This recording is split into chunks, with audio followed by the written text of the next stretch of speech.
Chapter 1. I found myself seated beside the left window of the airplane. The weather was splendid, with fluffy white clouds drifting in the distance, casting their shadows over the azure sea below. According to the flight schedule, in approximately 1.5 hours, we would be landing at Kansai International Airport in Osaka, Japan. On this journey, I was accompanied by 12 other individuals. However, aside from our group leader, Aunt Shun, I was unfamiliar with the rest. We were part of a friendly city exchange tour group traveling to Kochi City in Japan with an anticipated stay of 2 weeks. All members hailed from the cultural and educational system of Wuhu City, and I was the sole student among them. The group leader, Aunt Shun, served as the deputy director of the Municipal Education Commission and had been acquainted with my mother for over a decade. This opportunity was originally meant for my mother, but she graciously offered it to me. Thus, I became the only student representative in the tour group. Thinking of my mother, I let out a quiet sigh. My family situation was somewhat complex. My father was a well-known entrepreneur in Wuhu City and held a title as a member of the Municipal Political Consultative Conference. My mother was the head of the business Japanese department at the Municipal Vocational Technical College and also my teacher. However, we did not live as a traditional family. Strictly speaking, I was considered an illegitimate child, while my mother had once been an innocent third party. I also had a half-brother, Zhang Haiqing, and a half-sister, Zhang Hanlu. Due to the modest assets of our family, matters regarding inheritance often complicated our relationships. Therefore, although I enjoyed a life of comfort in my father's household, I could not escape the subtle ostracism from my nominal mother and brother in my mother's home. The male figure also regarded me with disdain. I seemed to be an unwelcome presence in both families. Conversely, my relationship with my sister was quite good, and we often played together outside. Initially, I had no desire for this travel opportunity, but Zhang Hanlu encouraged me, saying that our mother would accompany her during the summer vacation. Not wishing to go alone, I considered taking this chance to reconnect with my brother, who had a friend in Kochi. While I understood that the first reason provided me with comfort, the second stirred something within me. With no plans for the summer and reluctance to return to my father's home, I thought it might be a refreshing escape. Thus, I accepted the goodwill from my mother and sister.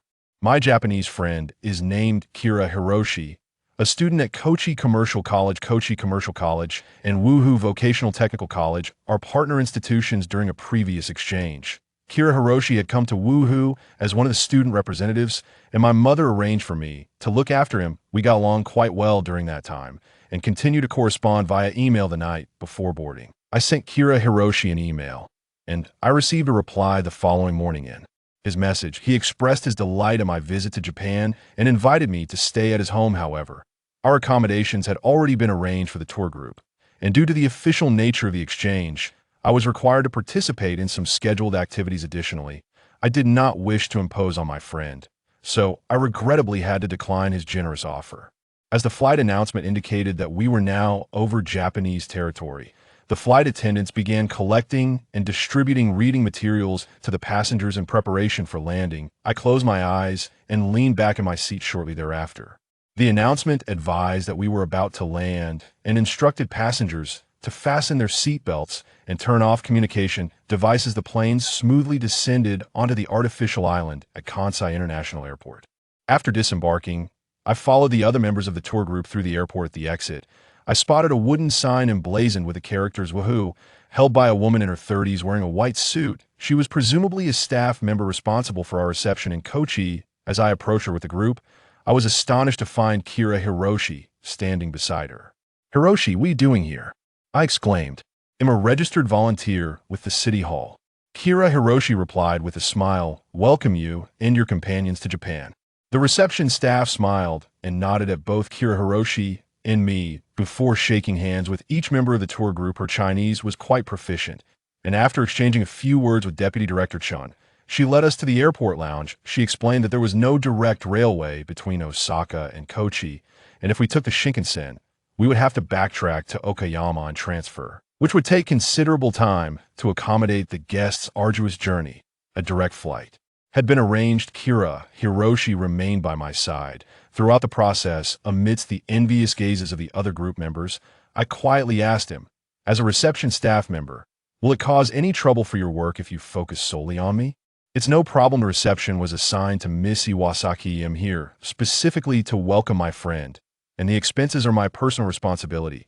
Kira Hiroshi replied. He intentionally raised his voice so that everyone could understand the situation. Miss Iwasaki smiled and nodded, explaining in Chinese that she affirmed Kira Hiroshi's statement. Then she playfully remarked to him, "This Jiang-kun's Japanese is excellent, and you two seem quite close. If it weren't for Team Leader Chen's introduction, I would have thought you were related." Upon hearing this, I realized that in Japanese, the names Jiang and Kira indeed sound quite similar when pronounced in a certain way. It was evident that Kira Hiroshi had not noticed this before we exchanged glances and shared a light laugh. With that, I felt reassured. Kira Hiroshi then reiterated his invitation from the email. "There will be some activities that require us to be together, so I must respectfully decline your kind offer." "Hiroshi," I replied. "Perhaps we can find a way," Kira Hiroshi insisted, not easily giving up in any case. "Let me be your guide. Hyankin, I am very familiar with the entire Kochi prefecture." "Is that possible? Can we arrange our itinerary freely?" I inquired, as I had assumed I would need to stay with the group at all times. "Of course. During your visit to China last time, didn't we also go to Huangshan together over the weekend?"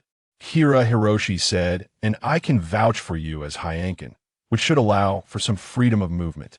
I turned to look at Deputy Director Chun. She nodded in approval, granting her consent. "Then I'll trouble you with that," I said, as I was not particularly fond of official activities or fixed itineraries. "I have a suggestion. We could stay at my uncle's place in the countryside. It's incredibly beautiful and pleasantly cool, right by the Nyoto River," he proposed.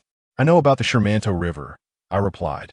Kira Hiroshi chuckled. "Yes, the Shermanto River is known as the clearest river in Japan, and many are aware of it, but the Nyoto River is no less impressive." I unfolded the Kochi Prefecture tourist map provided by Miss Iwasaki to the group and quickly located the Nyoto River. Kira Hiroshi leaned over to point out the direction of his uncle's home.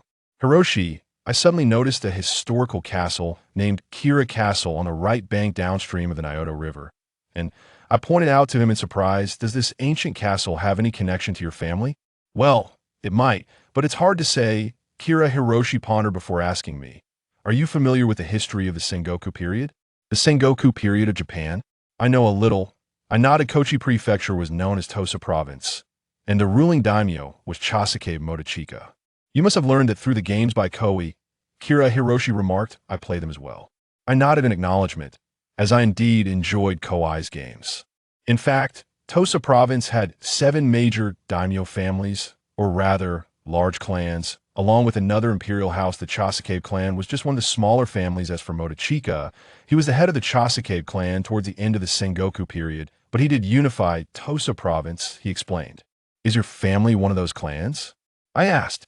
"Yes, our castle was located in Kira Castle, also known as Kiramine Castle or Hiragane Castle," he replied. "Then, they must be your ancestors?" I inquired, feeling a thrill at the thought that my friend was a descendant of a notable daimyo from the Sengoku period. "Well, the Kira family did not manage to preserve their name during the Sengoku period, so the lineage thereafter is unclear. My family name was adopted during the Meiji era, and whether they're descendants is uncertain. However, my family has passed down some heirlooms, which is why we adopted the Kira name during the Meiji period," he explained. "I see," I nodded. "To be honest, what does it matter? The past is the past. Who can say for certain?" Kira Hiroshi laughed. "Why don't we visit it in a few days?" Our group arrived in Kochi City after a short flight out of consideration for the guests. No activities were scheduled for that day, and the welcome ceremony was postponed until the following day. Subsequently, Kira Hiroshi secured a guarantee for me at the city hall. Thus, I left the tour group and accompanied Kira Hiroshi to his home. Kira Hiroshi's parents were very kind. His mother repeatedly expressed her gratitude for the care I showed Kira Hiroshi during his time in China, her enthusiasm making me feel somewhat embarrassed. After lunch, Kira Hiroshi informed his parents that he wished to stay at his uncle's house in the countryside for a week. "Oh, dear. Your aunt just called for you to get ready for the memorial service," Kira Hiro's mother remarked, clapping her hands. "Indeed, but how about we go tomorrow?" Kira Hiro glanced at me. "That's perfectly fine. The journey isn't too exhausting," I replied. "It'll drive you both," Kira Hiro's father offered. Kira Hiro's uncle resided in Nagahata, located in Nayadagawa town, not far from the Nagahata Bridge over the Nyoto River. As we traversed the bridge, I noticed that there were no guardrails on either side. Kira Hiro explained that this type of bridge, known as a sinking bridge, Lax guardrails to prevent flooding from typhoons from washing it away. Many coastal bridges in Japan are constructed in this manner. When I was a child, Kirihiro said, casting a glance at his father and lowering his voice, I frequently jumped into the river from the middle of the bridge. It was exhilarating. However, I had to keep it from elders at home. I was left speechless. Kirahiro's uncle was rather taciturn, appearing somewhat stern, seemingly over a decade older than Kirahiro's father's aunt. On the other hand, was warm and always wore a smile, which became even more pronounced when she spoke. She arranged for Kirihiro and me to stay in adjacent rooms, while Kirahiro's father conversed with his uncle in the living room. By the time we awoke from our brief nap, it was already 3 in the afternoon, and Kirahiro's father had returned to Kochi City. His aunt explained that Kirahiro's father had to leave early due to pressing business matters. Kirahiro's uncle, still mostly silent, called out to Kirihiro as they were about to leave. Kijiro, make sure to take good care of your guests. Oh, so your name is Kijiro as well? I inquired, somewhat puzzled. As they exited the house, given the informal setting, our conversation had become much more casual than before. You are attending the memorial service. Doesn't your father need to come? My father does not need to attend, Kirihiro nodded. Why is that? Because I am the heir of the Kira family. Kijiro is the common name passed down through generations of the Kira clan, and my uncle's childhood name is also Kijiro. However, since my uncle has only 2 older sisters, after my birth, he adopted me as his son, and it will be I who inherits the Kira family, Kirihiro elucidated. The heir of the Kira family? I exclaimed in astonishment. Of course, it isn't taken as seriously nowadays. My formal name is Kira Norikage, but I am generally referred to as Kirihiro. He said nonchalantly. My uncle is quite traditional and places great importance on rituals. Before we realized it, we had arrived at the banks of the Nyoto River, with the Nagahata sinking bridge ahead of us.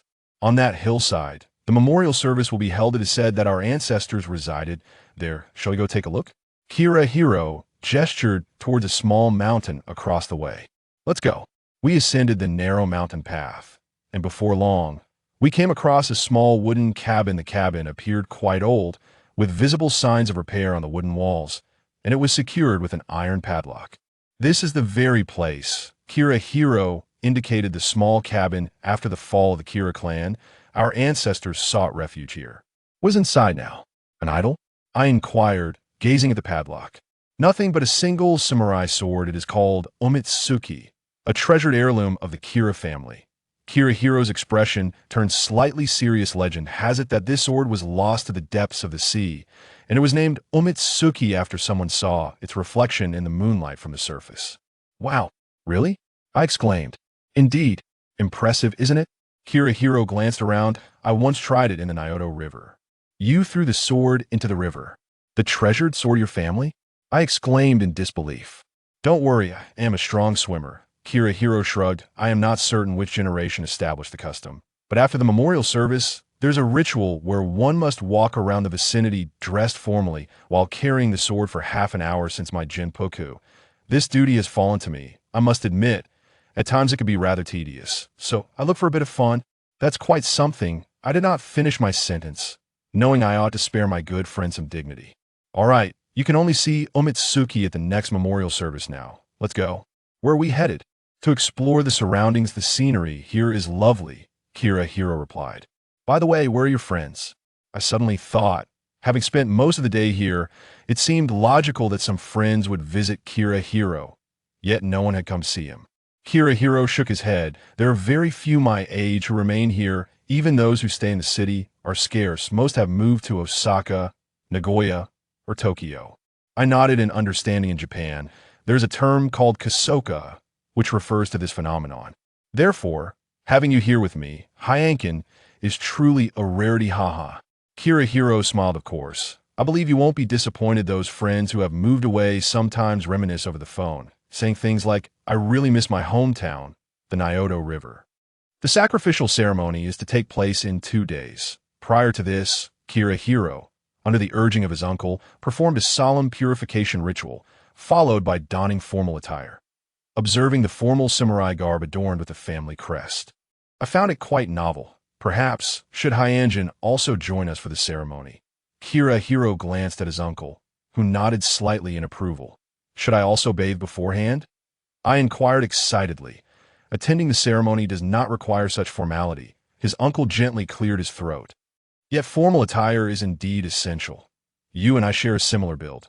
Feel free to wear mine. As for the family crest, there is no issue. This crest is not exclusive to our clan. Kirahiro replied. Thus, the three of us set forth. The proceedings of the ceremony were not unfamiliar. They bore a resemblance to ancestral rites back home, perhaps even simpler. The chief officiant was Kirahiro's uncle, Kiranabinori, while Kirahiro followed suit with utmost precision that I sat cross-legged on a mat nearby, my attention primarily drawn to the sword, kaigetsu, laid horizontally upon the altar. Finally, at the culmination of the ceremony, Kiranabinori reverently lifted kaigetsu with both hands and presented it to Kirahiro. He accepted it with both hands, drawing it forth and holding it aloft before his chest, then extended the scabbard towards me.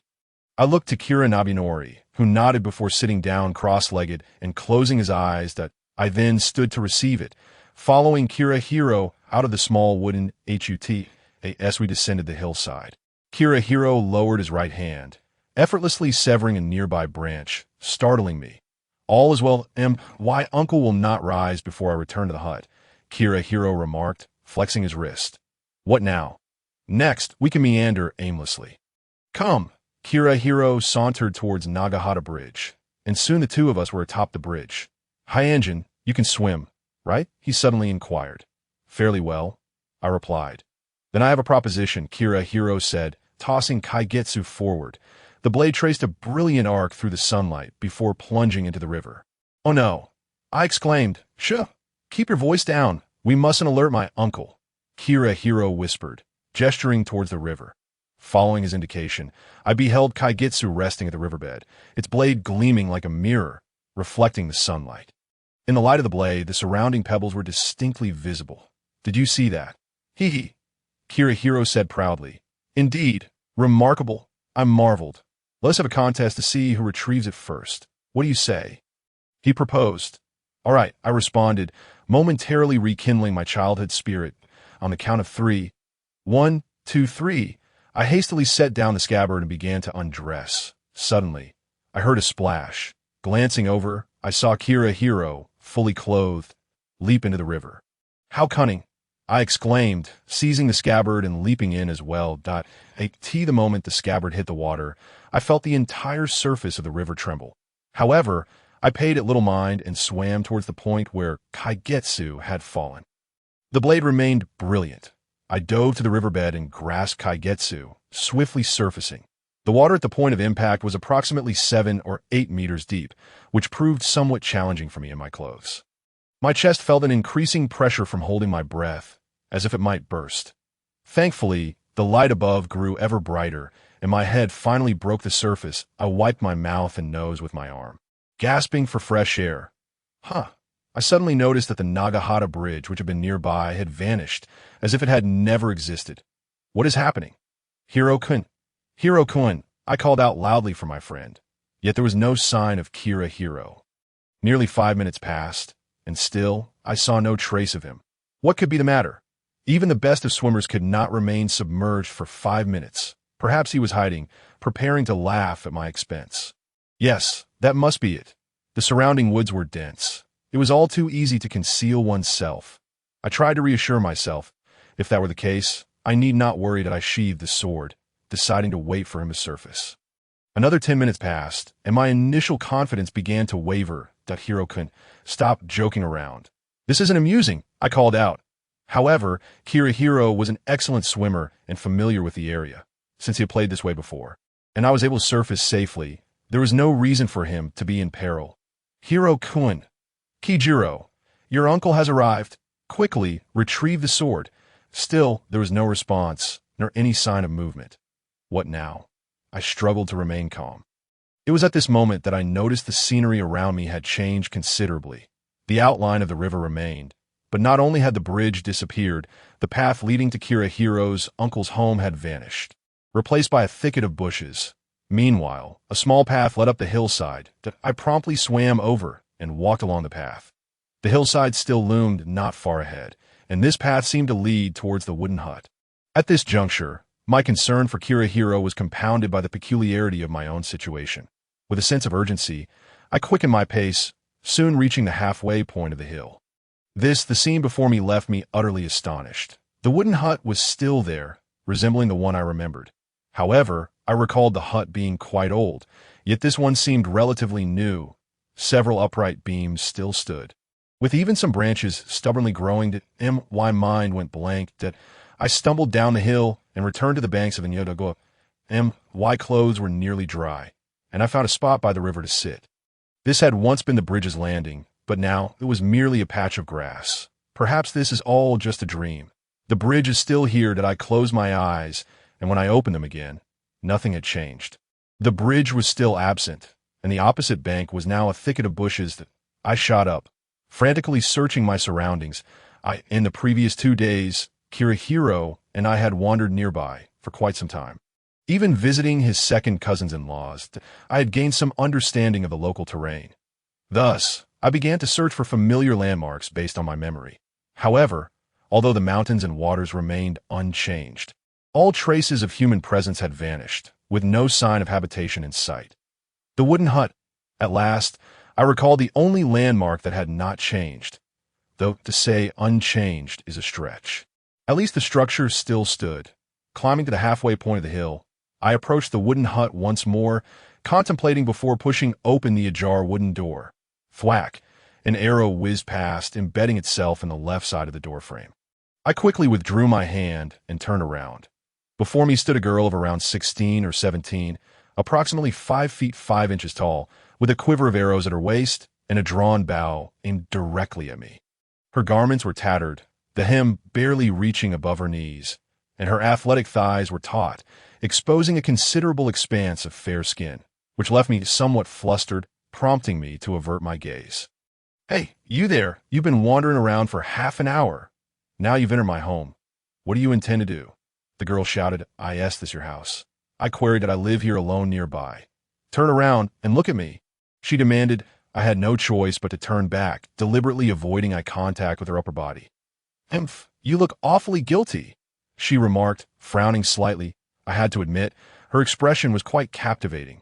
"Given your attire, you seem to be a samurai." "Wait, no samurai would have hair this short. You look more like a monk." "Are you a monk? What are you doing here?" "Well, I am neither a monk nor a samurai." "How could there still be samurai around?" I stammered. "Nonsense. Just a few days ago, I saw 2 samurai in Agashi. By the way, toss that sword over here. Miss, I cannot give you this sword. Otherwise, I won't be able to explain myself to others." I hurriedly clarified, "But rest assured, I have no skill with a sword." "Ha! Princess? You're calling me a princess? Ha!" The girl laughed, lowering her bow.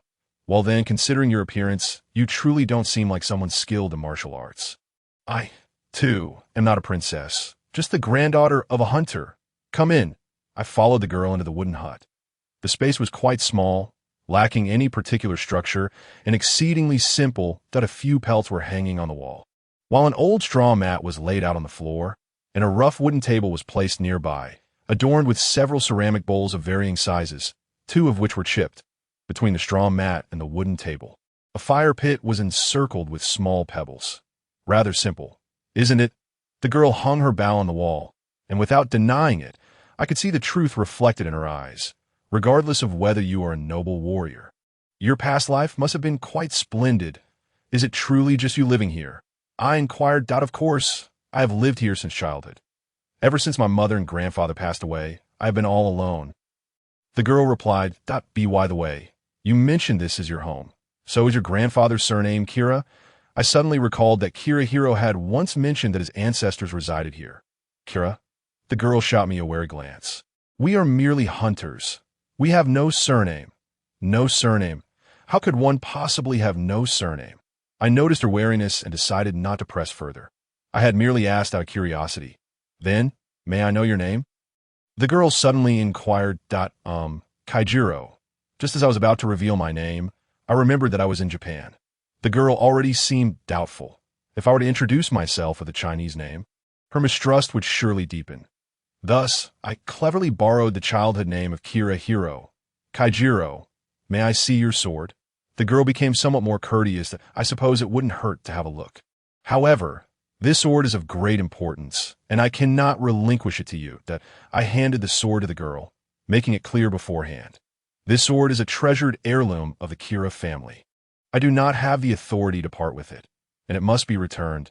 The girl drew the sword halfway out of its sheath, examining the blade intently. Then she sheathed it again, her demeanor suddenly becoming exceedingly respectful. She knelt, cradling the sword in her hands, and said, "I, the granddaughter of the esteemed Kira family, Akagawa Neashij, humbly greet your highness." Wait a moment. Her actions puzzled me greatly, and her choice of words seemed rather archaic, leaving me concerned that I might misunderstand her. While I contemplated lifting her up, I preemptively stated, "Miss, is there some misunderstanding? I am not your highness. If it is due to the sword, let me clarify that it belongs to someone else. Moreover, I am not even Japanese." Puffed. Unable to contain her laughter in my flustered and incoherent state, the girl momentarily blossomed like a flower. However, she quickly composed herself, kneeling solemnly before me. "Could you please rise?" I suggested. "Yes, your highness." The girl crossed her legs and sat down, hands resting on her knees. "Just now you mentioned your identity, and I am beginning to feel something is amiss." I probed cautiously. "I am the granddaughter of the esteemed Kira family.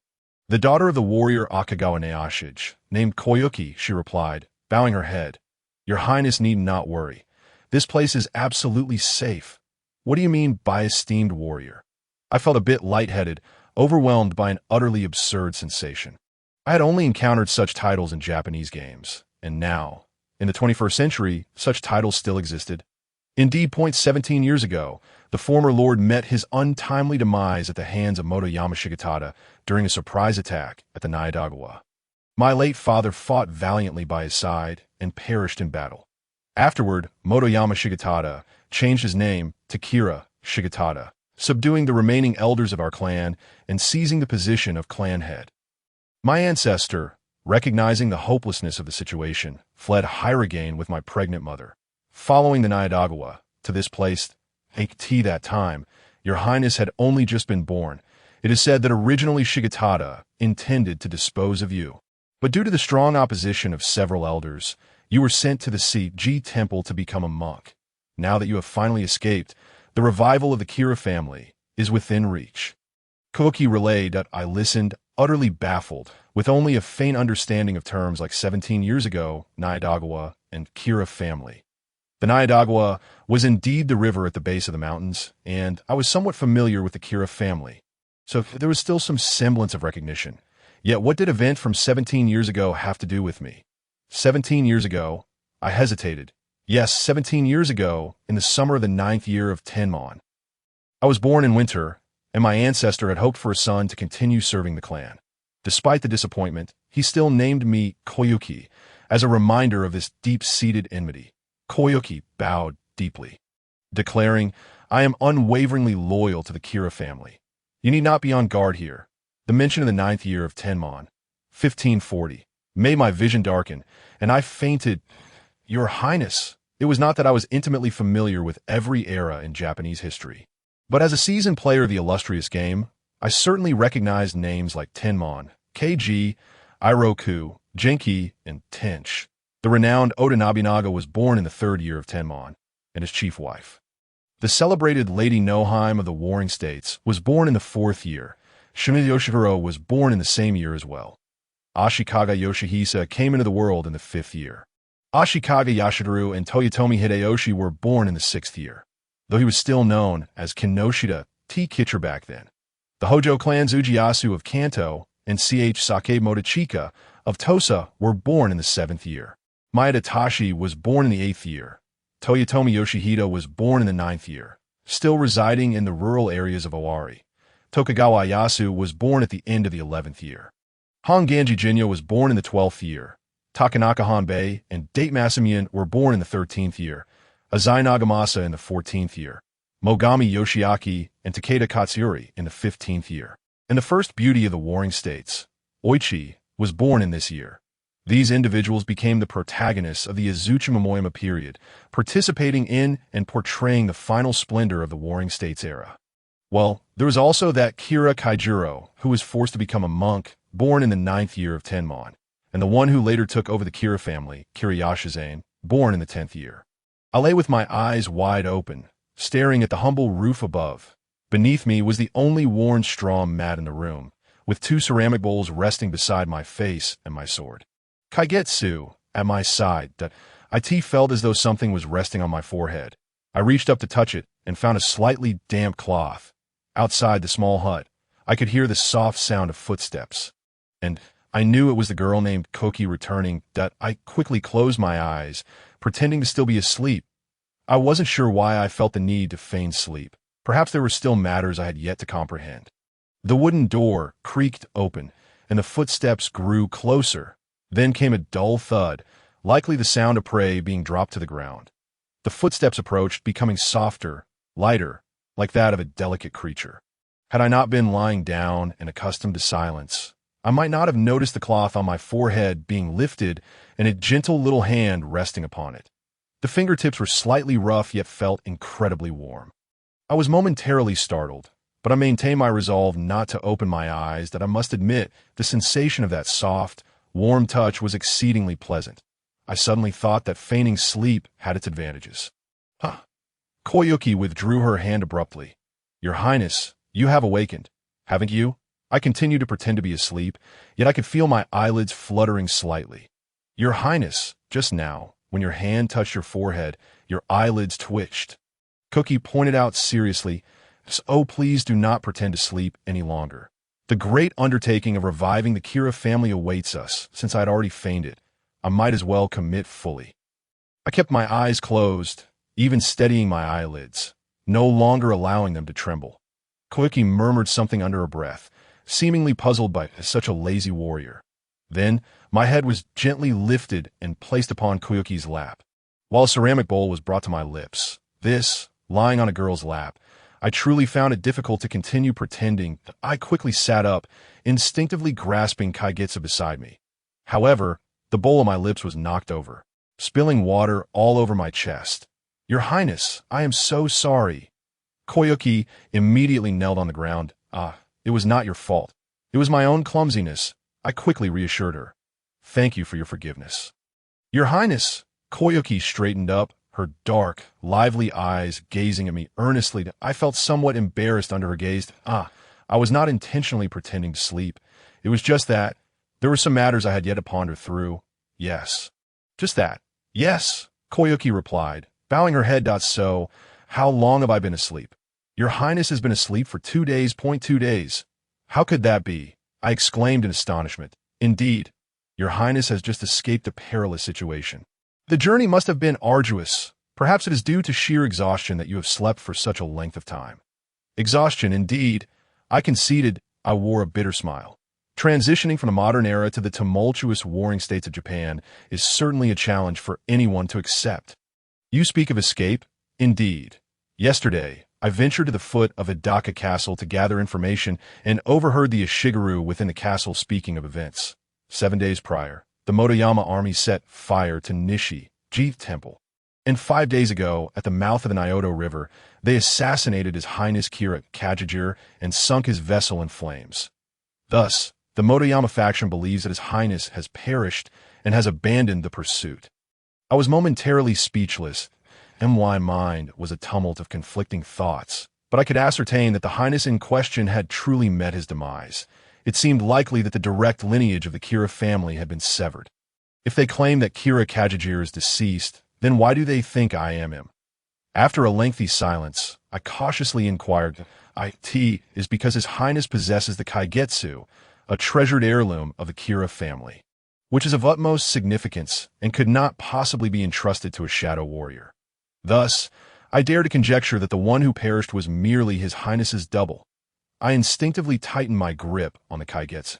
What would you do if I were to declare that I am not Kira Kajijir? After a moment of contemplation, I slowly responded. Does His Highness wish to relinquish his responsibilities and live a life of obscurity? Xiaoxia's expression turned alarmingly anxious. She prostrated herself deeply and implored me to abandon such thoughts. Xiaoxia's reaction caught me off guard. I had assumed that upon realizing I was not Kira Kajijir, she would reclaim the Kaigetsu and perhaps even contemplate my demise. my plan was to feign being a monk who had fled Nishi G with Kajijir, entrusted with returning the Kaigetsu to the Kira family. I intended to hand the Kaigetsu to Xiaoxia, urging her to carry on the legacy of the Kira clan, while I would venture out to travel or seek refuge in another temple to recite prayers for Kajijir. After all, Nishi G had been destroyed and all retainers had perished. No one could expose my ruse. I believed that this course of action would align with the original history, as this girl resided in the ancestral home of the Kirihiro family. Likely a direct descendant. However, it appeared she was resolute in believing I was Kira Kajijir. If I were to deny it, I would be perceived as merely seeking to evade responsibility and live in anonymity. I sensed a profound disappointment in her demeanor. "You may rise," I finally said. "It would be improper to keep a young lady in such a posture.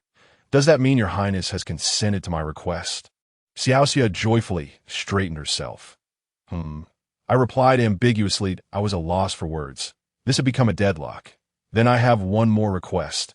Please accept me as your official retainer, allowing me to serve you." Xiaoxia once again bowed her head earnestly. "You?" I found myself a bit perplexed. I recalled that during the Warring States period, female warriors were a rarity.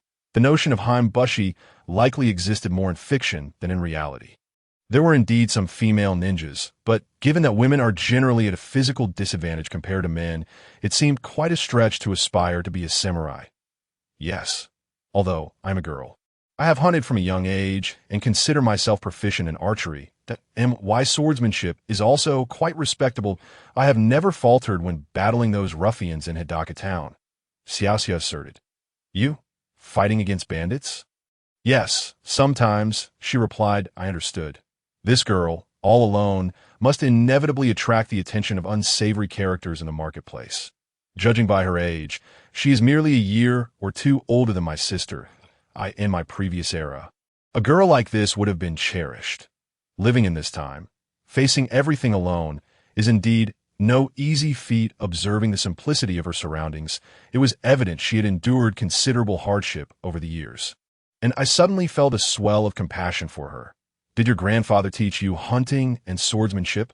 I asked softly. Why grandfather, a prominent minister of the family, is constantly scheming for the restoration of our clan. Unfortunately, being a daughter has disappointed him, so I must diligently hone my martial skills to avoid further disappointing his expectations. In truth, I am not well suited to be a samurai. The notion of accepting you as a retainer is out of the question.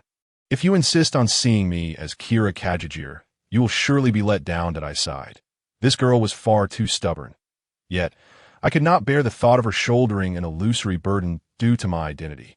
According to what I knew of the samurai code during the Warring States, once the true Kira Kajijir had perished, she would have been absolved of her obligations to the Kira family. Then, she could liberate herself from the chains of vengeance and choose her own path forward. I resolved to persuade her.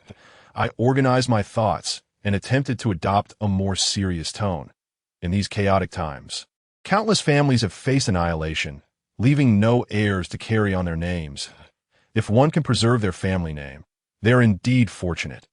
Now, I entrust you with the Kaigetsu to inherit the Kira legacy. As for what lies ahead, perhaps it is best not to cling too tightly to it. Your Highness, have you truly made this decision? Xiaoxia asked, her voice trembling that I noticed her body quivering slightly. Yes, take the blade. I steeled myself and extended the Kaigetsu to Xiaoxia. Kneeling, she respectfully accepted the Kaigetsu with both hands. Suddenly, she drew the blade and attempted to cut her neck. Stop! I hurriedly grasped her arm. However, the sharp edge had already grazed her neck. A gruesome wound, an inch long, marred her alabaster skin, blood gushing forth. Thankfully, the artery was unharmed. I embraced her, pressing my hand against the wound, and blood immediately stained my palm, dripping through my fingers. What madness is this? I lamented. Your Highness has forsaken your family's legacy. My efforts have lost all purpose. What meaning is there in living now? Xiaoxia replied weakly. Do not speak. I interrupted. The wound on her neck was difficult to bandage. Too tight would restrict her breathing. Too loose would be ineffective.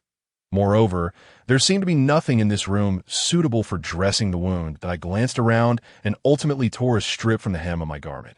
Your Highness, if you insist on abandoning your family's legacy, please do not hinder me. Xiaoxia's voice, though frail, remained resolute and coherent. Very well, whatever you wish, but first, we must attend to your injury. I nodded repeatedly, beginning to bandage her wound. Your Highness, there is hemostatic powder in the gourd on the wall. Xiaoxia made an effort to smile. Why didn't you say so earlier? I quickly retrieved the gourd, applying a generous layer of powder to the wound before wrapping it with a cloth strip. I endeavored to lower the cloth to the nape of her neck, allowing Xiaoxia to breathe more easily. Is this satisfactory? Will it be too tight? I inquired. It's fine. Xiaoxia smiled. That's good. I tied a knot, and then gently laid her down on the straw mat. Wait. Xiaoxia struggled to sit up, bowing to me that I am your retainer, Xiaoxia Kagawa, paying my respects to my lord. Enough of that. You are in such a state. I assisted her back onto the my lord. You have likely come of age. May I inquire your name? Xiaoxia turned her head. Kira Nobisuk, I replied. It was no longer prudent to deny it. I would borrow the formal name of Kira Hiro for now. And you should focus on healing. Yes, my lord. Xiaoxia suddenly shed tears. Why are you crying? Have you only just realized the pain? I, the freshly minted Kira Nobisuk, shook my head helplessly that I am happy. Xiaoxia, with tear-filled eyes, expressed that my ability to persevere meant she could serve me, and surely my late father, grandfather, and father would feel comforted. Are you hungry? You seem to have just returned from hunting. Xiaoxia nodded, struggling to rise once more. Do not move around. Be cautious of your wound, that I admonished her, saying, just lie there. I will handle it. How can I allow my lord to toil for me? Xiaoxia murmured. About that, Xiaoxia, I have something to discuss with you. I truly was not accustomed to her attitude, that my lord, please command me, in truth, regarding the Kira family. While it was once a prominent clan, perhaps it is now reduced to just the two of us. Therefore, I hope you will not be so formal. There is no need to bow at every mention of my lord. That would not foster a sense of camaraderie. I endeavored to embody the role of Kira Nobisuk, crafting this rationale. Yet, my lord, Xiaoxia attempted to offer counsel. Moreover, as you mentioned, Hidaka has recently fallen under the control of the Motoyama clan. In the future, we may traverse enemy territory. Such formality may not be appropriate. Recalling her earlier mention of gathering information at the marketplace yesterday, I added this remark. Indeed, she nodded. Then I shall prepare a meal. Tea long last. I feel a measure of relief. How do you usually manage? To kindle a fire in the hearth and roast. My lord. Xia replied. The flint is in the corner. I'll go outside to roast. Since it is summer, the indoors must be quite stifling for you. I picked up the deer she had dropped on the ground. I'll take care of it by the river to be the way. Would you like some water?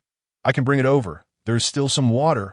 Xia said, a veil of mist welling up in her eyes. Where? Is it in your eyes? I joked, forcing a smile that I ended the jar under the table. Xia hastily wiped her eyes. Please forgive me. I am not weak. It is just that it is the first time someone has treated me this way, and I am somewhat unaccustomed to it. I nodded with a smile, carrying the deer in high yue as I exited the wooden cabin. This Xia, a mere gesture of concern from her, has moved her so deeply. Moreover, judging by her upbringing, she must have endured much under her grandfather's rigorous training, receiving little warmth. The mountains are lush with verdant trees.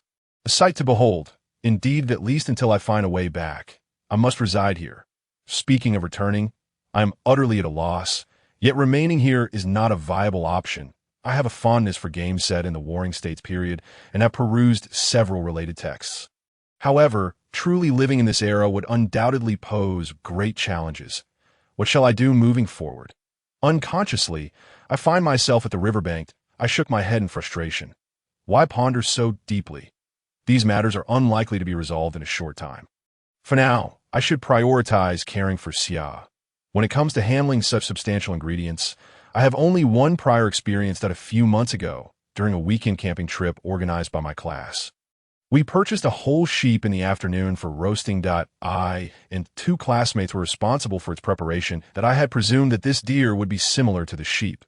While that notion is not entirely inaccurate, the tools are woefully inadequate. The highway in my hand is exceptionally sharp, a renowned blade, yet proves less than convenient for the task at hand. I wonder how this girl named Xia typically manages. Never mind. She is still injured, so I shall not disturb her. I did not notice any tools in the cabin earlier. Fortunately, the sharpness of highway allowed me to finally remove the deer's hide and entrails. As for its presentation, it leaves much to be desired, and there were 2 or 3 near misses where I almost cut myself. I carried the thoroughly cleaned deer, contemplating whether to also take the hide. Upon returning to the cabin, I was surprised to find Xia still awake. That I smiled, hanging the strip hide on a wooden peg on the wall before searching for the flint in the corner. "Did you use highway to process the deer?" Xia asked, gazing at the hide. "Indeed," I replied, somewhat embarrassed by the ragged state of the hide. "Well, this certainly won't fetch any coin, will it?" Xia grimaced, reaching behind her calf to produce a rib knife. "Please use this. Highway is a treasured heirloom of the Kira family." "Ha!" I could only accept it with a chuckle, placing Highway beside her. Holding the rib knife, I approached the corner to retrieve the flint, only to realize that I had no idea how to use it. Alas, I must trouble Xia once more. "Xia, allow me to handle the flint." Xia struggled to rise from the mat. Your wound all right?" I wanted to dissuade her, but I truly cannot start fire. Xia is still hungry. It wouldn't do to keep her waiting too long. It is fine. My hands and feet are just a bit weak. What warrior has never been wounded? I have faced worse before. She stood up, her steps unsteady, and I hurried to support her. Last. The fire was lit, not far from the wooden cabin. Strangely enough, it was Xia who roasted the deer meat, her complexion slightly pale. Yet her movements were remarkably deft. "Please enjoy." She offered me half a leg of deer. "What about the rest? Should we leave it in this weather? Should we salt it? Is that even possible? But how much salt would we need? Then how do you usually preserve it?" "Just smoke it and hang it in a ventilated area." I nodded. It seems there is much for me to learn. Yet the atmosphere is quite pleasant, and in a moment of reverie, I almost forget that we are not merely camping. Xia possesses a keen sense, likely derived from her upbringing as a hunter in the days that followed. Despite her injuries, she diligently attended to my needs. Her demeanor evoked increasing compassion within me. Though I struggle to adapt to life in the mountains, she navigates it with ease. Nonetheless, I genuinely endeavor to assist and care for her. I believe she senses my sentiments. As her attitude gradually becomes more relaxed, her smile growing ever brighter, I surmise that she is inherently vivacious, merely suppressing her true nature for far too long. She maintains a respectful demeanor towards me, and I gradually acclimate to it. However, during rest periods, I insist she sleeps on the straw mat, reasoning that she is still injured. The first couple of nights, I found it somewhat uncomfortable to sleep on the thatch, especially with a young, beautiful girl in the room, but I soon grew accustomed to it. I make every effort to regard her as my younger sister. During the day, I wander through the mountains, eager to familiarize myself with the surroundings. As for returning, I have no clue, so I set that thought aside. After all, it is still summer vacation. I might as well embrace this as a camping trip. Xia, however, insists on accompanying me with her bow and arrow, claiming she needs to protect me. She is quite stubborn about it, and I find myself compelled to engage her in conversation or weave stories for her. Spanning from fairy tales to history, from classics to idle dramas, I discover she takes great pleasure in these tales, that I even suspect that her initial desire to protect me has shifted more towards an eagerness to hear my stories. Gradually, I become accustomed to Xia's presence. Observing her lithe form and flower-like smile, I find myself thinking that life in this unfamiliar era is not so bad after all. I must admit, I am becoming somewhat reluctant to return to my previous life. Only during hunting excursions do I truly grasp how ill-suited I am for this time. Xia flits through the forest with ease, while I trail behind, panting heavily. Before long, she must pause to wait for me or turn back to assist me up the slope. I remarked, "Your stamina is truly lacking." She speaks increasingly bluntly, a testament to her years spent in the temple. At this point, I can hardly muster the energy to retort, nor do I possess the strength to argue. I lean against a tree to catch my breath. I typically consider myself a sport enthusiast, yet running a marathon in this mountainous terrain is indeed a considerable challenge. Furthermore, I am clad in the formal samurai attire I crossed over in, which inevitably hampers my movements. Thankfully, this modern garment is of superior quality compared to the hand-woven fabrics of this era. Otherwise, I would have been reduced to mere strips of cloth by now. Of course, this outfit has endured its fair share of wear and tear. Not only has it snagged on branches in the mountains, but I have also personally cut several strips from it. One for Xia's bandage, two to fashion cloths for us both, and a few more for leg bindings. Now, the hem of this garment is already cut to my knees. Shall I head back first? After a moment's pause, I sheepishly admit, my presence here is truly a burden to you that I cannot have you alone. The castle of Hida is a mere 4 or 5 miles away. Moreover, as a samurai, you need to exercise more. You cannot continue living as you did in the temple. Sigh, I would prefer to be a monk over a samurai, I lamented. You say that, but the revival of the Kira family's legacy awaits your completion. Let's not speak of such distant matters just yet. I waved my hand dismissively that on approximately the 9th day in the mountains, I discovered a fishing kit in the cabin. The hooks and line were quite rudimentary, and the bamboo rod had turned a pale yellow. Xia, upon seeing it, mentioned that it belonged to her grandfather, yet she could never master its use as a child. When her grandfather fished, she would inevitably cause mischief, having been struck by the rod countless times for her antics. After her grandfather's passing, she had carelessly discarded the rod in the cabin. Are you sure you are all right with this? Xia expressed skepticism when I mentioned my intention to fish. Just wait for the fish, I replied confidently, and then I used the rib knife to dig up some worms in front of the cabin, placing them in a broken clay bowl before heading to the riverbank. Xia followed me, half convinced, and I allowed her to accompany me, instructing her to stay clear of the water's edge and to remain quiet. After about 20 minutes, seeing my lack of success, Xia could no longer contain her impatience. She picked up the rib knife and began to carve on the bark of a large tree by the water. Noting that she was a bit far from my fishing spot, I chose to ignore her. Before long, she ceased her carving and began practicing her martial arts by the river, calling out hi and ha continuously. Xia, could you perhaps keep it down a bit? I now have a general understanding of why her grandfather resorted to using a fishing rod to discipline her. Yes, she obediently ceased her actions. However, observing her increasing discomfort made me feel uneasy on her behalf. Perhaps you should return first? I suggested. But your safety, Xia hesitated. It's all right, look, apart from the direction we came from, there are no other paths nearby. Then I shall return first. Please take care of yourself. After a moment of contemplation, Xia agreed and no longer insisted on staying. My efforts were soon rewarded. I caught a carp measuring over half a foot in length. Approximately half an hour later, another fish took the bait. In the realm of fishing, I finally found a semblance of confidence. Considering the lack of tools for storing fish in the wooden cabin, there was a water jar, but one cannot simply use a vessel meant for drinking water to keep fish. Moreover, these 2 fish were sufficient for a modest feast. Thus, I reeled in my fishing rod, threaded the fish through their gills with a few stalks of grass, and hummed a tune as I made my way back to the cabin. As I approached the cabin, Xia appeared to greet me. Look, I presented the fish to her. Xia did not accept the fish, asking instead, what song were you humming? It's so lovely. Could you sing it for me? All right. I cleared my throat and began. My home to which I return is at the street corner where I hear your voice. Note, this refers to Hometown by Nakajima Miyuki, which was covered by Teresita. I felt myself growing increasingly accustomed to this life.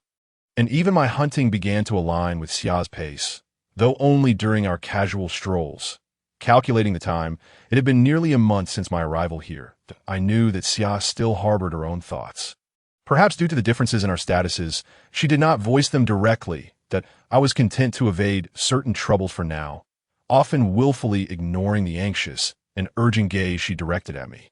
Eventually, one day during a break, Xia could no longer contain herself and inquired, so, when do you plan to leave the mountains? Xia, are you beginning to tire of my presence? I feigned ignorance. No. Xia quickly denied. Do you truly believe the Kira clan can be revived? I looked at her intently.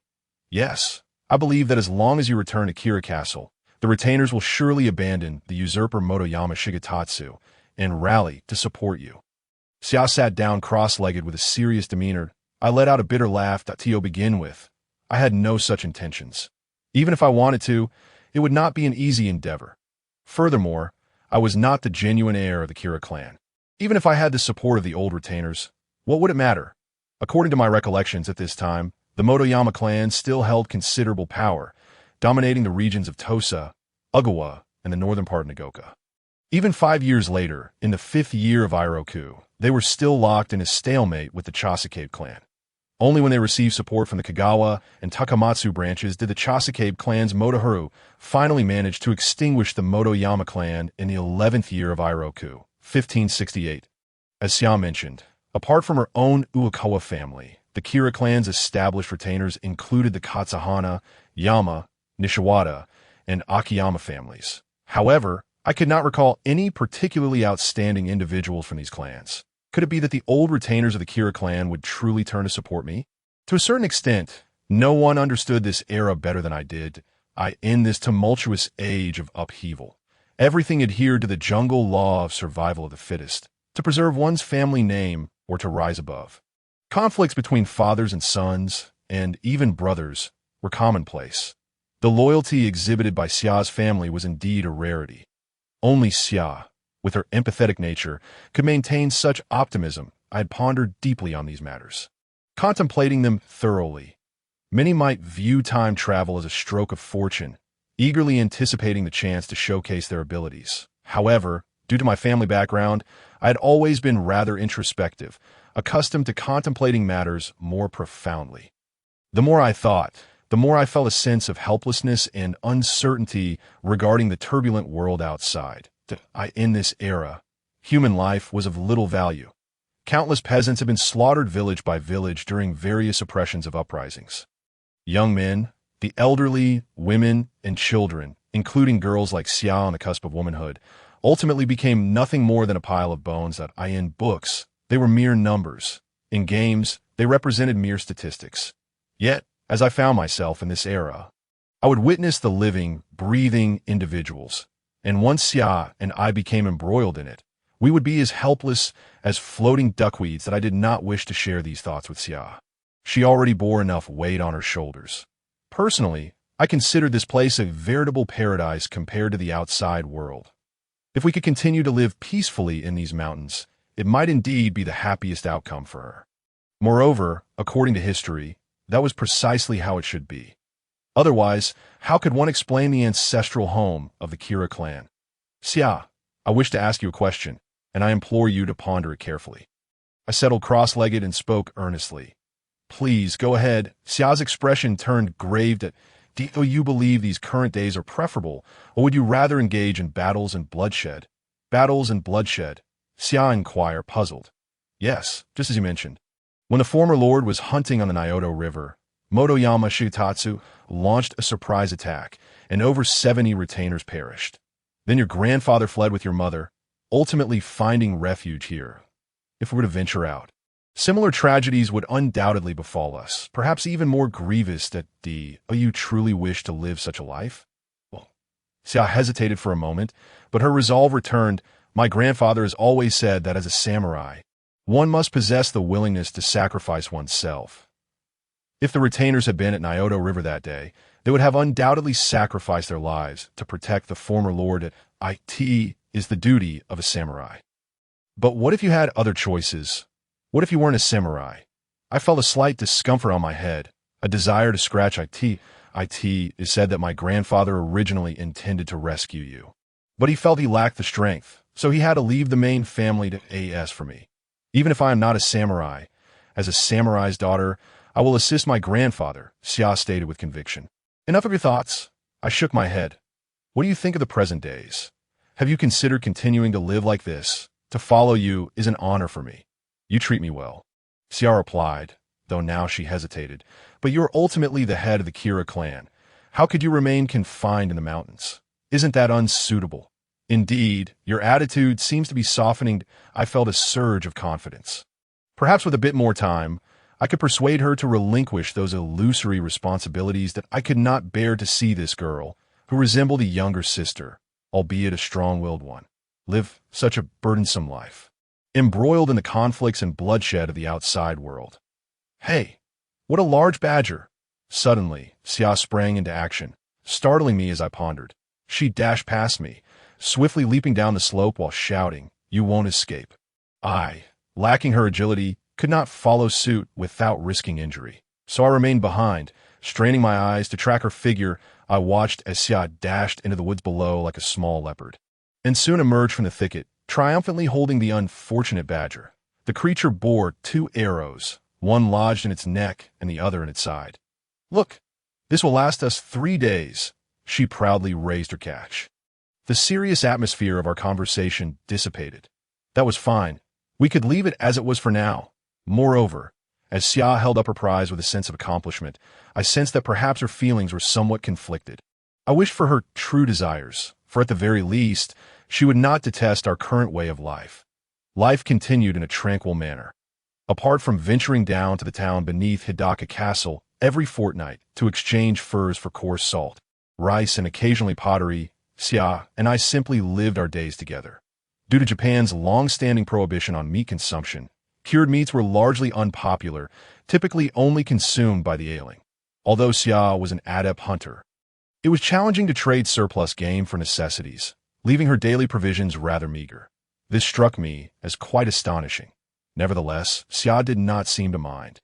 Due to her long-term meat consumption, she had grown taller than many men of this era and possessed a particularly fine physique. Of course, Xia was always the one to handle these trading matters, and on her second return, she had procured a piece of cloth for me, and this was now her 3rd trip. However, this time, she had taken longer than usual. As she typically returned around noon, as the sun began to set, a sense of unease crept over me. She had yet to return. Unbeknownst to me, Xiao Xiao had become a source of my concern. It was only when the sun had dipped halfway below the horizon that her figure finally emerged along the mountain path. To my surprise, she bore no offerings in her hands, and the furs she had taken to exchange were nowhere to be seen. I cared little for the items she may or may not have procured. Besides, the prey was hers to claim. Why had she returned so late? What transpired? My lord, wonderful news. Upon seeing me, Xiao Xiao's face radiated a mix of joy and solemnity. The Kira clan can finally be restored.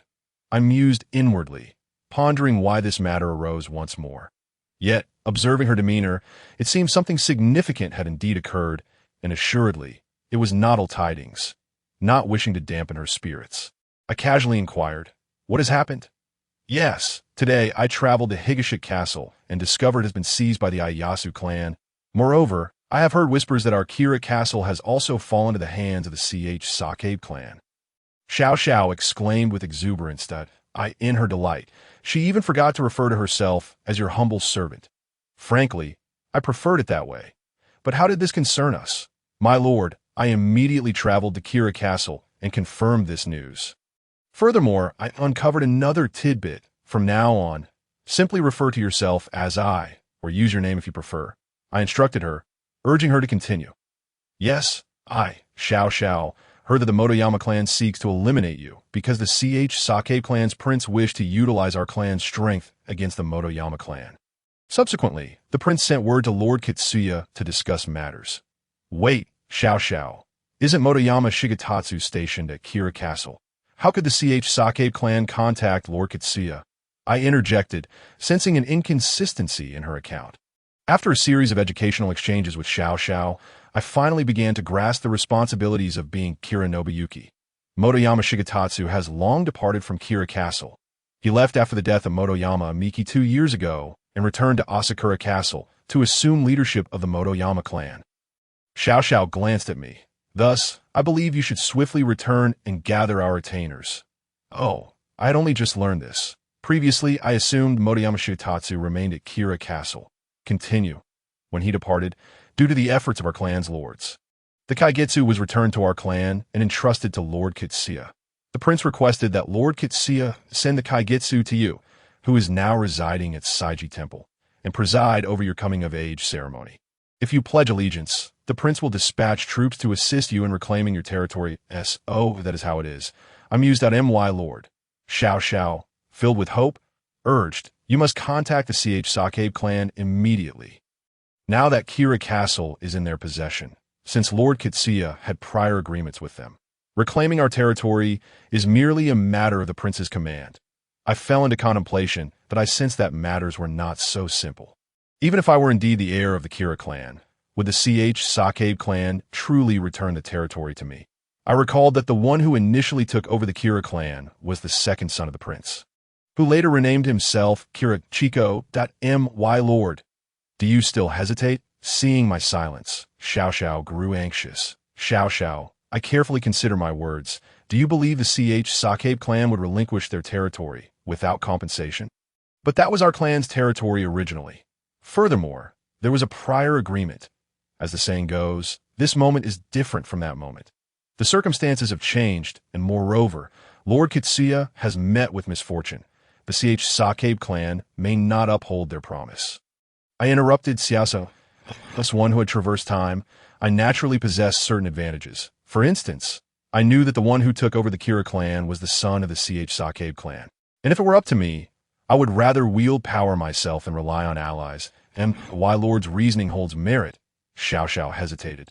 Things may not be so straightforward. Suddenly, a revelation struck me, and I discerned who had leaked the alliance information.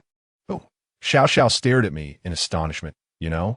It must be the Sakabe clan, I declared. How could that be? Xiao Xiao was even more shocked.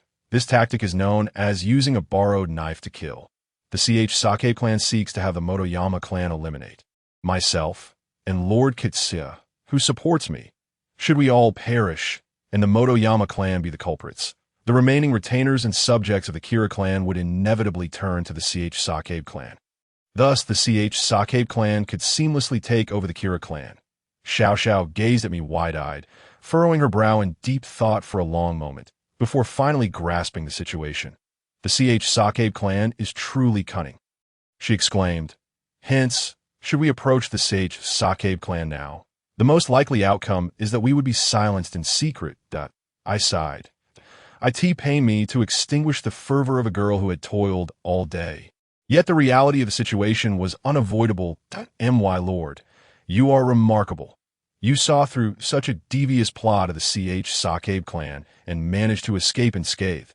This must be the divine protection of the heavens for our Kira clan. Xiao Xiao seemed undeterred by the gravity of the situation. Her eyes sparkled as she clasped her hands in prayer, looking at me with admiration. With your prowess, the Kira clan will surely flourish under your leadership. Ah, Xiao Xiao had raised her expectations. Now not only was restoration required, but also the flourishing of our clan. I could only express my deep sense of helplessness internally. Do you truly find me remarkable? I inquired. Indeed, you have read so many books and possess knowledge of countless historical tales, even events from centuries ago. I have long believed you to be extraordinary. I never anticipated that sharing stories could earn me such an ardent admirer. Additionally, Xiao Xiao felt that I should now step forward to let our retainers and subjects know that I still lived. Otherwise, the Sakabe clan scheme would succeed. Let us discuss this later. You are weary. Return home to rest. I shall prepare dinner. Unconsciously, I had begun to use the term home. Yes, after dinner, I reclined on the thatched grass outside the wooden hut, as was my custom. Compared to the dark confines of the small cabin, I prefer to sleep under the open sky. Tea first. Xiao Xiao had urged me to reconsider, but eventually, she relented and even chose to sleep outside herself. I pointed to the starry expanse above and regaled her with tales of Greek mythology. In time, I sensed she had grown fond of this mode of rest. As expected, Xiao Xiao approached and sat cross-legged nearby. However, she appeared pensive and lacked her usual enthusiasm. Her left hand rested casually on the thatched ground, twirling 2 blades of grass between her fingers, and on her feet were the grass sandals she had woven 2 days prior.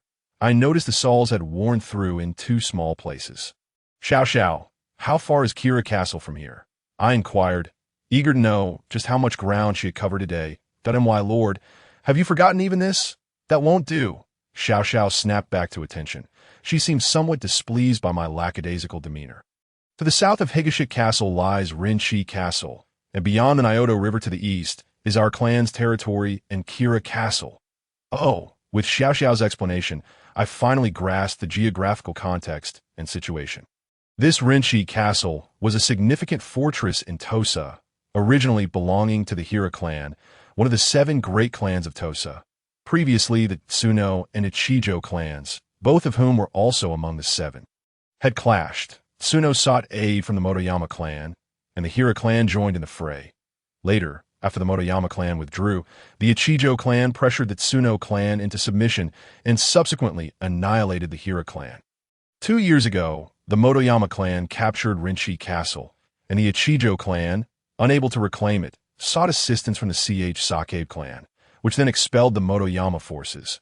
Meanwhile, the northern Higasha castle remained under the control of the Motoyama clan until now.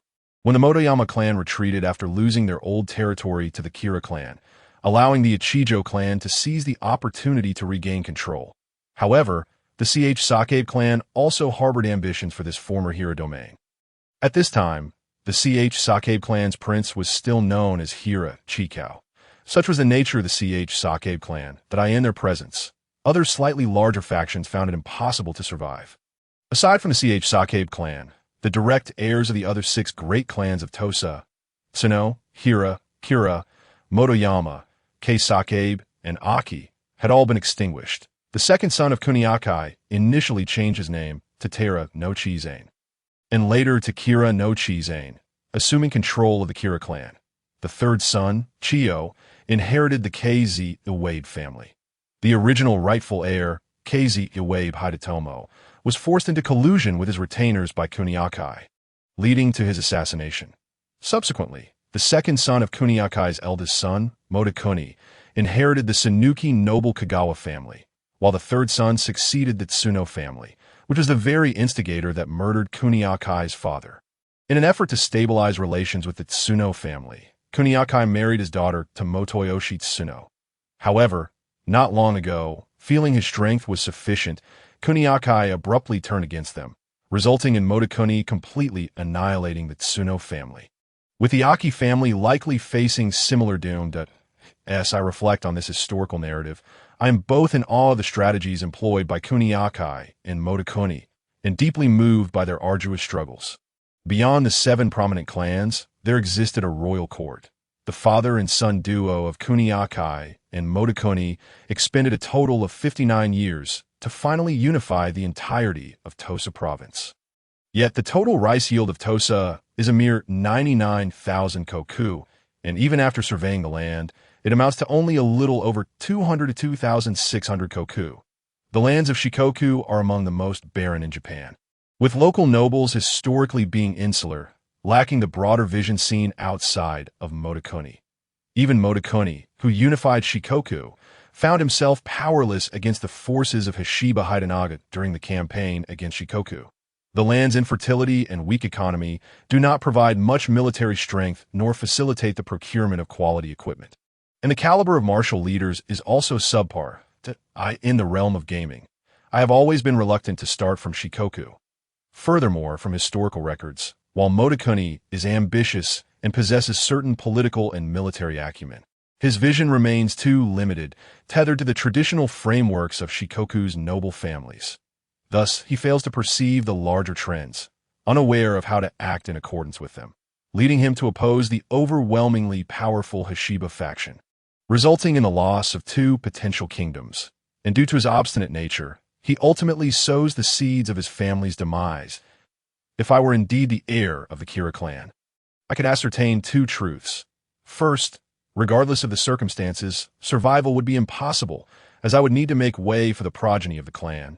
Moreover, the former head of the Kira clan, Yashitomo, had participated in actions against the Sakabe clan, creating a mutual animosity for extermination. Second, even if I were to join them, I would be confronted with a lord with whom communication would be exceedingly difficult, leaving both the clan and myself with no substantial prospects for advancement. However, should I truly be the heir of the Kira family, the paths available to me would be exceedingly limited in this era. Samurai served the noble families or daimyo, who were charged with the duty of safeguarding their territories. For instance, the Oda family in Owari, the Tokugawa's Mikawa samurai, Takeda Shinjin's Kai warriors, and the Usuji Kenshin's retainers all waged wars externally when their respective guardians were strong. Conversely, when their guardians were weak, they sought to usurp power. Following this system, I would likely have no choice but to serve Motakuni, provided he would spare my life. Oh, what a grim fate indeed. Were you pondering? After a prolonged silence, Koyuki could no longer contain her curiosity and inquired. I was contemplating the future. I casually replied. What? Do you not wish to sleep? Indeed, I have heard so many things today, she said, reclining backward with her hands behind her head. For a moment, both of us fell into silence. Perhaps you should head inside. The dew outside is quite heavy, Cookie suggested after a while that as September approached. The mountains turned cool, located as we were in a coastal area. The dew indeed felt quite oppressive, and I could sense the moisture against my exposed calves. Oh, are you feeling cold? I asked as I sat up. I'm not cold, but you. It's fine, I replied, lying back down that if the weather grows any cooler, we shall just sleep inside. Yes, Koyuki affirmed. How do we manage during the winter? What should we wear? It seems we have little to cover ourselves with inside. I ponder aloud that we wear furs. When sleeping, we have thatched grass inside. Koyuki explained as, we just cover ourselves with thatched grass? Yes, we can bind the thatch together with straw rope. Also, there is a hearth inside. As winter approaches, we shall burn more charcoal to stock up. The more pressing issue lies with food. Koyuki furrowed her brow. What shall we do then? I queried. After autumn begins, smoked meat preserves well, so we must work harder during autumn. Hunting more game and exchanging for coarse salt and rice in town, she replied. That sounds quite taxing, I sighed. Well, at least we can survive, Koyuki said. Last winter, we ran out of coarse salt at home, so I took 2 furs to town for trade, only to find several dead bodies on the street, not knowing if they perished from freezing or hunger. Perhaps exhausted, Koyuki's voice trailed off as sleep overtook her. I sat up, gazing at the thatched grass spread on the ground, remaining motionless for a while. The following day, Koyuki prepared to take 2 furs to the town beneath Hidaka Castle to exchange for daily necessities. While she had been urging me to leave the mountains, she continued to stockpile food, as if she intended to stay. Koyuki, may I accompany you today? I proposed. I asked the Lord preparing to descend from the mountain. Koyuki's hands trembled as she held the furs, causing one to fall from the wall. That I stepped forward to retrieve it. I could see as prudent to assess the situation first. I replied vaguely to in truth. It was Koyuki's words from the previous night that ignited my desire to seek work. It would be exceedingly difficult for Koyuki to endure winter alone. Could I stand idly by, allowing her to toil even harder? Is it all right for you to go out? Cookie asked. No problem. There are no members of the Tsuno family left in Hidaka Castle. Besides, dressed in this plain garment and leaving Kaigetsu at home, who would recognize me as a samurai? I replied. Koyuki pondered before nodding in agreement. Please, sit down first. For what purpose? I inquired. Tio, tie up your hair. Koyuki blinked, and though it was still a tad short, it would suffice. Very well, I acquiesced, settling cross-legged. Koyuki tore a strip of cloth from her own clothing to bind my hair. Feel free to tear my clothing, I said, for a girl. Koyuki, this habit is rather unbecoming. All done, Koyuki swiftly declared. I sensed something new atop my head, slightly unfamiliar. Alas, without a mirror, I could not see how my first hairstyle had turned out. Let us depart, I said, touching my head. Yes, she affirmed, and thus we set forth. Along the way, Koyuki was lively, frequently pointing out what lay beyond the ridges, recounting past hunts in this area. The mountain path was narrow and rugged, yet her chatter made the journey seem less arduous. After crossing 2 peaks, I decided to broach a serious topic. Koyuki, what is the town beneath Hidaka like? I asked her. After all, having grown up in a temple, it is quite normal for me not to know much. It is a place where farmers exchange their necessities, and some artisans reside there, while the samurai from the castle come out to collect grain and levy taxes, she explained. Are there any places to work? I inquired. Hidaka town is quite small. It seems there are none. Koyuki shook her head, suddenly realizing my intent. Are you planning to seek work? But you are a samurai. How could you go to such a place? Koyuki, even samurai must survive. My lord, have I failed in my service to you?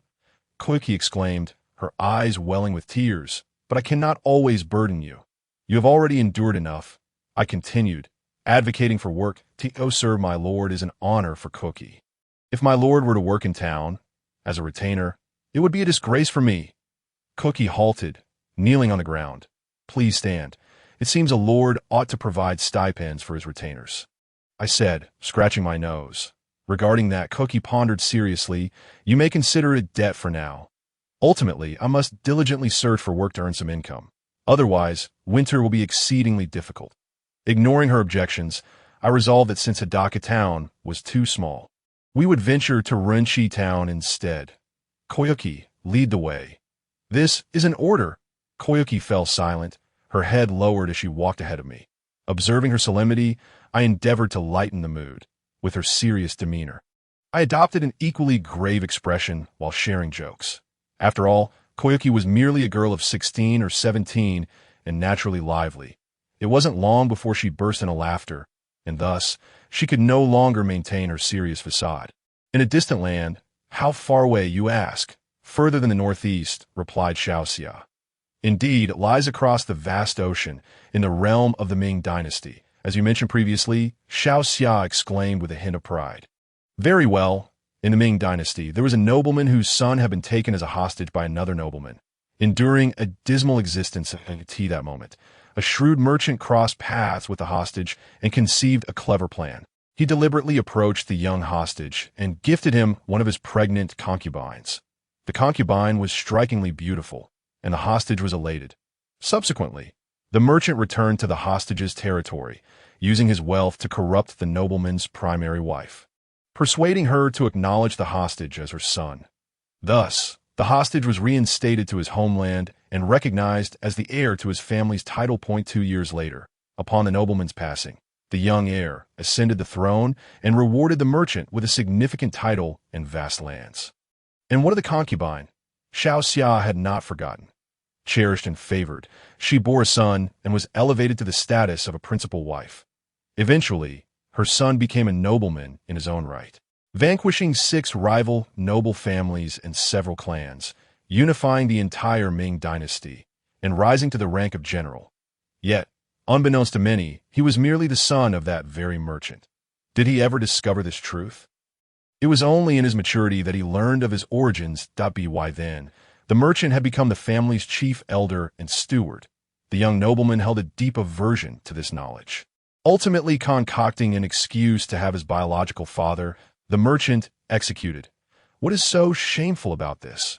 Xiaoxia pondered, perplexed. He had inherited the family estate, after all. What difference does it make whether he is the biological son of the previous nobleman?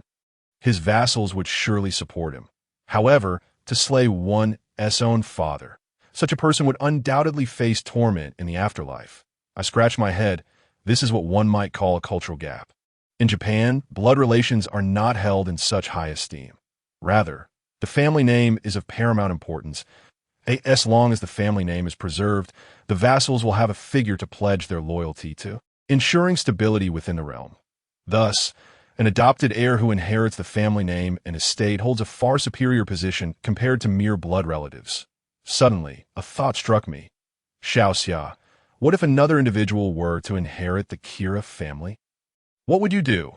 As long as the Lord remains, no one else is qualified to inherit the Kira family. Xiaoxia responded, but it cannot be dismissed so easily. You must know that I have an elder sister. If a member of the Chasakave family were to marry her, he would become the adopted son of the Kira family.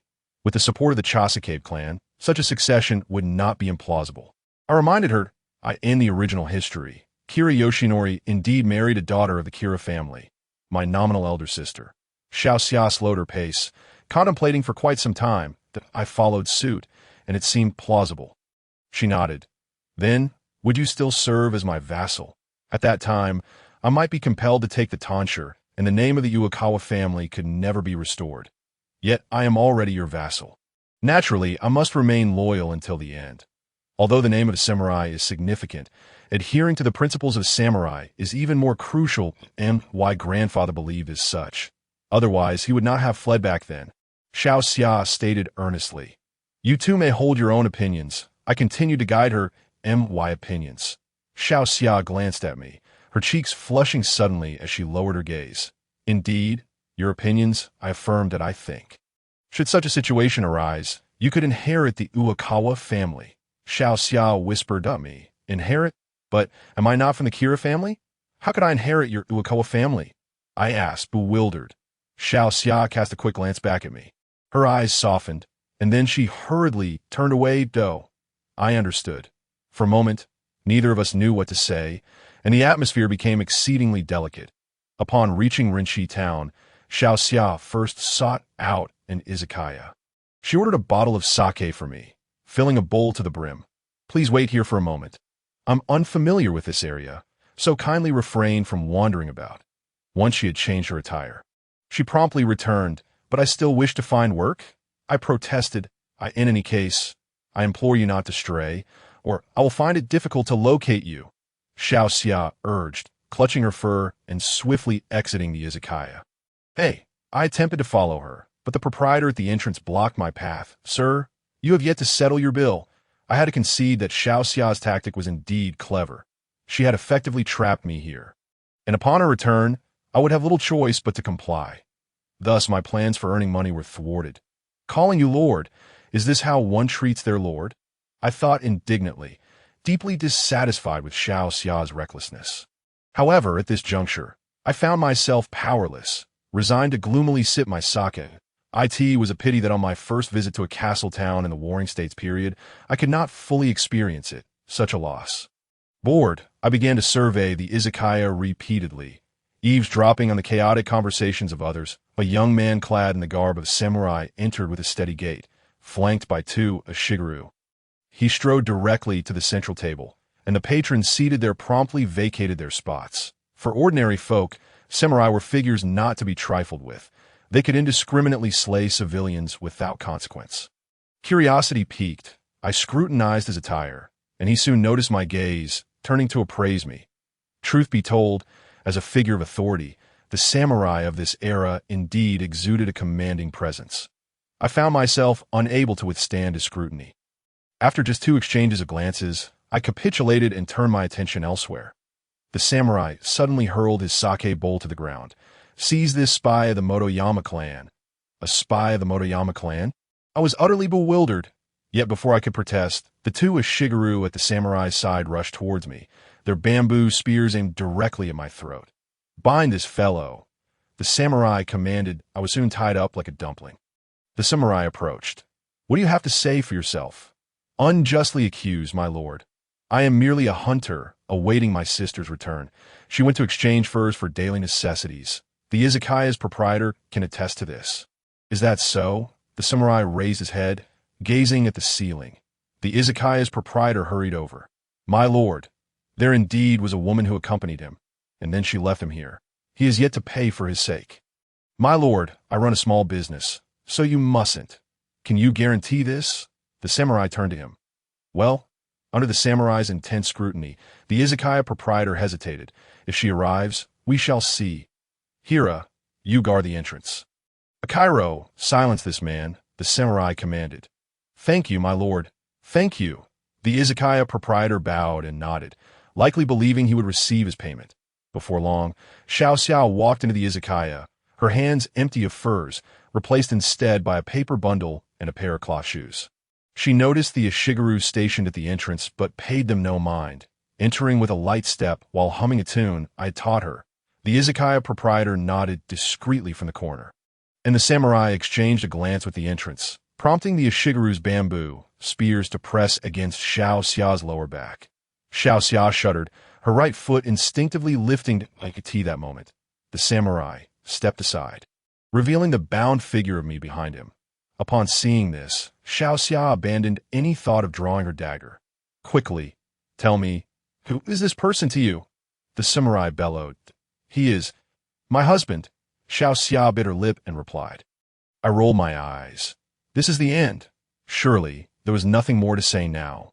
The samurai tore the cloth from my mouth and demanded, state your purpose for being here, and perhaps you may be spared. My lord, I truly am not a spy of the Motoyama clan. I shook my head in despair.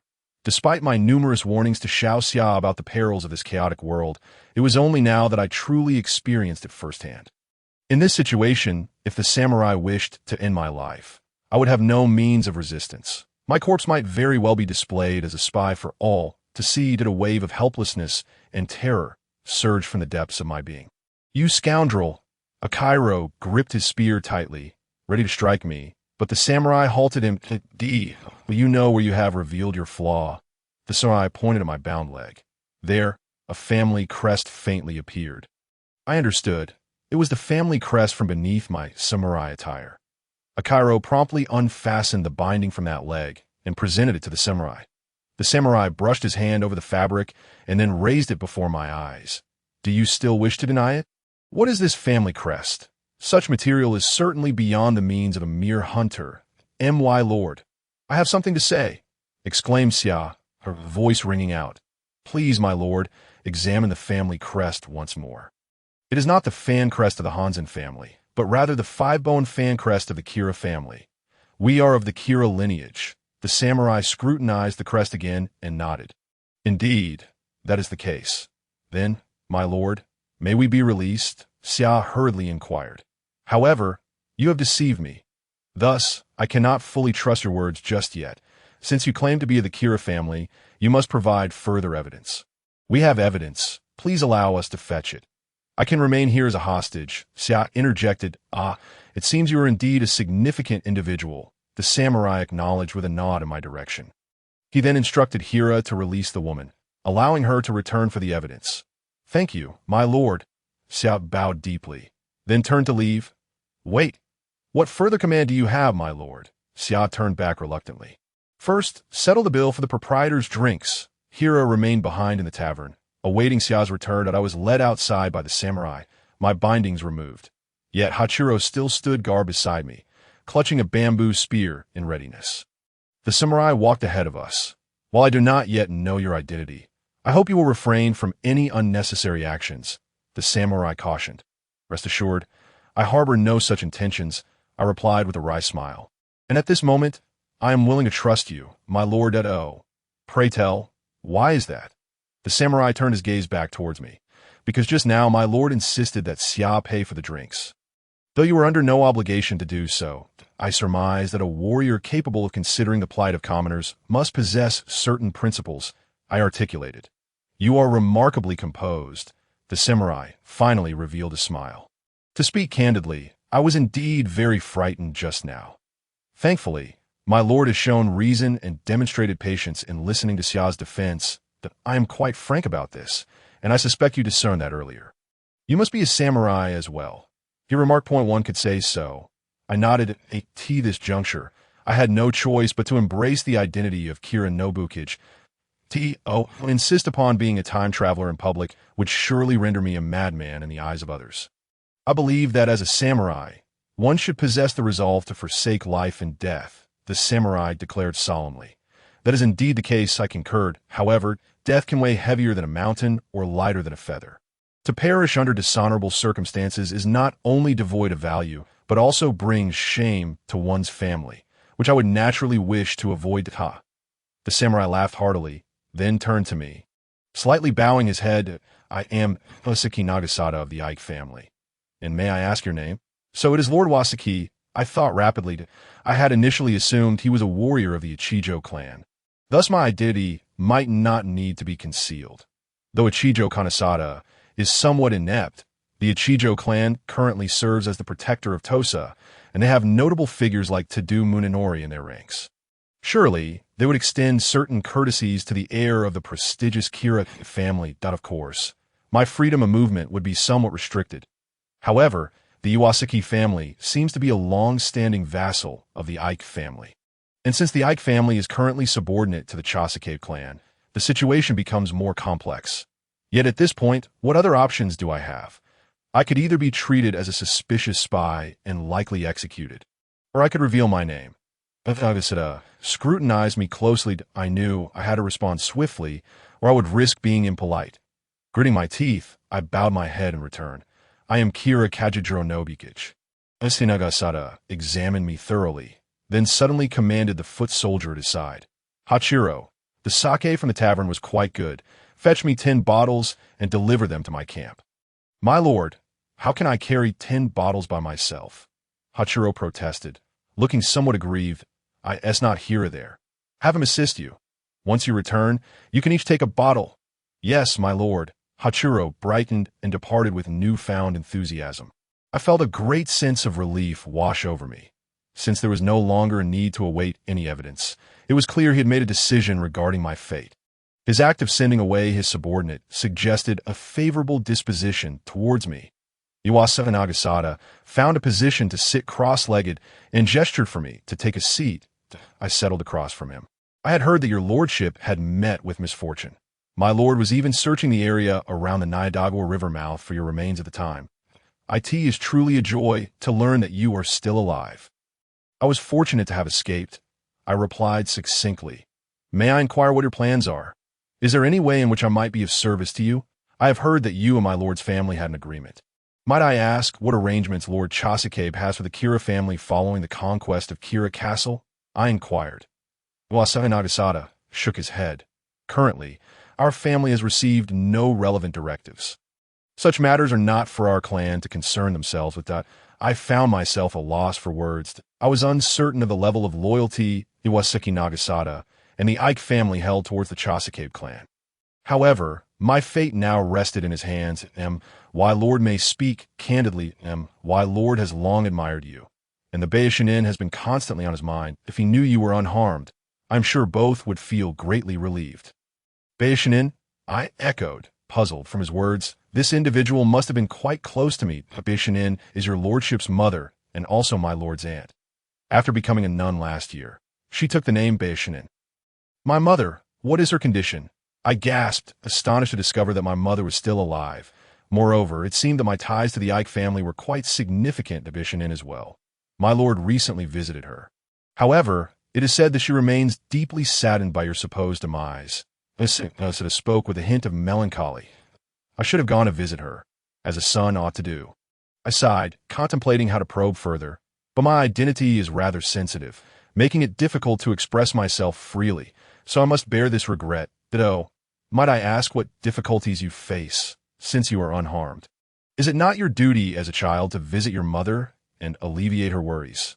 Times have changed. Kira Castle has already fallen. For Lord Chasakabe, I no longer possess any utility. Furthermore, I have been missing for nearly 2 months, and Lord Chasakabe may already have plans for the Kira family. If I were to appear at this moment, it could very well disrupt his arrangements. Why Lord's concerns are indeed valid. Oski Nagasata nodded. Then how about departing for now? If you wish to meet my lord, I could facilitate an introduction. However, if things are indeed as you fear, it may place my lord in a precarious position. I immediately felt the weight lift from my shoulders, sensing a newfound ease. The samurai before me appeared to be trustworthy, and at least for now, I need not worry about my personal safety. While I had grasped the broader situation from my readings, my specific knowledge of the local circumstances was scant. Having the opportunity to converse with someone informed, I felt I could learn much more from him. To meet you, my lord, is truly an honor. I smiled faintly, revealing a classic 8-2 smile that I have long been confined within the temple and recently hidden in the mountains, having seen little of the world. My earlier behavior in the tavern must have amused you. Not at all. Your lordship displays remarkable clarity of thought. I hold deep admiration for that. Moreover, you bear the weight of your family's legacy. And it is wise to be cautious, Wasaki Nagasata replied, his expression suggesting genuine sincerity. I have several questions that perplex me. Would you be willing to enlighten me? I am at your service. Please speak. That I have a sister. Do you have any knowledge of her current situation? If you are aware, I would be grateful for any information you could share with me. Your lordship's sister? Ah, you mean Princess Yu? Iwasaki Nagasata acknowledged. Nodding. I do know a few things. After the misfortune that befell your esteemed father, she was sent back to the Hosokawa family. The Hosokawa family? I asked, intrigued. Indeed, at that time, our family was still in the process of constructing Ike Castle and had not yet separated from the main clan. Thus we did not adopt the Ike surname. Asuna Nagasata explained. Oh, please continue, my lord. It turned out that the Ike family was a cadet branch of the Hosokawa family. Subsequently, she married the heir of the Chasakabe family, Lord Hidetaka, and thus Princess Yu became a foster daughter of the Chasakabe clan. 2 years ago, Princess Wei entered into matrimony with the esteemed Lord Takeda Hideyoshi, a prominent minister of the Sakabe clan. However, following Lord Hidetaka's untimely demise last year, His Highness Prince Chiyo of the Takeda family succeeded to the Sakabe estate. Last month, Lord Hidetaka's son was summoned to inherit the Takeda lineage. Consequently, both Lord Hideyoshi and his son were compelled to take vows of asceticism. Princess Wei, upon hearing this, gazed at me in astonishment, exclaiming, "So you are to wed the illustrious Lord Hira, A bitter smile crept across my face as the realization dawned upon me. It became evident that Prince K. Sakabe had long harbored such intentions that in light of this, my presence was indeed an inconvenience. How could I have overlooked the fact that Princess Wei is the daughter of the Kira family? Everyone assumed this union merely served to fortify the ties between the K. Sakabe clan and the Hira family. Yet I felt compelled to express my thoughts. It is not surprising, my lord, I replied, shaking my head. The Kira family has been extinguished for over a decade, and my sister has been raised within the K. Sakabe household. Aside from someone as astute as Prince K. Sakabe, who would pay heed to her lineage, for me, the situation had always been a foregone conclusion, and thus I was not taken aback. However, upon grasping the full scope of the matter, I could assert with certainty that the K. Sakabe clan indeed sought my demise. Hence, the prior alliance formed by the clan with His Highness was merely a ruse to eliminate him through the Takeda family. Their plans regarding the Kira lineage had evidently been in motion for some time. Lord Iwasaki, displaying his intelligence, swiftly deduced the implications of our conversation. Yes, soon as news of my supposed death spread, Kira Castle fell under siege. I nodded, acknowledging the gravity of the situation, given the circumstances. My lord, do you truly wish for me to depart? I had made promises that I intended to keep. Yes, I had anticipated. Lord Iwasaki proved to be a trustworthy individual. Renge Castle is a territory of the Iwasaki family. We are merely allies without authority over the governance of the town. Personally, I hold obligations solely to the Iwasaki family. Since His Highness bears no ill will towards my family, I see no reason to impose upon him. I have no malice towards the Iwasaki clan, and I hold great respect for Prince K. Sakabe himself. I straightened my posture. Although the K. Sakabe clan harbored ambitions to annex my Kira family, such aspirations are commonplace in these tumultuous times. Thus, I remain unconcerned. Your demeanor is truly admirable, my lord. I remarked, as a subordinate, I should have refrained from speaking out.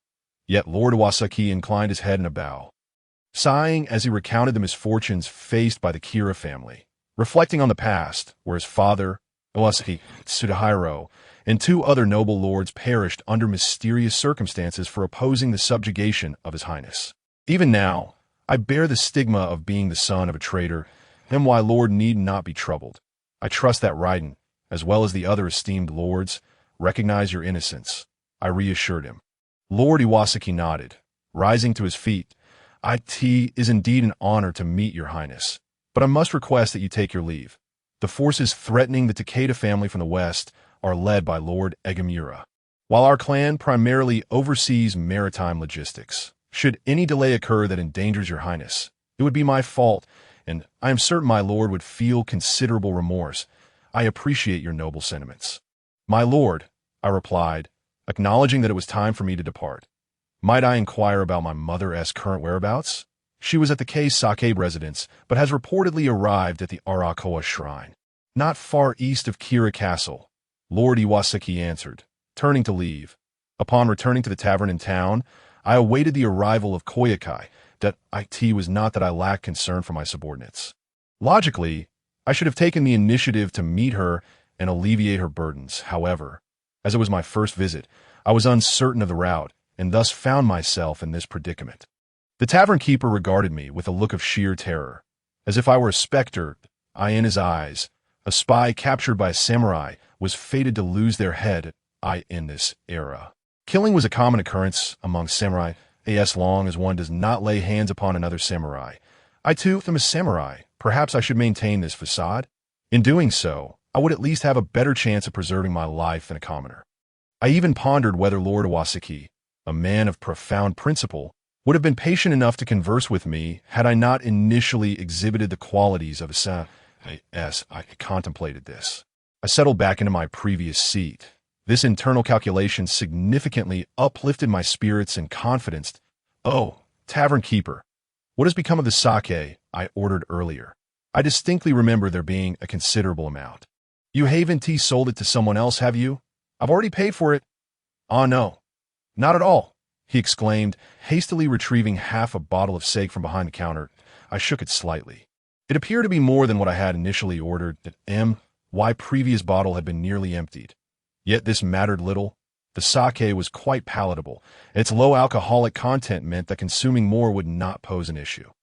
I leisurely poured myself a drink, and why prolonged conversation with Lord Wasaki had consumed a significant portion of time, and since we had taken a roundabout route, it had likely taken us about an hour. Koyuki, in her haste to retrieve the blade, must have been eager to return, so she should be arriving shortly. My lord. I heard Cookie's voice, infused with delight. It was as if the very mention of her name summoned her presence. I turned to the entrance, where Koyuki stood, cradling the famed sword, Yumikajetsu, gazing at me with incredulous joy. What is it? Do you find it hard to believe that I managed to escape? I approached her. Accepting the sword and sheathing it at my waist, I nodded, affirming that I finally resembled a samurai. Although I currently possessed no territory or stipend, I could at least consider myself a wandering warrior. You truly startled me. I was nearly frightened to death, she exclaimed, patting her chest, still visibly shaken. By the way, did you manage to bring back the salt I asked for? And what about the pair of cloth shoes I requested? Yes, Koyuki nodded, though she then shook her head. I didn't manage to bring them back. At that moment, who had time to think of such things? Such a foolish girl. Just buying salt, and you lost it not once but twice. How many times will you let it slip through your fingers? I feigned displeasure. It was only twice. Koyuki pouted, seemingly wanting to defend herself, but ultimately conceded, yes, it was my fault. Perhaps you did not lose it this time. Think carefully, I suggested, contemplating as I gripped the hilt of Yumikajetsu and partially drew the blade. Where did you place it? Koyuki furrowed her brow, deep in thought. Observing the gleaming blade, the tavern keeper trembled slightly. His reaction only bolstered my confidence. Have you still not recalled where it is? I called out loudly, I'm sorry, my lord. Koyuki quickly apologized, seeming ready to kneel and beg for forgiveness. However, to her astonishment, the tavern keeper was the one who knelt first. Please spare me. Noble samurai. I have hidden away. I shall retrieve it for you at once. You have never looked so imposing before, I remarked, amused. And you are quite perceptive. You instantly deduced that it was that greedy tavern keeper who had taken it. After departing the tavern and making my way home, Koyuki gazed at me with admiration. Were you not frightened? I was merely intimidating the tavern keeper. I chuckled. Seeing Koyuki's admiration brought me immense satisfaction. I recalled that in my youth, whenever Zhang Hanlu was present on the soccer field, I consistently performed beyond my capabilities. This is likely a sentiment shared by all elder siblings before their younger siblings. It's all right. I know you wouldn't punish Koyuki, she replied earnestly. Of course not. Koyuki mentioned that in the tavern. Besides, I am to inherit the Kamikawa family. How could I bear to punish you? My spirit soared, and I could not resist teasing her. Oh dear, my lord. Koyuki's cheeks flushed crimson, and she hastily shifted the topic to her most pressing concern. How did you manage to escape? I recounted the entire ordeal to her in detail. My lord. You are truly remarkable. Koyuki gazed at me in awe once I finished, her eyes sparkling like stars. Even a renowned warrior like Lord Wasaki was easily swayed by your words. Is he well known? Have you heard of him? I inquired. Based on his demeanor, I indeed found Lord Wasaki to be exceptionally admirable. Koyuki admitted that she had not previously heard of his name. She answered honestly, then why do you say such things? I thought Yin Songjing's reputation was quite significant. I couldn't help but feel a mix of amusement and exasperation. However, her father was indeed a man of great renown. Xiao Xia explained. Yin Songjing Zhou was a foremost military general of the Qi family. When he died, my grandfather was still alive, that he said that because Yin Songjing Zhou opposed them, the Sakabe clan could not subdue the Qi family. Later, they conspired to murder him and falsely accused him of attempting to overthrow the Qi family in order to eliminate his influence within. I shook my head at the Sakabe clan's cunning, and oh wonder, Yin Songjing Jing claimed he still bore the stigma of being the son of a traitor. Perhaps it was precisely for this reason that he strongly resonated with my assertion about not wanting to die in disgrace. Such devious schemes. Xiao Xia interjected. It's truly detestable. Yet it cannot be said so lightly to I in this era. It is either to annihilate the opponent or to be annihilated by them. The Sakabe clan harbors grand ambitions, and their leader is astute.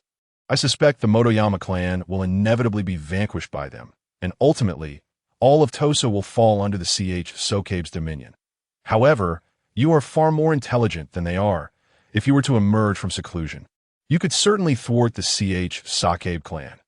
Xiao Xia now regarded me with immense admiration, spontaneously asserting her belief. Seeing her faith in me surpass my own left me at a loss for words. The Sokabe clan's advantages in Tosa are already established. Compared to other clans, the two successive leaders of the Sokabe have proven far more remarkable, and their vassals are exceptionally skilled. To this day, they possess the strength and prestige to unify Tosa. Though the Motoyama clan can still hold their ground, their allied nobles will gradually gravitate towards the Sokabe, while their own stronghold will retreat further. From Asakura Castle to the Motoyama Castle, and finally to a defenseless Shinya, ultimately capitulating. The Aki clan will also face annihilation, followed by the self-destruction of the guardian, Ichijo Kanesada, who will be ousted from Tosa by the allied nobility and the Sokabe clan. Despite my knowledge of history, I humbly acknowledge my lack of prestige and capacity to alter this fate. The tides of circumstance are beyond human resistance, given the Sokabe clan's consistent behavior. It seems my only recourse is to remain hidden in the mountains. Tosa is fated to belong to the Sokabe clan, should they become aware of my presence, drawing from the precedents set by the Chi and Sokabe clans. Along with previous treacheries, it is certain I would meet a sinister end. Therefore, to ensure my survival and to live a more unencumbered life, I must confront the Sokabe clan. Yet, the outlook is dismal.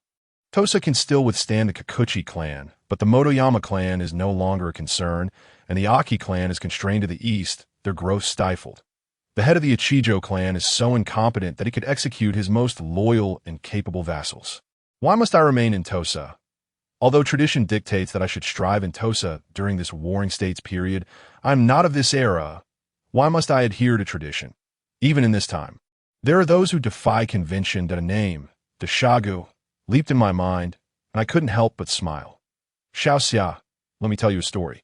All right, Xiao Xia nodded vigorously. One day, Xiao Xia went hunting and discovered a badger ahead. She looked at me in surprise, as if she wanted to say something but chose to listen quietly. Just as she was about to shoot it, the bowstring snapped, after attempting to fix it without success. She had no choice but to draw her dagger and pursue it. However, the badger seized the opportunity to flee, and although Xiao Xia felt she could outrun it, the badger had gained considerable distance. By the time she caught up, the badger had likely already retreated into its burrow. What should she do now? Indeed, what should she do? Xiao Xia began to ponder. Thus, she quickly mounted a swift steed and hurried ahead of the badger. Leaping off the horse and swiftly stabbing the badger with her dagger. My lord, horses cannot run swiftly in the mountains. Xiao Xia reminded me. Why must it be in the mountains? I never said I wanted to chase the badger there. I replied, oh, but my lord, where would we find such a steed? Shall we go look for one now? I chuckled. Your story isn't as entertaining as before. I feel rather muddled, Xiao Xia remarked that I thought so too. She surely didn't grasp my meaning. Xiao Xia, I've made a decision, I suddenly declared solemnly. What have you decided? Yes, Xiao Xia snapped back to attention. Gazing at me earnestly, I have resolved to continue striving as a samurai. Will you follow me? Xiao Xia will follow you to the death, she pledged, bowing deeply. When she raised her head, I noticed her eyes were already red. Rise. I helped Xiao Xia to her feet. What good is a vow of death? We must both survive and live well. Yes, my lord, she complied. When we return, I wish to pay respects to my grandfather and mother first, and of course, by the way, Xiao Xia, you seem to have never mentioned where your mother and grandfather are buried. My grandfather left a will instructing me to follow my lord and restore our family. Yet I have felt guilty for not being certain until now, failing to meet the expectations of my grandfather and mother. Then I shall accompany you. Thank you, my lord. That night, I pondered much, finally falling asleep in the early hours. When I awoke the next day, the sun was already high in the sky. Xiao Xia had prepared breakfast and packed her belongings, ready to accompany me down the mountain. After breakfast, she presented my samurai attire, cradling it in both hands. The clothing had been washed, yet was not neatly folded, just as I expected from Xiao Xia. My lord, please change into this. Is it all right to wear the family crest on the clothing? I recalled my experience at the izakaya. It is fine to wear it publicly. I nodded. The Kira family is a distinguished clan, its lineage tracing back to before the establishment of the Kamakura shogunate. The family founder, Minamoto no Yashiyoshi, was the fifth son of Minamoto no Yashitomo, the first gun of the Minamoto clan. Minamoto no Yoritomo. Later, they were granted land in Tosa, residing in Kira village, thus adopting the Kira surname. During the conflict between the Minamoto and Terra clans for dominion, the Terra clan carried a red banner while the Minamoto bore a white one. During the Battle of Ashu, Minamoto no Yoritomo felt discomfort upon seeing the Sate clan, a branch of the Minamoto, arriving to assist him with the same banner. He bestowed his military fan upon them, instructing them to paint it on their white flag. Consequently, many branches of the Minamoto clan adopted the fan emblem, which led to various adaptations. The Kira clan of Tosa, being the fifth son, employs the motif of 5 fan blades. This family crest is used by many clans. Even in Tosa, aside from the Kira clan and its branches, other families also bear the same crest. These details have been recounted to me by Kira Hiratomo, and now they flooded back to my mind. With this understanding, I felt reassured. Just as I was about to don the attire, an idea struck me.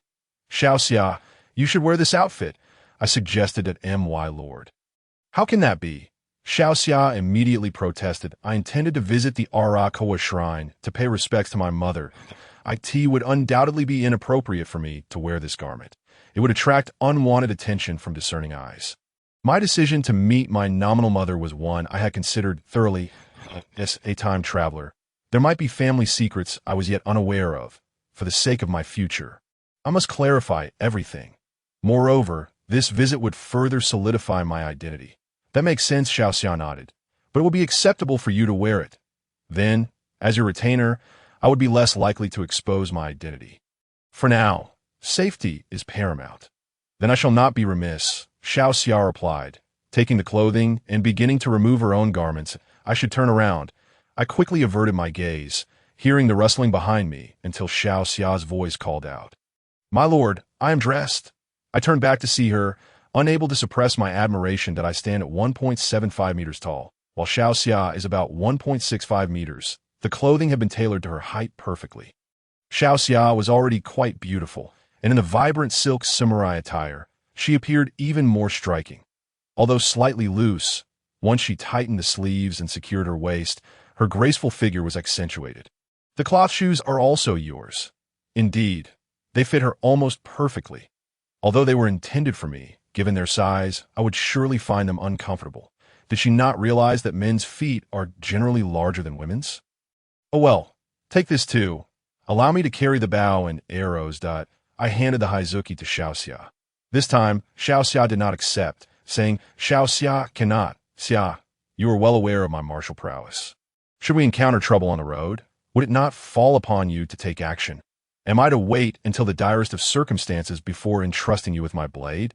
And let me carry the bow and arrows as well.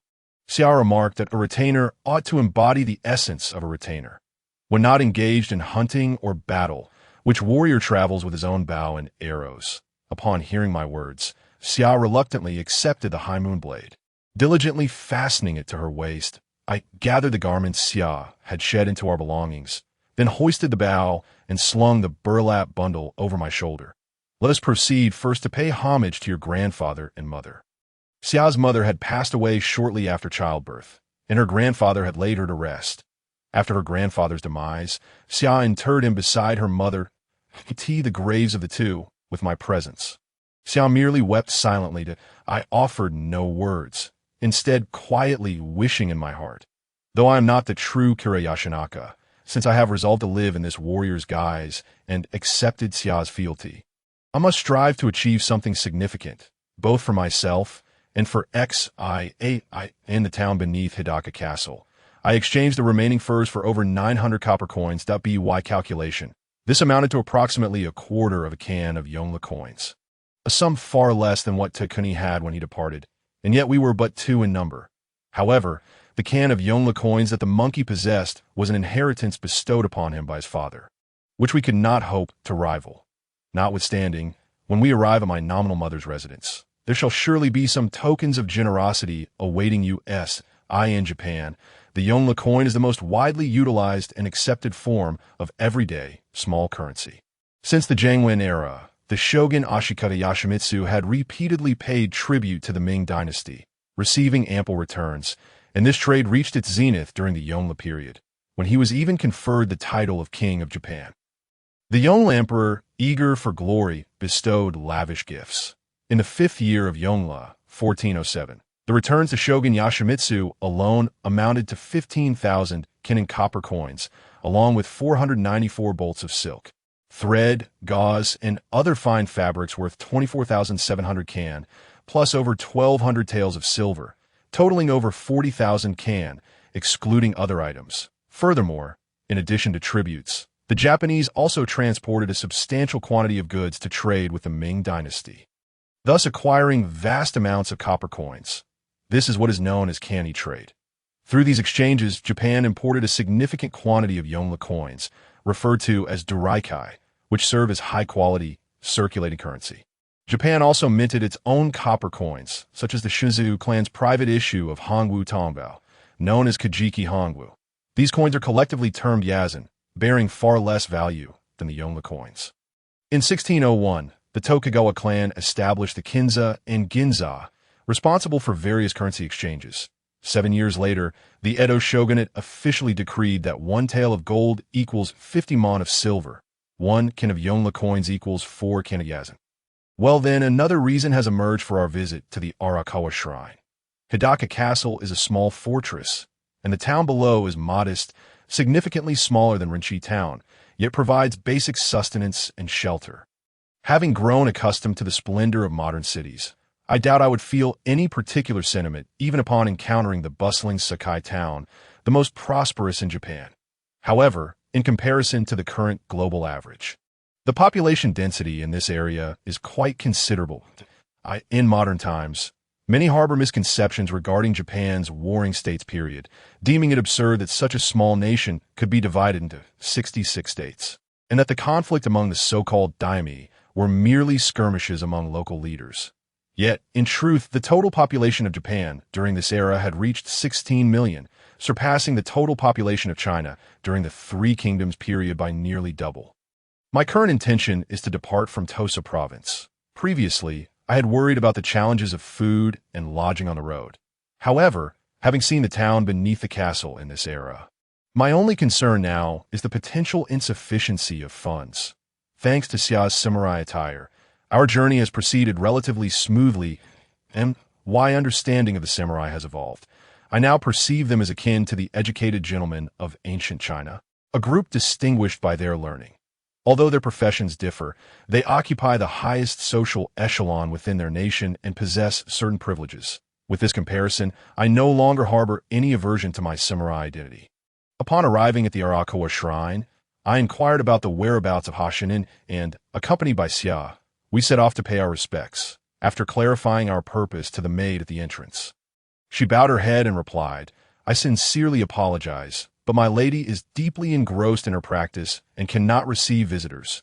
She still referred to her as my lady, suggesting she had served her even before her ascetic life. "I am a member of the Kira family," Xia insisted. However, the maid interjected, "Lord Yama Anojo of the Kira family has visited twice, yet my lady did not meet with him." Xia glanced at me. Hesitating to speak, I understood she wished to reveal my identity, but was concerned for my safety. "I possess something of significance to present to your lady, should she still refuse to meet with us after seeing it. We shall trouble her no further. Might I borrow pen and paper?" The maid regarded me for a moment, seemingly speculating about my identity. I smiled calmly and composedly at her. "Very well, please wait a moment." After deliberating briefly, the maid entered to fetch ink and paper. "What are you planning?" Xiao whispered. "Write the inscription on the Heimun's blade. I believe my mother will recognize it." I replied softly. "Indeed," Xia exclaimed, realization dawning upon her. As a family heirloom, the Heimun had always been kept by the head of the Kira family. When Motoyama Shigetada inherited the family business, it was entrusted to the family elder, Katsunaga Kiyoshin. Therefore, the only individuals capable of accurately reproducing the blade's inscription were Motoyama Shigetada and Katsunaga Kiyoshin. who had sent the high moon to Saiji, along with Kira Kijuro, who received it. Of course, Xia has now also joined this select group. I believe my mother might not recall every inscription, but would surely discern its authenticity, just as Xia had when she first encountered me. Thus, upon seeing the inscription, she should be inclined to meet with us. Indeed, after presenting the inscription, the maid soon returned. Why lady requests your presence, she announced. Xia and I exchanged smiles and followed the maid into the guest chamber. Why lady invites you both to the inner chamber, the maid added. She regarded me with a hint of confusion, likely wondering why her mistress would wish to meet a young male retainer in private. Given my status, it would be inappropriate for me to intrude. I shall wait here in the guest chamber, I signaled to Xia, then sat cross-legged by the door. I wished for Xia to explain our situation to my mother, as I aimed to avoid attracting undue attention. After my previous remark, if Xia were to elaborate on the conspiracy involving the Chasakabe clan, I believed Hashin would understand and approve of my intentions. Furthermore, I was uncertain how to face this mother figure up close. After all, I was not the true Kiryashinaka. Approximately half an hour later, Xia and the maid emerged from the inner chamber. Shortly thereafter, a middle-aged woman clad in a white headscarf entered the guest room. This was likely my mother. I bowed deeply. Please, no need for such formalities, she said. Yes, I responded respectfully, then lifted my head. She scrutinized me closely, her gaze filled with compassion. I had witnessed such a look in the eyes of my true mother on countless occasions. Her eyes were slightly reddened, likely from tears shed moments prior. Yes, she gazed upon me. It appeared that tears were again welling in her eyes. Please take care of yourself, I urged, moved by her expression, and bowed again. That I have long admired you. It is beyond words to express my gratitude for this meeting.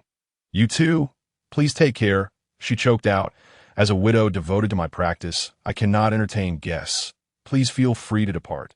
Xia, see them out, she instructed. Yes, my lady, the maid, Xiaoming, replied, then escorted Xia and me to the door. I felt her gaze upon me, lingering until I disappeared around the corner at the end of the path. After leaving the Arakawa shrine, I instructed Xia, please tell me in detail about your meeting. Yes, Xia nodded. I followed my lady into the inner chamber, explained your identity, and presented the Haimon.m. Why lady drew out the high moon and examined it for quite some time, tears flowing as she expressed her desire to meet you. I quickly dissuaded her, explaining the conspiracy involving the Chasakabe clan that threatened you, as well as your suspicions regarding their intentions to wed Princess Yi. My lady expressed her deep gratitude for you, but then broke into tears, lamenting how arduous your path has been, and feeling a sense of guilt towards you. Is there anything else?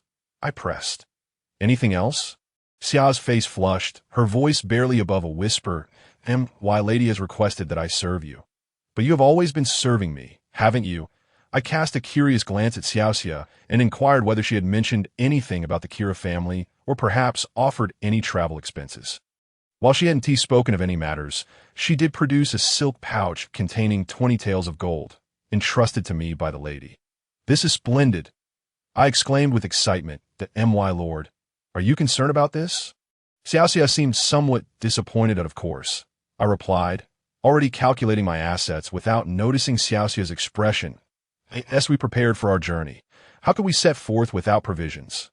20 taels of gold equates to 20 koku of Yongla coin, or 80 koku of lower denomination, which, if managed wisely, could carry us from Kyushu to the northeast. I pondered whether we might encounter any bandits along the way. Initially, I worried about the lack of accommodations on our journey, but after seeing the town beneath the castle, my concern shifted to the sufficiency of our funds. Just as I resolved one anxiety, another emerged. Truly, this world is rife with discord. As if to echo my worries, a distant sound of hooves approached from behind. Excuse me, the two ahead, please wait, a rider called out, and it seemed evading trouble was now impossible. My lord, what should we do? Shall we take action first? Xiaoxia asked nervously. Let us observe. They don't appear to be bandits. Bandits hardly speak so courteously, I responded after a moment's thought. Could it be someone from a Chasakabe clan, come to pursue you? Xiaoxia's anxiety intensified. That is unlikely. Their reaction time would not be so swift. As the rider drew closer, I discerned it was but one individual, and surely one would not pursue on horseback alone if they sought to capture someone. Oh, Xiaoxia relaxed her guard. While I was certain the rider bore no ill intentions, I wondered who in this vicinity would know me and be aware of my arrival, that I watched as the rider dismounted and approached me. "I beg your pardon. I am Nakayama Taikichi." He spoke breathlessly, evidently having hurried here to my father, Chasakabe Hidetaka. Ah, so it is he. I recognized his identity. Last October, under pressure from the Chasakabe clan, the head of the Chasakabe family, Hidetaka, was compelled to direct his retainers to slay his own brother, Hidetaka, who had been raised as his son. Naturally, some from the Chasakabe clan might have been involved as well. Subsequently, Hidetaka adopted his third son, Taikichi, as his heir and withdrew from public life, allowing Taikichi to inherit the family legacy. Before me stood Hidetaka's only legitimate son. He was meant to be the next head of the Chasakabe clan. Yet, following those events, he not only could not avenge his father, but was also forced to serve the very clan that had slain him. Indeed, my mother later married his father, making him my half-brother. Understanding this connection, I felt no reservations. "I am Kiranobikij," I said, extending my hand with a smile. "Indeed, it is you." Nakayama Taikichi grasped my hand firmly. "Brother, what brings you here? How did you know of my arrival?" I inquired. "I brought my mother here a few days ago. Just now, I visited her and noticed a change in her demeanor. After my persistent questioning, she informed me of your arrival," Nakayama Taikichi replied, his face reflecting sorrow. I understood his mother's feelings, as well as his own. That I nodded. In truth, this brother of mine had faced circumstances no better than my OWN. My enemies were the Motoyama clan. In opposition to the Chasakabe clan, his enemies were the Chasakabe clan, yet he was obliged to serve them. What a pair of unfortunate brothers we were. In the original history, this brother played a significant role in the internal and external affairs of the Chasakabe family. Following the Battle of Sekihara, the Chasakabe clan underwent a change, and the head of the Chasakabe family, Tadahiro, served the Hori clan of Sakakibara with a fief of 2,000 koku while he remained in Tosa. In the Tosa Monogatari, he is described as a man of few words, possessing both wisdom and valor, respected for his just rewards and punishments.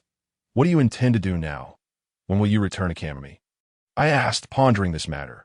Originally, I had hoped to serve as the head of the Nakayama family, protecting the Chasakabe clan and ensuring its legacy continued. Yet I harbored unspoken thoughts within. Nakayama Taikichi released my hand and sat by the roadside, revealing that since I had inherited the Nakayama family, my brother-in-law and nephew had been compelled to enter the priesthood. For me, this was a painful reality, not to mention the matter of avenging my father. I joined him by the roadside, listening intently as he continued. Xiaoxia approached and stood beside me. After hearing my mother's account, I hold great admiration for my brother, and my purpose here is twofold: to see you and to bid you farewell. And secondly, to seek your counsel and hear your thoughts. That he leaned slightly forward. Since my father's passing last year, I have found no one in the Chasakabe household, aside from my mother, whom I can trust. As your brother, though my abilities may be limited, feel free to ask me anything. I responded. Before I address my own concerns, I would like to inquire about your plans regarding the Kira family. Is there any assistance you require? Nakayama Taikichi pondered before posing his question that if one wishes to restore the Kira clan in the current climate, no plan can be of use. I shook my head. The Chasakabe clan's power has solidified. We cannot rely on their protection. The time is against us, the terrain unfavorable, and the people are divided. The Kira's former domain has been occupied by the Motoyama clan for many years, and now it has been seized by the Chasakabe clan. Since the retainers of the Kira family have submitted to the Motoyama clan, they would naturally welcome the far stronger Chasakabe clan as their liberators. Previously, the Kira family elders, Yamanaka Anjiro and Akiyama Akiyoshi, had visited my mother, hoping she would unify the family's stance and advocate for the Chasakabe clan. Consequently, my mother ceased meeting with them. Both were long-standing retainers of the Kira family. Nakayama Taikichi studied my expression. Thus, it is only a matter of time before His Highness Chasakabe Tadahiro inherits the Kira family, I stated calmly. Xiaoxia attempted to interject several times, but ultimately remained silent. What does your brother intend to do then? He pressed further. Given that there is no ground for effort in Tosa, and even survival has become problematic, I must depart from Tosa for now. I wish to travel for a while. If an opportunity arises, I may seek service elsewhere. That I sincerely appreciate your candor, brother. However, does that not imply you have relinquished your responsibilities? Nakayamada Taikichi sighed, appearing quite disheartened. I could roughly surmise his thoughts, that he wished for us to support each other and ultimately reclaim our respective family names and territories, judging by his inquiries, like many powerful clans of this era. His focus remained confined to that layer of nobility. Perhaps he even contemplated future alliances to suppress the Tosa region. That cannot be entirely accurate. May I pose a few questions to you? I decided it was time to impart a small lesson. Yes, I suppose this is both a right and a duty of an elder brother. Please go ahead, brother. Regarding the Nakayamada family, can you carry on as a branch of the Chasakave family without issue? That is not a problem. But please continue, brother. Have you considered re-establishing the Chasakave family? I asked sternly that I have thought about it, but it is currently quite difficult, he sighed. The Chasakave clan is formidable, and at present, I cannot find a single ally within the family, making immediate restoration nearly impossible. Could there be any changes in the situation concerning the Chasakave clan? There is no doubt that His Highness Motonari will inherit the headship. It seems that His Highness Chasakave Tadahiro will soon inherit the Kira family. Nakayamada Taikichi glanced at me before continuing, a powerful branch, His Highness Chasakave Taikichi's, standing within the Chasakave clan, should remain secure. And what of Tosa? I pressed on. Tosa? The Motoyama clan has already withdrawn from the Kira's former domain and has suffered a decline in prestige, likely rendering them no match for the Chasakave clan. Should the Chasakave clan wish to continue expanding their territory, their only military target would be the Aki clan, confined in the east. However, the Aki clan is related by marriage to the Ichijo clan, which may intervene to mediate the situation. Nevertheless, the Chasakave clan's position in Tosa is difficult to shake, he replied thoughtfully. And what of Shikoku? Shikoku? Nakayamada Taikichi contemplated for quite some time, uncertain of the situation in Io. Even if they were to attack, the Ichijo clan would be a barrier. It seems that the Mayo clan of Sanuki and Awa primarily targets the Kinki region. Well, the entire realm. The entire realm? Nakayamada Taikichi stammered, utterly taken aback by such a prospect. Then, your focus lies solely within Tosa. I commenced summarizing for him. In domestic terms, the status of the Chasakave clan is stable, regarding the Chasakave family. The position of Prince Taira is secure. As for the K-Zokave clan, it is challenging to advance any further. However, the position of the branch family head is temporarily stable. Is that the case? It seems so. After pondering for a moment, he concurred with my viewpoint that, if that is the case, to continue residing in the K-Zokave clan is imperative to ameliorate the strained relations both within the household and with the Chasakave clan. Are you capable of overcoming your emotions and relinquishing your vendetta against your father? He clenched his teeth, his expression tense. I believe I can. In that case, there shall be no issues that I clap my hands. Though he exhibited the impatience of youth, he was able to master his emotions and proactively seek improvement. Thus, barring unforeseen circumstances, he would gradually mature and become a pillar of the K-Zokave clan. Without a doubt, just as in the original course of history. Yet, brother, must it truly be this way? Nakayamada Taikichi's face was full of reluctance. I am well aware of your thoughts, brother. However, if your gaze is solely fixed upon the province of Tosa, there is truly no necessity or room for further discussion. That I interrupted him. Upon hearing my resolute response, Nakayamada Taikichi fell silent for quite some time. Earlier, brother mentioned the realm, and he finally inquired. The realm? You say? The Unin War has persisted for nearly a century, and currently, the shogunate is utterly incapable of controlling the situation. It is nearly time for a reform, I replied nonchalantly, noting that the Miyoshi clan holds considerable power in the Kinki region. While the shogun is in exile, and the regent Hosokawa is merely a puppet of Miyoshi Nagayoshi. Nevertheless, the Miyoshi clan harbors its own concerns. Firstly, their legitimacy is questionable, thus leading to inevitable entanglements in Kinki. Secondly, their base of operations lies in Shikoku rather than Kinki, which may very well lead to their decline due to being ensnared in the kinky quagmire to break this deadlock in the short term. There are two possible courses of action. Point 1 is for a powerful lord of the realm to clear the obstacles and ascend to the capital, obtaining a righteous cause from the imperial court to suppress the realm.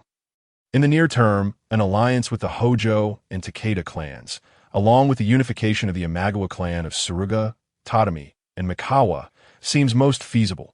The other is for a potent local lord near Kinki to defeat the Miyoshi clan and install a shogun, subsequently unifying Kinki under the auspices of the shogunate, leading to the unification of the realm.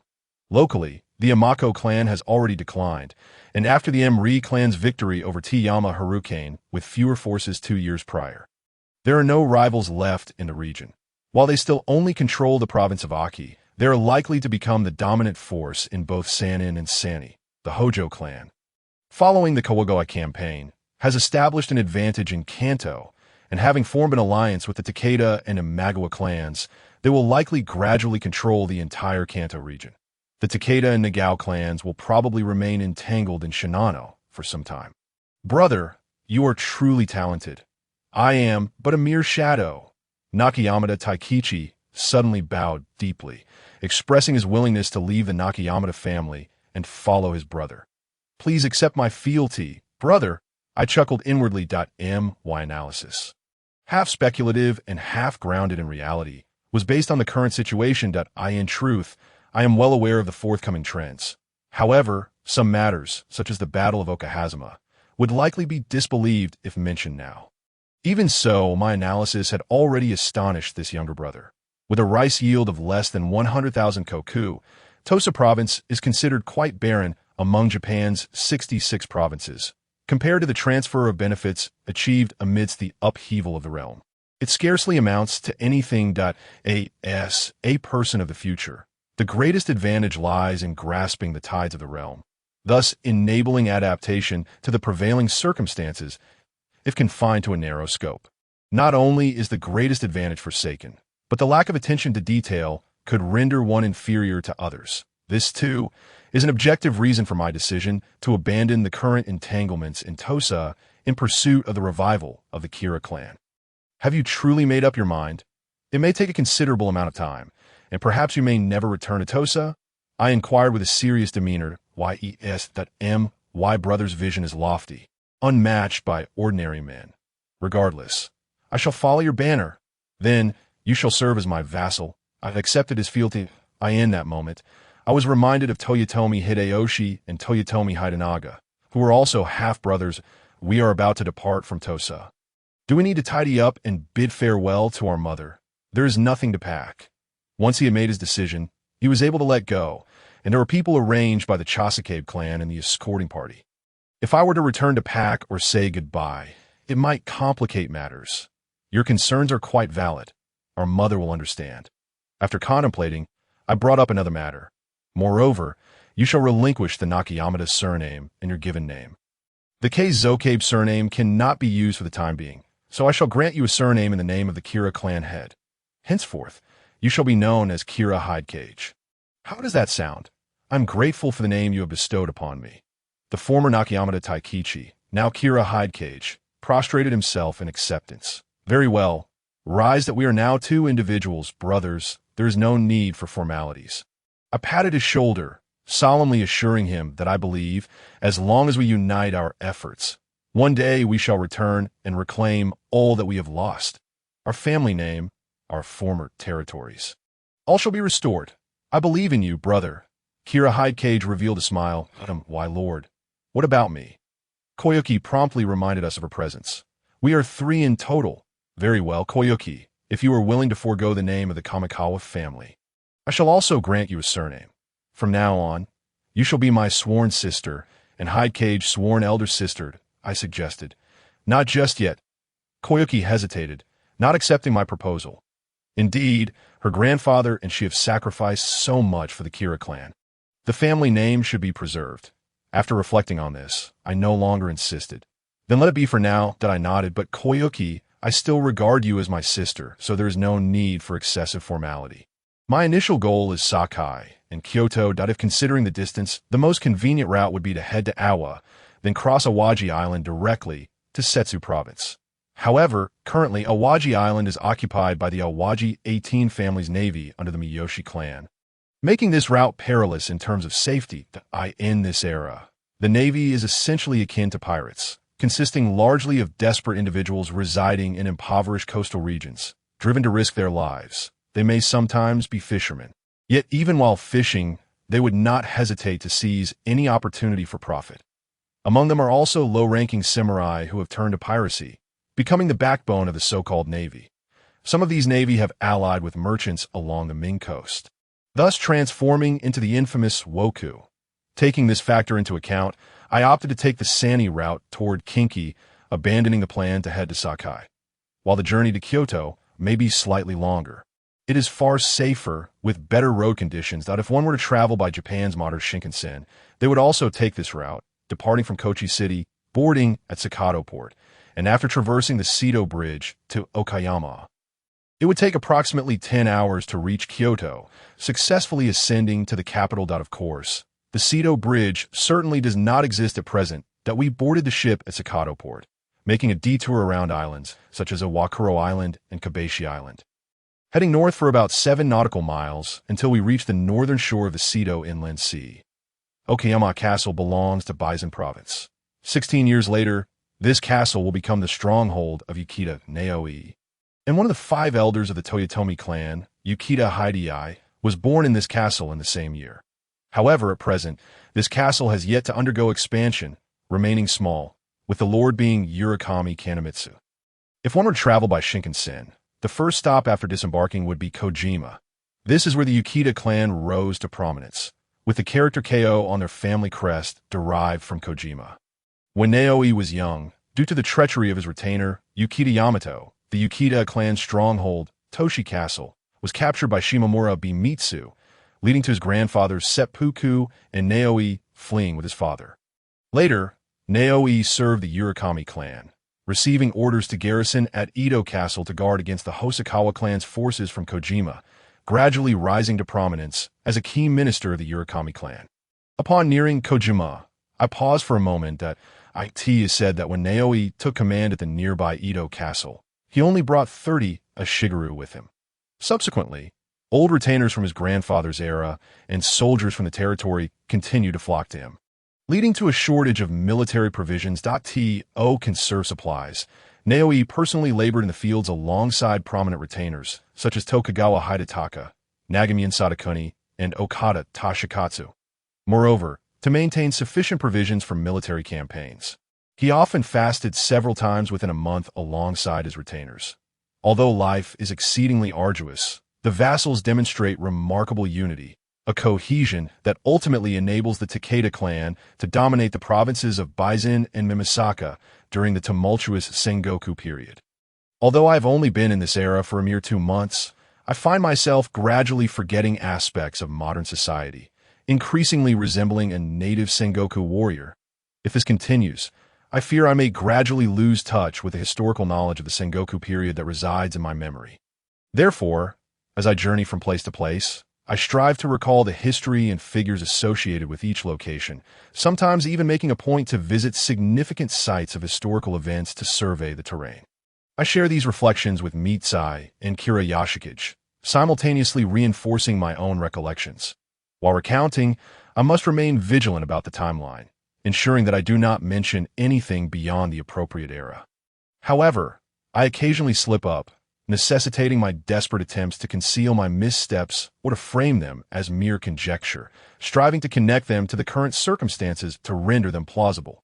Throughout this process, I unexpectedly uncover the intricate details of numerous historical events that I am confident that if I were to return to the modern age now, I would undoubtedly emerge as a leading expert in Japanese Sengoku history.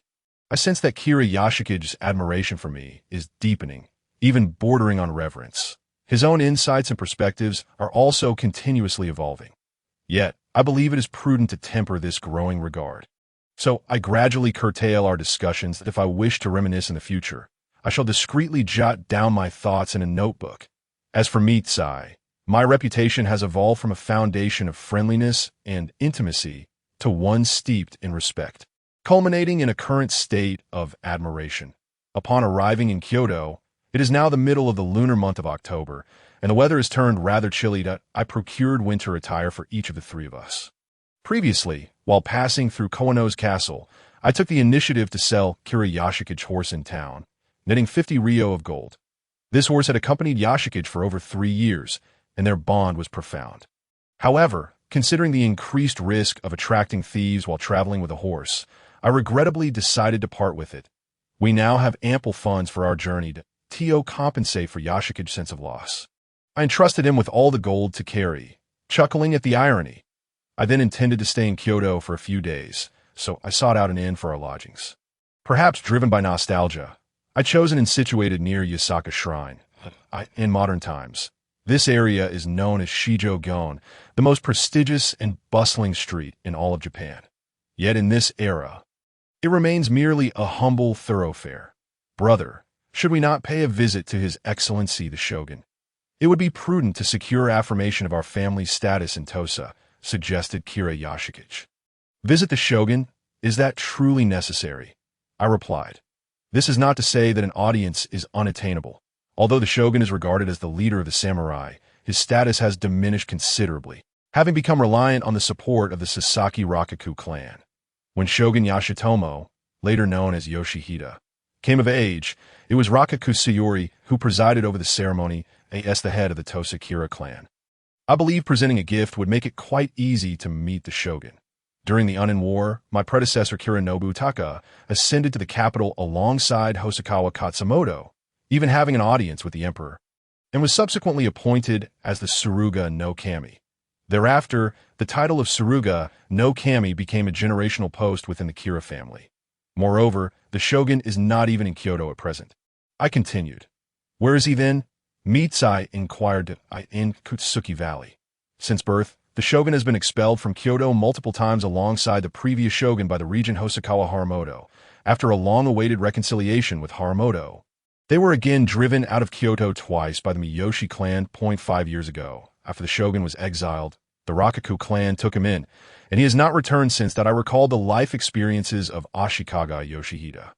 Is this truly the state of a military leader, the Shogun of the realm? Kira Yashikich expressed his astonishment. This is the chaos of the Sengoku period. The hierarchy of respect and status has become utterly disordered. Look at the provincial governors of the time. Aside from the Ise Kitabate, Tosa, Ichijo, and the hidden Nishikawa, who else remains? Consider the Hosokawa, the Shiba, and the Hitama families. What were they during the Unin War? And what are they now? Once, the great Uchi Yoshihiro commanded 8 provinces, and after the demise of the dual masters of Yin and Yang, the Amako clan, what has become of them? The Uchi family has been extinguished this April. Therefore, let us venture forth to admire the scenery. I clapped Kira Yashikich on the shoulder.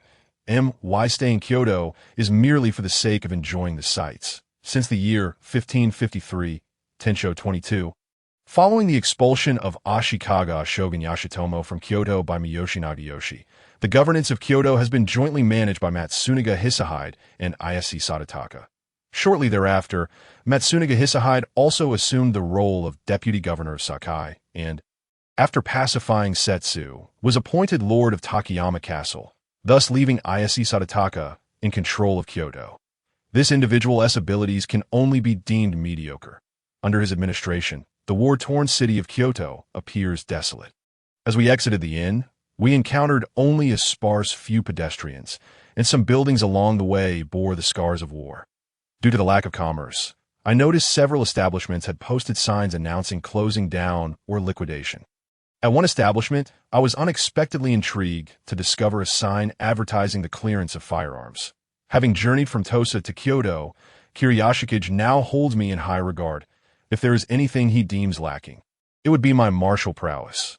Not to mention, even Mitsai, who has devoted herself to archery, could easily best me with the sheath of her sword. I am well aware of my own limitations. In the realm of swordsmanship, I hold little hope for immediate improvement.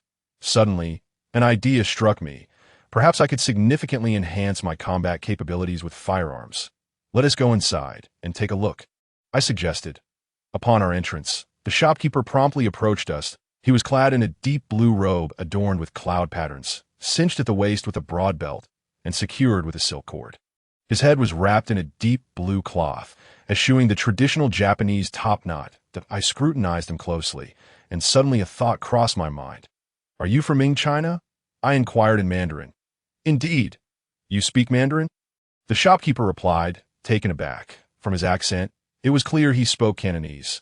This was not surprising, as during the initial long period of maritime trade, it was predominantly individuals from Guangdong or Fujian who ventured forth. The Hakka dialect, which is now prevalent in Southeast Asia and North America, is derived from both Cantonese and Hokkien Dada. "I know a little," I responded with a smile, despite the centuries that separate us. It felt like a reunion with a fellow countryman, stirring a sense of excitement within me. However, to my knowledge, the Ming dynasty had already implemented maritime restrictions by this time, meaning that only pirate traders would be found at sea. "Pray tell, has the Ming court lifted the maritime ban?" I cautiously inquired. "No orders have been issued from the court that I am contracted by the Westerners in Macau to serve as an interpreter for their fleet." The shopkeeper elucidated. "Macau, you say? That is indeed a reference to Macau. I recalled that earlier this year, 1557, the Portuguese had secured residential rights in Macau from the Guangdong provincial government." I nodded, eager to engage in further conversation with him out of camaraderie. After all, opportunities to converse in Mandarin are exceedingly rare in present-day Japan. "I am Kira Nobikich, though you may also call me Jiang Nobikich. May I inquire about your esteemed name?" "Too kind of, I am surnamed Li." "Give a name Tong, courtesy name Fangliang from Chaozhou." Li Fangliang replied with a bow. "So you're masterly to—" I too bow in return. "It seems business has not been thriving here," I observed. "Indeed, speaking of business," Li Fangliang furrowed his brow. "I had assumed that trade in the capital of Japan would flourish, yet it has turned out to be quite dismal. I now find myself compelled to liquidate my inventory and return to Sakai. I'm uncertain how I shall explain this to the shipowner. Market expansion is fraught with challenges. Such tribulations are to be expected. I trust your superiors will not be overly harsh," I reassured him. "Let us hope so. Thank you for your kind words, Brother Jiang," Li Fangliang said, clasping his hands in gratitude. "Should you require anything, I shall ensure you receive the most favorable prices that I wish to purchase a firearm." I stated, "A firearm? The original price is 15 Rio of gold each. I have 3 in stock. If you wish to purchase them all, 30 Rio of gold will suffice. I shall also provide you with a supply of gunpowder. Bullets and fuses free of charge." He readily replied, "30 Rio of gold equates to 120 mo. To my knowledge. Even in Sakai, the price of firearms hovers around 50 mon. This is indeed a remarkably generous offer." Although I initially intended to purchase just one, given this exceptional price, it would be prudent to procure one for Yashikage and Mitsai as well. "Thank you, Master Li," I expressed my gratitude, switching back to Japanese to instruct Yashikage to retrieve the gold. Yashikage and Mitsai stared at me in astonishment, but upon my beckoning, he promptly complied. Handing over 30 Rio to the shopkeeper, I accepted the 3 firearms, distributing one to both Yashikage and Mitsai before attaching the bags of gunpowder. Bullets and fuses to my waist, I then clasped my hands in farewell to Li Fangliang, saying, "I shall not intrude further. Masterly, did I take my leave." "Brother Jiang, take care," Li Fangliang bid us farewell as he escorted us out of the room. After walking a short distance, Xiujing could no longer contain her curiosity and inquired, "Elder brother, was the language you spoke just now the tongue of the Ming dynasty, or that of the southern barbarians?" "It was the language of the Ming," I replied. "So you are proficient in the Ming tongue. You even know so many tales from that era. Have you perhaps visited the Ming dynasty?" Xiaoxia looked at me with puzzlement. "How could that be? I have always resided in Xiang Temple," I said. After resolving to embrace my identity as Kira Senkei, I now consciously uphold the authenticity of this persona, all of which was imparted to me by my great-uncle during my time at Xiang Temple. Kira Senkei's grandfather, Kira Senj, and his great-uncle, Kira Senyi, were disciples of the father of Southern learning, Nanchuan Rudo Meixian, who taught them the 4 books and the classic of filial piety. Later, upon Senj passing, his legitimate son Senjitsu succeeded him as head of the family, while Senyi became a monk at the Kira family's ancestral temple, Xiang Temple. Senkei was less than a year old when he took vows, being raised by his great-uncle Senyi. This lineage is recorded in the Tosa Monogatari. So, elder brother, you have this history. Shiojing nodded thoughtfully. But my lord, why did you spend so much gold on this item? Xiaoxia began to lament the 30 pieces of gold. Not underestimate this firearm. I said, taking a stance, as if aiming with a gun.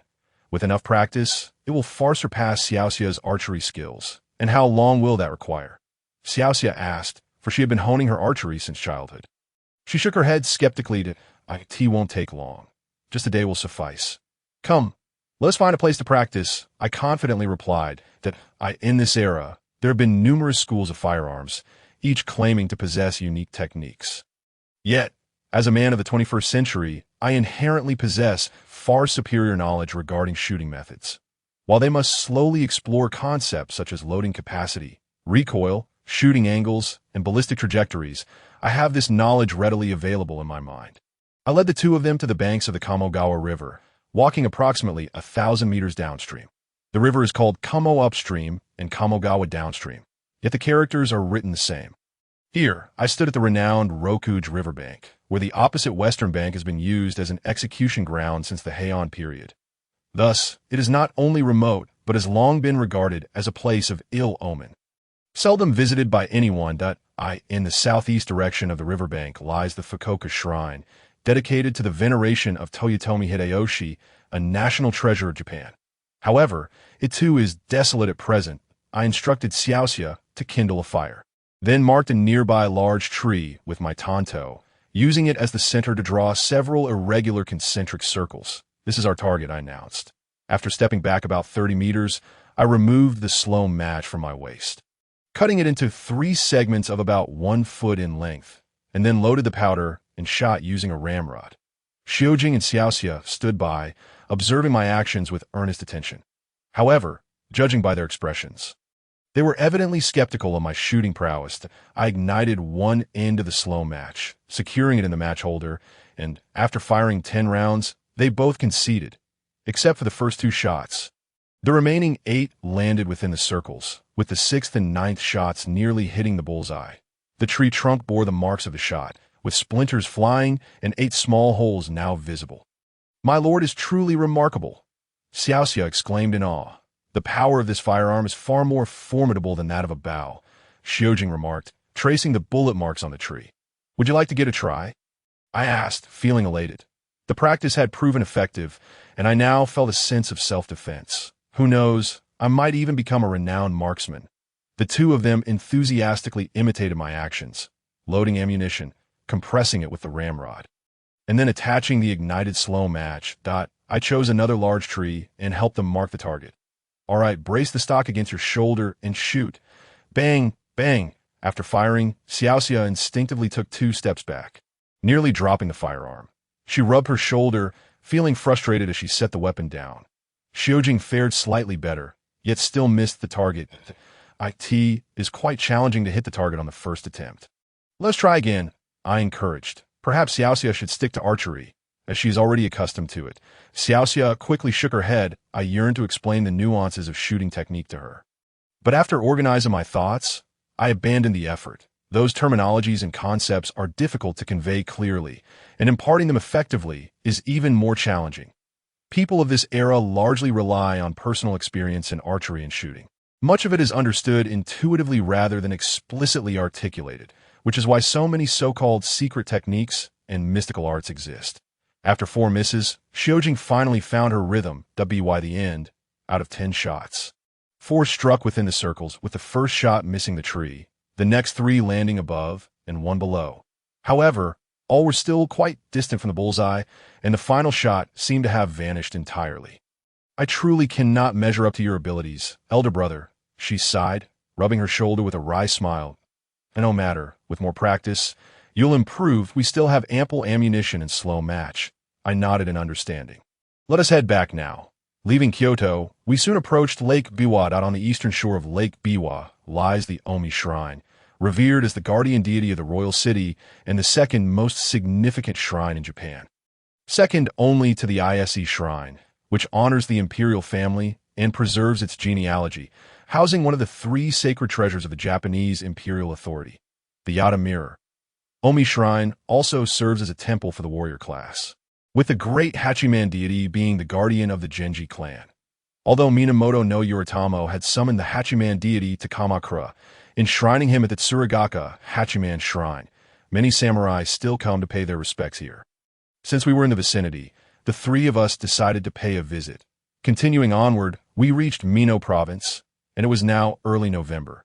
Following the route of Japan's modern T-Cage Shinkansen, we passed through Ogaki Castle, crossed the Ibi River and Nagara River, and on the opposite bank of the Kiso River lay Owari Province, my ultimate destination that I was now deeply contemplating how to join Nobunaga's ranks.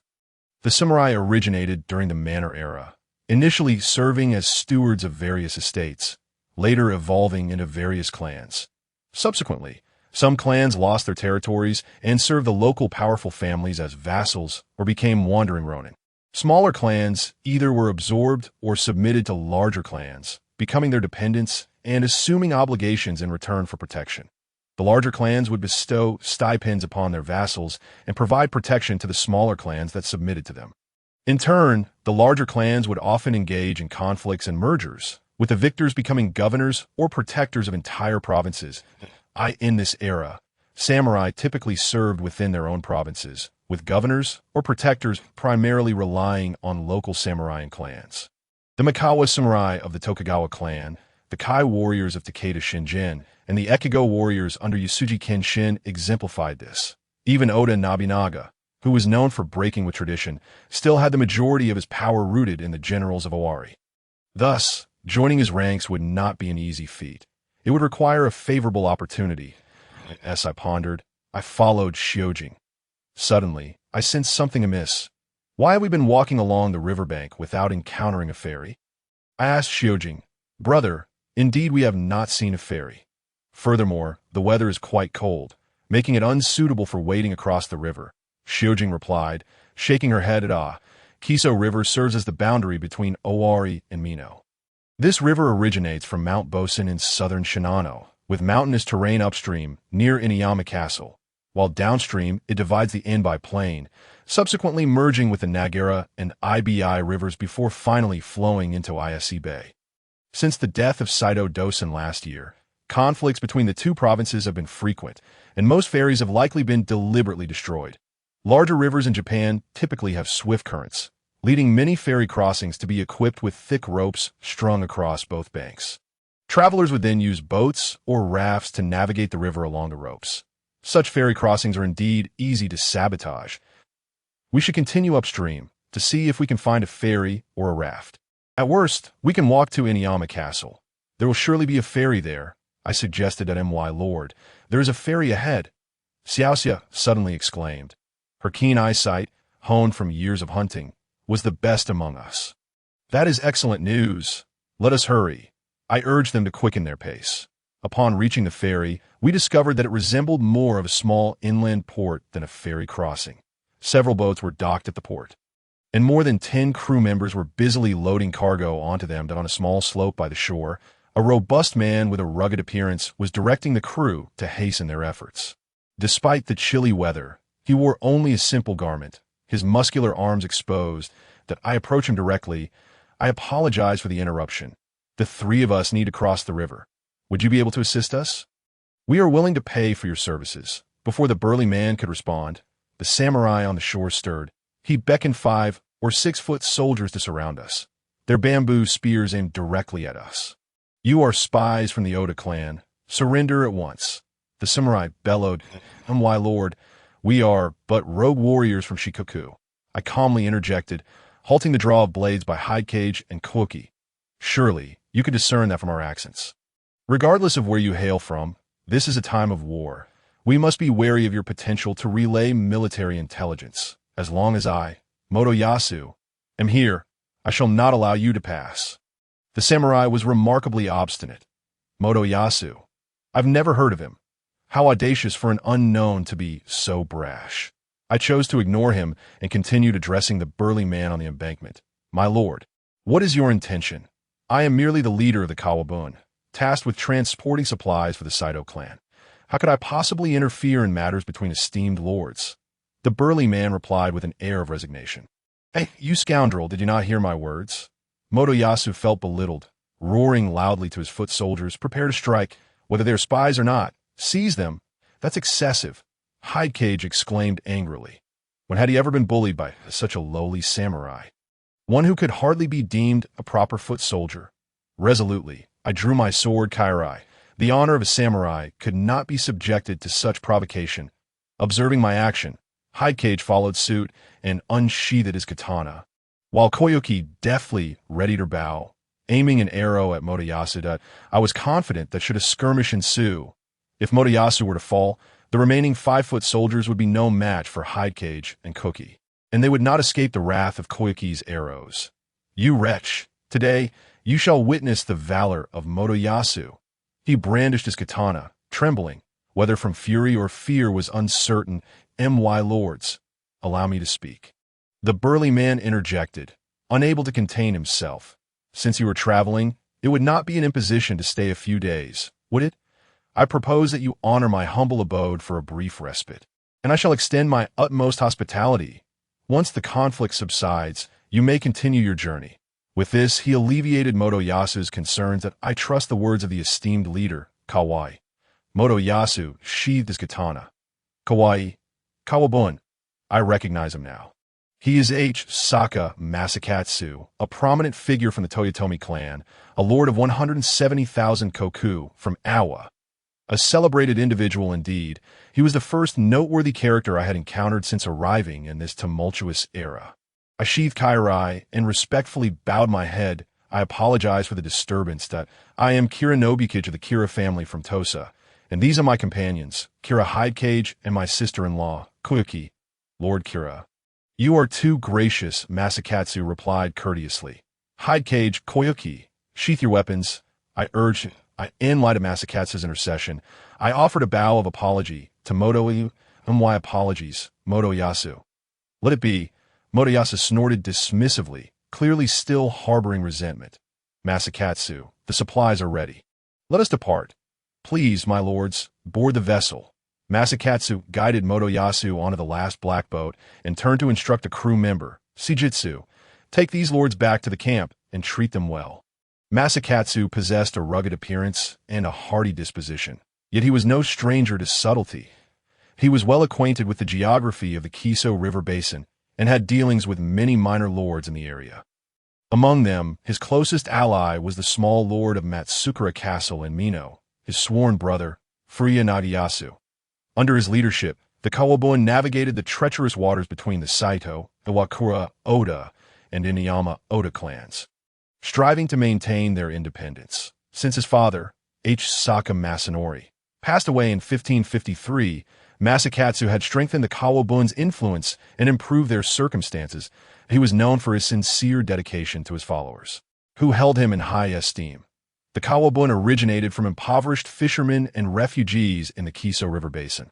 Through the consolidation efforts of Masakatsu's grandfather and father, they had become a notable force by the time it reached him. They possessed no land of significance, relying primarily on the Kiso River. Their livelihood came from fishing and transportation, occasionally participating in military conflicts. However, as the situation stabilized in Mino and Owari gradually unified, their direct involvement in battles had diminished. Breaking ranks with either the Saito or Oda clans could spell disaster for them, as neither would offer assistance in times of strife. Thus, they could only play a peripheral role, such as assisting the Saito clan with the transport of 200 koku of supplies this time. Upon returning, Masakatsu gathered his fellow crew members for a raucous celebration. Those who spent long periods on the river, accustomed to the dampness of their environment, often sought warmth in drink, making this a customary reward for the Kawabun to Masakatsu's sworn brother, Furuya Nagayasu, along with several minor leaders. Osawa Motokatsu, Matsubara Takumi, Hibino, and Aoyama Shinshichi were in attendance, and Hidecage and I were also invited. During the feast, Masakatsu introduced Nagayasu and the others to Hidecage and me. He owned a small wooden castle in Matsukura village, inherited from his adoptive father. Furuya Minasada, I was once the lord of Furuya Castle. I hope for your kind consideration, I said politely. Lord, it is merely a title. I beg you not to mock me. Lord Kira, Nagayasu replied, waving his hand in a boisterous manner as he pulled over a young boy.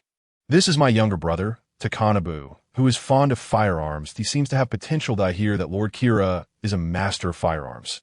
If you have the time, I would appreciate any guidance you could offer him." Takanabu, I recalled him slightly. He was one of the commanders of the Tokugawa's main artillery unit during the Battle of Sekigahara, having faced off against Sanada Yukimura's cavalry. While not outstanding, he was indeed skilled with firearms and lived a long life. Passing away at the age of 71 in the 15th year of Keech, I formulated a plan in my mind. "The Lord is too kind. I wouldn't dare to instruct," I replied, casually unstrapping the firearm from my back. "Since your brother has an interest in it, I would like to present this Namban firearm as a token of our acquaintance." The room fell silent for a moment at my words. A firearm could fetch over 60 kinamino, equivalent to more than 10 koku of rice, and generally, one could only obtain inferior replicas crafted by domestic smiths. As a gift, this was exceedingly extravagant for someone as young as Takanabu, who could hardly be considered a samurai. Lord Kira's generosity is truly overwhelming. Takanabu cannot accept such a gift, Nagayasu exclaimed hastily. "Your weapon is a samurai's second life. One need not consider its value when accepting such a gift." I insisted, placing the firearm into Takanabu's hands. "Lord Kira speaks wisely," Masakatsu interjected. "Takanabu, you should graciously accept Lord Kira's kindness." Seeing Masakatsu's insistence, Nagayasu relented. "You rascal! Have you encountered a benefactor and not yet thanked Lord Kira?" He playfully slapped Takanabu on the back of his head. "Thank you, Lord Kira." Takanabu bowed deeply. "No need for such formality," I replied with a smile and a nod. "Yes, my lord." Takanabu straightened, his eyes sparkling with excitement as he lovingly caressed the authentic Namban firearm. Following this exchange, the atmosphere in the room grew even more exuberant. Hibino Roku and Aoima Shinshichi, emboldened by the drink, began to roll up their garments and spar in the center of the room. After several exchanges, Roku emerged victorious, knocking Shinshichi into the crowd, shattering 2 wine bottles beside Hide Cage, eliciting a cacophony of cheers. Osawamoto Katsu then prepared to join the fray as well. All right, we have guests present." Masakatsu clapped his hands. "Gentlemen, do rein it in a bit." Seizing the pause, I turned to Masakatsu and asked Masakatsu, "Do you have any idea how long this conflict will last?" "While I am not in a rush, I do not wish to impose for too long. I cannot say for certain. Ever since Lord Dosen's demise, the Saito and Oda clans have been at odds, aside from during the farming season. There has been a continuous stream of skirmishes, both large and small." Masakatsu took a sip of his drink, and when might it be convenient to cross the river? I inquired further. "The ferry crossings in this area have long since been destroyed. Transporting you across would normally be no trouble, but our position as the Kawabun is quite precarious, and we rely on the Saito clan. This time, the Saito lord has requested that we refrain from transmitting military intelligence, and it would be inappropriate for us to defy their decree. This matter is critical to the very survival of the Kawabun. I ask for your understanding, Lord Kira. Given the circumstances, it would be unwise to trouble you further." Masakatsu, "I feel uneasy about imposing on everyone for an extended period." I replied, "Do not speak such words, Lord Kira." Masakatsu assured me, "As long as you do not mind my hospitality, you may stay as long as you wish." As the snow threatened to fall imminently, traversing the outdoors became increasingly inconvenient. "Indeed, Your Highness Kira, there is no need for formality.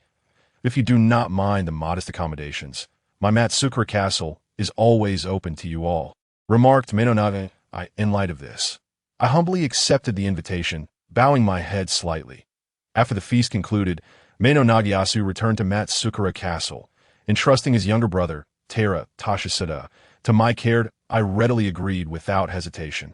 And thus, Taira Tashisada remained in this small encampment. The other leaders also returned to their respective encampments. The following day, Sakake Roku ventured to inspect other settlements, yet before departing, he arranged for Seiji to look after us. Our small encampment, including the 3 of us, dwindled to fewer than 50 souls, predominantly young rowers. With little to occupy our time, we either roamed the vicinity or practiced our martial skills that I gifted my firearm to Taira Tashisada and took up Sia's weapon. as she had shown no interest in it and had never used it throughout our journey. Tera Tashisada diligently followed my lead, practicing far more earnestly than I.SHK occasionally dropped by.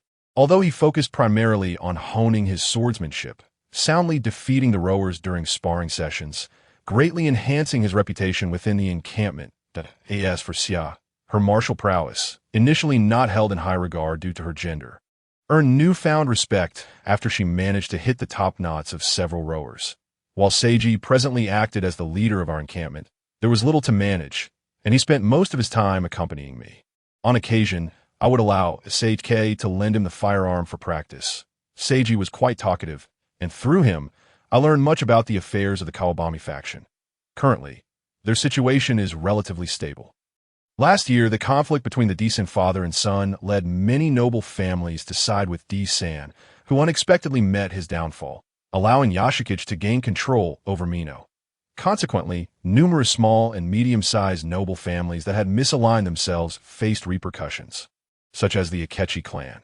Seizing this opportunity, Sakake Roku cultivated some lands in the mountains that had previously belonged to fallen noble families, significantly improving the conditions for the Kawabami faction. Meino Nagayasu similarly engaged in such endeavors. As the lord of Matsukura village, he nominally belonged to a small noble family that was annihilated, allowing him to expand his territory slightly. However, Sakake Roku remained cautious of the Sate clan reclaiming these lands, thus becoming beholden to them, compelled to adhere strictly to military orders and assist the Sate clan with various tasks without receiving any recompense for transporting provisions. The mountainous terrain presented fragmented plots of land, prompting Saka to establish numerous small outposts, assigning personnel for cultivation and protection. Consequently, he often needed to patrol the area, our current encampment being one of the original strongholds of the Kawabami faction. Now serves as a bastion among a series of mountain encampments, warranting a permanent garrison of several dozen individuals. Their roots trace back to Katsuhana in Owari's Cade district, which they have regrettably been forced to abandon. In my estimation, their combat effectiveness is rather lackluster, their armaments incomplete, with even bamboo spears not fully equipped. Only Tera Tashisada exhibited some semblance of capability that I firmly believe that with proper tactics, the three of us could easily vanquish this encampment. It is no wonder the Sate clan regards their power with disdain, maintaining a tenuous relationship with the Kawabami faction while refusing to grant them formal recognition or acknowledgement of their newly acquired lands. I must admit, this predicament indeed places them in a difficult position. 5 days later, Sakake Roku returned, inviting us to reside in the main encampment in the mountains, to which we naturally acquiesced. The main encampment was significantly larger than the previous one, with the families of the rowers largely present, including Sakake Roku's own wife. His wife, named Matsu, hails from Miko village in Owari's Dainikigan and is 19 years old. The daughter of a local commoner, Sanrin Gore Zaman. She is Kei Roku's second wife and has been 3 months pregnant. While Kei Roku had spent considerable time at the previous encampment, his wife now required his care, especially with the year-end approaching, prompting him to return to the main encampment. Tera Tashisada also returned to Matsukura village, taking residence in Matsukura Castle. His family included his uncle Tera Motonari, a simple and honest farmer, leading him to often associate with his equally ambitious half-brother, Meino Nagayasu. In contrast to the previous encampment, the atmosphere of the main encampment was far more tranquil, with most individuals preoccupied with domestic chores. Although not particularly affluent, everyone endeavored to prepare for the new year. Sakake Roku's household consisted solely of the two of them, and his wife welcomed our presence warmly, expressing delight at the added liveliness and her joy at spending more time with her husband. Xia and she got along splendidly, and on one occasion, I even observed Matsu using fine charcoal to help Xia with her eyebrows. That Sakake Roku appeared much more at ease than he had at the previous encampment, no longer embodying the imposing leader of the nearly 2,000-strong Kawabami faction, but rather a typical husband in a farming household. Naturally, he had not forsaken his martial training, frequently engaging in practice with SHK using wooden swords. His skills were commendable, and under his tutelage, SHK made notable progress during this time. However, I noticed on several occasions that a shadow of worry clouded Kei Roku's face now, We had grown quite familiar. So during one of his breaks with SHK, I directly inquired about the source of his unease. I have heard some matters mentioned by His Highness SHK, and I have great admiration for his insight. I had initially not wished to trouble you with this, but since you have asked, I feel compelled to seek your advice, he replied, furrowing his brow as he articulated the difficulties facing the Kawabami faction, which largely mirrored what Seiji had previously conveyed to me. Currently, many formerly amicable noble families have been extinguished, and this year, the river trade has diminished significantly that we are also compelled to serve the Sate clan without any recompense. Without the harvest of over 2,000 stones from the mountains, the Kawabami faction would not survive. Yet Lord Sate has continually refrained from granting us the land titles we seek, nor has he addressed the fates of the lands vacated by the fallen noble families. Are there indeed vacant plots of land nearby? I inquired. Indeed there are, and some noble families have secretly claimed quite a bit, Keiroku replied. For instance, Nagayasu has occupied around 150 stones in Furudashi village. Lord Sate is quite troubled by these lands as well. I contemplated aloud, "Oh, how so? Your Highness SHK?" Saka Keiroku asked, intrigued. From Keiroku's accounts over the past few days, I sense that the Sate clan's control over Mino province is not absolute. The And Inaba, Yuji, and Buppa noble families maintain considerable autonomy. Thus, even though Yuji and Buppa rallied to support Lord Sate D-Sen last year, the Sate clan did not dare to punish them, only targeting a few smaller noble families. This conclusion might seem modern, yet I applied it directly here that in truth, it is not difficult for someone of Saka Keiroku's intellect to discern this. However, his current perspective is too narrow, preventing him from grasping the broader landscape of Mino province. Given the scattered nature of these vacant plots, under such circumstances, it is implausible for Lord Sate to grant them to the major noble families to bolster their power. Yet, if he wishes to exert control, he finds himself at a loss, thus opting to maintain the status quo for the time being. I ventured a confident guess. He could bestow them upon his loyal samurai or hand them over to compliant commoners. Saka Keiroku suggested. Evidently, that is his desire, for he himself belongs to the latter category. Once granted, would those lands remain independent amidst the major noble families? Ultimately, they would gradually align themselves with the nearby, powerful clans. In this scenario, maintaining the current state would allow for better control. Those lands serve as bait for Lord Sate. Whether noble or commoner, once consumed, they would inevitably find themselves constrained, as only the Sate clan possesses the authority to issue land titles. Saka Keiroku's expression darkened abruptly. Was this not precisely his predicament? Thus, as long as the Kawabami faction cooperates with the Sate clan's endeavors, Lord Sate would not reclaim these lands. To be candid, were it not for my broader experiences compared to those of this era, I would have found it difficult to grasp the intricacies involved, prompting me to exclaim, "Indeed, those who can vanquish the viper possess remarkable acumen." However, such a situation remains precarious. Saka Keiroku sighed. In truth, if Keiroku seeks reassurance, there are indeed measures available. I contemplated seriously for a moment. Please instruct me, Your Highness SHK. He bowed deeply. If Keiroku were confident, it would be prudent to proactively claim more land, particularly in the plains beyond the mountains. Might this not provoke disputes? Saka Keiroku interjected hastily. Thus, it becomes necessary to defeat them. This was precisely the reason for my inquiry regarding his confidence. And then what? He pondered. Then promptly present them with generous gifts and a declaration of loyalty, requesting Lord Sate's arbitration. This should secure the land titles. What is the reasoning behind this? Saka Keiroku asked, puzzled. Indeed, this may sound absurd. Submissive cooperation yielding no recognition, yet seizing land after a conflict results in securing land titles. Isn't His Highness Saito using the Unju document as bait? Once the Kawabimi clan has expanded its territory, transforming into a formidable force capable of maintaining independence and ensuring loyalty to the Saito family, the line can naturally be reeled in. Saka is an astute individual, though currently his perspective is rather limited.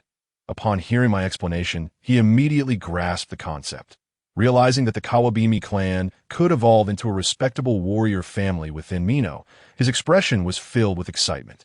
and he bowed deeply to me, proclaiming, I, Sakake Roku, express my gratitude on behalf of the over 2,000 members of the Kawabimi clan for your highness's guidance. You are too kind. Keiroku, I quickly replied, humbly deflecting his praise that I was genuinely delighted to have secured the friendship of the Kawabimi clan, especially that of Sakake Roku. I have a bold request, Keiroku said. Still bowing his head, that of course. Just command it. I responded without hesitation. The Kawabimi clan is currently lacking in military organization. I humbly ask your highness to assist in restructuring it. Since our lengthy discussion, Sakake Roku entrusted the training of the Kawabimi clan to me. Despite my repeated refusals, he insisted that my humility was misconstrued. Upon hearing this, Minoya Nagyasa rushed in eagerly to join, bringing along over 100 men and 200 stones of military provisions. Tsubanai Tashisada was among them, explaining that this was nearly all the fighting strength the Minoya family could muster. Faced with such trust, I reluctantly accepted this heavy responsibility, feeling like a duck pushed onto a perch. When it comes to training, the only instance that came to mind was the 3-week military training I underwent upon entering the academy. After thorough contemplation, I believed I could draw from that experience. The distinction between an army and civilians lies in the presence of strict order. Whether it concerns troop movements or formations, everything must be executed with precision and discipline. Hence, I decided to commence with drills focused on formation. Additionally, after further reflection, I incorporated running and endurance exercises. Regardless of whether it was pursuit or retreat, stamina is of utmost importance. As for the endurance training, it was still premature to discuss it. According to my selection criteria, within 3 days, Sakake Roku assembled over 300 individuals aged 16 to 25. Unlike ordinary villages, the Kawabimi clan had a significantly higher ratio of young men, with some solitary fallen samurai joining as well. However, regarding the 100 individuals from the Minoya family, half did not meet these standards. Considering the need for a self-sufficient force, I relaxed the criteria, returning only about 20. Leaving precisely 80. I then instructed Sakake Roku to recruit over 10 additional robust youths aged 15 and above. Subsequently, I divided the group into 5 squads of 80 individuals each, with the leaders being Sawa Motoyasu, Matsubara Takumi, Hibino Roku, Aoyama Shinshichi, and Tsubanai Tashisada. Sakake Roku led a team to another mountain to gather bamboo for crafting bamboo spears that I had heard that bamboo was abundant. And since there were some craftsmen among the Kawabimi clan, I urged him to simultaneously create some bamboo armor. I appointed Kira Hidecage as the swordsmanship instructor and Koyuki as the archery instructor. Initially, I anticipated that some might question Koyuki's authority, but the squad leaders had all received strict orders from Sakake Roku, and the commoners naturally exhibited deference to the samurai, resulting in a smooth operation. Now, the 5 squads stood before me, clamorous and disorganized. They were primarily arranged based on personal relationships. I did not impose any hierarchical distinctions, as that would complicate matters and potentially disrupt the current harmony. I merely adjusted the numbers within each squad, dividing each into 8 smaller teams, then arranged them into 8 rows. The weapons they wielded were diverse, ranging from bamboo spears of various lengths to practice bamboo, swords, and wooden blades, with many wielding sticks of all shapes and sizes. Among them were also high-end items, such as hoes, hunting bows, and broken tachi swords scavenged from the battlefield. I instructed them to lay down their weapons, which were then gathered to the side. Silence, I commanded loudly.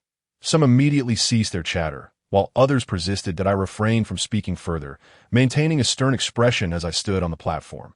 Gradually, the noise diminished until only occasional coughs remained. This was a promising start. I nodded and continued my address. From this day forth, you shall be soldiers of the Saka family. In the future, some of you will become samurai, foot soldiers, or even attain higher ranks. However, first and foremost, you must learn to obey orders. That is the essence of an army and the path to defeating our enemies. The crowd began to murmur again, prompting me to raise my voice once more, successfully quelling the buzzing. The first command is attention. Upon hearing this command, all must quiet down and stand tall like true samurai. As I spoke, I demonstrated the posture. The individuals below mimicked my stance, appearing to greatly admire the samurai's demeanor. However, their foot positions varied greatly. Some stood with feet together, others at attention, some slightly apart, some shoulder-width apart, and others in awkward stances. The hand positions were equally diverse. After considerable effort, I managed to correct their stances sufficiently and proceeded to teach the next command. At ease, the posture I employed was to place both hands on the lower back, feet shoulder-width apart. This was a stance adopted by the U.S. military, which I found to be quite imposing. Now, remember your squads and the rows, and take note of the individuals on either side of you. Have you all managed to do that? The responses were somewhat scattered and inconsistent, prompting me to clarify. In the future, when answering questions, you shall respond only with yes or no, and do so with the loudest voice possible. Next, I issued 2 commands: form up and dismissed. I instructed them to disperse by their squads and select squad leaders. The chosen leaders were to report to carve and then return to their respective squads. When I issued the form up command, they were to swiftly assemble into complete squads before me. This command caused some confusion, and it took approximately half an hour for the squads to fully regroup. After repeating the drills 3 times, I deemed it sufficient and concluded the day's training. The following day's training introduced a slight increase in difficulty. Upon dismissal, I instructed them to fully disperse, after which the squad leaders would gather their members. And then the squad leaders would reconvene the teams that on the 3rd day. I taught them the 4 directions: front, back, left, and right. The front and back were straightforward, yet the left and right required considerable effort. Ultimately, I had them place their hands over their hearts, informing them that the side where their heart beats is left and the opposite side is right. This time, the outcome was commendable, aside from a few individuals who were a bit off-center. Next came the formation training, involving turning in all directions. This was followed by running drills that, of course, daily morning runs were indispensable, with me personally leading the charge that in this regard, I was not outdone by anyone. Time passed swiftly, and Sakake Roku returned with the first batch of bamboo spears at IT was now the 27th day of the 12th month. After reviewing the progress with Sakake Roku and Minoya Nagayasu, we granted everyone a 7-day leave out on the 3rd day of the new year. I summoned 37 individuals from the training camp, instructing them to inform their respective camps that they must arrive at the main camp by tomorrow morning. Those who arrived late would be dismissed. I issued this early warning to prevent any disciplinary issues, although I could handle such matters later, and I was certain Sakake Roku would support me. I did not wish to resort to military orders to punish any of them after they had endured so many trials together. On the afternoon of the 5th day, we held a review at the old camp. With myself, Sakake Roku, Minoya Nagayasu, Kira Hidecage, and Koyuki serving as judges. The 2 most exceptional squads will be the first to equip themselves with bamboo spears for training in spear formations. I set the scoring rules, a maximum of 100 points, excluding the highest and lowest scores, with the average of the remaining 3 scores determining the final result. The reason for the maximum score being 100 was that the other 4 judges were not accustomed to dealing with decimals. Unexpectedly, among the 4 squads of the Kawabimi clan, the individual combat prowess was highest in the squad led by Hibino, while the squad that had garnered the most expectations, led by Rokuta, surprisingly ranked at the bottom. The Hibino squad was indeed the strongest. Rokuta possessed the finest skills and had effectively trained his subordinates. However, Minoya Nagayasu seemed somewhat perplexed by the outcome. Kira Hidecage and I exchanged knowing glances and nodded in agreement. In terms of individual strength, the Hibino squad was indeed the most formidable. Consequently, their attitude toward formation training was naturally somewhat dismissive that Sakake Roku, holding Itachi, appeared deep in thought, although he had not participated in the military training in its entirety. He likely sensed something amiss. K. Roku, how about we conduct a mock battle for a change? I suggested.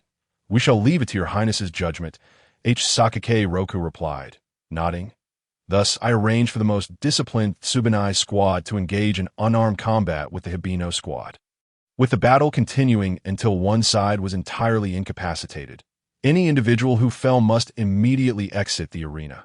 The 2 squads took positions at opposite ends of the training field, then advanced toward one another. The Tsubanai squad maintained a commendable formation, while the Hibino squad appeared somewhat disorganized in comparison As the moment of confrontation approached, the two burly men at the forefront could no longer contain themselves, roaring as they charged ahead. This reckless behavior was swiftly suppressed. Before the eyes of all, the two were overthrown by 6 members of the Pingniai squad working in unison, retreating in disgrace from the battlefield. Despite their initial defeat, the Nayabia squad did not succumb to despair. They firmly believed that their strength surpassed that of the Pingniai squad, thus engaging in a fierce struggle.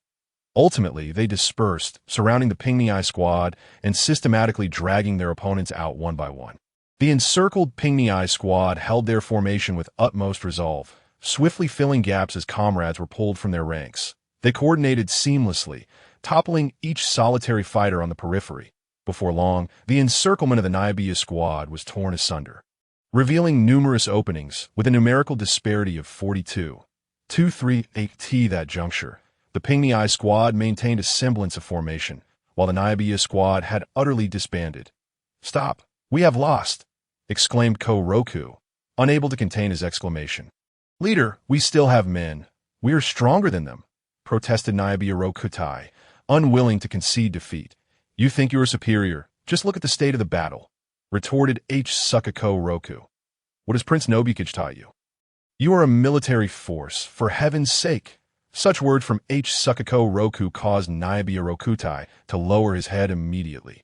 "You all, members of the Nayabia squad, must apologize to Prince Nobukage," commanded Sakako Roku. Roku.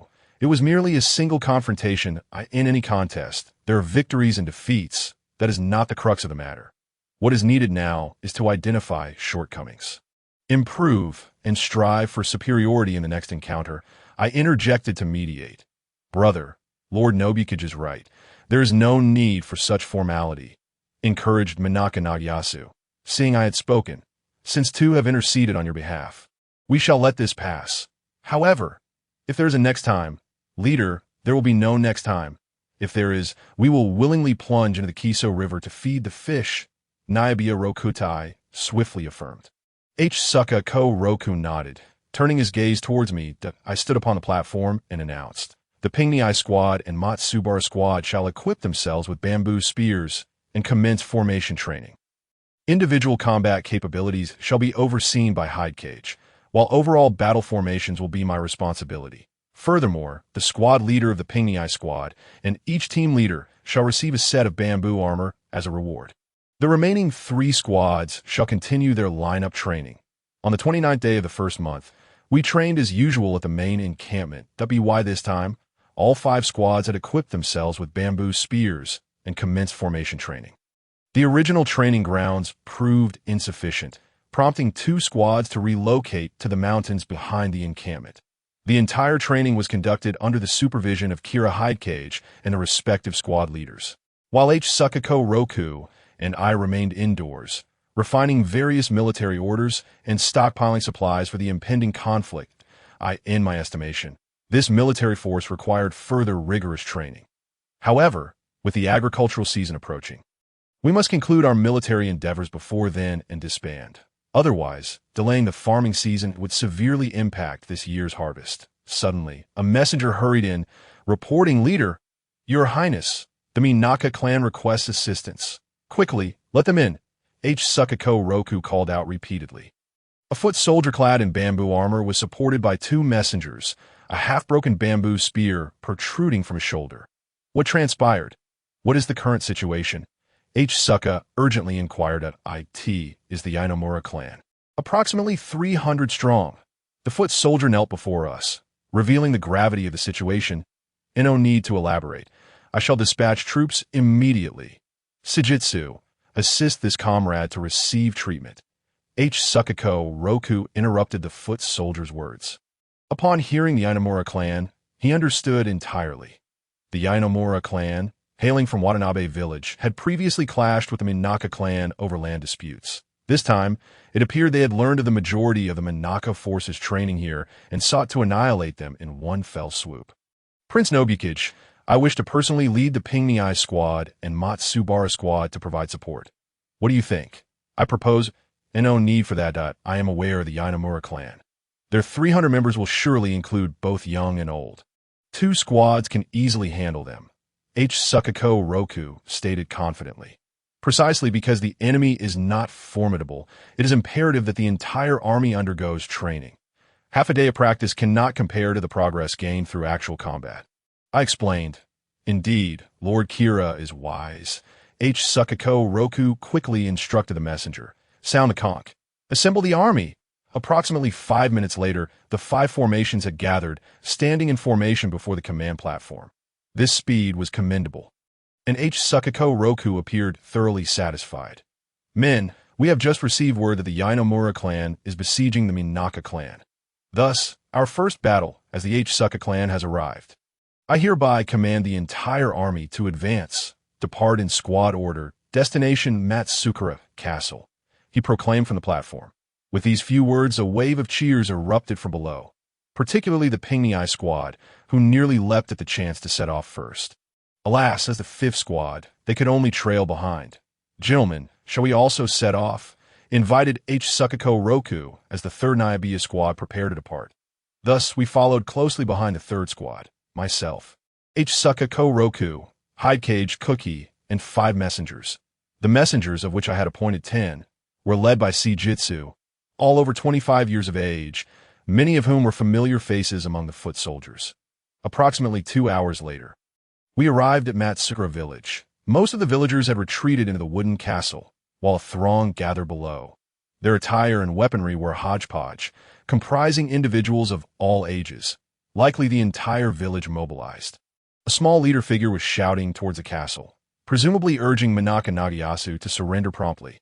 Periodically, arrows would be shot from within the wooden castle, and wherever they landed, chaos ensued. This what one calls soldiers. I shook my head in disbelief. Why not employ fire attacks? Hidecage inquired. Building a wooden castle is no easy task. For the Yanomura clan, this castle is certainly a focal point, Sukako Roku replied. Let us commence, I stated. Sukako Roku nodded, bellowing. 2nd, 3rd, and 4th lines, form up. 1st and 5th, encircle. The 5 marching columns quickly established their positions, with the Matsubara, Nyabiya, and Aoyama squads forming neat lines of spears, advancing step by step, resolute and steady, while the Sawa and Pingni squads rapidly flanked left and right. Perhaps alerted by Sukako Roku's commanding voice, several individuals on the periphery of the Yanomura clan turned to look. Upon seeing the 3 orderly small formations of spears, they immediately raised alarmed cries. More people turned back, drawn by their panic, leading to an even greater sense of fear. A mounted leader, sensing the situation amiss, began to shout angrily, wielding his whip at the chaotic crowd. Yet it proved futile. The knight shouted a few commands, turned his horse, and charged towards the side of the Matsubara squad, followed by over 50 somewhat organized foot soldiers. His expression was exceedingly fierce, becoming increasingly vivid in my view. Finally, he came into contact with the spear formation, 2 long spears thrusting towards him. He sliced through one with his sword, dodged the other, and prepared to charge into the formation. Unfortunately, 2 nearby bamboo spears immediately thrust towards him, followed by 4 more from the 2nd. 0.6 bamboo spears pierced his body, one striking directly at his heart. The knight convulsed twice upon his horse before collapsing before the spear formation. The 6 bamboo spears withdrew from his form, accompanied by arcs of blood. Subsequently, the rear row of bamboo spears was handed to the foot soldiers whose spears had been shattered. Almost simultaneously, 4 or 5 swift-footed foot soldiers arrived. Upon witnessing the knight's fall, they hesitated for a moment before being seized by the Matsubara squad, each one being thrust to the ground. That moment, Koyuki loosed an arrow, striking one of the foot soldiers behind. Observing this turn of events, those who regained their wits immediately turned to flee, while deserters emerged from Matsukura Castle. Those on the periphery abandoned their ranks, forcing those in the center to desperately push inward, transforming a group of 200 to 300 into a chaotic mess. Thus, the military force of the Yanomura clan completely collapsed. By this time, the encircling Sawa and Pingni squads had positioned themselves, and dozens of fleeing individuals met their demise beneath their bamboo spears. At this point, the battle had lost all suspense. It was uncertain who first cast down their weapon and knelt to the ground. But soon, all were clamoring to discard their arms. Kneeling and surrendered, a cheer erupted from within the wooden castle. Before long, the castle gate swung open, and Minaka Nagayasu emerged first. We had arranged for personnel to monitor the captives and proceeded to greet Minaka Nagayasu. "Is everything all right?" HSKK Roku grasped his arm and inquired. Fortunately, thanks to the timely arrival of my elder brother and several lords, Minoya Nagayasu nodded at me, and today I was truly enlightened by His Highness Yusuji's martial prowess. Even the Sate clan's retainer forces are merely on par with this. I remarked that it is indeed the case.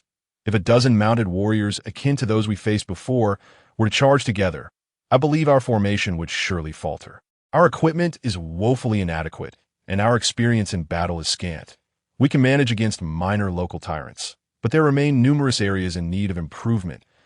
TO claimed that the Sate clan's retainer forces are no more than this reflects a narrow perspective. Let us not even speak of the disparities in weaponry and armor. Could the esteemed title of Toki Simbanyari from Mino be merely a facade? Brother, and I interjected that I just personally beheaded a foot soldier. Tsubanai Tashikata chimed in.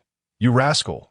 Well done. From now on, the Tsubanai clan shall rely on you," Minoya Nagayasu exclaimed, delivering a playful punch to his chest. Tsubanai Tashikata chuckled, still reveling in the exhilaration of his first kill. "Nagayasu, let us invite everyone to the city for some rest," HSKK Roku suggested. Indeed. I became overly excited. "Please do not take offense, my lords." Nagayasu replied courteously, "I have long wished to pay a visit. But alas, time has eluded me. Let this serve as a dual opportunity," I mused, abandoning my previous reflections and entering Matsukura Castle alongside the two men. After witnessing the might of our troops, Minoya Nagayasu proposed we seize the moment and annihilate the Yanomura clan. Given our recent victory and the surge of morale, both HSKK Roku and I concurred with the suggestion. The following day, the entire army mobilized northward, leading to the downfall of the Yanomura clan in Watanabe village. Subsequently, the entirety of Watanabe village was assigned to Minoya Nagayasu, while the northern part was occupied by HSKK Roku's Kawakami forces. This region boasted fertile rice fields, which in modern times would become the site of the Japan Air Self-Defense Forces Gifa base. The southern slopes of Chhe Mountain and Arai Mountain were newly developed by the Kawakami forces, now seamlessly integrated into one expanse. Proceeding further north, we reached the Suera Castle of the Ionagi clan. In Mino, the Ionagi clan is considered a mid-tier noble house, governing the villages of Kazusawa, Mitaki, Yashibe, Ibuki, Shimazaki, Shima, and Asaka, with a territory amounting to approximately 5,000 koku, currently directly subordinate to the Sate clan. Suera Castle lies less than 15 kilometers from Inabaima Castle. Upon my suggestion, we decided to spare the Ionagi clan for the time being and instead launched a rapid assault to the west. Within less than half a month, we successively occupied Kamigado, Kagami, Naka, Kazano, and Narukio villages, increasing our controlled land to a total of 5,700 koku. Most of these victories were achieved through overwhelming force, with some villages not even having time to mobilize. Throughout these confrontations, our trained 400 troops suffered merely over 30 casualties, all of whom were promptly replaced. Furthermore, the newly acquired territory could mobilize over 400 eligible foot soldiers. TO serve as a cautionary example to the newly subjugated. The entire Uemura family, known for their staunch resistance, was executed. I hesitated considerably before discussing this order. While the execution of the Yanomura clan was driven by vengeance, the Uemura clan's fate seemed purely one of aggression. Ultimately, Minoya Nagayasu resolved to carry out the command, with Hibino Rokuru's squad tasked with the execution. Throughout this period, the Sate clan remained inactive. By mid-February, as per tradition, it was time to disband the troops for sowing. Both HSKK Roku and Minoya Nagayasu suggested this to me, yet I contemplated an alternative course of action, that we must engage in one final battle. I articulated my thoughts to them. Now is the time to assault Suera Castle. Following this, we can leverage the opportunity to submit to His Highness Sate and obtain a letter of assurance. How confident are you? HSKK Roku inquired.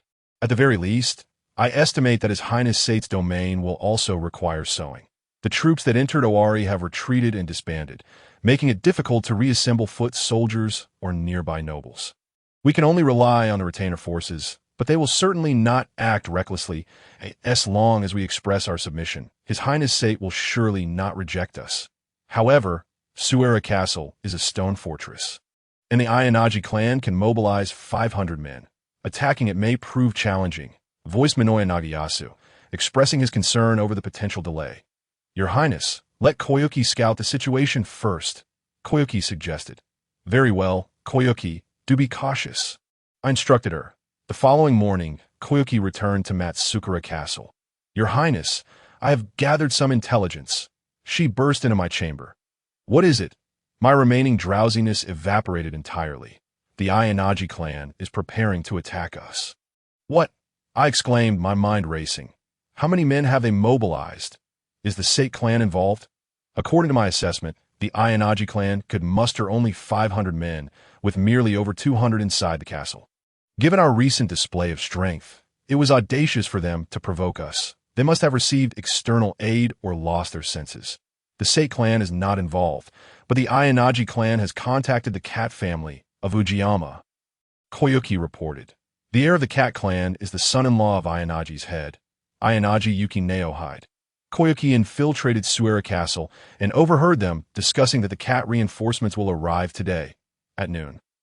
The cat clan is not far to our west, and considering their recent annexation of Wakami and Hiroshima villages, they are nearly our neighbors. After witnessing our recent surge, they would undoubtedly be on high alert. Now, it was evident that the cat clan intended to join forces with the Ayanaji clan to eliminate us, while we were still vulnerable. To go rest well. By the way, stay in my room. The bedding is still warm. I instructed Koyuki before hastening into the main hall. This space currently served as our council chamber. With 2 messengers on duty in shifts, I roused the 2 men who were warming themselves, and, amidst their groggy gazes, shouted, immediately summoned Chief K. Roku and Chief Nagayasu.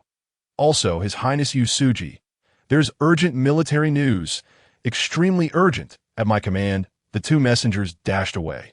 Moments later, HSK Roku and Minoya Nagayasu burst into the council chamber. Their rooms were adjacent, with HSK Roku fastening his belt while Minoya Nagayasu entered without even wearing shoes, his footwear held by the messenger behind him as they stepped into the chamber. Yusuji also appeared at the entrance. Your Highness, what has transpired?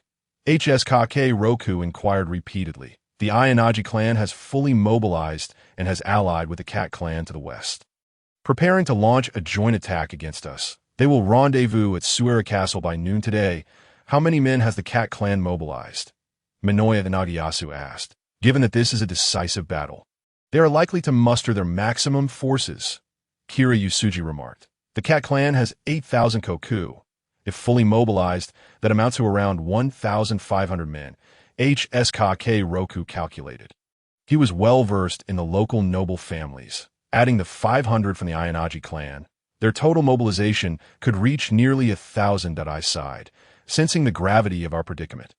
Although the combat effectiveness of an army assembled through full mobilization may not be high, the sheer number of adversaries posed a significant threat that, in years past, the Ikowiki of Kaga province triumphed against the local guardian HJ clan, often fielding tens of thousands, even exceeding 100,000 members. Furthermore, the heir of the Cat clan is a renowned warrior praised by His Highness Sate. HSK Roku shook his head. Why don't we launch an immediate assault on the Cat forces? Let us eliminate the Ayanaji clan first. It is unlikely we can breach the castle within half a day. By then, the Cat clan will arrive, and we will be caught in a pincer attack. Yusuji expressed his concerns.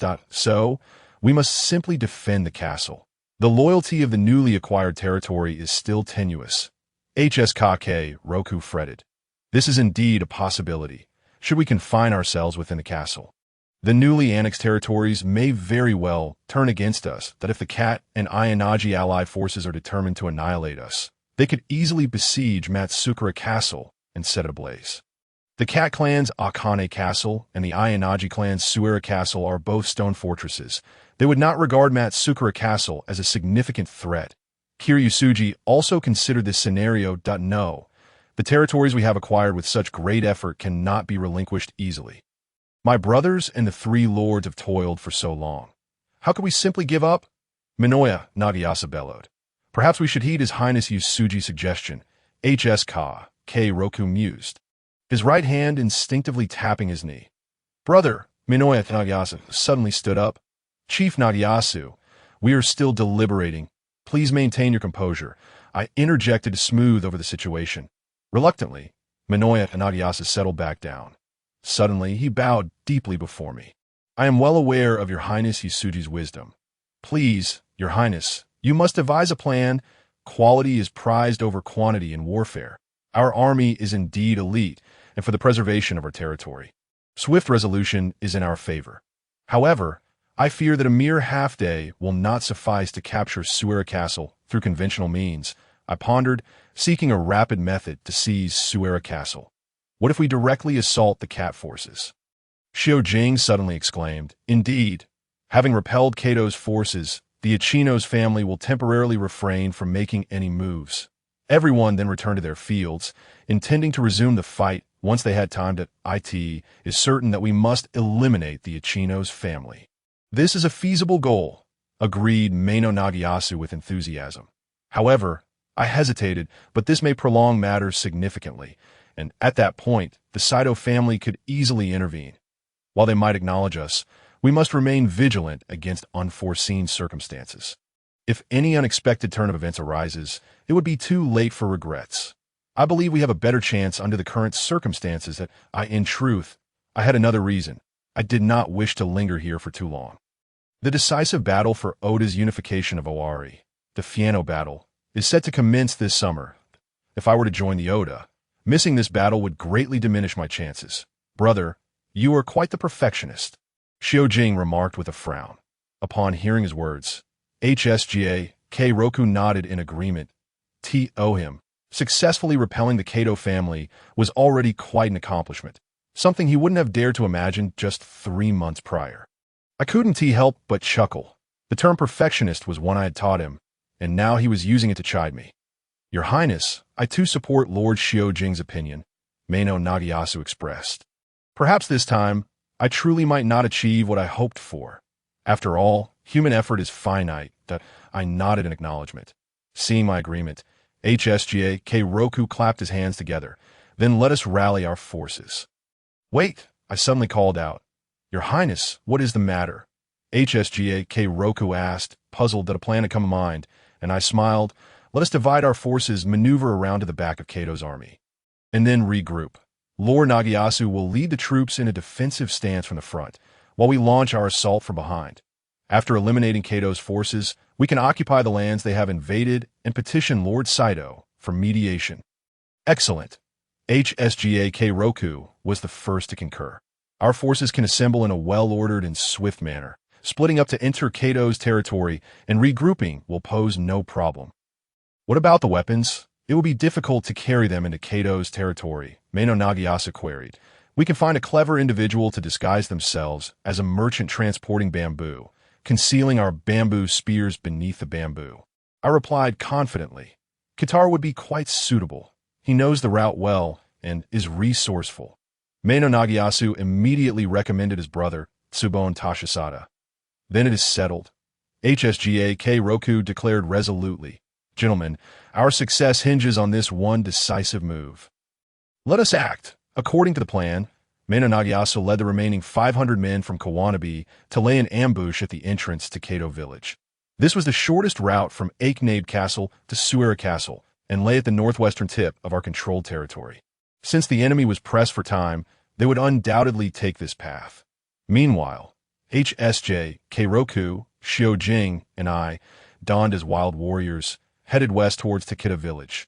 Takeda Village was the outermost territory of the Kato family, and we designated the area near Gakuzuji Temple as our meeting point. Around 10 in the morning, we convened near Gakuzuji Temple with Tsubon Toshizeda. The IT was not far from Matsukura Castle, only half an hour away. Except for a few who joined later, everyone was present. We decided not to wait any longer. After assembling our ranks, we swiftly proceeded to the designated battlefield. Around 11, we arrived at Imashima Village, where we encountered several foot soldiers in their 40s wielding bamboo spears near Hakikensha Shrine. Upon noticing our large force, these men froze for a moment, Then one shouted, and some discarded their bamboo spears to flee, while others ran ahead in haste. "They are Kato's men! Perhaps they are stragglers!" Kira Xiujing exclaimed, "Or they might have intended to flee from the beginning." Usawa Motoyasu interjected, seemingly proud of his own reputation for scaring off the enemy, regardless of whether they were stragglers or deserters. Kato's main force was certainly not far ahead. With someone now reporting, attacking from behind would no longer be feasible, that we needed to advance quickly. Perhaps we could catch them off guard, and I exchanged glances with HSJ Keiroku, and we both drew our swords, raising them high, forward at speed. Over 300 men immediately quickened their pace, marching at a run that we raced ahead, slaying a few straggling Kato foot soldiers along the way. And after running about 400 meters, Kato's forces finally came into view not far ahead. Undoubtedly, the news of the enemy's approach had reached their ranks, and the entire Kato army was in disarray, seemingly struggling to regroup. Upon spotting us, their confusion only deepened. "What a splendid opportunity!" I exclaimed with delight. In a certain sense, the Kato foot soldier who reported our presence had inadvertently aided us. Thanks to his report, Kato's army fell into chaos, which was advantageous for our assault. "Form ranks, prepare the spear formation," HSGA K. Roku immediately commanded. Within 2 to 3 minutes, 5 relatively intact squads formed a steady and resolute advance toward Kato's forces. "Xiujing, do you have the fire stones?" I inquired. "I do. Why?" HSGA K. Roku asked, perplexed. "We are close to Kato village now. If we ignite a signal fire, Lord Nagayasu will certainly see it. When our two forces clash, he will lead the Kawanabe troops to strike from behind. Your Highness is astute," HSGA K. Roku praised.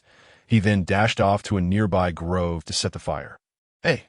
I exclaimed in surprise. He was currently commanding the spear formation. With his martial prowess, he had no reason to worry about facing the enemy.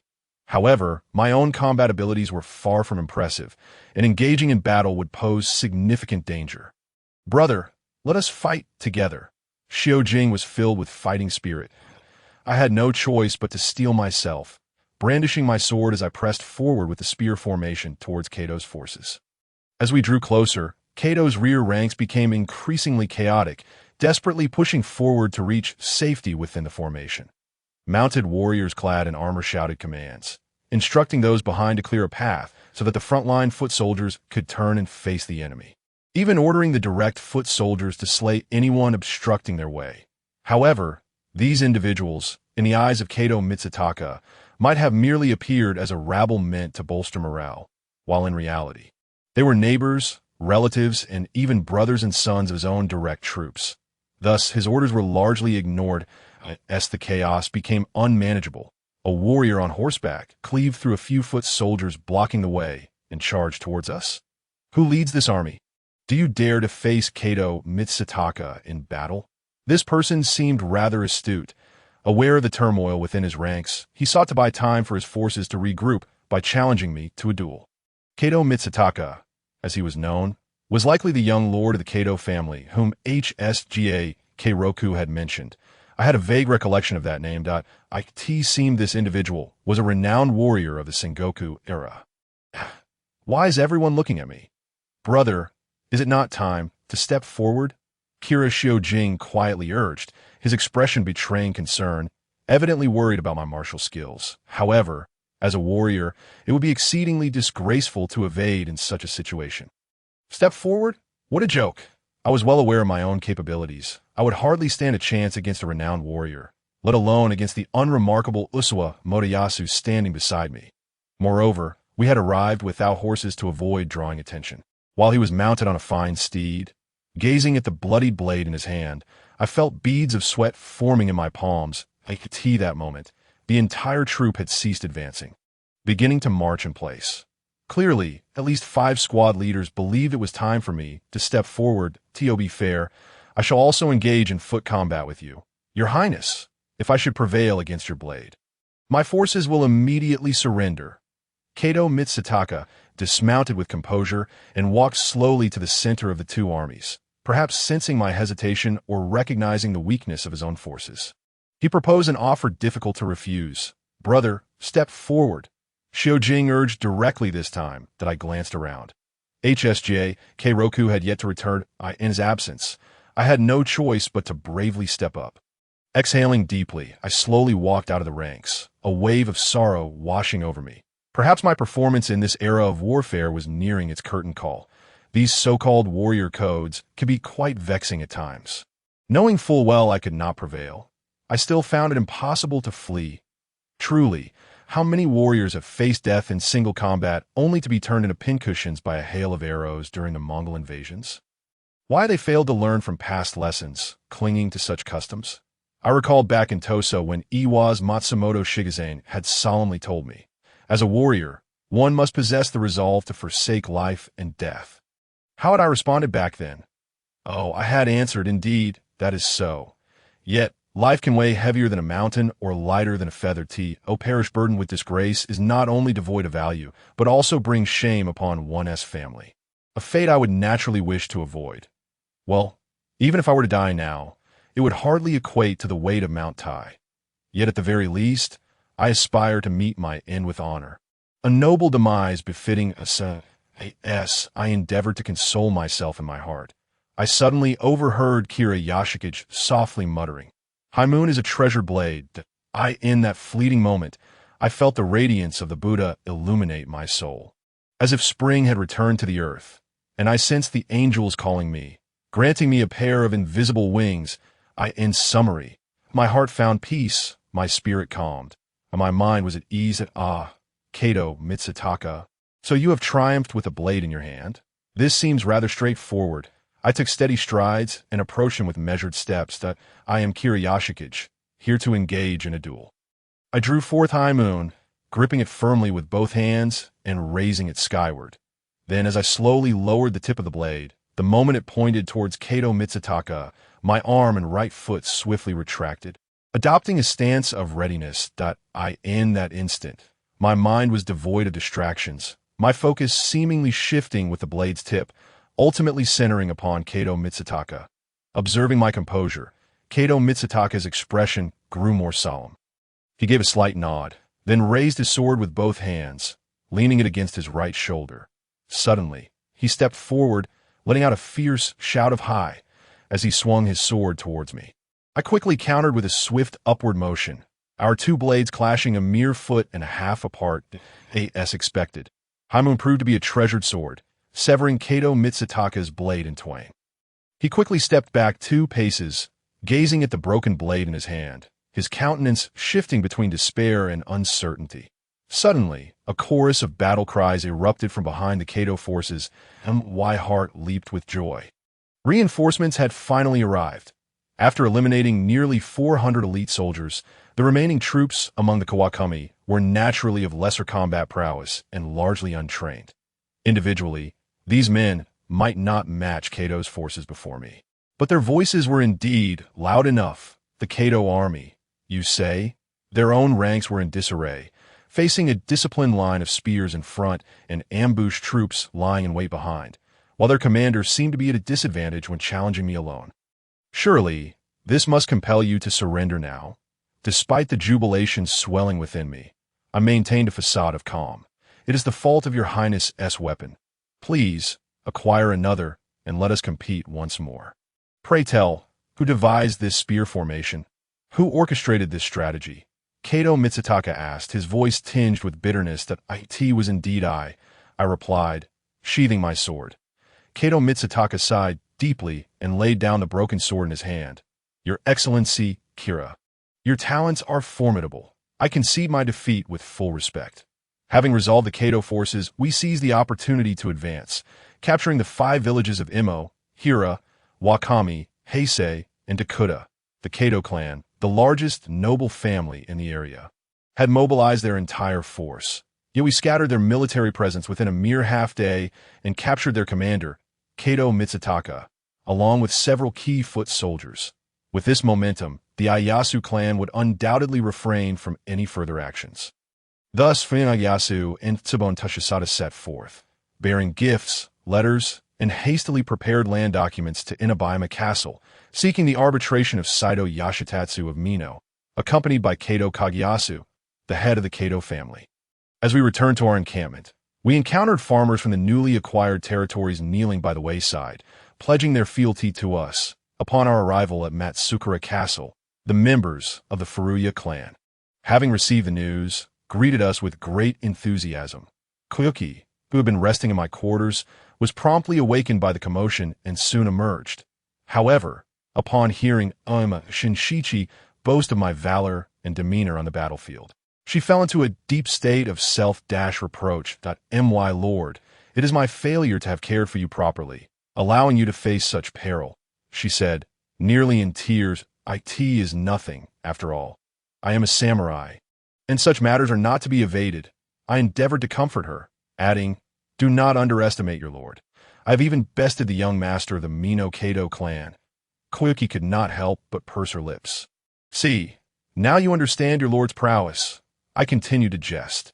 Indeed, your skills are certainly worthy of admiration. She finally chuckled. Very well, there is no need for concern. Return to your rest. I shall call for you at dinner. Yes, Koyuki nodded. Your room has been tidied up? I shall return to my own. She then hurried off at the tea that moment.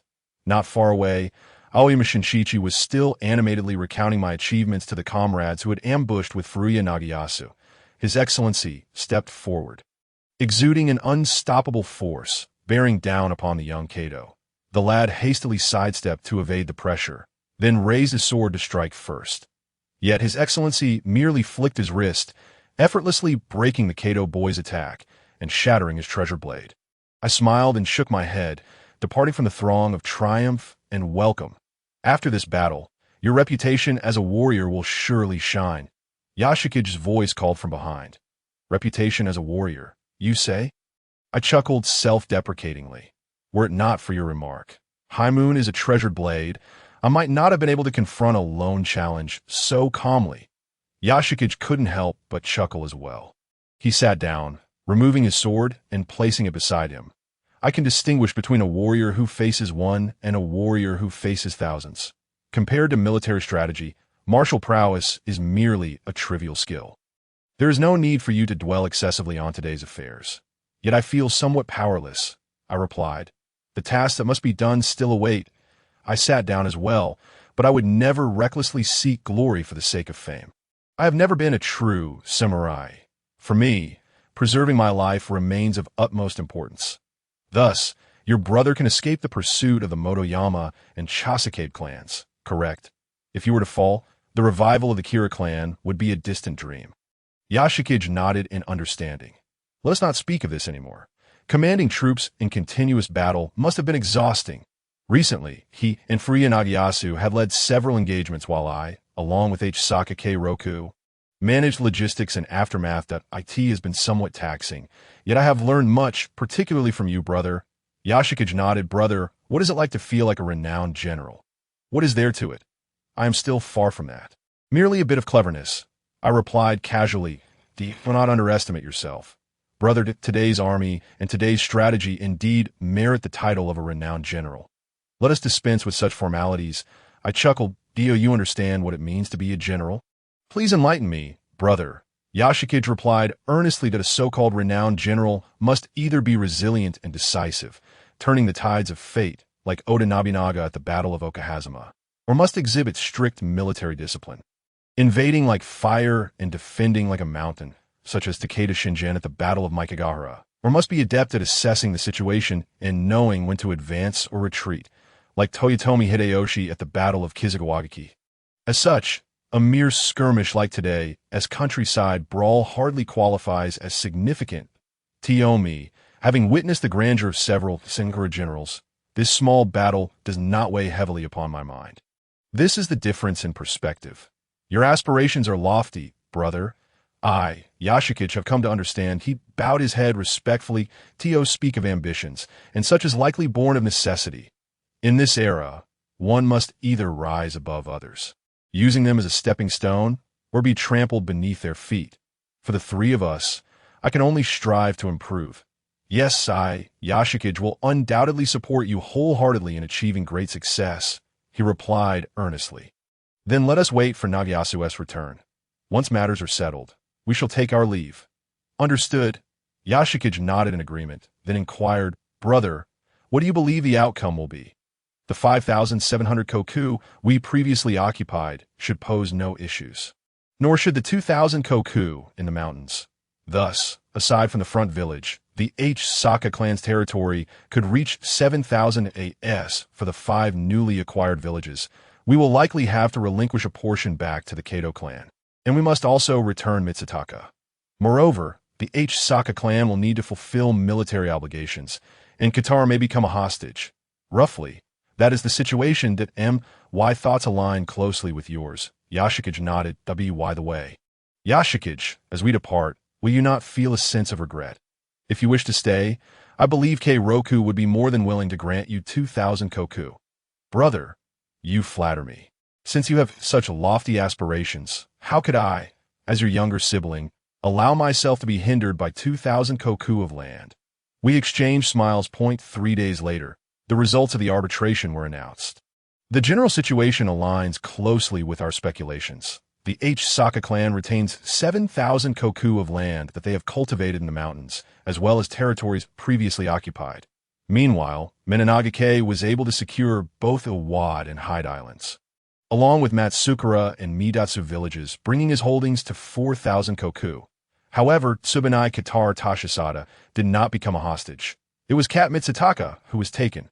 Sate Yoshitaka appointed Kat Mitsutaka as a samurai general and demanded that the Saka clan deliver him to Inabayama Castle within 3 days. Additionally, he ordered the return of Wakamiya, Heisei, and Takuta villages to the Kat family, thereby elevating them to the status of a small daimyo with an allocation of 11,000 koku. Sate Yoshitaka had long harbored intentions regarding the Kat family and Mitsutaka himself. Last year, when Kat Mitsutaka resisted Nobunaga alongside Sate Yoshitaka, he achieved his first victory by claiming 3 enemy heads, for which Yoshitaka promptly rewarded him, expressing a desire to enlist him as a direct vassal. However, the prominent clans of Mino generally preferred to maintain a degree of independence, and Mitsutaka was no exception. He declined Yoshitaka's invitation under the pretext of his father's grave illness. Yet this time, the Kat clan had no choice but to become a subordinate to the Sate clan, fully submitting to their authority.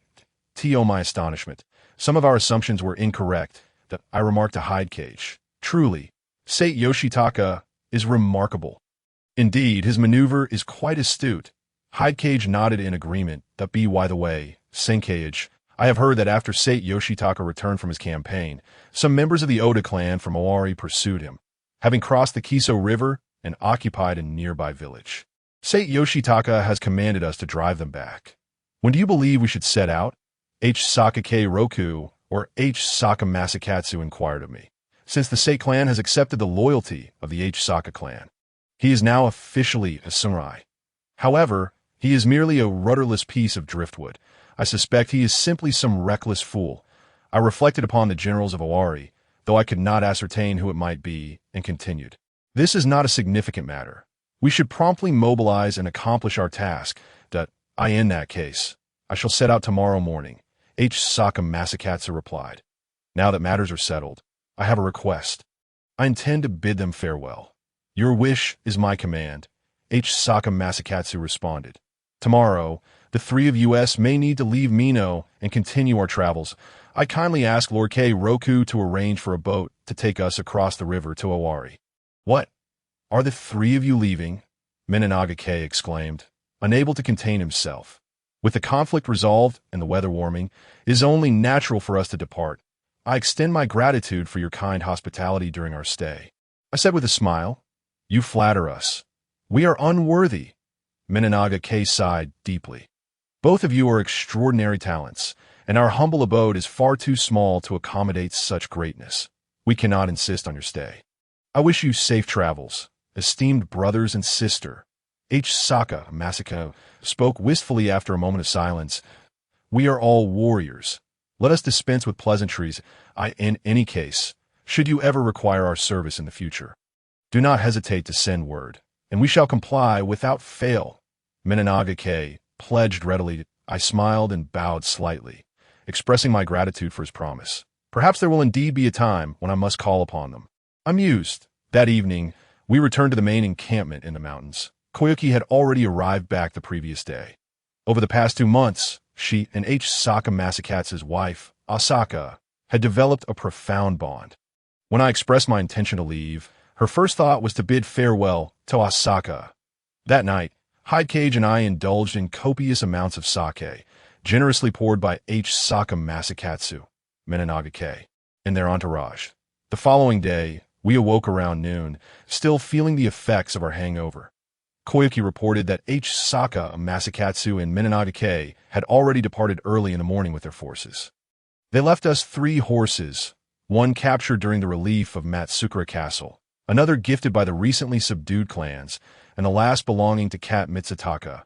Additionally, there were 2 pieces of gold, a portion of Sate Yoshitaka's gift to them in return. Have the 2 lords awakened? Watanabe Masakatsu entered. During the previous evaluation, Sakake Roku had granted him 200 koku from Kitabashi village.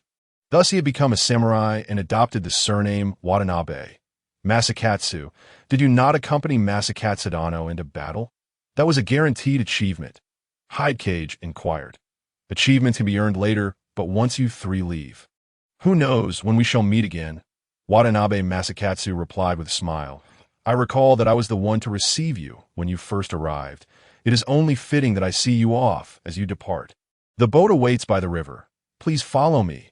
After leaving the mountains, we arrived at Watanabe Masakatsu's domain in Kitabashi village, south of which lay Midatsu village. The small port where we encountered Sakake Roku was not far upstream from the Kiso River.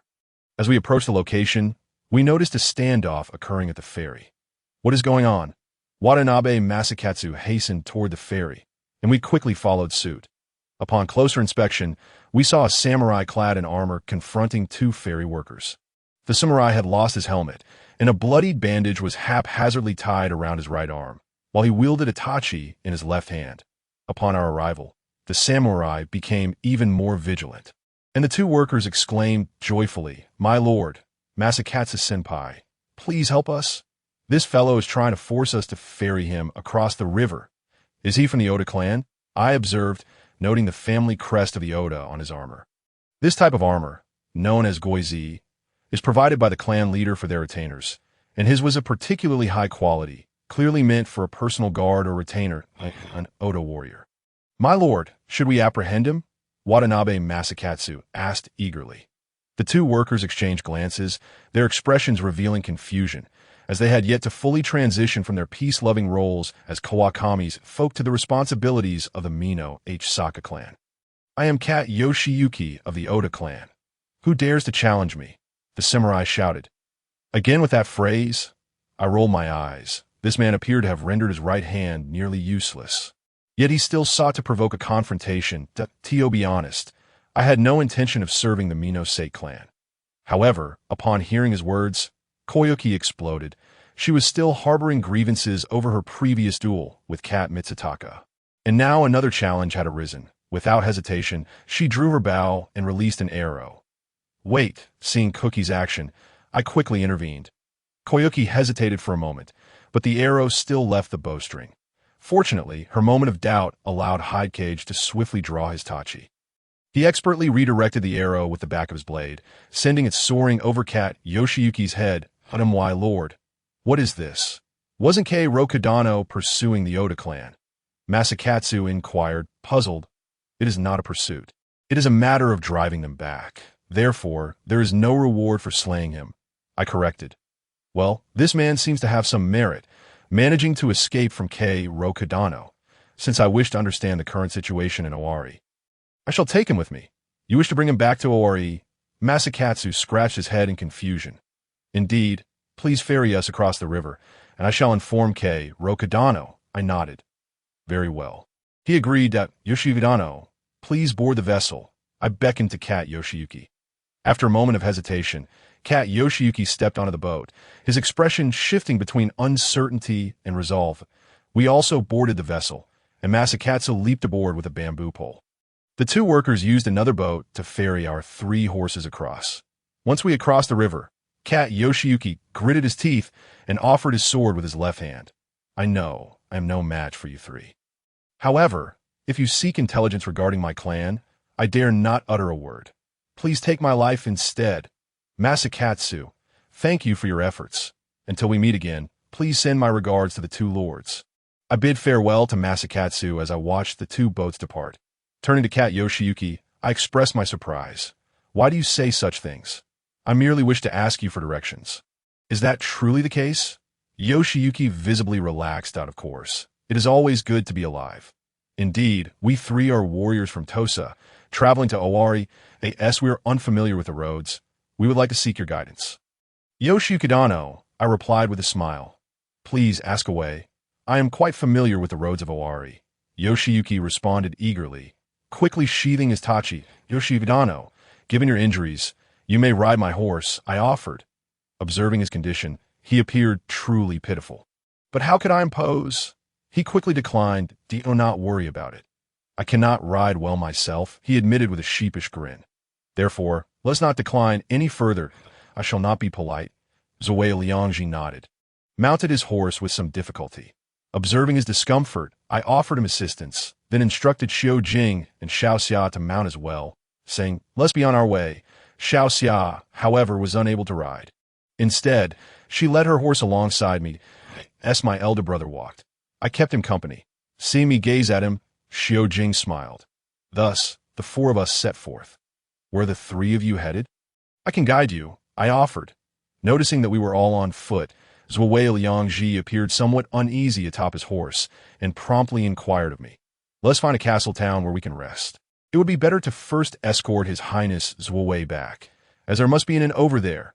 Zhuwei Liangji nodded repeatedly. Indeed, the castle town of Qingzhou is quite large. Furthermore, if you do not mind a humble abode, you are most welcome to be guests at my home. Then let us first escort His Highness back to Qingzhou, I replied, nodding in agreement. If I may be so bold, may I ask what relation the three of you have with the Kawakami clan? The individuals we encountered at the ferry were from the Kawakami clan, were they not? Yes, they were retainers of the H. Saka family. I was invited by His Highness H. Saka and stayed with the H. Saka family for a while. Zhuwei Liangji acknowledged quietly that I couldn't help but chuckle inwardly at his disheveled appearance. Surely a result of the H. Saka family's martial prowess, though he was too embarrassed to admit it. After all, he was still a young man, unable to lower his pride, judging by his age. He appeared to be about the same as Xiao Jing. Additionally, I had recalled who he was. He was Maeda Tashi's younger brother, one of the 5 who accompanied Oda Nobunaga during the Battle of Okahazama. Later, he and his brother Tashi became trusted retainers of Nobunaga, known as the Akamoi. However, after being exiled due to a private duel with a colleague, he joined the Tokugawa side in hopes of redeeming himself, ultimately perishing in the Battle of Sanada against the Takeda. His brother Tashi had also been exiled for a similar reason, but was fortunate enough to return to the Oda clan 2 years later, with a significantly increased stipend, truly worthy of being brothers. Before long, several knights approached directly. The leader donned armor similar to Zhuwei Liangji's and wielded a 3-meter-long crimson spear. Upon seeing him, Zhuwei Liangji was overjoyed. Brother Tashi, what brings you here? I came to see if you were still alive. Everyone has retreated, yet you continue to show off. The newcomer retorted, somewhat annoyed that he scrutinized Zhuwei Liangji from atop his horse, then glanced at the three of us, handing his spear to a knight behind him. He then lowered his head and bowed. Thank you for taking care of my younger brother. This is my elder brother, Maeda Tashi. Zhuwei Liangji introduced us hurriedly, then began to voice his grievances. Brother Tashi, if it weren't for these 3 lords, I wouldn't have made it back with the 40-odd men who came with me. Maeda Tashi hastily dismounted and deeply bowed. Your Highnesses, I am immensely grateful for your kindness. May I know your names? I am Kiranobikage, and this is my younger brother, Xiao Jing, and my sister-in-law, Kawakami Xiao Xia. I couldn't help but scrutinize the man before me. This gun of Yozawa was surprisingly around 1.8 meters tall, quite rare for this era, though. Are you from the Mikawa Kira family? Maeda Tashi inquired. The 3 of us hail from Tosa. Zhuwei Liangji interjected eagerly that I nodded. We 3 are currently traveling and happen to be on our way to Owari. It is indeed a rare fortune to encounter His Highness Zhuwei. Brother Tashi, did you come specifically to find me? Zhuwei Liangji asked. Yesterday, we did not see you, and today when our lord set up camp, it was discovered you were still missing. They said that Hachi must be off, chasing after something foolishly. So, I was instructed to look for you, Maeda Tashi replied. I Esser Lord up ahead. Zhuwei Liang Ji exclaimed in surprise. Yes, His Highness summoned Inuyama and is currently discussing matters. Zhuwei Liang Ji turned, somewhat troubled. I am truly sorry. I must return to the camp and cannot accompany you to Qingzhou. You may proceed first. It will be easy to ask for directions along the way.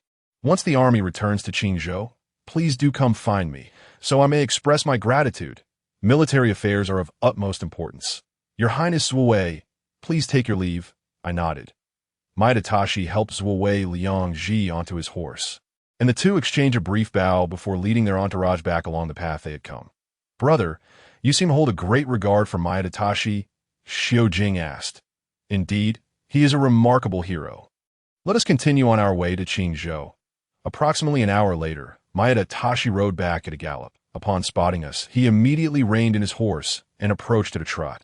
Your Highnesses, my lord requests your presence in the camp. Oda Nobunaga, is it? I mused, contemplating whether this might be the opportunity one had been waiting for. Thus, I seized the moment. It is an honor. I humbly request you to lead the way. Maeda Dano, please follow me, Maeda Tashi urged as he pressed his knees against his horse's belly. Maeda Dano, please wait, I called out hastily. Maeda Tashi turned back, puzzled that I cannot ride a horse. Thus Maeda Tashi dismounted and walked alongside us. After nearly another hour, we finally arrived at the military camp. After announcing our arrival, Maeda Tashi led us in the main tent. The main tent was surrounded by wooden barricades, and within were a dozen individuals, most of whom were samurai retainers clad in splendid armor. Zhuwei Liang Ji was also present, his right arm's wound having been rewrapped. The individual in the main seat appeared to be in his 20s. Handsome, with two mustaches forming a Y shape on his upper lip, exuding an aura of authority without anger. He must be Oda Nobunaga. The four of us sat cross-legged before him and bowed deeply. Rise, Oda Nobunaga commanded. My lord, Kiridano and his company have arrived, Maeda Tashi reported. Why did it take so long? Oda Nobunaga reproached Maeda Tashi. It is because I cannot ride a horse. I apologize for keeping His Highness waiting. I bowed in apology. You cannot ride? Oda Nobunaga scrutinized me. Indeed, I have been a monk since childhood and only returned to secular life last year. Growing up in a temple, what did you learn? I studied Confucianism under my great-uncle, covering the 4 books, the classic of filial piety and Sun Tzu's Art of War, among others. Additionally, I have some knowledge of firearms, I replied, lowering my head. Upon hearing this, Oda Nobunaga stood from his seat and slowly approached me. Kirinobikage, is it? Yes. Then, why did you leave Tosa? Your Highness, I believe that Tosa is small and the enemy's power has solidified, leaving no room for maneuver. Furthermore, my brother and I are both objects of envy to our foes, and our future remains uncertain. Since we have lost all advantage of time, place, and people, it is better to leave first. After all, the world is vast, and there will surely be a place where we can find a foothold. You are indeed someone who can assess the situation, Oda Nobunaga mused while stroking his mustache. I have heard that you trained 400 men in Mino under the Kawakami clan, and then seized over 10,000 koku of land. Even capturing Cat Kayomesa, facilitating the allegiance of the Cat family and the Saka family to the Sake clan, is that true? Primarily, it was due to the efforts of the Kawakami clan members. I merely acted as a facilitator, I humbly replied.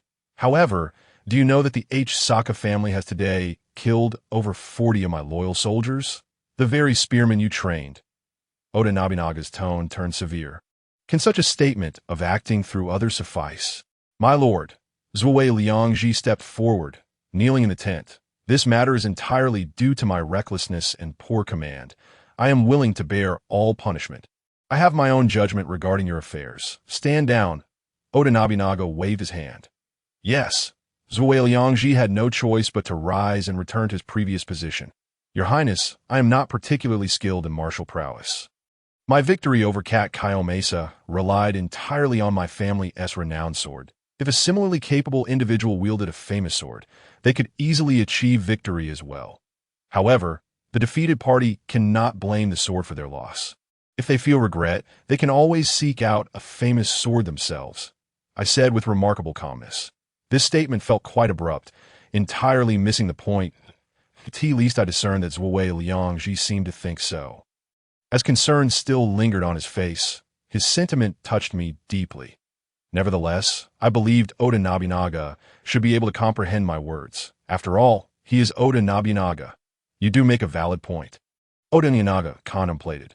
Moreover, I have heard it said in classical Chinese, it is easy to find an army, but difficult to find a general. Seeing that he seemed to understand, I added fuel to the fire. That is true. However, can Hachi really be considered a general? Oda Nobunaga cast a sidelong glance at Sayuki Yoshiyuki. Tabachi, do you consider yourself a general? The vassal, feeling dull-witted, bowed his head in shame. Enough, I am well aware of your capabilities. Oda Nobunaga shifted his gaze to me. Kirith and Nobukage. At your service, please issue your command, my lord. I responded, prostrating myself before him. I hereby appoint you as a retainer of the Oda clan to serve as my trusted bodyguard. With a yearly stipend of 150 kan, in addition to the support of 3 attendants, you accept. I shall devote myself loyally to the Oda clan, as commanded by my lord. I exclaimed loudly, bowing deeply before my sovereign. Sayuki Yoshiyuki was left utterly speechless. He could hardly fathom such an outcome. Not only him, but also Maeda Tashi appeared equally astonished, and I surmised that Kira Hidecage, standing behind me, could not have anticipated my swift appointment to serve such an obscure daimyo, one who had yet to unify the nation. Previously in Mino, I had inquired of him, and he believed we ought to serve the Imagawa or the Hojo clans. Very well. Observing the surprise on several faces, Oda Nobunaga seemed greatly pleased. Having just arrived from Mino, share your thoughts on the Saito clan. Certainly, I raised myself. It is my humble opinion that the Saito clan, led by Yashitatsu, is valiant and astute, having garnered considerable esteem in Mino. Oh, you believe I am not his match? Oda Nobunaga responded with remarkable calmness. Yes, I see it. We are indeed not the Saito clan's equals. At least for the time being, I answered placidly. Since the passing of Lord Sanamoto, we have tested the Saito clan multiple times, and they in turn have sought to gauge our strength during the rebellion of Nobuyuki.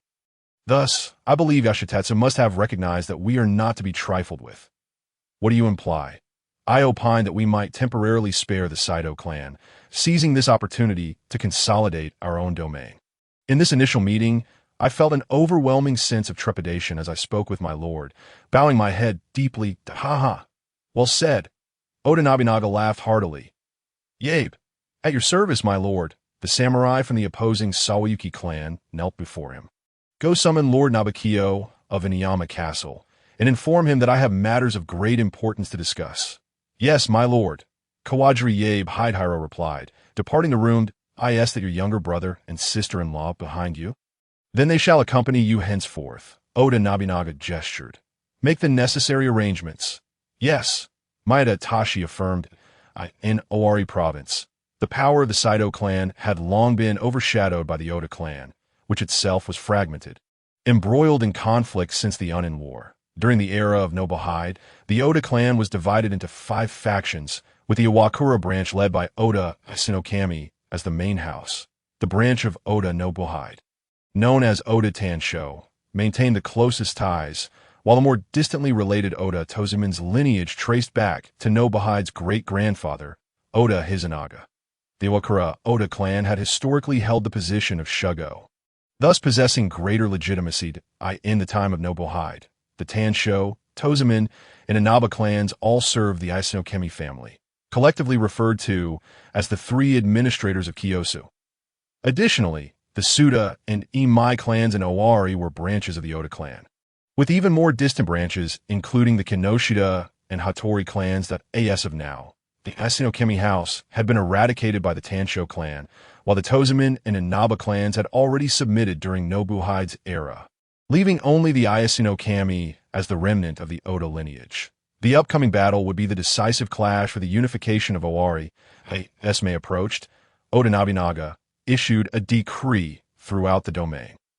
With an increasing number of Ishigaru gathering at Kiyosu Castle, the atmosphere of war thickened.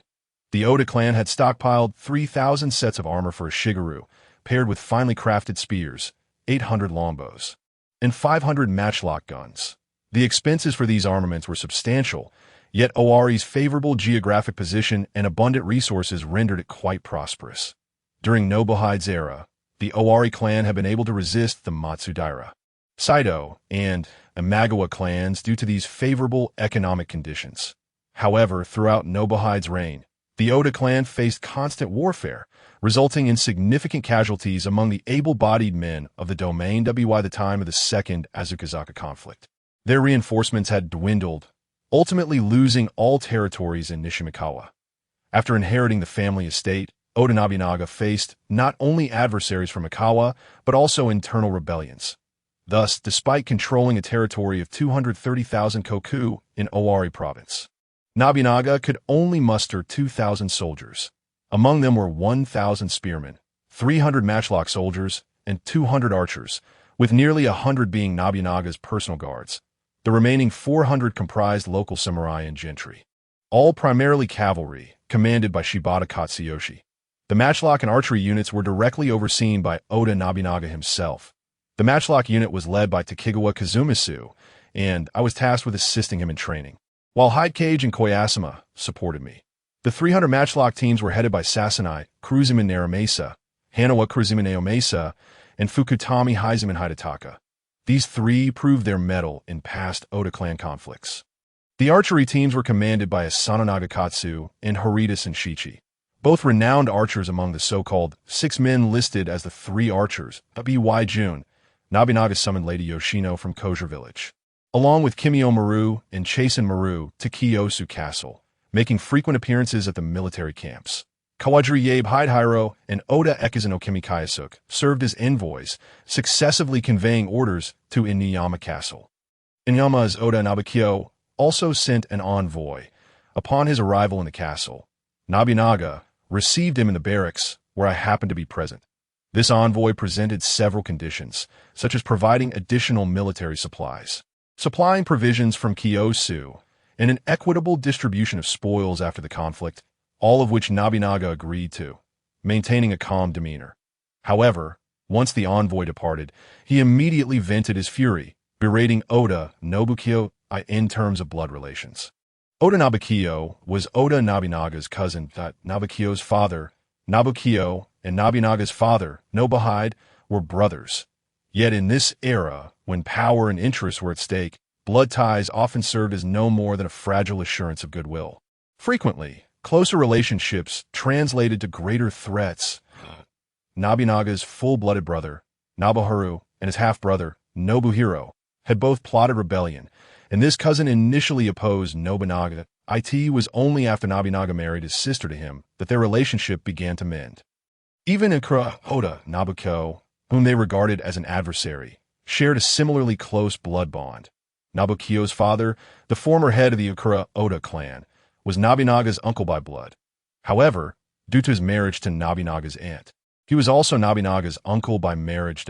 Nobukiyo's father, Nobukiyo, had once served as Nobukiyo's guardian, and the land he received, 15,000 koku in Daikuchi, was the cause of the animosity and rivalry between the Inuyama and Iwakura clans. During Nobukiyo's tenure, he advocated for a friendly alliance with the Tansho clan, while his second son, Nobukiyo, had presided over Maedatashi's coming-of-age ceremony, bestowing upon him the character Kiyo. Consequently, Oda exiled Nobukiyo and Nobukiyo, leading to hostility between him and Nobunaga. In my view, Oda Nobukiyo's actions regarding his relationship with Nobunaga were justifiable. After all, once Nobunaga unified the lower 4 counties of Owari, conflict with the Ayase Kemi family in the upper 4 counties was inevitable, as there could only be one supreme ruler in Owari. Moreover, it is difficult to assert that Oda Nobukiyo harbored no ambitions regarding the position of Shugo in Owari of the present situation. The 2 factions could hardly be deemed close that on the 12th of July, Oda Nobunaga finally resolved to take the field. The conch shell sounded atop the castle, and the entirety of Kiyosu Castle was thrown into a flurry of activity. With samurai residing in the castle town, swiftly donning their armor and heading to the military encampment. I don my armor. Oka gently embraced me from behind, resting her head on my back and softly weeping. "It will be fine," I command the matchlock unit, and the spearmen will be at the front. I reassured her. Please take care of yourself. All right, Hide Cage and Koyasama are still waiting outside. Then I turned to her, embracing her once more. Wait for my return. Then he strode out of the house. The entire Qingzhou had long been prepared for this war. In contrast, the situation for the Wakura faction was far less optimistic. Although Oda Nobuhira had exiled his father and younger brother, he had not garnered the unanimous support of the retainers at home. Under such circumstances, defending the castle was manageable. However, if he were to forcefully mobilize his troops, the exiled Nobwari might very well return to a Wakura castle and reclaim the family's power. Thus, upon receiving news of Qingzhou's mobilization, he could only muster his forces within his domain to prepare for a siege. Moreover, although he had summoned some reliable local clans, throughout June and the early days of July, Oda Nobunaga remained inactive, leading the clans to disperse one by one to prepare for the autumn harvest. In this challenging situation, Oda Nobuhira found himself without the authority to intervene and could only firmly maintain the 3,500 troops he had assembled from his territory. Qingzhou was a mere 10 kilometers away from a Wakura castle. Upon receiving word from the ninja regarding Qingzhou's advance, the vanguard led by Shibata Katsui, consisting of 400 cavalry, had already pushed within 5 kilometers of a Wakura castle. Nobuhira's only available forces were the 3,500 troops stationed within the castle. He hastily dispatched 3,000 men to confront Nobunaga, leaving 500 to guard the castle, while sending messengers to summon nearby powerful clans for assistance. After marching approximately 2 kilometers outside the city, Nobuhira's forces encountered Shibata Katsui's vanguard cavalry at Fuyahara. Without hesitation, Katsui launched a charge. Faced with this formidable general from Owari, Nobuhira quickly mobilized over 400 cavalry, including his bannermen. Lacking confidence in a direct cavalry engagement, he relied on his own spear units to separate Katsui's foot soldiers from his own. After incurring over 80 casualties, he finally stabilized the situation. Observing this, Shibata Katsui immediately divided his vanguard into 2 teams to encircle Nobuhira's rear. Nobuhira's bannermen likewise expanded to the flanks, fortifying the formation to protect the spear units. The 2 cavalry teams converged behind Nobuhira's forces. After a brief stalemate, perhaps sensing a lack of advantageous openings, Katsui commanded his cavalry to charge towards the western flank of Nobuhira's forces, seizing a hillside. After careful consideration, Nobuhira decided to array his troops on the spot and wait to ambush Nobunaga's forces. To guard against Katsui's potential flanking maneuvers, he was compelled to maintain a cavalry presence on the western side. Approximately half an hour later, our main force finally arrived at the battlefield. With a wave of his hand, Nobunaga signaled for our forces to halt and begin forming ranks. Due to part of our troops being on guard against the west, and with Shibata Katsui's 400 cavalry watching closely, Nobuhira could only watch as we arranged our formation. Slowly advancing towards him, to the forefront were 2 rows of spear-wielding foot soldiers, each brandishing bundles of straw nearly 2 meters high, tightly bound around a wooden core, serving as shields. Our arquebusiers formed up behind them, their matchlocks all ignited and mounted on their rests. Behind us were 2 ranks of archers, followed by a large contingent of spear-wielding foot soldiers. Commanded by Sakamoto Masamune, Oda Sakabi no Bahide, and Sasaki Hayato Masanori, with the rear led by Nobunaga himself. When the 2 armies were approximately 80 meters apart, the archers in Nobuhira's formation began to loose arrows. However, they inflicted minimal casualties upon us and could not impede our advance. As the distance continued to close, our side finally began to suffer losses. Among the arquebusiers under our command, 4 or 5 unfortunate souls were struck in the throat by arrows that fell at an angle. Nevertheless, the majority of arrows struck helmets and armor, posing little threat. Advancing another 30 meters, Nobunaga's cavalry commanded us to halt, and the first row of spear wielders immediately stopped, thrusting their straw shields before them. Should anyone fall, the second row would quickly fill the gap. Then, it was time for our arquebusiers to take the stage. 300-man arquebus units advanced in succession, kneeling behind the straw shields to fire. During this exchange, both sides' archers intermittently unleashed volleys of arrows, but the results were far less fruitful than those of the arquebus squad. Observing the situation, Nobuhira had no choice but to order his cavalry to engage Shibata Katsui's forces, followed by a command for the entire army to charge forward, directing his spear-wielding foot soldiers towards us. Takigawa Kazumitsu promptly maneuvered our arquebusiers to swiftly retreat along the path previously reserved behind us, while the archers fell back into the formation and the front ranks of spearmen discarded their straw shields, rapidly regrouping to meet the oncoming assault. The spear units of both sides clashed within 3 to 4 meters, hundreds of spears interlocking and thrusting. Occasionally, a fierce stab would be exchanged and casualties would ensue. When a member of the front line fell, there would be an immediate replacement 8 times when several individuals fell from one side. A slight hesitation in replacements would cause that segment of the line to retreat a few steps. Thus, both sides engaged in a back-and-forth struggle, entangled in a complex melee. This moment, Nobunaga's cavalry charged into action. The length of the spears wielded by Nobuhira's foot soldiers was approximately 3 meters, similar to ours. However, the cavalry possessed superior individual combat prowess, wielding more refined spears and benefiting from the advantageous high ground. Consequently, upon engaging, the cavalry quickly gained localized advantages at several points of contention. Ultimately, it was at a point attacked by Mayadatashi, Ase Shin Aikir Masazumi, and at Takebe that our forces finally achieved a breakthrough. Mayadatashi and his comrades charged their horses directly into Nobuhira's ranks, resulting in immediate chaos among the surrounding spear-wielding foot soldiers. Following their lead, over 100 nearby spear-wielders surged forward, creating further disorder within Nobuhira's forces. The confusion escalated, evolving into a full-scale melee. At this juncture, it was the samurai's turn to shine. Many of our cavalry dismounted, drawing their tachi swords and ruthlessly slaughtering the nearby enemies. With our years of military preparedness, we significantly outnumbered and outmatched Nobuhira's forces in terms of combat capability. Shibata Katsui's 400 against Nobuhira's 450 cavalry gradually tipped the scales in our favor. The situation began to shift favorably for us. Under the leadership of the cavalry, a portion of the spear units had already penetrated the enemy's spear defenses. Witnessing Sawa Yoshiyuki sever the head of an enemy archer unit leader, Nobunaga expressed his satisfaction with a word of praise to those nearby. Fujihachi is quite impressive.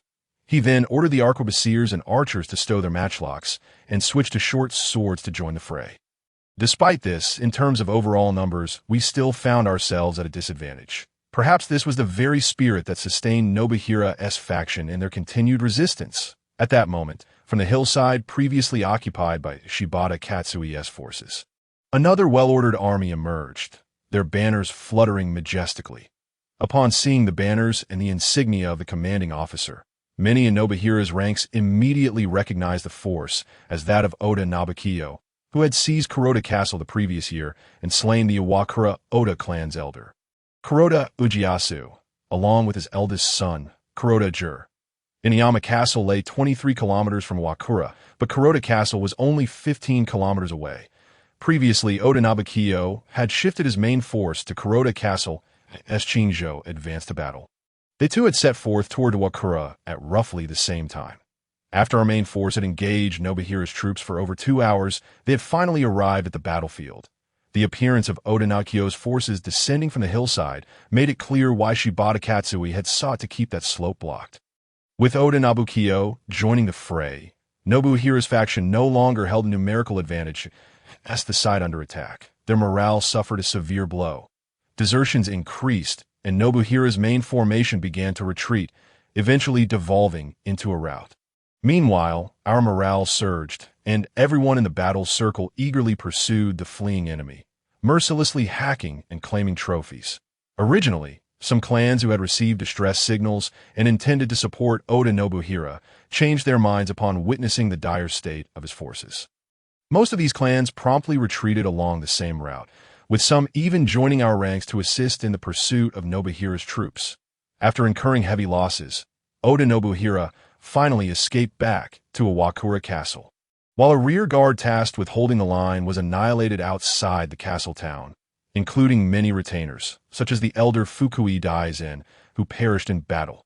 Our forces, along with Inayamas, entered the castle town, where the foot soldiers began to plunder extensively, leaving only Nobunaga's main contingent stationed near the castle gate. At this juncture, had the Iwakura faction mustered the courage to make a desperate sortie, they might have achieved a significant victory. However, for the panicked and demoralized Iwakura faction, this was an unreasonably high demand. Even if Nobuhira himself wished to take such action, his authority had diminished greatly, rendering him powerless to organize an offensive. Perhaps it was precisely for this reason that Oda Nobunaga did not restrain the actions of the foot soldiers. The looting continued for nearly an hour, and the entire Akura town was almost completely ravaged. After nearly 3 hours of the Iwakura faction's retreat from battle, most of the townspeople had fled, leaving behind a scene of slaughter with corpses strewn about, some still clad in remnants of their clothing. The streets were littered with fragments, rags, and broken household items. This devastated landscape was something I, along with Hidecage and Koyuki, had never witnessed before. The three of us exchanged glances. Speechless, as evening approached, order was finally restored among the troops. The Ishigaru gradually gathered near the city gate, retrieving their rice balls or the looted provisions they had brought along. The houses adjacent to the city gate had all been dismantled, clearing vast areas to establish various fortifications. Oda Nobunaga and Oda Nobukiyo set up a camp, designating living quarters and defense zones for each unit, while also establishing sentry posts and securing the city gate with outer vigilance.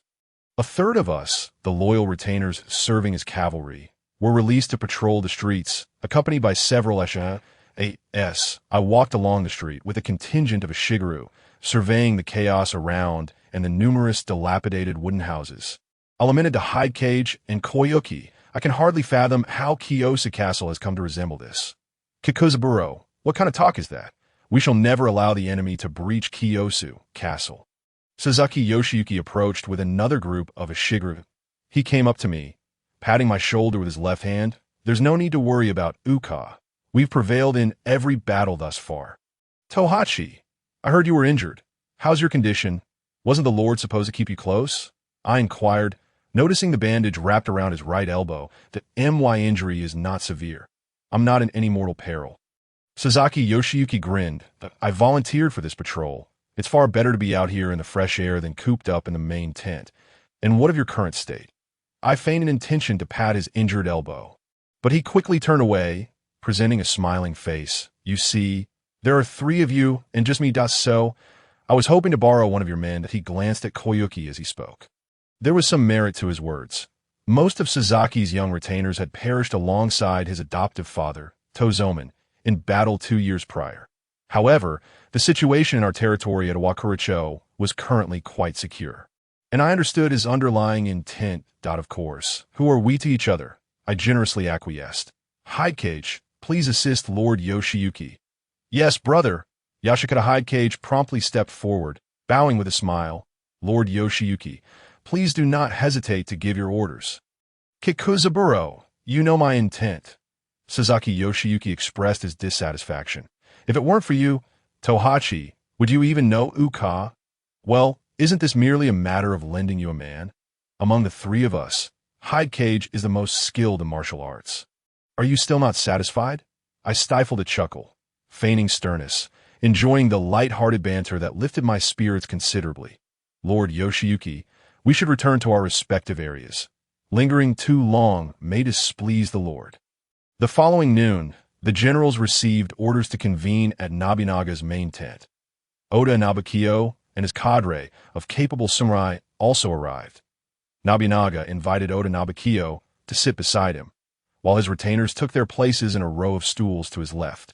Facing our own Shibata Katsutaka, Sakuma Morishige, Takegawa Kazumitsu, Oda Nobuhide, and Sasaki Masatsugu. Mirai Sadakatsu had been summoned from Kiyosu by Nobunaga and was also present. Oda Ekizan, Kawajiri Hidataka, Mayadatashi, Sasaki Naramesa, Fukutami Hidamesa, Hattori Naomesa, and I stood attentively on either side of the main seat. With Hasegawa Kaizuk, Sasaki Yoshiyuki, Iwamuro Shigehiza, and Yamaguchi Norikazu at the entrance. During this period, you have all worked hard. Once the conflict concludes, I shall reward your loyal contributions. Nobunaga surveyed the assembled generals. nodding particularly to those from Inuyama Nabukio's faction. "I pledge my life to serve my lord. I shall ride forth for his excellency." Nobunaga, satisfied, turned to Oda Nabukio, "Regarding our future course of action, what are your thoughts, Weno no Kami?" Oda Nabukio slightly inclined his body. "In this battle, half of Shinshiro's 3,000 troops have been lost, their morale severely diminished. With my brother's military strength, the situation can be adequately controlled. However, our own territory suffers from a lack of manpower. And with the autumn harvest approaching, we must bolster our control over the newly acquired lands. Therefore, I fear we must disband our forces. I hope my brother will understand." Nobunaga nodded, his brow furrowing. The implication of Oda Nabukio's words was a unilateral withdrawal, and it seemed he wished for us not to intervene in the newly occupied territories, which left Nobunaga somewhat displeased. However, Oda Nabukio's reasoning was sound. This conflict had inflicted significant losses on Oda Nobuhide, both in military strength and prestige. His retainers and samurai had suffered heavy casualties, and the town below the castle had been thoroughly pillaged. It would take 2 or 3 years to recover. Moreover, the autumn harvest could not be delayed. Nevertheless, Nobunaga was not inclined to let Oda Nobuhide off the hook. After a swift internal deliberation, he agreed to Oda Nabukio's request for a withdrawal. "Thus, we shall take our leave. Time is of the essence, and I must depart immediately. That I wish my brother and all of you a long and prosperous journey." Oda Nabukio stood from his stool, bowing respectfully before leading his retainers out of the main tent. Once the Inuyama faction had departed, Nobunaga drew forth a folding fan from his waist and lightly tapped it against his left palm. "Now, if anyone has any opinions, please feel free to voice them. My lord, I believe we should seize this great victory and storm Iwakura Castle. Eliminating Oda Nobuhide will ensure peace in the realm." Shibata Katsutaka was the first to speak. "That I concur with Lord Katsutaka's assessment." Sasaki Masatsu added in agreement. "However, if we do so, we may jeopardize the autumn harvest." Sakuma Morishige countered, expressing his concerns as the head of a family with over 30,000 koku of territory. He had to consider the harvest more than others. "Jibei, what is the situation at home? If we do not disband our forces, can we still complete the autumn harvest?" Nobunaga inquired, glancing at Sakuma Morishige before turning his gaze to Murai Sadakatsu. "All is stable at home. The harvest this year is promising, and the Lord has not called for the utmost mobilization. That if we persist with determination, we can complete the autumn harvest," Murai Sadakatsu replied. "Are there any disturbances from Mino or Mikawa?" Nobunaga continued his questioning.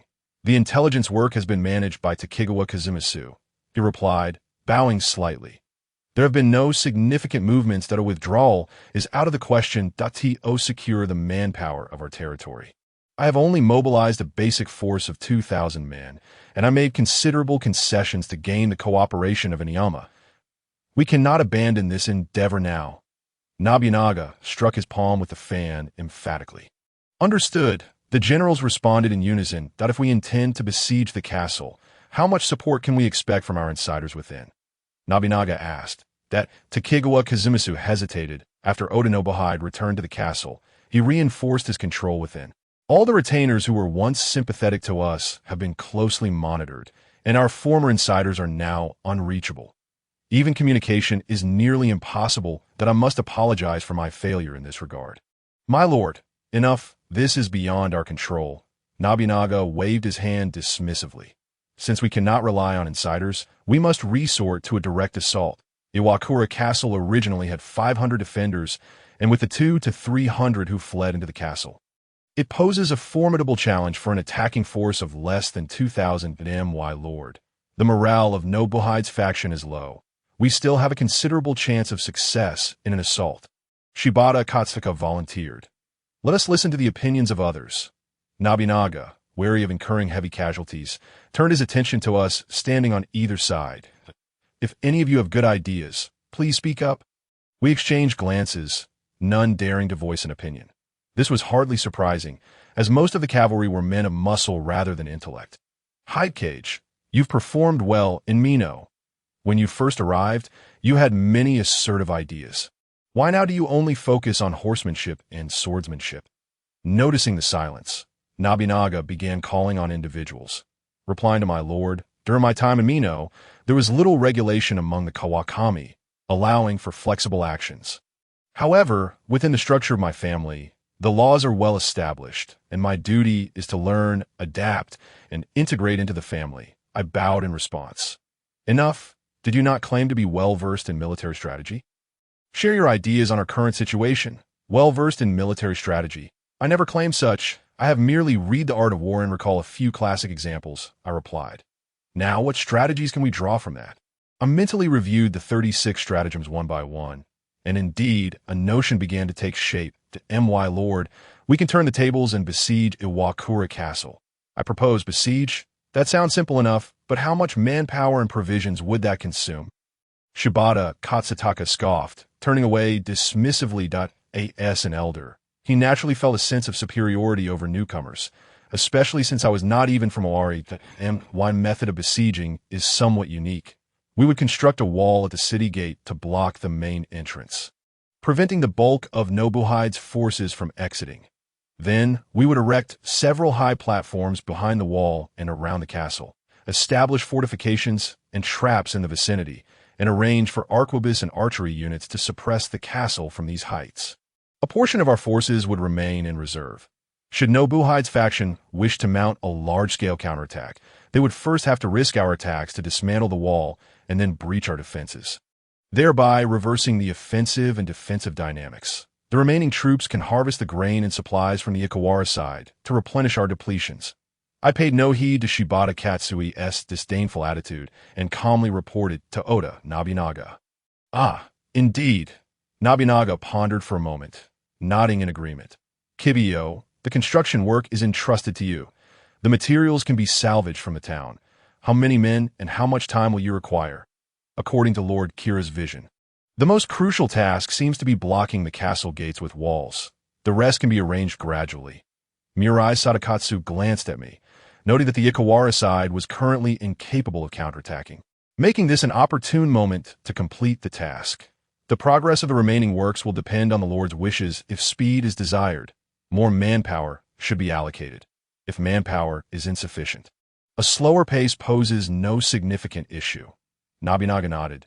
Then let us arrange it now. Kibio will oversee the construction, and since Nobika just proposed the idea, he shall serve as your assistant.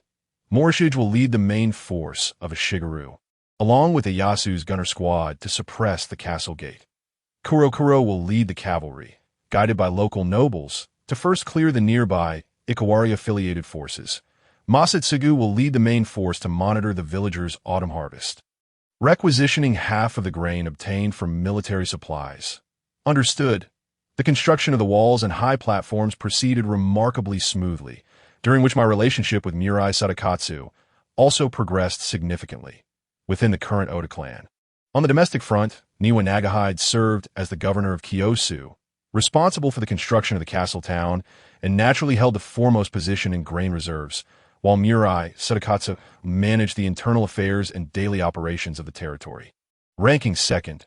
Additionally, there were Shimada Hidesuk, Sakai, Kazu, as Fukaishij, and Kohara Ayakazu, each overseeing their respective domains.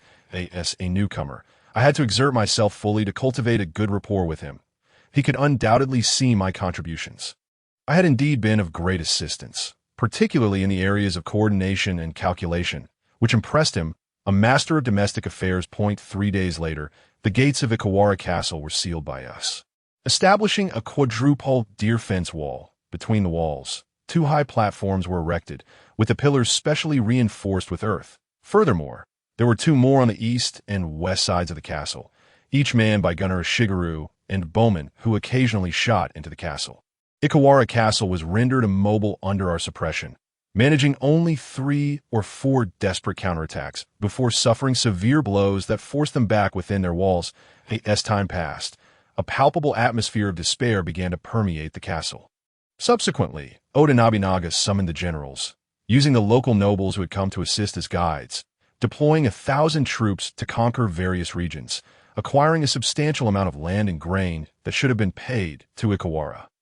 After a year of diligent governance, as the autumn harvest approached its conclusion, Ikawara Castle had yet to receive any supplies from within its domain. However, According to Tokugawa Ieyasu's intelligence, the military provisions within Ikawara Castle were still sufficient, and Nobukiyo had succumbed to a state of paranoia, exhibiting no willingness to surrender. Anyone in his household who suggested negotiations was immediately executed. Under his delusions and stringent control, the current Ikawara Castle resembled a flood trapped behind a dam. As the weather began to turn cold, Nobunaga's retainers commenced a debate. Some advocated for a withdrawal, asserting that victory had already been achieved and ample spoils obtained, sufficient for every Ishigaru to receive compensation.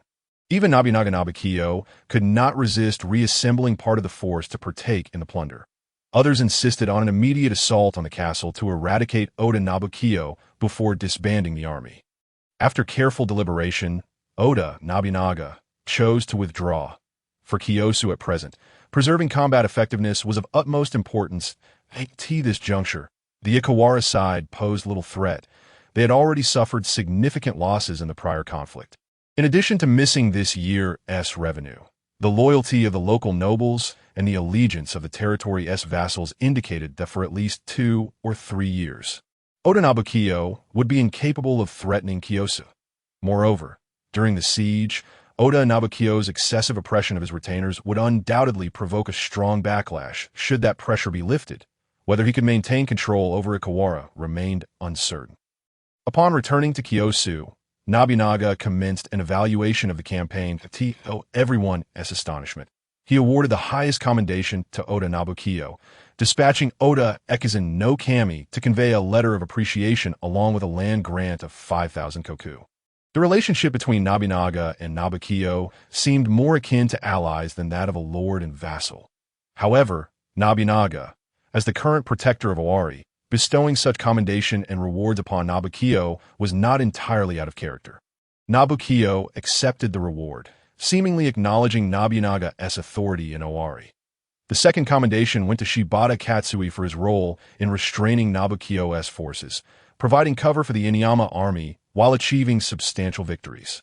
The third commendation was awarded to Tokugawa Ieyasu for his intelligence and command of the gunner squad. The first gun was awarded to Maeda Tashi for breaching the spear formation and slaying the opposing archer captain, Esgaki Yoshiyuki. Both received an increase of 100 kan in their stipends and were promoted to the rank of a Shigeru general. The remaining individuals also received rewards, and I, for my advisory contributions, was granted an increase of 90 kan in my annual stipend, now totaling 240 kan, along with 5 retainers. That it was evident that Yuka and Mitsu were counted among my household. Moreover, the attendant Hiyoshi, responsible for fetching Nobunaga's horse and shoes, received a promotion, becoming one of Nobunaga's chief attendants. Overseeing kitchen procurement, I had naturally taken note of this outstanding-looking Toyotomi Hideyoshi, especially since he was acquainted with Maeda Tashi. However, I refrained from interfering, as it was not my place to intrude on matters left untouched by Tashi. After all, he would have his own path and fortunes point one day at the end of the month. Oda Nobunaga unexpectedly summoned me to the evaluation chamber in the northern keep. Nobukage, you performed quite admirably at Ikawara. I hear from Kibiyo that you seem to possess considerable insight into calculations and domestic affairs. Nobunaga stated directly, "It is merely a modest understanding. I cannot accept such praise from the Lord." I humbly replied, "I've heard that your brother and sister are assisting Nagahide. That was some time ago. Well, since Migor is currently overwhelmed with responsibilities, I would like you to assist him. Are you willing?" "I shall follow the Lord's arrangements." I bowed in response. "Then it is settled." Nobunaga appeared very pleased with my attitude. He pulled a slip of paper from his sleeve and handed it to me. "Go and fetch the individuals listed here." Understood. I received the slip with both hands and exited the evaluation chamber. Upon unfolding it outside, I found nearly 20 names inscribed, all trusted members of Nobunaga's retinue, including Maeda Tashi and Esgaki Yoshiyuki, alongside Sasanara Mesa, Kawajiri Hidetaka, Hanawa Naomesa, Keimori Nagachika, and others. Even Iwamuro Shigeyasu and Yamaguchi Norikazu, who were on duty at the entrance, were included. That I first sought out the most familiar figures, Esgaki Yoshiyuki and Maeda Tashi, and then the 3 of us split up to find the others. Before long, all 20 individuals were gathered in the evaluation room. Nobunaga produced a ceramic urn and placed it before him, then instructed us. Everyone, reach in and take one. I sat at the back row. As was my habit, Esgaki Yoshiyuki also sat beside me, adhering to his own custom. Observing Nobunaga's actions, he leaned closer. Hey, Kajijiro, what do you think is inside? I have no idea, I replied honestly. Could it be gold? Is the Lord perhaps rewarding us? If we're sitting at the back, we might end up with the smallest. As Esgaki Yoshiyuki speculated, he kept his gaze fixed on the front, where Sasanara Mesa and Ase Masazane Saturday. The answer was soon revealed, as Sasanara Mesa and Ase Masazane each retrieved a scroll from the urn. However, Sasanara Mesa's scroll was black, while Ase Masazane's was red. Upon seeing that only scrolls were contained within, Esgaki Yoshiyuki promptly lost interest. Yet, I ponder a possibility. Could it be that Nobunaga intends to form the red and black Myungumi? Nobunaga's red and black Myungumi were his most trusted retainers, responsible for conveying orders, tallying military achievements, and possessing the authority to lead troops in Nobunaga's presence. They were sometimes dispatched as key agents of the household that a decade later, the surviving members of the first generation of Myungumi had largely ascended to the status of daimyos, with notable figures such as Maeda Tashi and Sasanara Mesa among the famed Fuch trio. The most favored was Hanawa Naomesa, formerly Harada Naomesa, who became the guardian of Yamashiro province in the early Tenchi era, 1574, and was later appointed as the guardian of Yamato province the following year. Unfortunately, he met an untimely demise in battle against the Honganji, leading to Sakamoto Nobimori succeeding him as the commander of the forces against the Hongan Dashi. To become a member of the Myungumi essentially guaranteed one's position in the Oda clan in the future. The thought of potentially being included among them filled me with private delight. Beside me, Esgaki Yoshiyuki remained disinterested, prompting me to want to shake my head in exasperation or give him a nudge. Finally, it was our turn. We both reached into the urn in succession. Retrieving a scroll, I glanced at it. I noticed they were both red. Nobunaga suddenly looked at me, then took my scroll and handed it to Esgaki Yoshiyuki. Give this scroll to Hashisuke. Let him join you. My heart sank involuntarily. After much contemplation, I have come to terms with the situation. After all, only those who are trusted confidants of Nobunaga can assume the role of the Mother Garb. I have merely been part of the Oda clan for half a year, and I do not hail from Owari or Mino. Yet despite this reasoning, the sensation of having gained something only to lose it again remains rather disheartening. Others, however, lack my foresight. Most are left in a state of confusion, awaiting further clarification from Oda Nobunaga. With a folding fan in hand, Nobunaga tapped it on the floor. Those who have received the scroll, proceed to the storeroom, deliver the scroll to Hidesune, and upon receiving the new equipment, report back to me immediately. Consequently, everyone departed, leaving only Nobunaga and myself in the room. You understand why I have summoned them? He inquired. The thoughts of the Lord are naturally beyond the grasp of his vassals. However, the individuals gathered just now are among those whom the Lord holds in high esteem. Surely, this signifies something positive. You are correct that I am preparing to establish a direct elite force, and it will be led by them. Nobunaga nodded, reflecting on the recent siege at Iwakura, where our foot soldiers had besieged for 2 months, inevitably affecting our harvest. Although rewards were granted afterward, they were insufficient. I have resolved to summon them once more, providing each with 3 supporters, allowing for concentrated training over a period. Your wisdom is commendable. This way, they need not worry about their harvests at home and can dedicate themselves to following the Lord into battle. Thus, even during the busy farming season, my household can mobilize troops at any time. I quickly offer my praises. Indeed, Nobunaga laughed heartily, clearly pleased by my words. In true history, this initiative of Nobunaga indeed represented a significant innovation of the Warring States period, leading to the subsequent separation of warriors and farmers policy, which laid the foundation for the Oda clan's formidable military strength in the future. According to my previous research, the separation of warriors and farmers policy was an inadvertent creation of the Oda clan. After conquering Mino, the Oda clan traversed various regions, resulting in a cohort of foot soldiers who relied on stipends, support, or rampant plundering to sustain their families. These foot soldiers far surpassed the temporary conscripts, who received no stipends and could only claim rewards for enemy heads, thus giving rise to the system of separation of warriors and farmers. However, I had not anticipated the emergence of the first batch of semi-professional soldiers following the Battle of Weno. Perhaps this was a butterfly effect triggered by my training of the spear formations in Mino and my proposal at Awakura to adopt a strategy of subsisting through warfare. Who can say? After careful deliberation, I decided to entrust you with the training of this group of foot soldiers. Before assisting Mikihiro, you must ensure that this matter is handled properly. I was genuinely taken aback and immediately prostrated myself on the ground. I shall not disappoint the Lord's expectations. Nobunaga summoned a total of 800 men, primarily long spear foot soldiers who had participated in the Battle of Weno under his command, that he granted each 3 supporters, 1 supporter equating to 1.6 koku, or 480 sh, with a monthly provision of a bag of rice, approximately 4 to equivalent to 120 pounds. Subsequently, Nobunaga divided these men into 10 squads, alternating daily command between the Akamurai and Kuromurai. The contingent not engaged in training remained nearby to carry out their duties. Comparatively, I had better rapport with the Akamurai, which included Maeda Tashi and Soyaka Yoshiyuki, alongside Oda, Ekizen no Kami, Ase, Shinpikuro Masasada, Kinoshita Masasuk, Iwamuro Shigasu, Yamaguchi Norikazu, Hasegawa Hashisuke, Fukutami Heiseman Hidesuk, and Handakor Zamaneo Mesa, totaling 8 individuals. Oda Ekizen no Kami, as a member of the branch family, Oda's cadet branch, served as the head of the Akamurai, while the Kuromurai's chief was Kawajiri Hidataka, who had personally slain Oda Nobukatsu alongside Ikeda. Tsuneyoki, Sasa Naramesa, with whom I had a rather strained relationship, was evidently the second in command of the Kuromurai.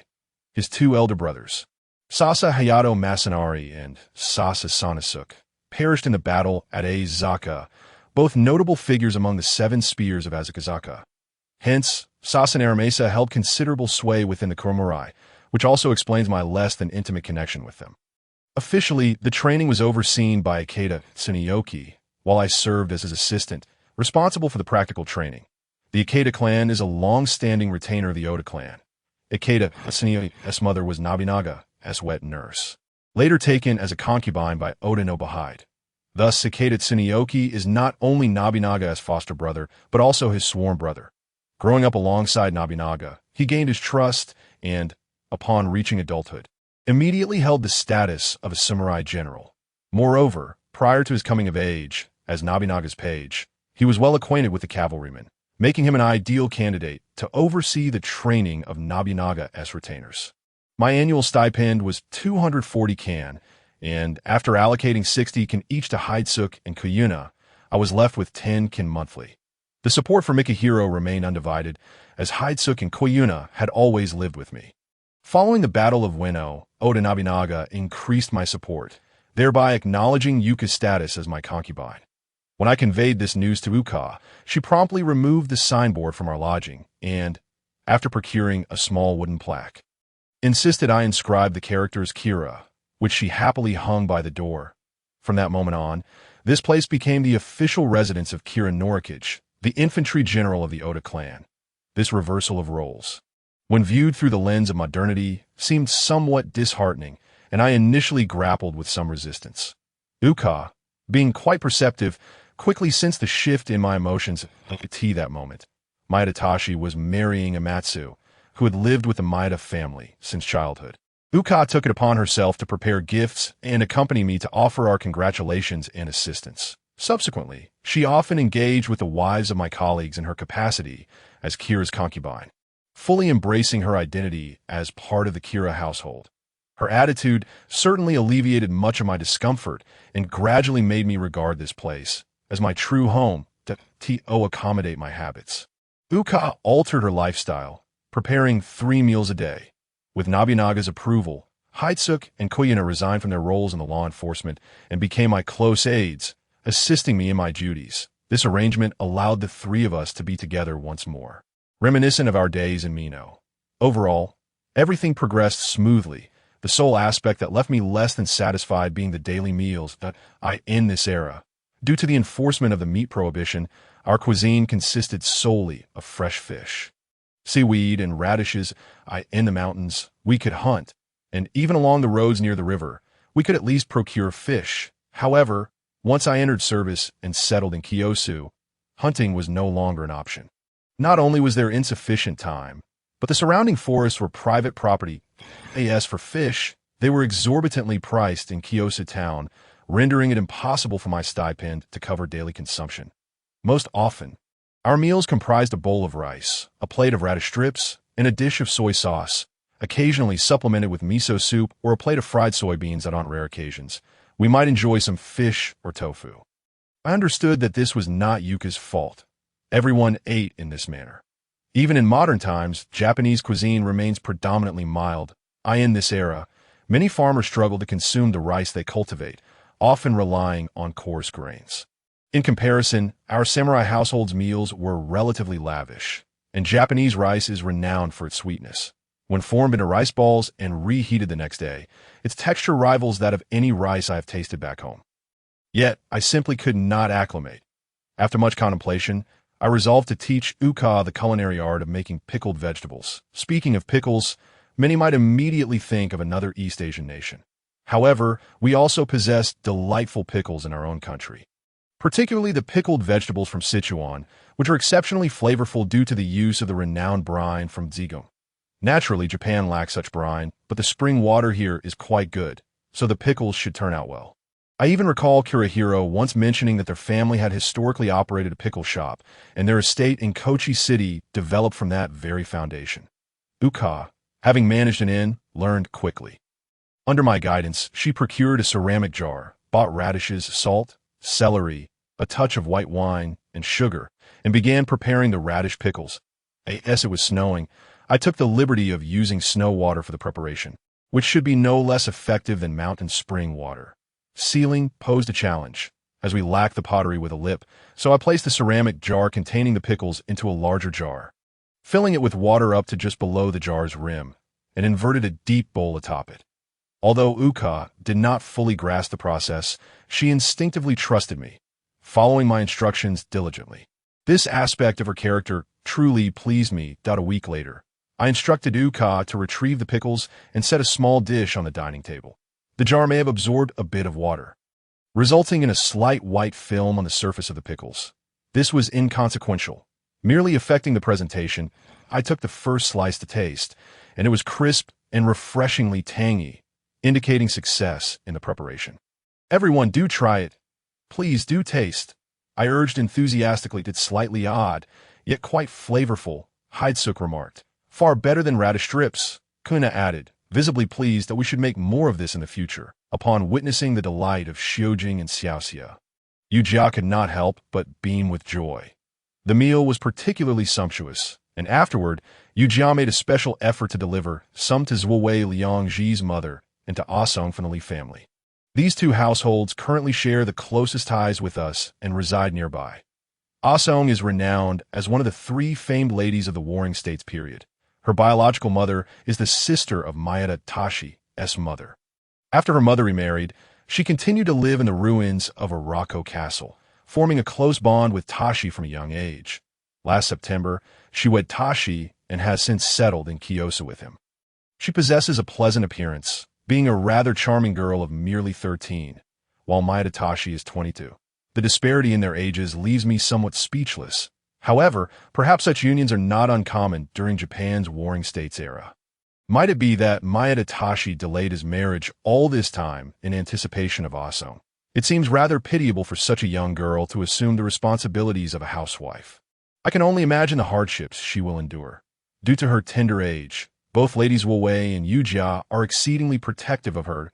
Yujia prepared some pickled vegetables and immediately thought to share a portion with her. Furthermore, Asong shares a remarkable bond with Tashi, which perhaps alleviates any grievances she might have regarding the burdens of married life. As for Tashi, he radiates sheer happiness. On New Year's Eve, all of Oda's retainers, accompanied by their families, made their way to the Kyosu North Keep to partake in the Oda family's New Year's banquet. Attending such an event for the first time, Yujia donned her finest kimono. Observing Xiaoxia still clad in her samurai attire, she quickly retrieved another set of clothing for Xiaoxia to change into. Initially reluctant, Xiaoxia was soon blushing and followed Yujia into the room after a few whispered words. Unfortunately, Xiaoxia's stature was a bit too tall, rendering the outfit slightly short, yet she still captivated my attention. Our group of four then set out that on our way, we encountered Tashi and his wife, and it felt natural for us to join together. Zui Liangji soon joined us as well, being alone since his mother, as a widow, could not attend the evening's festivities. Upon seeing Xiaoxia in her kimono, he almost froze in his tracks. "Come on, let us go," I urged, playfully pulling him along. As all three of us were infantry generals, we found ourselves seated together at the banquet. Throughout the evening, we indulged in copious amounts of sake, leaving us somewhat inebriated on our return. The following morning, Maeda Tashi unexpectedly arrived at my home. Initially, I presumed he had come to exchange New Year's greetings. However, his expression bore an air of urgency. "What is the matter? Has something happened?" I inquired hastily. Yujia entered the kitchen and presented a small dish of fried pine nuts before us. "Did you happen to see my hairpin yesterday?" he asked, visibly distressed. "No. I was a bit dazed when I returned yesterday." "What kind of hairpin is it?" "I'll ask Xiujing and the others if they've seen it," I replied. "That's the silver hairpin I used to secure my ceremonial cap during our wedding. Asong bought it for me with her pocket money." Tashi gestured as he described its length. "Xiujing, Xiaoxia, come here for a moment," I called out to the courtyard, and they promptly approached, but they too had not seen it. "What are we to do now?" Tashi furrowed his brow in dismay. "Think carefully about where it might be. It has to be somewhere," I attempted to console him. "Where could it possibly be? I had it stuck in the scabbard of my katana. I also used it to scratch my ear. It was still there before the banquet last night, but this morning it has vanished." He lamented. "Before we went to the banquet, didn't we leave our swords in the outer chamber? Perhaps it was misplaced there." A sudden thought struck me. "Indeed." Tashi sprang to his feet. "I'll go look for it. I'll accompany you. It's a perfect opportunity to pay our respects to the Lord for the new year," I said, signaling to Yujia to fetch my katana and tanto. The two of us left the house and headed to the north keep in the castle. We searched the outer room of the evaluation chamber meticulously several times, yet could not locate it. Point 2 attendants entered, preparing to tidy the room. I quickly called to them, inquiring if they had seen a silver hairpin in the chamber. "We just arrived and were about to clean up." "You two are the earliest to come today," one replied. "Oh, I believe I saw Simi holding a silver hairpin last night. It seemed to match the description given by his lordship," the other attendant said uncertainly. "Where is Simi?" Tashi demanded, gripping the front of the attendant's garment. His height exceeded 1.7 meters, and he effortlessly lifted the attendant off the ground. "He's over there in the corridor," the attendant answered hastily. Maeda Tashi abruptly released the attendant and strode out of the room. I helped the attendant to his feet, offered my apologies on Tashi's behalf, and hurriedly followed after him. I was deeply concerned that Tashi's fiery temperament and urgency would lead to a confrontation. As I feared upon my arrival, the two were already embroiled in a heated argument. "You thieving scoundrel! If you don't want to taste steel, return the hairpin at once," Tashi bellowed, gripping his sword's hilt threateningly. "Who is stealing?" Simi retorted defiantly. "This is the Lord's residence. Go ahead and draw your sword if you dare. In any case, the hairpin is mine. Return it at once. Just because you say it's yours makes it so? Besides, I found the hairpin. Whether I return it or not is entirely up to my whim," Simi replied with a flippant demeanor, appearing entirely deserving of a reprimand in my eyes. "What are you two arguing about so early in the morning?" Owner Mesa strolled leisurely from the outer room. Upon recognizing me and Maeda Tashi, he couldn't resist making a remark. "You two lords are up quite early. How diligent. You're not late yourself." "Swazo Dano," I retorted. Realizing that the newcomer was not on our side, Simi seized the opportunity to appeal to Zao Naramesa. "Naramesa Dano, please arbitrate. This man is accusing me of taking his belongings and even threatens to draw his sword here." "Lord Tashi, that's where you are mistaken. Although Simi is merely a comrade of the Lord, he is still your peer. How could you draw your sword against him? Moreover, this is the Lord's residence. Have you forgotten the rules of your clan and the Lord's teachings?" Oh, Mesa spoke slowly, as if Tashi had already drawn his sword. His words, though unpalatable, held truth. Although I harbored some disdain for Zazone Aramesa, I had no choice but to support his argument to persuade Tashi. Panting heavily, Tashi glared at Simi, yet his right hand finally relinquished its grip on the sword hilt. All right, let us go find Fujihachi and have a drink. Noticing Tashi had calmed slightly, I hastily pulled him out of the North Keep, neglecting even to extend New Year-esque greetings to Oda Nobunaga. However, Tashi remained sullen. Observing his demeanor, an idea struck me. By the way, Tashi, it seems our gift for your wedding was rather meager. Since you've now lost a hairpin, I'll have Ja replace it for you later. I feigned sudden realization. Kajedru, it's not about the money. That hairpin holds special significance for me. When I expressed my desire to marry Asong, she bashfully ran away, but a couple of days later, she gifted me this hairpin to secure my ceremonial cap, which she purchased with her pocket money. That was when I knew she had accepted my proposal, and I used that very hairpin during our wedding. Therefore, I must retrieve it. Otherwise, Asong will undoubtedly be disappointed. She is still unaware that I've lost it. Tashi earnestly explained, Ah, I see. Then it is indeed imperative to locate it. I nodded in agreement. Let us courteously plead with Simi, regardless of whether he stole it or found it. When we encounter him next, we should first apologize for today's incident and then offer him some money to retrieve the hairpin. That it's infuriating. To apologize to such a scoundrel and offer him money. Tashi grumbled indignantly. Nevertheless, Tashi finally devised a rational course of action regarding this matter, which greatly reassured me that I recalled that Tashi had been exiled by Nobunaga not long after this incident, so it was best to keep a close watch on him to prevent any irrational actions. At this time, Maeda Tashi was still a youthful man prone to impulsive decisions, much like the earlier Nobunaga, who exhibited a penchant for the eccentric. For the next 2 weeks, we did not encounter Simi. Unsure of which of Nobunaga's brothers he had gone to, moreover, our usual interactions with this group, devoid of samurai virtue and prone to frivolity and flattery, left us without any means to investigate. Observing Tashi's discontent, I initially contemplated having Ja and Asong speak to him, believing she would understand her husband's plight. However, Tashi insisted on keeping the matter regarding the hairpin a secret from Asong until it was recovered. Once this individual becomes obstinate, he is as unyielding as a stone. Life continues in its tranquil manner, and I find myself preoccupied with my own plans. The radish pickles I previously prepared have garnered considerable popularity among several households, prompting a few ladies who are on good terms with Ja to inquire about them, compelling Ja to produce more. This scenario sparked an idea in my mind. Might Your Highness consider selling our radish pickles? This seems rather inappropriate. After all, Your Highness is a warrior. Ja was taken aback by my suggestion. Even warriors must secure their livelihoods. Tea present, our household lacks a fief, and relying solely on a stipend would render our life quite arduous. I urged. Yet we are still relatively comfortable, she countered. That is because I have not recruited any retainers.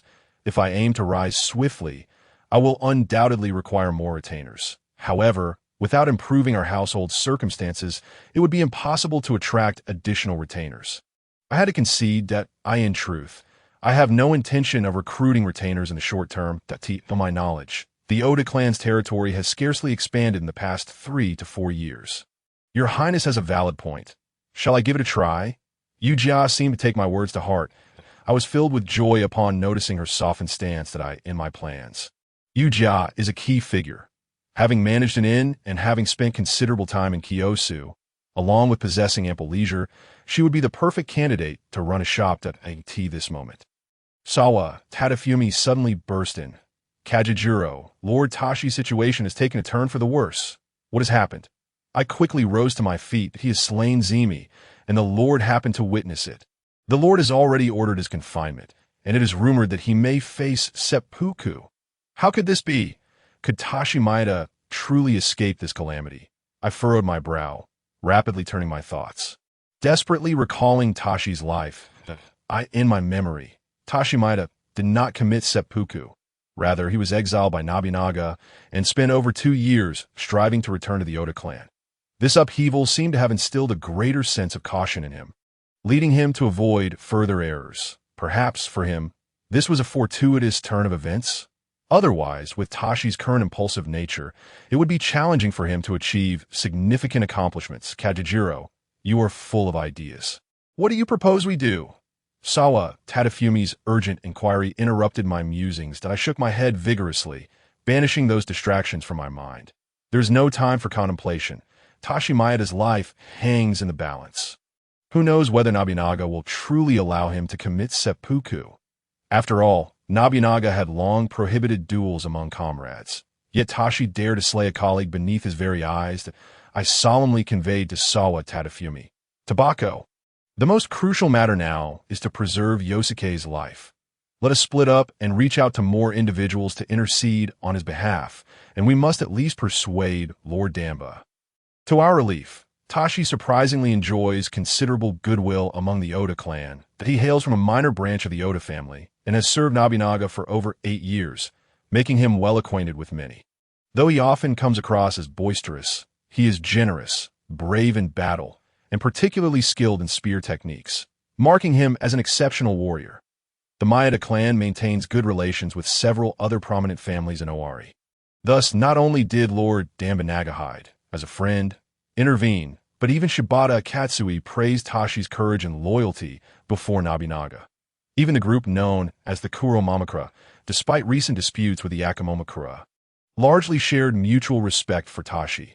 Under these circumstances, Tashi Maeda ultimately managed to survive. However, he had undeniably violated the laws of the Oda clan and the edicts of Nobunaga himself, making punishment inevitable. By the latter part of January, Nobunaga officially announced Tashi's punishment. He was to be expelled from the Oda clan and forbidden from continuing to reside in Kiyosu. His remaining family members were prohibited from harboring him, or they would face the same consequences. While it is indeed fortunate that he survived, this meant that Tashi Maeda could not even return to his own castle, Areiko, and it became uncertain whether he could remain in Owari at all. When I inquired about his future plans, Tashi despondently shook his head, absent-mindedly toying with the silver hairpin he had seized from Zimi. Perhaps this. I suddenly thought of HSK, K. Roku, and others. I have considerable rapport with the Kawabi clan, and if I introduce you to them for temporary shelter, they would surely accept you. But the Kawabi clan has allied with Sate Yashitatsu. Tashi replied resolutely, shaking his head. Though I have departed from the Oda clan, I will never align myself with the enemies of the OD. Do not worry about that, I explained. Although the Kawabi clan has allied with Sate Yashitatsu, they are not held in high regard. They did not even send a hostage, maintaining considerable independence. Furthermore, the Kawabi clan has diverse connections and has not completely severed ties with any faction, which is why I was able to bring Tobacco back last time. Then I must trouble you. Tashi nodded. On the third morning, Tashi donned a conical hat, strapped a small wooden box to his back, and set off. Leaning on a long spear, he carried with him a letter of introduction that I had penned from Meino Nagayasu in Matsukura Castle. After acquiring territory, HSK Roku would undoubtedly emerge from the mountains to construct a castle in the new domain.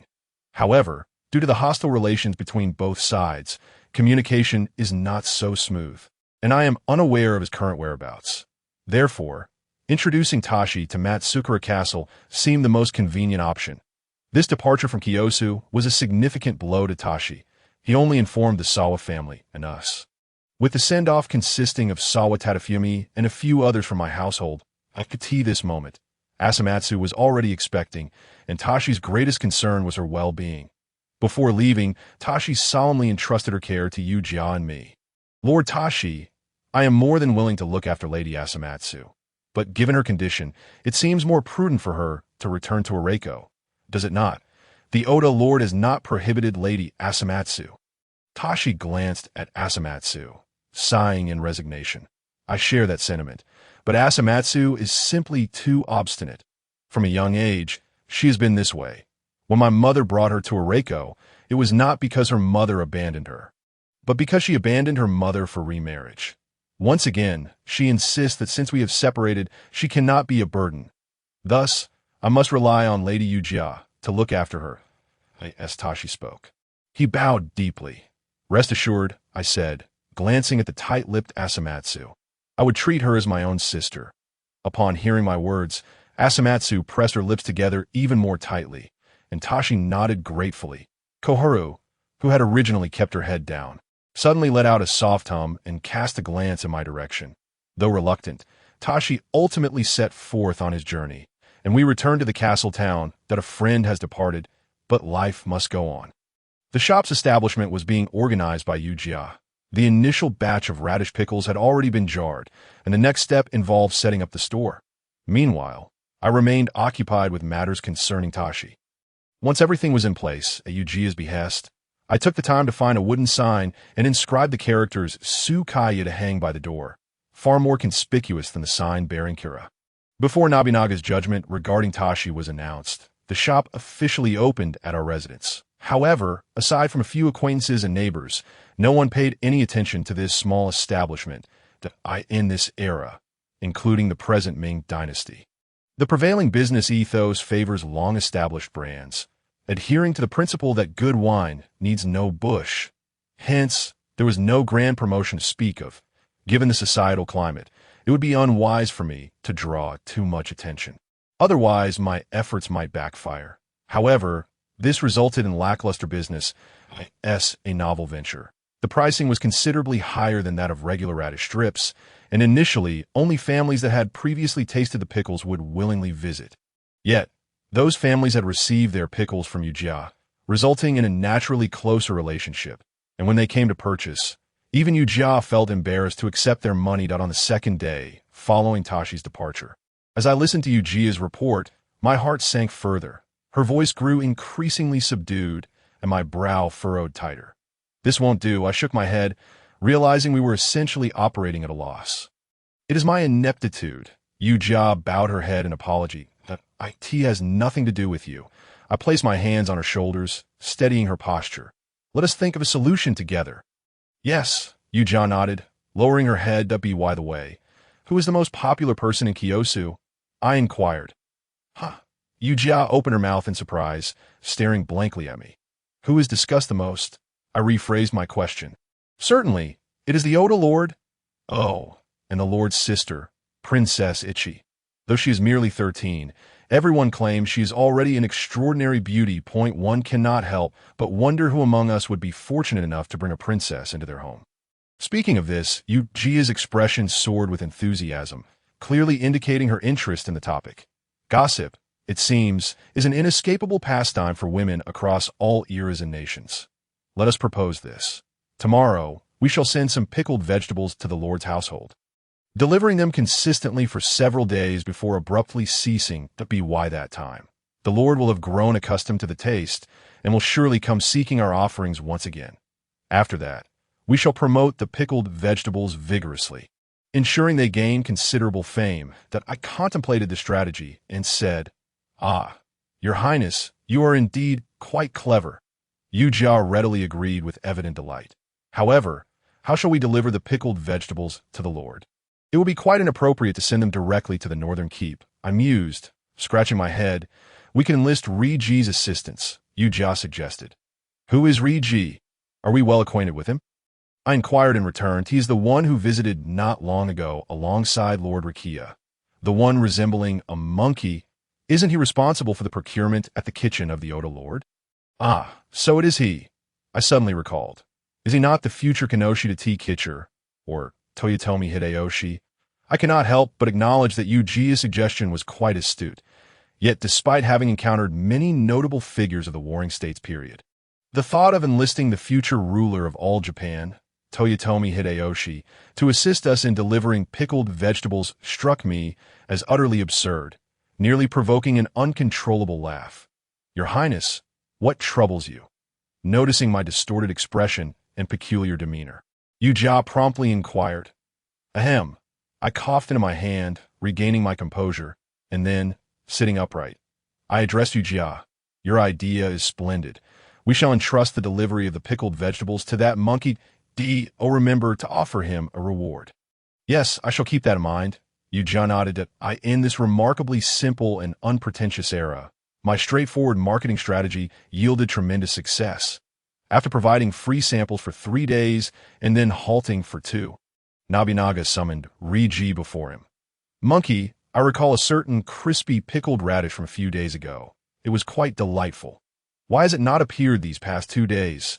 Have you embezzled the funds meant for the vegetables? My lord, you do me an injustice. The pickled vegetables from a few days ago were sent by the Kira family. However, they have ceased their deliveries, and there's been no expenditure noted for them. Riji reported, nearly prostrating himself on the ground. Pickled vegetables? The Kira family? Is it the pickles made by Lord Singe? Nobunaga pressed further. Indeed, it is Lord Singe. Very well then, from now on, you shall visit his household daily to request some, and simply state that it was my directive. Nobunaga commanded. Since the vassal expressed a desire to honor his lord, he naturally welcomed this request and even took the initiative to fulfill it. However, Riji hesitated. What? Is such a trivial matter beyond your capabilities? Nobunaga raised an eyebrow. To report to my lord. You see, Lord Singe had his family establish a pickled vegetable shop to earn some income. But it has not attracted customers and has been incurring losses. He was preparing to shut it down. I see. Nobunaga stroked his mustache. Such delicious pickles should not go to waste. Monkey, go and tell Singe to continue his production. Also, ensure that the payments for the previous days are settled. Understood. Riji bowed deeply, then took his leave. He exited Kiyosu Castle and relayed the encounter and Nobunaga's words to us. With this, we had already achieved half of our goal. I clapped my hands and exclaimed, Riji, you truly possess a knack for this. This is the payment for the vegetables that my lord instructed me to settle. Riji pulled out a string of Yonla coins from his pocket and handed them to me. I accepted them, weighed them in my hand, and then returned them to him. Lord Singe? He raised his monkey-like face, looking puzzled. The payment has indeed been received. However, this is all thanks to you, Riji, so please accept this as a token of my gratitude. I smiled. Lord Singe, you are too kind. Riji bowed deeply. Feeling quite honored, I have more matters to request of you. I continued, do not hesitate to ask, Lord Singe. I am at your service. Moreover, you may call me Monkey, as that is how Lord Rakia and others refer to me. Riji readily agreed. Then please, spread the word throughout the town that my lord wishes for me to continue supplying pickled vegetables. And the wider the reach, the better. In 3 days, I shall provide another token of appreciation. Rest assured, Lord Singe, I shall not let you down. Riji bowed his head once more before bouncing away. Observing his retreating figure, Yujia could not help but chuckle. Ah, this fellow named Riji truly resembles a monkey. Indeed, I nodded in agreement, secretly adding, this journey through time has already proven worthwhile. It seems you hold him in high regard. As you have been quite courteous, Yujia remarked, somewhat puzzled. Indeed, he is a person of reliability. With his assistance, the outcome is sure to be favorable, I expressed with confidence. This is the capability of Kinoshita T. Kitcher. Once he formally entered service, he adeptly resolved issues both in governance and battle through various formal and informal means, appearing to possess a natural talent for problem-solving. This is why he enjoyed Nobunaga's favor, rising from the lowest ranks to surpass many generals of his family, ascending to the highest position with great strides.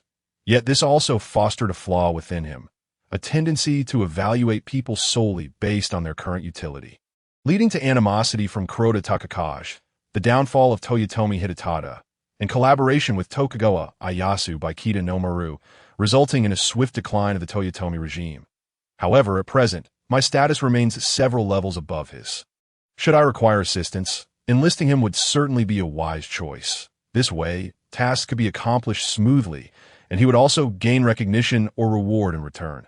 For tasks such as promoting in town, my efforts would surely pale in comparison to his Yes, I contemplated this. I could almost envision him, animatedly gesturing and expressing himself vividly as he shared with the surrounding crowd the amusing tale of how Nobunaga had grown fond of pickled vegetables and requested their continued supply. Then, imagining his comical monkey-like face, I could not suppress my laughter. I must admit, that face possesses a peculiar charm. Now, we await the fruits of our labor. As anticipated, the business of the pickled vegetable shop soon flourished, with a wave of curious patrons arriving to sample our offerings, leaving Yujia overwhelmed with work. To enhance the effect, I crafted a sign proclaiming it as the exclusive pickled vegetable supply endorsed by the Oda Lord, placing it prominently by the entrance. With such a sign in place, it would be inappropriate to charge for the pickled vegetables supplied to the Oda family. After all, I had effectively enlisted Nobunaga as an advertising spokesperson, necessitating some form of compensation for his endorsement. Furthermore, given how diligently Riji was promoting my product, a token of appreciation was certainly warranted. Thus, on the third day, I summoned him and presented him with 5 strings of Yonla coins. He gazed at the substantial collection of copper coins, seemingly in disbelief, hesitating to accept them. "Take it. This is your rightful reward," I insisted, placing the coins in his hand. That Riji accepted the coins, prostrating himself once more. "I am grateful for Lord Singe's generosity. Should you require my assistance in the future, please do not hesitate to ask." "Agreed. By the way, do inform my lord about this. Otherwise, receiving 5 strings of coins out of the blue might cause you some trouble," I advised. "Yes." And with that, he left in high spirits. 0.5 strings of coins, indeed a considerable sum for someone in his position, equivalent to a quarter of his salary. He had every reason to be delighted. Yet, the one most pleased was I doubt with merely the cost of daily provisions for the pickled vegetables. I had secured Nobunaga as a product spokesperson, with a mere investment of less than 6 strings of Yonla coins. I had enlisted Toyotomi Hideyoshi for product promotion. Were this to reach modern times, Matsushita Konosuke would be left speechless, gazing skyward in awe. Honda Soichiro would roll on the ground in admiration along the Honda production line. Morita Akio would erupt in fury, dismissing all members of Sony's advertising department. Inamori Kazuo would be consumed with jealousy, smashing all the treasures on display at the Kyocera flagship store in frustration. Seeing Yuja toil so diligently, I felt a pang of guilt. However, she insisted on not allowing me to assist, claiming it would be undignified for a samurai to engage in commerce, and that only her position as a concubine made her suitable for such endeavors. Her stubbornness left me with no choice but to instruct her to hire additional help. As long as she maintained control over the sealing process, all would be well. Nevertheless, challenges were inevitable on the third day of the evaluation meeting. As I strolled through the corridor, I caught sight of Seisei Naramesa, who immediately exclaimed in an exaggerated manner, "Oh, look! Is that not His Highness the Tsukmino?" This was soon followed by a chorus of laughter. Some kind-hearted, others mocking. It was hardly surprising, given that the 3 characters Tsukmino hanging at my family's entrance were far more conspicuous than the nameplate inscribed with Kira, considering the substantial flow of EIKTH coins that arrived daily. I chose to overlook his antics and sat down in the last row of the infantry general tier. A moment later, I noticed Sawi Yoshiyuki had taken a seat beside me, accompanied by Kat Yasunobu, a newly appointed member of the Akamuri group who had replaced Mayadatashi after his departure. Within the Akamuri ranks, should a duty arise, the night watch would be shared among Mayadatashi, Sawi Yoshiyuki, Hasegawa Kaisuke, Iwamuro Shigehisa, and Yamaguchi Norikazu, while the remaining 5 would take the day shift. Now that he had taken Mayadatashi's place, it was only natural for him to align with Sawi Yoshiyuki. Before long, the door on the right side of the main seat swung open, and Nobunaga strode in, taking his place on the dais, followed by Sugawara Kai-Eman, who knelt with Itachi in hand at the rear. Nobunaga tapped the floor with his folding fan, and the entire meeting room fell into an immediate hush. "Ladies and gentlemen, today's evaluation will determine the great affairs of our clan for this year. Thanks to your unwavering dedication, our clan achieved tremendous victories last year, having vanquished the Iwakura faction, and we are on the verge of complete control over the province of Owari. Let us celebrate the flourishing martial fortunes of our clan." Everyone bowed their heads in unison. Thus, tomorrow I shall lead a contingent to the capital to secure the confirmation of my position as the protector of Owari from His Excellency, the SH Gun, while also petitioning for ranks and offices commensurate with my status, Nobunaga declared. "How many troops will the Lord be bringing?" asked the elderly advisor Hayashi Hyde Zeta, who had hurried from the ancient Kono castle, prostrating himself as he inquired. "For this journey to the capital, secrecy and swiftness are of utmost importance. Therefore, I shall only take the Akamuri group and a portion of my close aides. Nagahide shall accompany me," Nobunaga replied. Hayashi Hyde Zeta bowed, retracting his supporting hands to indicate no further issues. Then it is settled. During my absence, everyone shall fulfill their duties, with the daily affairs of Kyoto managed by Hayashi Sato and Sadakatsu.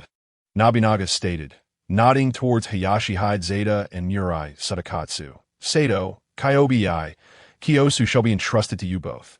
Yes, they responded in unison, bowing deeply. I urge all of you to strive diligently for our clan, dedicating yourselves sincerely. Upon my return, we shall launch the final offensive against Iwakura. Prepare yourselves accordingly. I pledge my life in service to our Lord. The assembly echoed in reply. Thus, it was decided that on the 2nd day of February, Nobunaga departed Kiyosu with 20 members of the Akamuri group and over 70 close aides, with myself, Hidecage, and Koyuki among the ranks. After a year in Owari, both Koyuki and I had significantly improved our horsemanship. Now riding the steeds that H.S. Ka Masakatsu had gifted us at this moment. Our training was complete, and we had no pressing matters, allowing us to travel with the group. The contingent of over 100 proceeded southwest along the T-Cade. Crossing the Nagara River and entering the Anpachi district of Mino province we traversed enemy territory. We hurried along, passing through the domains of Moritoki and Biha-Mitsubu, ultimately reaching the southern region of Mi province. Here, a collective sigh of relief was heard, for Mi province, currently under the governance of Rakaku Yashikatsu, held no interest with Mino or Owari. It was only after the defeat of Azai Yashikatsu in the forthcoming Yara field battle next year that an alliance with Sate Yashikane would be formed. On the 3rd day of February, we arrived in Kyoto. After settling in, Nobunaga instructed Niwa Nagahide, Hanawa Neazane, and Eiichi Yoshitaka to prepare gifts for the SH gun, taking a few close aides along with them. However, upon their return, they bore disappointing news.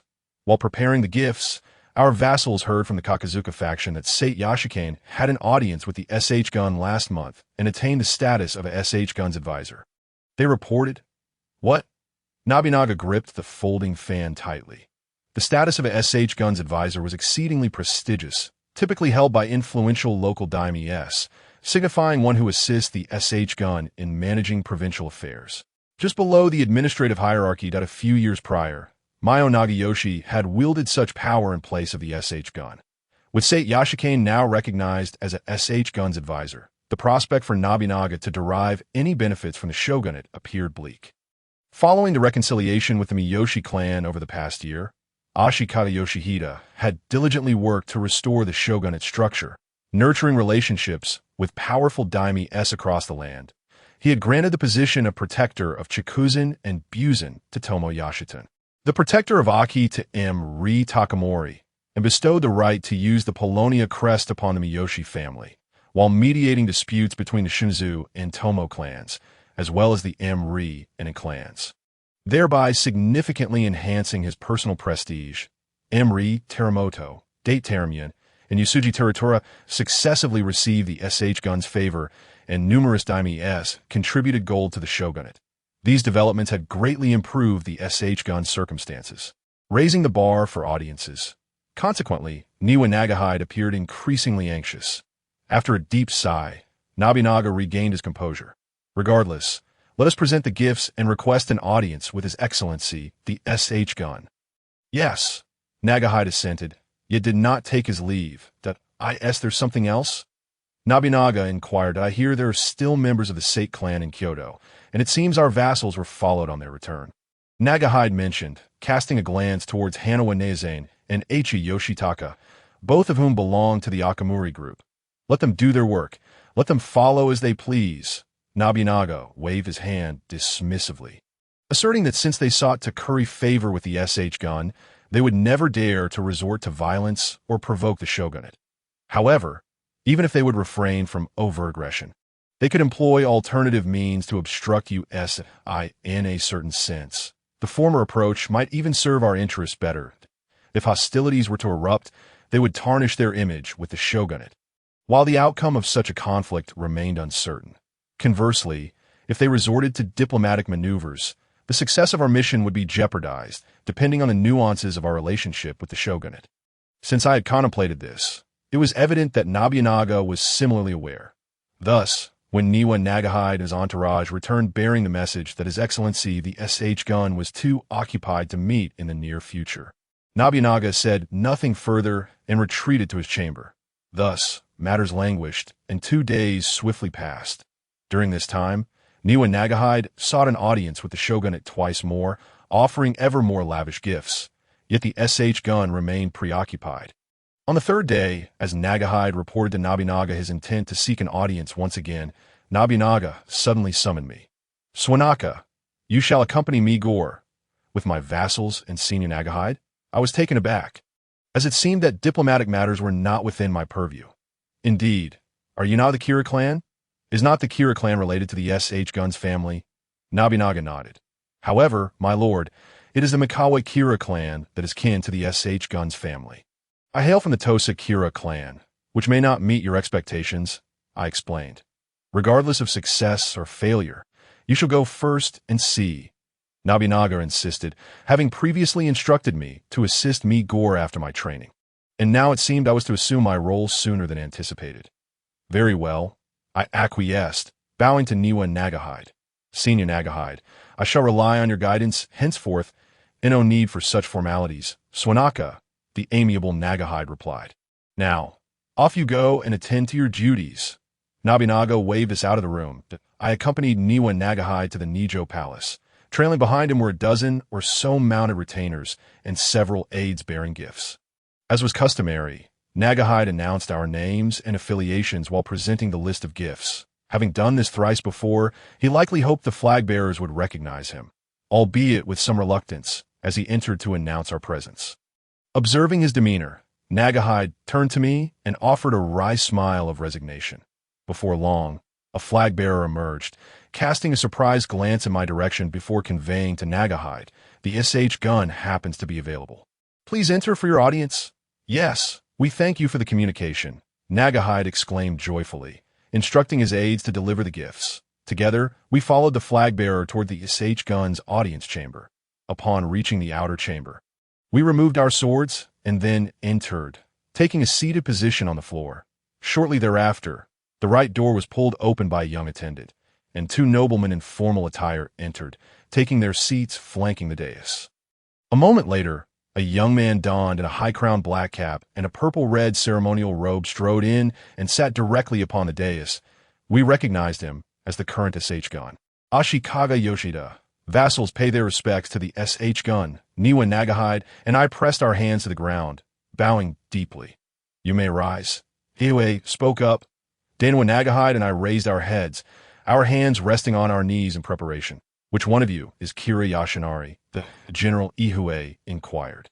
I lowered my head, replying, "That would be me." "Is he from the Mikawa Kira clan?" His tone was remarkably gentle. Returning to the shogunate, "I am indeed from the Tosa Kira clan." "Ah, from Tosa," Ihue nodded, his voice tinged with a hint of disappointment. Suddenly, he turned to the person on his left and asked, "Shinsho, the Tosa Kira clan, is it not under the Chaosoke clan?" The individual bowed and responded, "Indeed.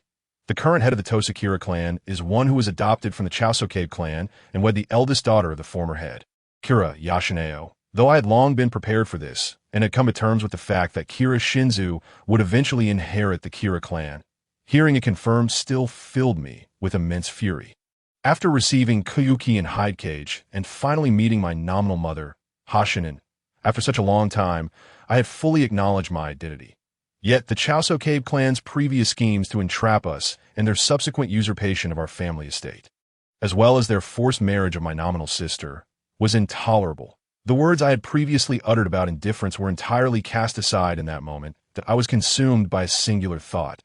Chaosoke clan. "Await your reckoning." I gritted my teeth, my expression taut. I paid no heed to whatever else Ihue might have said. "Your Highness Kira, how utterly disrespectful." The individual referred to as Shinsho suddenly reprimanded. "The shogunate is addressing you." Given that I was from the Tosa Kira clan, why was I here under the Oda clan? At his rebuke, Niwa Nagahide cast a worried glance in my direction, that if I faltered in my response, not only would I be embarrassed, but this audience representing the Oda clan would likely fail to achieve its purpose. If my blunder were to jeopardize my family's diplomatic standing, my position within the Oda clan would become precarious. I exhaled deeply and bowed my head. To the shogunate, I am indeed the direct descendant of the Tosa Kira clan, compelled by the actions of brigands to wander afar. Fortunately, my lord's benevolence has granted me refuge, allowing me to stand here today. In this world, there are those like my lord who uphold loyalty and righteousness, and there are many who conspire for evil. Thus, as the shogunate safeguards the provinces, it ought to restore order and uphold the principles of the realm. How presumptuous! Shincho bellowed.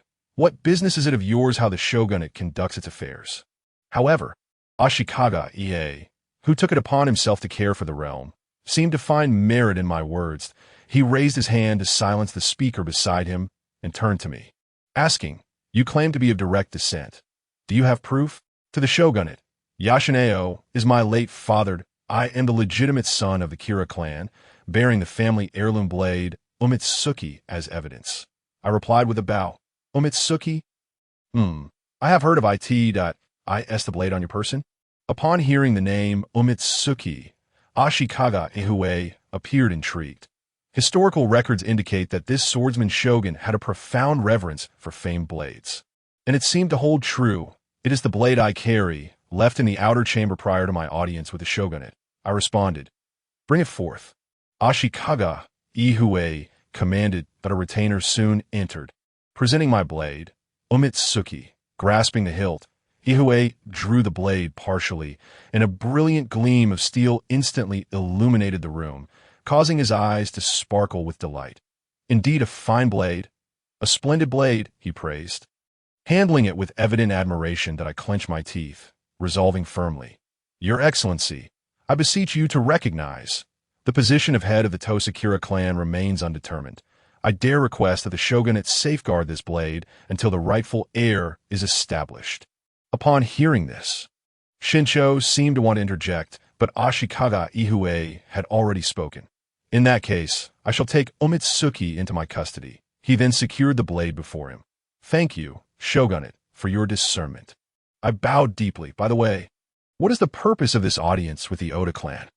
Ashikaga inquired. Now it was up to Dano and Nagahide. He inclined his body slightly, presenting the list of offerings to another attendant. "Our lord, the Gun Nobunaga of Oda, has always been loyal to the shogunate. He has come to the capital to present a tribute of 2,000 ryo and 2 famed blades. We implore the shogunate to graciously accept." 2,000 ryo? Along with famed blades? Understood. Ashikaga received the offering list, glanced at it, and placed it beside the Umitsuki blade. "There is another matter I wish to bring to the shogunate's attention." Dano and Nagahide bowed again. "Our lord has, after years of diligent effort, successfully assisted Lord Shiba Yashikane in pacifying the entire Owari province, restoring it to the shogunate's governance. However, some disloyal elements still linger within the region, and our lord, with his humble status, finds it difficult to command the nation. Regarding the situation in Owari, I have also heard of it. It is rare indeed for the Gun to exhibit such loyalty. Thus, I shall appoint you as the guardian of Owari, and I will inform His Majesty to bestow upon you an equivalent rank." After receiving the gifts, Ashikaga Ihue was indeed quite agreeable, fully consenting to Dano and Nagahide's requests, and instructed him to convey to the Gun that he should come to the shogunate to receive his decree. "Please continue your dedication to the national affairs, and do not disappoint His Majesty or the shogunate's expectations. It shall be so." Having uttered these words, Ashikaga Ihue rose from his seat. Naturally, someone opened the door for him and secured the Umitsuki and the offering list. We bid farewell to the shogunate. We bowed in parting. Once outside the shogun's Nijo residence, Dano and Nagahide solemnly bowed to me. "Your Highness Kira, your loyalty and righteousness are indeed paramount to our Oda clan. This mission would not have been accomplished without your significant contribution." "You flatter me." "Nagahide, serving my clan is a matter of duty," I replied, returning the gesture. "However, Your Highness, with the territory lost, the family heirloom blade now holds little value. I am willing to part with it if it can procure even a slim chance for my family," I hastily added, striving to avoid dwelling on the matter of a Mitsuka to be candid. This blade was my sole connection to the previous era, It had accompanied me since my arrival in this warring state, aiding me in overcoming Kato Mitsuisu. It was impossible not to feel sorrow. Nevertheless, in that moment, could I have devised a better strategy to protect myself and secure my future? Since loss was inevitable, I might as well make it worthwhile and bestow greater significance upon the blade. Moreover, with Ihue's grand ambitions to expand influence, it was certain to incur the ire of the Miyoshi clan. Just as history foretold, should events unfold as anticipated, and if the blade were to survive, it would likely be cast away, akin to the other famed blades in his possession, given the Oda clan's burgeoning might. As long as I could ensure my standing within the clan, would I not be able to reclaim a blade in the future? At that time, upon comprehending the blade's significance to the Kira clan, it would not require my prompting for someone to return it willingly. With this realization, my spirits lifted considerably, and I even smiled at Danawa Nagahide. It is rare for your Highness Kira to be so magnanimous. Therefore, I shall say no more. I shall convey your great merit to our Lord with utmost diligence. Please, Nagahide, do not stand on ceremony. I look forward to working alongside you and learning from your wisdom, I replied. In that case, Your Highness, please do not hesitate to address me informally. Understood, Nagahide, I responded. Upon returning, Danawa Nagahide reported to Nobunaga, particularly praising my performance. Nobunaga immediately elevated my rank to Samurai General of the Oda clan, increasing my annual stipend to 300 ryo. Appointing me as Nagahide's deputy, I knew that Nobunaga was exceedingly pleased with my willingness to sacrifice the family heirloom for the clan's benefit, and had now regarded me as one of his most trusted subordinates. Furthermore, with my promotion to Samurai General, I had attained the rank to lead a troop independently. I currently held no territory or personal military force. It was highly likely that I would command troops in Nobunaga's main army based on the valiant warrior reputation I had earned during my month in Mino. In this regard, Omitsuki had indeed fulfilled its value. With the mission accomplished, both Nobunaga and his close aides, as well as the entire troop, relaxed considerably. Many paired off to indulge in revelry at izakayas or whale houses, while others took the opportunity to explore Kyoto. Thanks to General Ihue, Kyoto was far more prosperous than when we last visited. Only Koyuki seemed disheartened that I understood her feelings well. Her attachment to Omitsuki was no less profound than mine. Seizing this rare moment of leisure, I took her out of the inn to wander around Kyoto. Noticing her lingering gloom, I could only comfort her, saying, "Do not fret, if we cannot reclaim the Kira clan's territory and truly become its head, then Omitsuki is merely a blade. However, my lord must still feel regret over losing it, correct? It matters not. Our family's future is entwined with the shogunate. Securing a name of great righteousness for our clan makes the loss of Omitsuki worthwhile." With a smile, I inquire, "My lord, do you truly no longer mind the loss of Haiwe?" Xiaoxia asked with concern. Of course, I nodded. With that, Xiaoxia felt reassured. She had been worried that Haiwe was of great significance to my lord, and that his sorrow over its loss must have been profound, all the while feigning a willingness to use Haiwe to fulfill the family's mission, which must have been quite burdensome. In other words, "You were actually worried about me?" I suddenly realized that I had completely misunderstood Xiaoxia's feelings. "Yes, because you are the most important," she replied. Her words deeply moved me. Throughout this time, I had often overlooked Xiaoxia's feelings, yet she had quietly devoted herself to my well-being as my lord. Seizing the rare opportunity of free time today, I decided to make it up to her. "Xiaoxia, do you have anything you wish to do or desire today?" "I will do my utmost to assist you," I offered. Xiaoxia turned her head to look at me. Surprised, "Is my lord free today?" "Indeed. What can I help you with?" After pondering, I proposed, "How about I help you acquire 2 sets of kimono? You didn't have suitable attire for the New Year's Eve banquet at the family mansion last time. Shall we go now?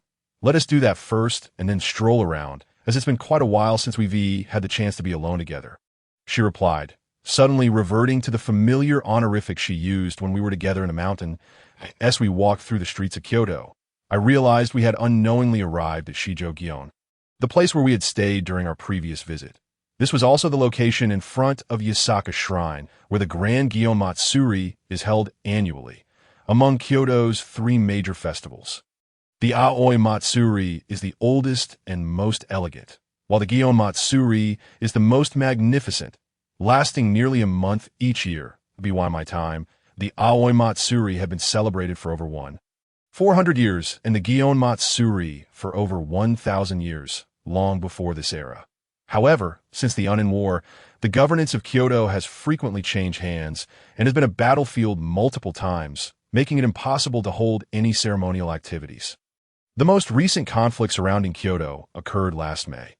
With the support of Rakugo Yashikatsu, Ashikaga Yoshihide relocated to Sakamoto Castle and advanced towards Kyoto, clashing with the reinforcements led by Miyoshi Yashikatsu, resulting in a standoff. Eventually, through the mediation of Rakugo Yashikatsu, Yoshihide and Miyoshi Yashikatsu reached an accord, allowing him to take control of Kyoto.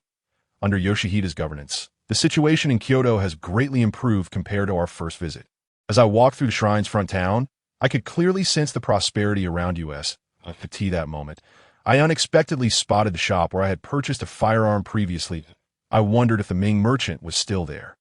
Noticing the shop's sign still bore the characters Ilya, I felt a strong possibility of encountering an old acquaintance, and promptly led Xiaoxiao inside.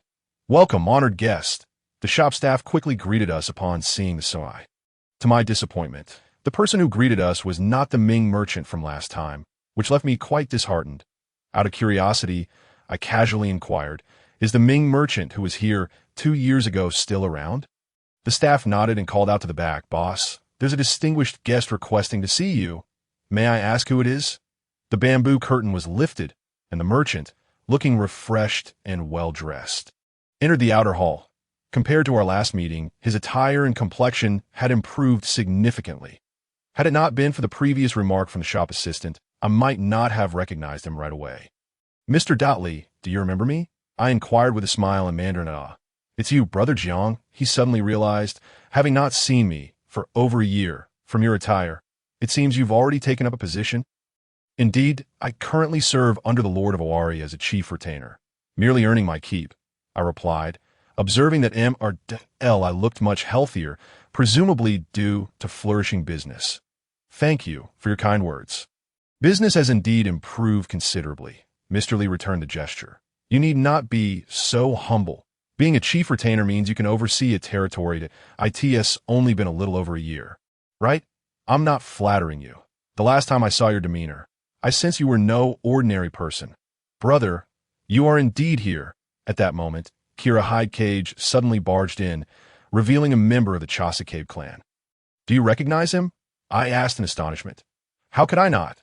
The one leading them is the very man who forced the Chasakabe clan and caused harm to my late father, Tani Chubei Tomokazu.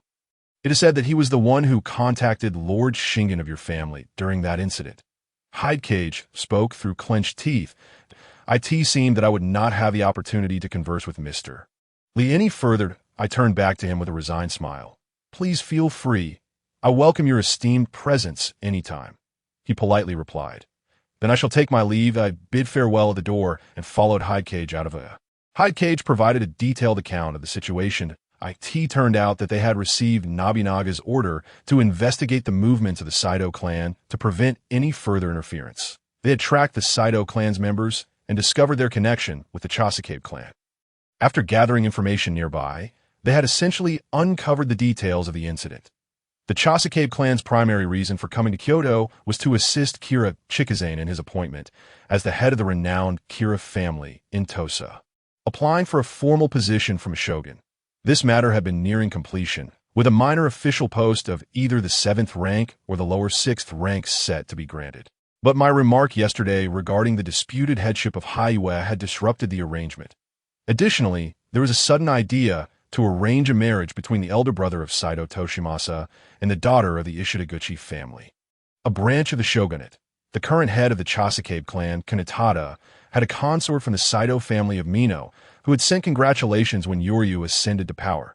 The prominent figure of Saito Toshimasa's family was Yoryu's biological sister.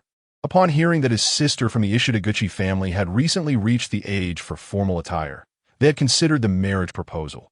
The one who facilitated and vigorously promoted this marriage was the bureaucrat Nakanishi Chikaneo, who had married Saito Toshimasa's sister. and oh wonder his attitude towards me was so poor yesterday. As for Tani Tomokazu, he was a prominent retainer of the Chasakave clan and the priest of Tosa's Ichinomiya shrine.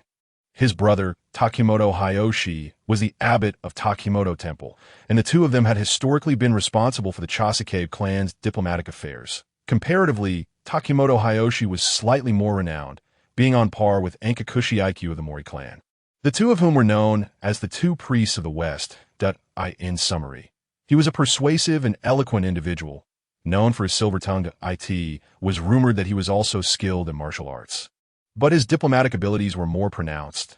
The disturbances in the Chasakave clan and their feigned alliance with my family had all been orchestrated by him. Given this, he was not only a great enemy of the Kira clan, but also responsible for much of the enmity that Hidecage bore. Moreover, he had likely encountered the true Kira Yashikage. I resolved to eliminate this individual without fail. Hidecage, how many people does the Chasakave clan have? I asked in a low voice. Not many. They have around 20 foot soldiers, all equipped with their own armor, some even wearing bamboo armor. Our Tosa clan has always been impoverished. Hidecage replied that I had an understanding of this, as the Chasakave clan's later implementation of one set of armor meant that foot soldiers had to provide their own armor due to a lack of funds. Thus, when faced with the well-equipped forces of the Hashiba clan during their campaign across 4 provinces, they quickly suffered defeats on all fronts. Such a meager group of 20-foot soldiers would hardly pose a challenge for us. Hidecage, I have made up my mind to eliminate all of them. Let us take revenge on the Chasakave clan for both of us. His Highness Yashikage is also aware of our situation and shares this intention. He has already gone to gather familiar cavalry. Hidecage responded, but brother, won't this cause trouble for our family? Do not worry. We shall be discreet. After my lord's audience tomorrow, we can return, with just 1 day. The peacekeepers won't uncover anything. Besides, Tani Tomokazu is merely a retainer of a small daimyo. I doubt the shogun will be overly concerned. After more than a year and several battles, I felt no psychological burden about eliminating my enemies. That would be for the best. Shiojing grasped the hilt of his sword and spoke. After reuniting with Soayoshi Yoshiyuki and his entourage, I received new intelligence. Tani Tokizumi had invited people for an excursion to the countryside and was currently en route to the Rokuzan shrine at Miyahachich. This news filled me with immense joy, for it meant our actions would be far more challenging to trace. The 20 or so of us sprang into action and caught up with them near Kaikuji Temple. Without uttering a word, Sawayoshi Yoshiyuki swiftly drew his tachi and charged forward with his in an instant. The 20-foot soldiers guarding the 2 men were dispatched, and we suffered no casualties. Subsequently, the 2 individuals under the protection of the foot soldiers were brought before me and made to kneel. One of them, a round-faced man, attempted to resist and was shot in the right shoulder by Koiki's arrow. Shiojing pointed at him and introduced, "Brother, this man is Tani Tokizumi. I am indeed Tani Tokizumi of the Chasakave clan. May I inquire about your identities and the reason for this hostility?" I believe there has been a misunderstanding. Tokizumi maintained his composure as he addressed me. Among the crowd, I was the only one dressed in formal attire and wearing a black cap. Thus he presumed me to be the leader. Perhaps he was correct. In our party, I alone held the status of a samurai general. Truly, he was a diplomat at heart. Even at this juncture, he sought to dissuade us from our course of action. "Ah, so it is you, Lord Tani. It appears I found the right person." I shrugged in response that my father is KSMBU Hide, and this is my elder brother, Yashikata. I trust you understand now. Tokizumi, Shiojing gritted his teeth as he spoke. Upon hearing my name, Tokizumi's expression turned to one of shock as he gazed at me.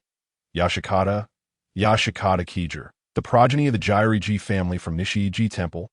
Indeed, that is you may now close your eyes, I replied, and observing his expression, I was almost certain he had encountered the true Yashikata Kiger. But he attempted to speak further, yet I had already drawn Kuki's tachi and severed his head. A torrent of blood erupted from his neck, splattering onto those beside him. Following the trajectory of the blood, I turned to the nearby individual and nodded, "I do not know who you are, nor do I wish to doubt. I regret involving you in this unfortunate incident. Wait, I am Ishitaguchi Yorchika. I am of the Shogun's household." He called out loudly, "Dado." I found myself intrigued. This man was recorded in the Yanaguchi family chronicles, as he would later introduce Sage Sakei Motoharu to the shogun 4 years hence. Furthermore, his sister was the lawful wife of Ch. Sakei Mota Ishidaguchi's sister, known as Nanako, was depicted as a remarkable beauty in the works of the famed Japanese historian Shiba Ritar, in his novel Natsukusa no Yuta. This book, lacking a Chinese translation, I had only encountered in its Japanese version, which, while not among Shiba's finest works, was initially serialized in a local newspaper in his hometown of Osaka and contained numerous inaccuracies. For instance, it erroneously identified Nanako's brother as Ishidaguchi Mitsumasa, while Mitsumasa was, in fact, Nanako's father. The man before me, Ishidaguchi Yorichika, was truly Nanako's brother. His mother was the aunt of Nawagawa Chikaneo, who married Ishidaguchi Mitsumasa after divorcing Sate Tashikiyo, and bore Ishidaguchi Nanako. Subsequently, as the Ishidaguchi family produced no heirs, he became the adopted son to inherit the family estate. Even the name Nanako seemed likely to be a fabrication, as I had found no other records of it. History textbooks in the Sengoku period only refer to the wife of Motoharu as name unknown. By the way, is your sister named Nanako? I inquired curiously. Yes, Nanako is indeed my younger sister's name. Ishidaguchi Yorichika replied, his voice trembling. His courage appeared far inferior to that of Tokizumi, for he was merely an outsider linked to the shogun, akin to those who introduce local customs and anecdotes. Such a person could hardly be of significant consequence. I nodded and raised my tachi. I would be willing to marry my sister to you, my lord. He hastily exclaimed, and my sister is exceptionally beautiful. And since you have inquired, you must have heard tales of her beauty. Ah, I expressed mild surprise that it wasn't his sister to be wed to Sage Sakei Motoharu. This matter is entirely Lord Nawagawa's idea. I have no objections. Furthermore, it is said that Sage Sakei Motoharu is frail and timid, referred to by his retainers as a miyako. My sister is privately dissatisfied with this marriage. Yet Lord Yashikata has previously led the Kawabe clan and defeated the Kato family's Mitsutaka. If she could marry a valiant man such as you, she would surely feel no regret. I merely inquired out of curiosity. I held no interest in his sister. Thus, I was inclined to decline. Seeing that he had misunderstood, I offered a brief explanation before raising my tachi once more, preparing to conclude the matter. Kijer, wait a moment. A voice suddenly called from behind. I turned to see a figure and immediately lower my tachi. Bowing respectfully, my lord, the entire group followed suit, bowing deeply. And my lord, what brings you here? Is it not unwise to ride out with only 2 attendants? Soyoshi Yoshiyuki asked anxiously. Humph, you've rallied so many people. Of course, I must see what you are up to. Nobunaga replied with a grunt. I quickly prostrated myself. Defending Soyoshi Yoshiyuki, my lord, this incident arose solely from my actions, and I am willing to bear all the blame. Enough, I am already aware of the situation. It is a reasonable act of vengeance, and since it disrupts Sate's diplomacy, I shall not punish you. However, you are strictly forbidden from taking independent actions again. Especially you. Nobunaga pointed his folding fan at Soyoshi Yoshiyuki. Yes, the 2 of us bowed in agreement. Your Excellency, please save me. Ishidaguchi Yorichika suddenly implored Nobunaga. Your Excellency? Nobunaga inquired. Yes, your title has been determined. You are now the 5th rank. Junior Counselor, he began to explain. Nobunaga interrupted. Can you guarantee to keep your word and not disclose today's events? Yes, I promise. Ishidaguchi Yorichika bowed deeply. Then, Kijer, you shall marry his sister, Nobunaga stated to me. This? I hesitated. What? The daughter of the Ishidaguchi family is renowned for her beauty. Were you not quite interested in her name just moments ago? You seem well informed, but I struggled to find a counterargument, unsure where to begin. Surely, I could not mention that 400 years later, someone would write a novel entitled Natsukusa no Yuta. Or was it that you disagree with my decision? He suddenly chuckled. I would never dare. I quickly protested. Though it seemed Nobunaga was jesting, I dared not take it lightly. Who could say whether he was serious or if he would hold me accountable later? Historically, he had exiled the chief retainer Lin Hidetada, citing his past misalignment with factions supporting the rebellious Oda Nobukatsu over 20 years prior, then accept it as compensation for your loss of Kaigetsu. And moreover, isn't it rather amusing to seize the rightful wife of the heir of your adversary, the Sakabe clan? Yes. At this point, I could only acquiesce to Nobunaga's generous offer in this era. Genuine love was a rarity, and I did not presume myself fortunate enough to experience have a compassionate partner like Yuka was already quite satisfactory. However, her status was too lowly for her to become a proper wife. Since Nobunaga had arranged the marriage, who would ultimately be recognized as my legitimate spouse mattered little to me. After all, it was an arrangement I could not refuse. Nevertheless, his words carried a peculiar malice, and I felt a bead of cold sweat trickle down my forehead. I never imagined Nobunaga possessed such peculiar notions. It bore a certain resemblance to Genghis Khan of Mongolia. Why had no one ever researched this? Now, Kijer, assist your brother-in-law to his feet, Nobunaga commanded. Yes, that I complied, and helped Ishitaguchi Yorichika rise. Apologizing, I sincerely apologize for the fright I caused you earlier. My apology was tinged with genuine sincerity. After all, he was innocent. Had I not been concerned about causing trouble for my own house, I would never have wished to spill blood. If the matter could be resolved peacefully, it would be for the best, even if I found myself reluctantly betrothed. Yet Ishitaguchi Yorichika seemed oblivious to my sincerity. He remained pale and flustered, pulling a handkerchief from his sleeve to wipe the perspiration from his brow, repeatedly thanking Nobunaga. Thank you, Your Excellency. Thank you. Now that we are family, there is no need for formalities between us, Nobunaga concluded. Nobunaga nodded thoughtfully and suddenly raised his voice, noting the profound bond between Lord Ishitani and his younger sister. Given their impending separation, it would be prudent to frequently update her on matters in Owari, ensuring her peace of mind. Furthermore, should the general inquire about my affairs in Owari, it would be wise for you, my lord, to consider the perspective of his sister before responding.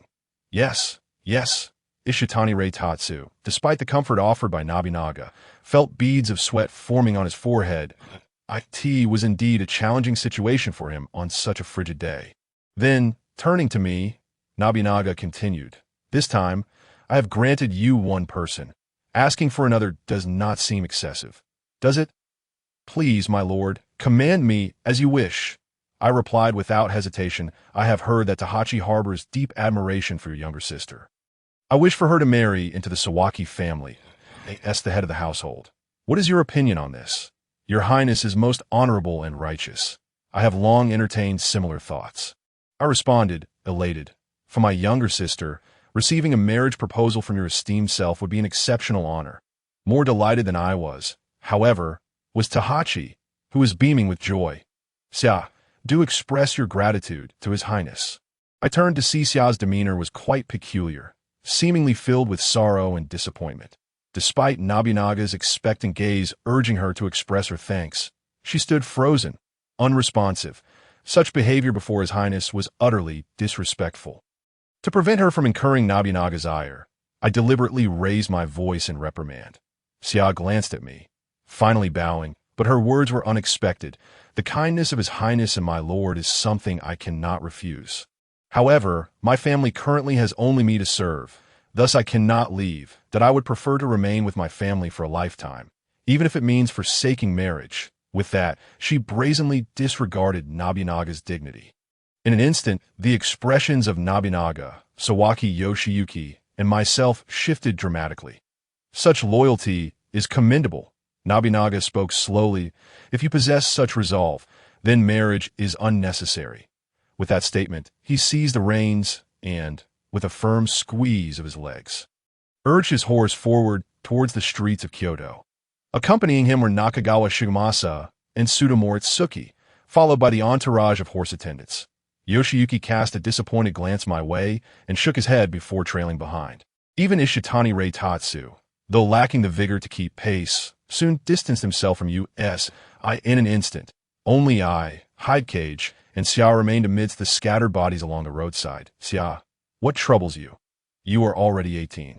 It is high time for marriage. Yet you utter such words that there's some discontent regarding Yoshiyuki. I said sternly that in my view, arranging Xia's marriage would liberate her from the tribulations of warfare, granting her happiness. Given Yoshiyuki's character and affection for Xia, he would surely treat her well.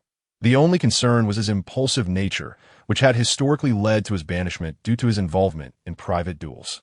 However, with my influence over him, I believed I could prevent any untoward incidents. Yet, Xia did not appreciate my reasoning that my lord, you understand nothing, she exclaimed tearfully before running off. What on earth just happened? I gazed in astonishment at Hide Cage. Brother, I must ask you, cannot you see? She has always held affection for you, affection. How could this be? I was indeed taken aback. From the outset, I had regarded Xia as a sister, and she had always shown great concern for me. Initially, I believed this stemmed from her loyalty to the Kira family, as she had been so from the moment I arrived. Little did I know her feelings ran deeper. I had assumed my brother had other considerations. Hide Cage shook his head. I recall, when we were in Tosa, pursuing our brother. Before our first meeting, our mother mentioned that Xia was entrusted to serve you. Did Xia never mention this to you? I asked uncertainly. The service you speak of meant as a household member? Hide Cage nodded. How could this be? I murmured that I thought back. Xia had indeed mentioned something about serving, and her demeanor had appeared somewhat bashful. However, I had always interpreted service as a sign of loyalty from vassals to their lord. In modern Japanese, this term is nearly obsolete, often replaced by less impactful words such as care. How could I have known that this term still held other connotations in this era? This exemplifies the so-called gap of eras. Furthermore, I had taught Xia to sing some modern songs, many of which are quite mundane today. Yet in this time, they likely seemed more provocative than the boldest of waka. My emotions became tangled, and the pervasive stench of blood only intensified my discomfort. Regardless, we must return, I declared, striding away with determination. Hide Cage sighed and fell in a step behind me. Upon our return to the inn, it was nearing dusk. We learned that Xia had returned, but upon entering her room, she closed the door. We refrained from disturbing her, wary of further upsetting her mood. During dinner, Xia did not emerge. When I called for her in our room, I discovered the door latch secured from the inside. Feeling somewhat embarrassed, I called out a couple of times, but received no response, compelling me to leave. However, at bedtime, her door remained shut. This created a dilemma for Hide Cage and me. Due to the limited accommodations in the inn, Xia shared a room with us, a privilege compared to the rest of the attendants who were grouped 5 to a room, with Xia's door locked. We had nowhere to stay. Thus, we decided to assist and joined Yoshiyuki and the others in guarding outside Nobunaga's private quarters. Yoshiyuki sat quietly, sipping sake. Upon my entrance, he merely cast a sidelong glance. Entirely devoid of his usual warmth, I understood his current feelings and did not take it to heart. Choosing not to disturb him, I leaned against the wall. He suddenly slammed his cup down onto the floor and, lowering his voice, questioned, "Hey, Kajeru, what on earth happened today? Does Xia truly despise me? Or do you have other intentions? She has always listened to you, this." I hesitated. I sincerely apologize for Xia's behavior. You scoundrel. I considered you a close friend. Yoshiyuki exclaimed angrily, raising his fist as if to strike me. The other 4 quickly restrained him. Tahachi, his lordship is resting. Iwamuro Shokyu admonished quietly. Your Highness, you may have misunderstood. Hide Cage swiftly explained the situation to Yoshiyuki.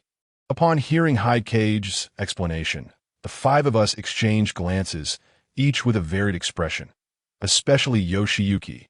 Had it not been for the presence of Nobunaga's private quarters, he might have lunged at me multiple times. However, once he grasped the entirety of the situation, he took several deep breaths and managed to calm himself. First, I had my suspicions. When I prepared to propose to Xia, I sought your counsel, and you heartily encouraged me. You truly are infuriating. He could not help but shake his fist again. Kajeru, remember this. Today you owe me a beating. Indeed, I had failed to grasp the situation. I could only lower my head in acceptance of the punishment. What do you plan to do now? His lordship's dignity has been compromised, and he's declared that Xia need not marry. It appears that your matters will not be easily resolved. Yoshiyuki sighed. Despite Xia's rejection, he seemed to take upon himself the burden of concern for her. I have no intentions of marrying Xia, I replied, shaking my head. I consider her a sister and wish for her happiness while striving to accommodate her desires. Yet I never anticipated that she would present such a headache. You truly are perplexing, Yoshiyuki remarked incredulously. The thoughts of His Highness Hidecage are indeed difficult to comprehend, Kato Maesaburo added, shaking his head that I offered a wry smile. I understood their perspectives very well. According to the values of this country and era, a woman's feelings need not be prioritized, and sibling marriages are not deemed taboo as long as they are not blood relations. However, having lived in modern China, some beliefs remain difficult to overcome in my understanding. When a man tells a girl he regards her as a sister, regardless of the truth behind it, it signifies an impossibility for romance. Akin to when girls say, "You are a good person." The declarations of sister and good person are ultimate, fatal blows. Thus, the night passed, and the following day marked the occasion of Nobunaga's audience with the general for the conferral of official titles. The 7 of us remained at the inn due to our night watch duties. When Shiojing and I prepared to return to our room for some rest, we discovered that the door remained shut. This caused me considerable concern, for Xiaoxia was known to rise at the break of dawn. Furthermore, she had not partaken of her evening meal the previous night. Xiaoxia, are you all right? I called, knocking on the door. A soft sound resonated as the latch was lifted, and Xiaoxia opened the door, bowing expressionlessly before retreating to the farthest mat, lying down with her back turned to me. Shiojing and I exchanged glances. From the weariness evident on his face, I could only imagine how I appeared. It seemed we both came to an unspoken agreement to rest before addressing the matter further. Nobunaga Oda's journey to the shogunate was remarkably smooth, and he was indeed granted the rank of SH gun from the 5th lower rank, which indicates that Isshiya Uratada still holds some influence within the shogunate. Following my marriage alliance with the Isshiya clan, it was only natural that Isshiya Uratada's stance would lean towards us, allowing our family to stay informed about the shogunate's movements. For Nobunaga, this was undoubtedly a welcome development, thanks to his enthusiasm and goodwill. Within a fortnight of our return to Kyosu, Isshiya's Nana was brought over to commemorate this. Nobunaga even gifted me a residence adjacent to that of Ikeda Tsuneyoki, who would train alongside me. Nobunaga's attitude incited envy among many. The sudden acquisition of a house and a wife was, in their eyes, a splendid fortune. Moreover, with the marriage to the Isshiya clan, my connections would become indispensable for diplomatic relations with Kyoto, extending even to Mino province. It was evident that my standing within my family would surely rise as a result. Yet, I was troubled. Since returning to Kyosu, despite Xiaoxia's presence, she had scarcely spoken, maintaining a worrisome silence. I urged her to relocate with me to our new home, but she insisted on staying at the pickled vegetable shop. The wedding that followed, she did not attend. I sought her figure in the crowd, only to catch sight of Shiojing alone. Noticing my inquiring gaze, Shiojing shook his head and gestured towards the direction of the pickled vegetable shop. I understood then that Xiaoxia was deeply unsettled. As events unfolded, I could not help but feel a wave of despondency wash over me. I pondered when she might recover. Moreover, even if I resolved to marry Xiaoxia now, I would first have to appease Nobunaga. 2 types of individuals irked him most in life: those who defied authority, such as the Ase clan, and those lacking capability, like Hayashi Hidetada and Sakuma Nobimori in later years. His ire towards Xiaoxia's public defiance was still fresh. Having dismissed my colleagues, I returned to the main bedroom in a gloomy mood. Isshiya Nana sat kneeling on the tatami mat, having changed from the pure white silk gown and veil symbolizing purity to a deep crimson garment adorned with golden and silver crane patterns. Yet under the dim light of the oil lamp, her face, painted a ghastly white, and her lips, painted a blood-red hue, struck me as unsettling that I found myself thinking that she would be better suited to a Qing dynasty official robe. Leaping about like a zombie, I absent-mindedly removed my black hat and lay down, turning my back to her. After some time, a timid voice emerged from behind me. "Your Highness, please say something." "What?" I replied, not bothering to turn. "I came to Owari alone, and I am quite frightened. I hope your Highness can show some understanding," she said, her voice crystalline, tinged with childlike innocence that I turned to see her face displaying genuine anxiety. And upon realizing I was looking her way, she became flustered. After all, she was merely 14, and facing an unfamiliar environment, identity, and people was bound to induce trepidation. Remembering her age softened my heart. Sighing, I reassured her. Although this marriage was rather hastily arranged, and my own feelings are quite muddled, now that you are here, please consider this place as your home and settle in peacefully. Ishia, Nana, bit her lip. But wasn't it your highness who entrusted the Oda, Lord, to propose to my brother on your behalf? My brother even rejected the proposal from the Sakabe family. Does your highness not harbor any compassion for me? Oh, so Ishia Yuritada explained it to her in such a manner. What about my intent to kill Tadayoshi, or my wish to silence him? What about the threats from Nobunaga? I could not suppress a scoff. This Ishia Yuritada truly knows how to disguise the truth. Is your highness mocking me? Upon hearing my scoff, Ishia Nana interpreted it as mockery directed at her romantic notions, and she became distraught, bursting into tears. Enough, enough, that is not my intention. Please do not cry. I pleaded. It is your highness who is so indifferent, yet I did not ask to come here. She sobbed that I did not ask either. I merely sought revenge. Who could have foreseen your arrival as this little zombie? I blurted out that my mood had been sour enough, and now she continued to weep, convinced that I had pursued her and then cast her aside, as if all the blame lay with me. What absurdity! It was truly outrageous for her to voice such grievances. Upon hearing my words, Ishia Nana was overcome with heartache and fury, collapsing onto the nearby bedding in a fit of tears. The sound of her childlike sobbing only intensified my own turmoil. Feeling unable to endure any longer, I flung open the door and, clad in my black wedding attire and wooden sandals, made my way through the darkness toward the pickled vegetable shop.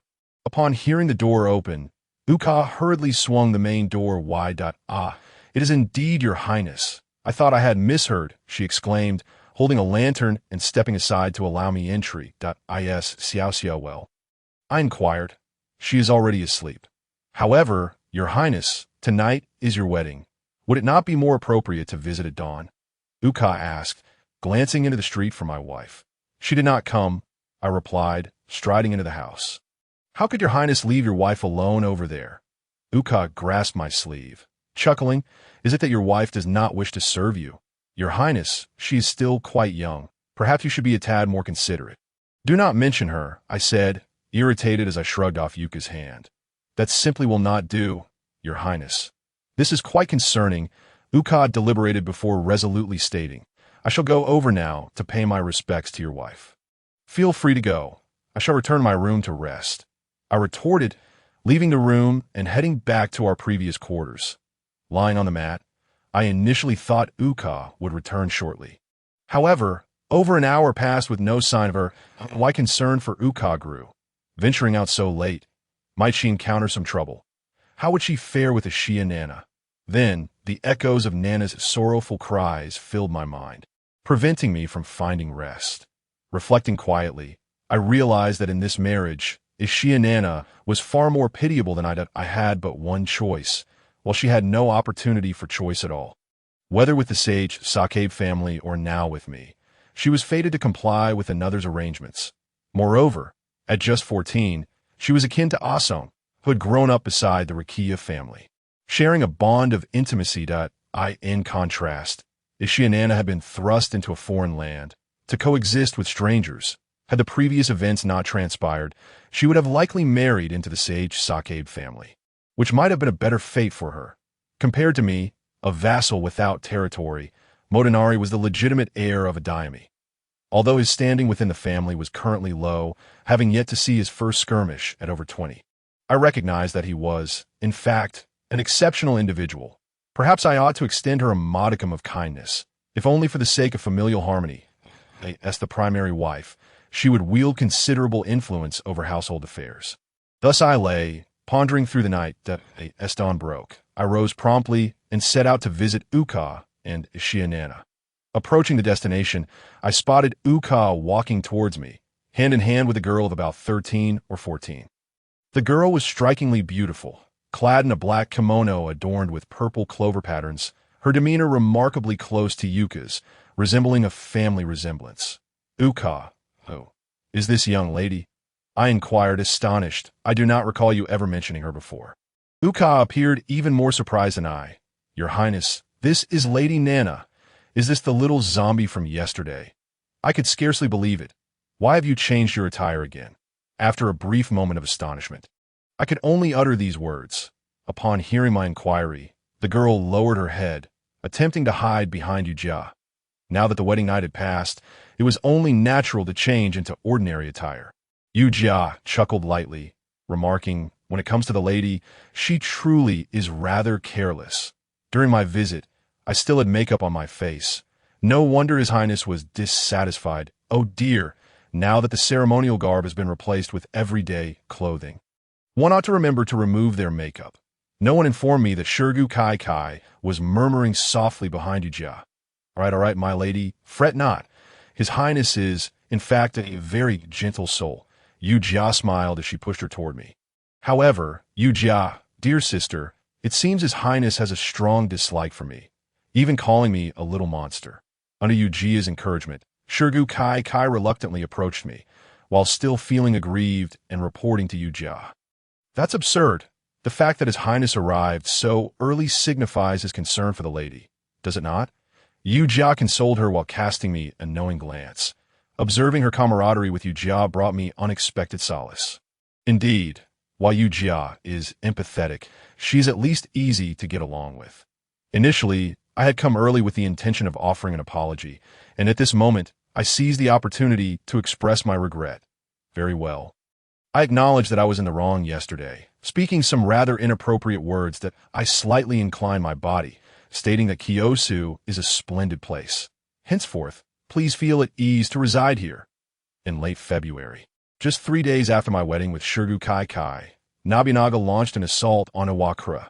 The Wakura side had suffered significant losses the previous year, with towns being plundered and grain supplies cut off, leaving them in a dire state. The majority of the prominent clans within the territory had aligned themselves with Kyosu, while those loyal to Wakura had mostly been eradicated by Kyosu and its supporters. Nobunaga's position was precarious, and during the siege, he had suppressed his retainers forcefully, leading to considerable internal conflict. Under Nobunaga's assault, I believe he would not endure for many days. However, this military campaign did not concern me directly, as Niwa Nagahide remained stationed at Kyosu, and I served as his deputy, responsible for managing disputes and litigation within the town. That Nobunaga's faction has always placed great emphasis on commerce, and their rise to power was largely due to the wealth generated from trade. Nobunaga's father, Nobuhide, originally controlled only a small territory in the Kaido and Nakajima districts, with their stronghold being Kakagawa Castle at the confluence of the two districts. However, they were in proximity to a treasure trove. Tsushima. Tsushima was a prosperous town and port city, renowned alongside Imagawa's Suruga port, being one of the foremost ports on the T-Cade. In addition, Tsushima Shrine was personally named by the emperor, and the Tsushima Gozatenno Festival is recognized as one of Japan's 3 great river festivals. Alongside Osaka's Tenga Festival and Miyajima's Kanjin Festival, in 1501, after Renio of Honganji established Genshoji in the nearby Nagashima, he relied on the support of Tsushima's faithful to become a significant stronghold of the Iko-Iki. Alongside Ishiyama Honganji and Kaga province, during Nobuhide's era, Tsushima was jointly controlled by 15 local lords, referred to as the Four Houses and 7 Names, with the largest influence held by the head of the 4 houses, the Hashi family.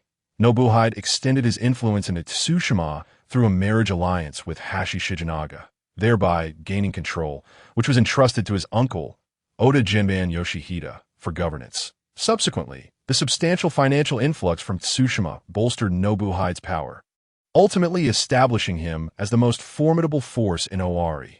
Thus, after securing Kyosu, Nobunaga sought to promote his family's excellent traditions, greatly expanding the town's scale, rendering it more prosperous than Tsushima, akin to the treasury of Atsuta Shrine. In the annals of history, not long after, he even altered his military banner, replacing the original family crest of the melon with 3 EIKTB coins. However, with the increase in population and the flourishing of commerce, various public order issues and legal disputes surged significantly. Particularly since Iwakura town was ravaged last year, many bankrupt merchants, artisans, and townsfolk flocked to Kyosu as the Kyosu magistrate. Niwa Nagahide devoted a considerable portion of his efforts to maintaining public order and resolving disputes. After assuming the role of his deputy, he willingly entrusted these responsibilities to me. Shortly after my appointment, I genuinely recognized the complexity of this task. For public security matters, I primarily relied on Hidecage, who had previously served under Nagahide, performing duties akin to a town manager. I appointed him as the head of the security team. Recently, Koyuki seemed to be sulking with me, yet she got along well with Hidecage. So I assigned her to assist him in his work. The beginning of March, Nobuyoshi, through the mediation of his father Nobuyasu, surrendered to Oda Nobunaga, effectively rendering Iwakura town abandoned. Consequently, even more individuals arrived in Kiyosu, including numerous samurai who had lost their lords. Some of these samurai, still harboring resentment towards their former masters, occasionally caused trouble in the town. This situation rendered the originally manageable personnel resources insufficient. I was compelled to seek assistance from Niwa Nagahide, who subsequently provided me with additional personnel and dispatched his retainer Ueda Shigemoto, along with Kairi Yamazaki's younger brother, Kairi Yuman Shigemasa, to aid me in my duties. Later, my friend Ase Masasada recommended Yamauchi Tatsu no Suke. He was the son of Yamauchi Moritoyo, the elder of the Iwakura faction, after his father and older brother were slain at Kuroda Castle 2 years prior. Many of the retainers scattered, and he and his brother sought refuge with their maternal relatives under the lordship of Ase Takamasa of Kariyasa Castle. However, after his coming of age last year, his retainers began to return. But Ase Takamasa was unwilling to support his large entourage. Upon hearing that I was in need of considerable manpower and that I appeared to be quite prosperous due to the earnings from the pickled vegetable shop, Ase Masasada recommended him to me, accompanied by a host of retainers from the Yamauchi family, including Yamauchi Yashisuke, his younger brother Yamauchi Yasutaka, God J-Ki, along with his wife, eldest daughter, and 2 underage sons, later known as God for J-Ki and God for Shige, and the grandfather and father duo of E. Kanzaman and E. Kazuhide, with women and children counted separately, that it truly felt like a buy-one-get-one-free deal. Considering this was the first renowned warrior from the warring states to pledge allegiance to me, I generously granted him an annual salary of 100 kan, along with a service stipend of 2 kan per person, thereby supporting his entire family, while also increasing Hidecage and Koyuki's salaries to 150 kan. For the remaining litigation and mediation matters, I could only temporarily manage them myself. Throughout this process, I profoundly realized the inadequacies in regulations and systems. For instance, many of the economic disputes I encountered revolved around currency issues, particularly concerning the exchange rates between gold and copper coins, as well as the EIK coins and the small change. Japan's interaction with China began in the Tang Dynasty, when China was phasing out the Wuzhou coins and minting Tongbao coins, with advanced minting techniques controlled by the imperial court. Consequently, Japan only acquired the forging technique, but not the minting method. For a significant period, although Japan could produce sharp and exquisite samurai swords, it was unable to mint clearly inscribed and uniformly patterned square-holed copper coins. In the 5th year of Kaian, 708. Copper was discovered in Musashi Province's Chichibu district, present-day Kuroya, in Chichibu City. At that time, the court was preparing to relocate the capital. The capital was moved to Hage, KY in 710, necessitating a substantial amount of funds. Upon receiving this report, the government publicized it widely and even changed the era name to Wado, imitating the Tang Dynasty's minting of copper coins. This marked the inception of Japan's earliest currency and the Wado Kaichin. However, the economy at that time primarily relied on rice and cloth as standards of value, and people were not immediately willing to accept currency issued in the government's name. In the 4th year of Wado, 711. To break this state of disuse, the government implemented numerous policies, among which the most impactful was the decree mandating local officials, district heads, and minor lords to accumulate over 6,000 coins. Otherwise, they would not be appointed. Moreover, those who amassed 10,000 Wado Kaichin could be promoted, and commoners accumulating 1 million coins could be granted official titles, merely for accumulation, without the need for tribute. It was from this point that Japan gradually began to adopt and circulate copper coins. However, due to the poor quality and high cost of the minted coins, Japan abandoned its own minting in the 2nd year of Tianda, 958, resorting to imports from China.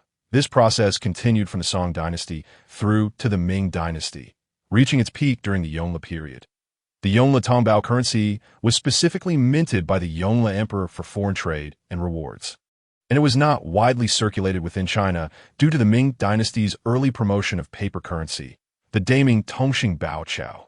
Thus, Japan acquired a substantial quantity of Yongle Tongbao from the Ming dynasty. In 1636, the shogunate issued Quan'ai Tongbao, and from 1640 began to reclaim the imported Yongle Tongbao, continuing until 1658, when a total of 2.75 billion coins were issued. Simultaneously, some local lords possessing copper mines minted their own copper coins, known as Huaqin. These two forms of currency received markedly different treatment in the Kanto and Kansai regions. The Kansai region, controlling trade with the Ming dynasty, received an excess of Yongle Tongbao, leading to its unpopularity. The dominant Uchi family in Kansai issued a coin selection decree in 1485, ordering the populace not to refuse the use of Yongle Tongbao out of disdain. The Muromachi shogunate also issued similar decrees annually from 1500 until 1513. However, in Kanto, Yongle Tongbao was met with enthusiastic acceptance as a pivotal commercial hub governing trade routes. Owari finds itself nestled between the Kanto and Kansai regions, which has consequently sparked a plethora of disputes. In light of this predicament, after conferring with Dange Nagahide, I resolved to solicit Nobunaga's intervention to impose a mandatory exchange rate. In truth, it was not until 1569 that Oda Nobunaga issued a similar decree. However, my proposal may well expedite the issuance of such an edict by a decade. Regarding the exchange rate, I recommended a conversion of 1 raku coin of 4 mon, a standard that would later be adopted by the Edo shogunate. Albeit it requires Nobunaga's endorsement. At this juncture, an unexpected event transpired within the Chitta district. The main family's Daka and Katajiri castles fell to the defection of Yamamoto Yashitake from Minami Castle, aligning themselves with the Imagawa clan. Should this situation remain unchecked, the entire Chitta region would face imminent peril of conquest.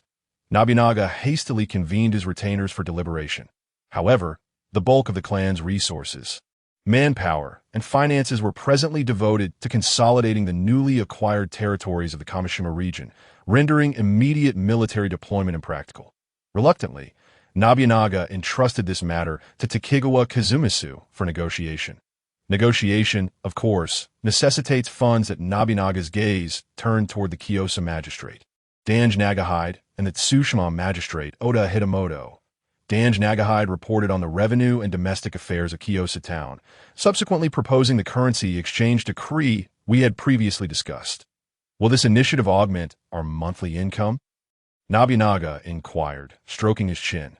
Dange glanced at me, prompting me to swiftly lower myself and respond, "My lord, it may prove challenging to achieve immediate results. However, in the long run, revenue can undoubtedly be enhanced. Moreover, this approach would mitigate numerous disputes concerning currency." Then let us issue the decree. Proceed with the agreed-upon ratio. Additionally, seek ways to boost our monthly income. Nobunaga commanded. The mention of income, a notion struck me. Since we had established an exchange rate, could we not impose a nominal fee for substantial transactions, akin to modern foreign exchange practices? To my knowledge, a significant disparity exists between the exchange rates of raku coins and mon in both Kanto and Kansai. I am confident that merchants traveling from Kyosu to these regions would be more than willing to pay a modest sum to convert their currency into the preferred denominations at their destination. My lord, I have devised a method to secure additional revenue. Nobunaga leaned forward slightly. We could emulate practices from other sectors by establishing a currency exchange, thereby charging a nominal fee. Given the differing currency preferences in Kanto and Kansai, I believe many merchants departing Kyosu would find this service appealing. However, providing such exchanges would require a significant amount of capital. Nobunaga mused. Indeed, a reserve of raku coins and mon would be necessary. Yet thereafter, a steady monthly income would ensue. Then let us defer this matter until after the autumn harvest. Nobunaga interjected. I since he believed the potential revenue from the currency exchange would be minimal, and thus diverting the already strained funds would be unwise. Your Highness, I apologize for not bringing forth my suggestion earlier, as it was a spur-of-the-moment idea. I expressed to Danj Nagahide as we exited the conference room. Do not fret, Your Highness, Danj Nagahide graciously replied. What are your thoughts on this proposal, Nagahide? I inquired. Your Highness's suggestion is commendable, yet Nobunaga's reasoning holds merit as well. Our current focus is the control of the Kamishima region. Even the situations at Dhaka and Katagiri must be addressed through negotiation, as we lack the financial and military resources for direct support. Then, Nagahide, what if we take the initiative ourselves? Take the initiative ourselves. Danj Nagahide echoed in surprise.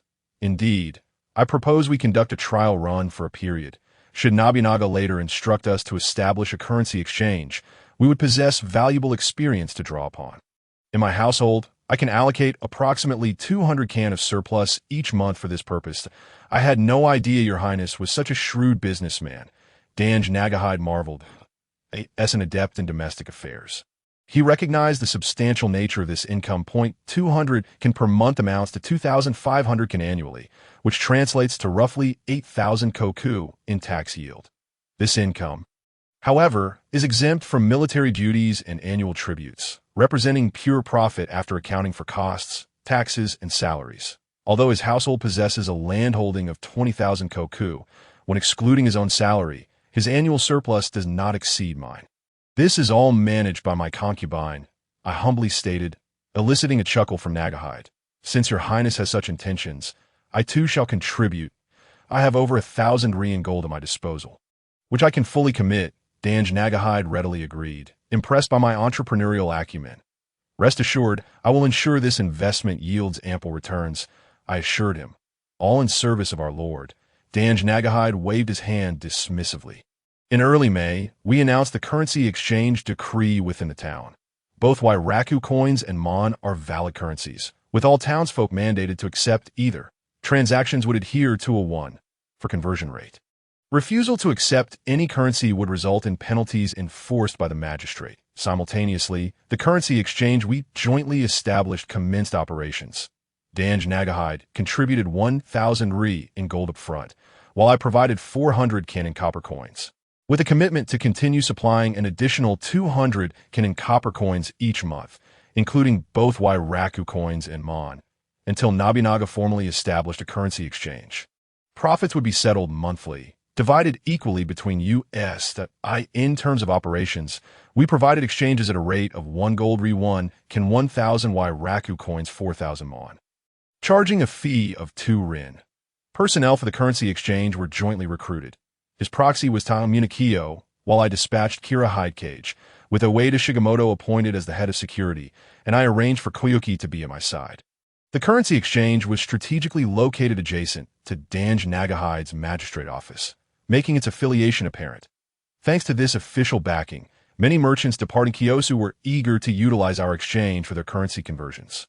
Additionally, townsfolk frequented the exchange, some seeking to convert funds into gold for storage convenience, while others desired smaller denominations in copper coins. The operational status of the currency exchange remained exceptionally favorable for any further currency-related inquiries. I directed individuals to the currency exchange, where both parties would incur a nominal fee of 1 rin to convert into acceptable currency or face penalties under the currency exchange decree.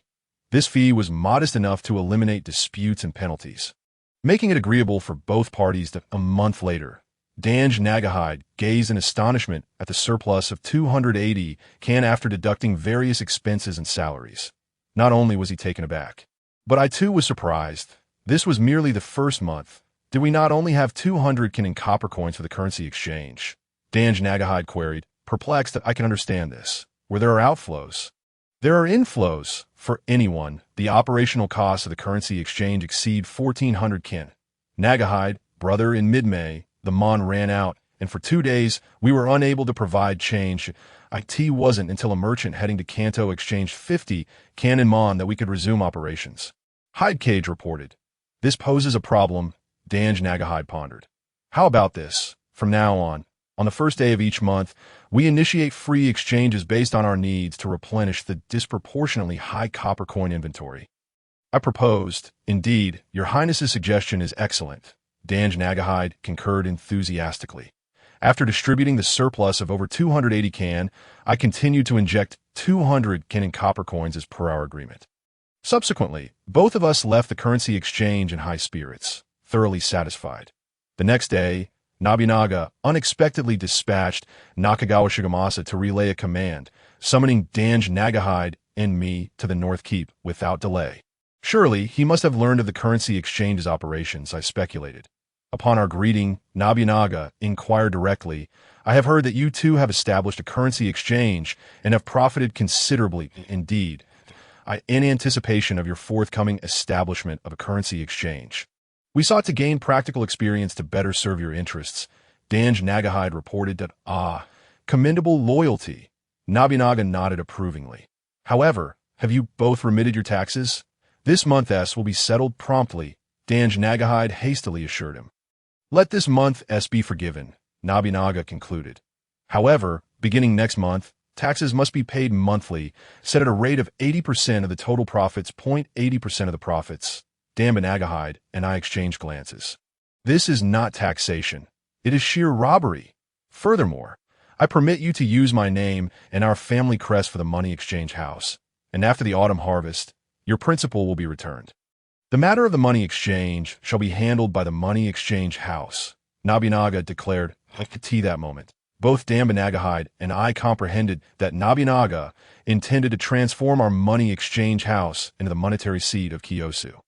Consequently, our establishment would be the sole business for currency exchange in all of Kyosu, with no one else allowed to establish a similar enterprise, although the distribution ratio would diminish from 50% of profits to merely 10%. Obtaining the official status and exclusive operating rights as a seat meant we would no longer have to worry about competition from others.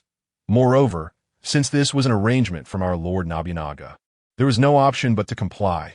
The 10% profit could be regarded as our salary for managing this endeavor. Yes, we shall obey, my lord. Dange Nagahide and I exchanged a glance and bowed in unison. Then I shall appoint a retainer, and it shall be Hiyoshi. This monkey is quite enamored with both of you. But my lord, Hiyoshi is merely a servant leader, Dange Nagahide questioned. Then promote him to a samurai. Nobunaga snapped the folding fan shut. He's been with me for 3 years without error, and his loyalty and honesty merit a samurai status. On the morning of June 7th, while I was attending to official duties, Uka suddenly dashed in, panting. Your Highness, Lady Asako, is in trouble, she exclaimed in a flustered tone. What has happened? I quickly inquired. Lady Asako was carrying a bucket of spring water when she slipped, and now she's experiencing abdominal pain. It is my fault. I should have insisted she not assist. Uka lamented. Is she about to give birth? I pondered, but the child is not yet 9 months along. That could indicate a premature birth. Enough of this. Saving her is paramount. Have you called for a doctor?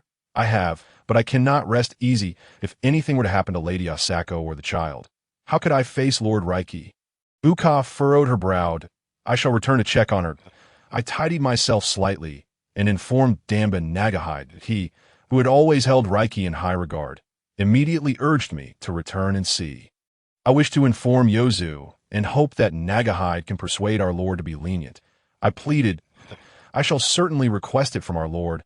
If it is merely a visit, there should be no issue. Dange Nagahide nodded. Then I thank you on behalf of Yozu. I bowed slightly, departing the official residence with Uka and Koyona. Got on our way back to the Tsukasa house. Uka and I encountered Mitsu, who rushed towards us. She threw herself into Yuka's embrace, crying, Auntie, there's so much blood. Mitsu is so scared. Could there truly be a problem?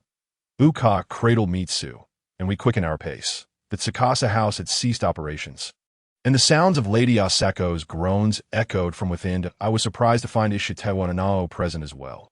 Upon seeing me, she approached, saying, Your Highness, everything is fine now.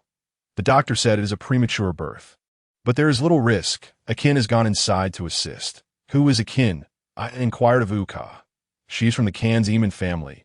Ichihide's mother. Uka replied that we must express our gratitude to her, I instructed.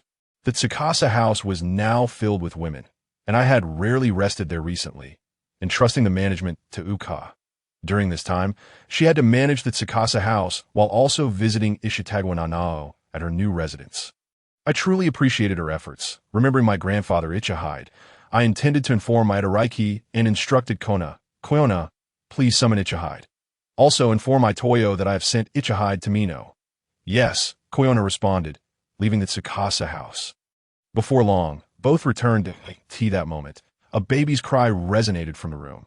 A kin from the Ichihide family emerged, joyfully announcing, "It is a girl. Mother and child are safe." "Splendid," Uka exclaimed, patting her chest. I called for Ichihide. "Have you been in Akaman?" "Your Highness, my father, and I have only visited Nishimen. However, if you wish to go to Nakaman, I can certainly inquire about the route," he respectfully replied. "Very well.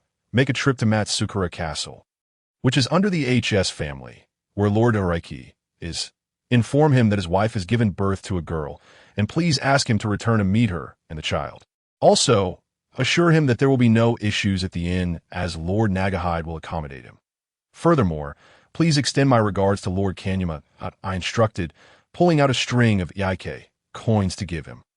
"Yes, I will ensure it is delivered," he bowed, nodding to his mother Akin before rushing out. "Uka, take good care of Lady Asako, and Akin, please do your best as well." Uka nodded, and Akin also bowed in agreement. I exhaled, relieved that I had not failed Raiki's trust. "Your Highness, what about me?" Ishitagwa Nanao asked softly. "You?" I glanced at her. "I shall escort you back to your new residence." With her head bowed, Ishitagwa Nanao followed me out of the Tsukasa house. Along the way, she suddenly asked, "Your Highness, do you not have any children at home?" "Indeed, Mitsu is one," I replied casually, "but she is not your biological child." "What of it?" "Mitsu is delightful, and I adore her. Please treat her as if she were your own child." "Your Highness, that is not what I meant," Nanao said softly. I halted. "Nanao, what are you trying to say? Your Highness has always been exceedingly polite to me."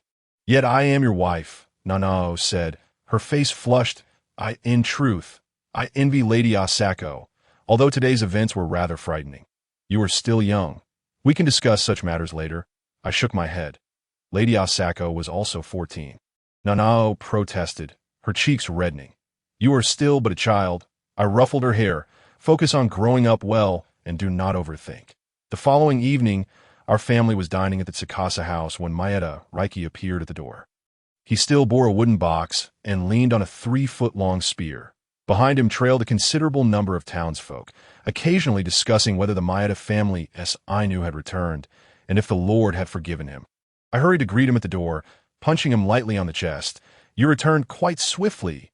With such a large entourage behind you, Yozu, you are quite the celebrity in Kyosu. Such notoriety I would rather do without."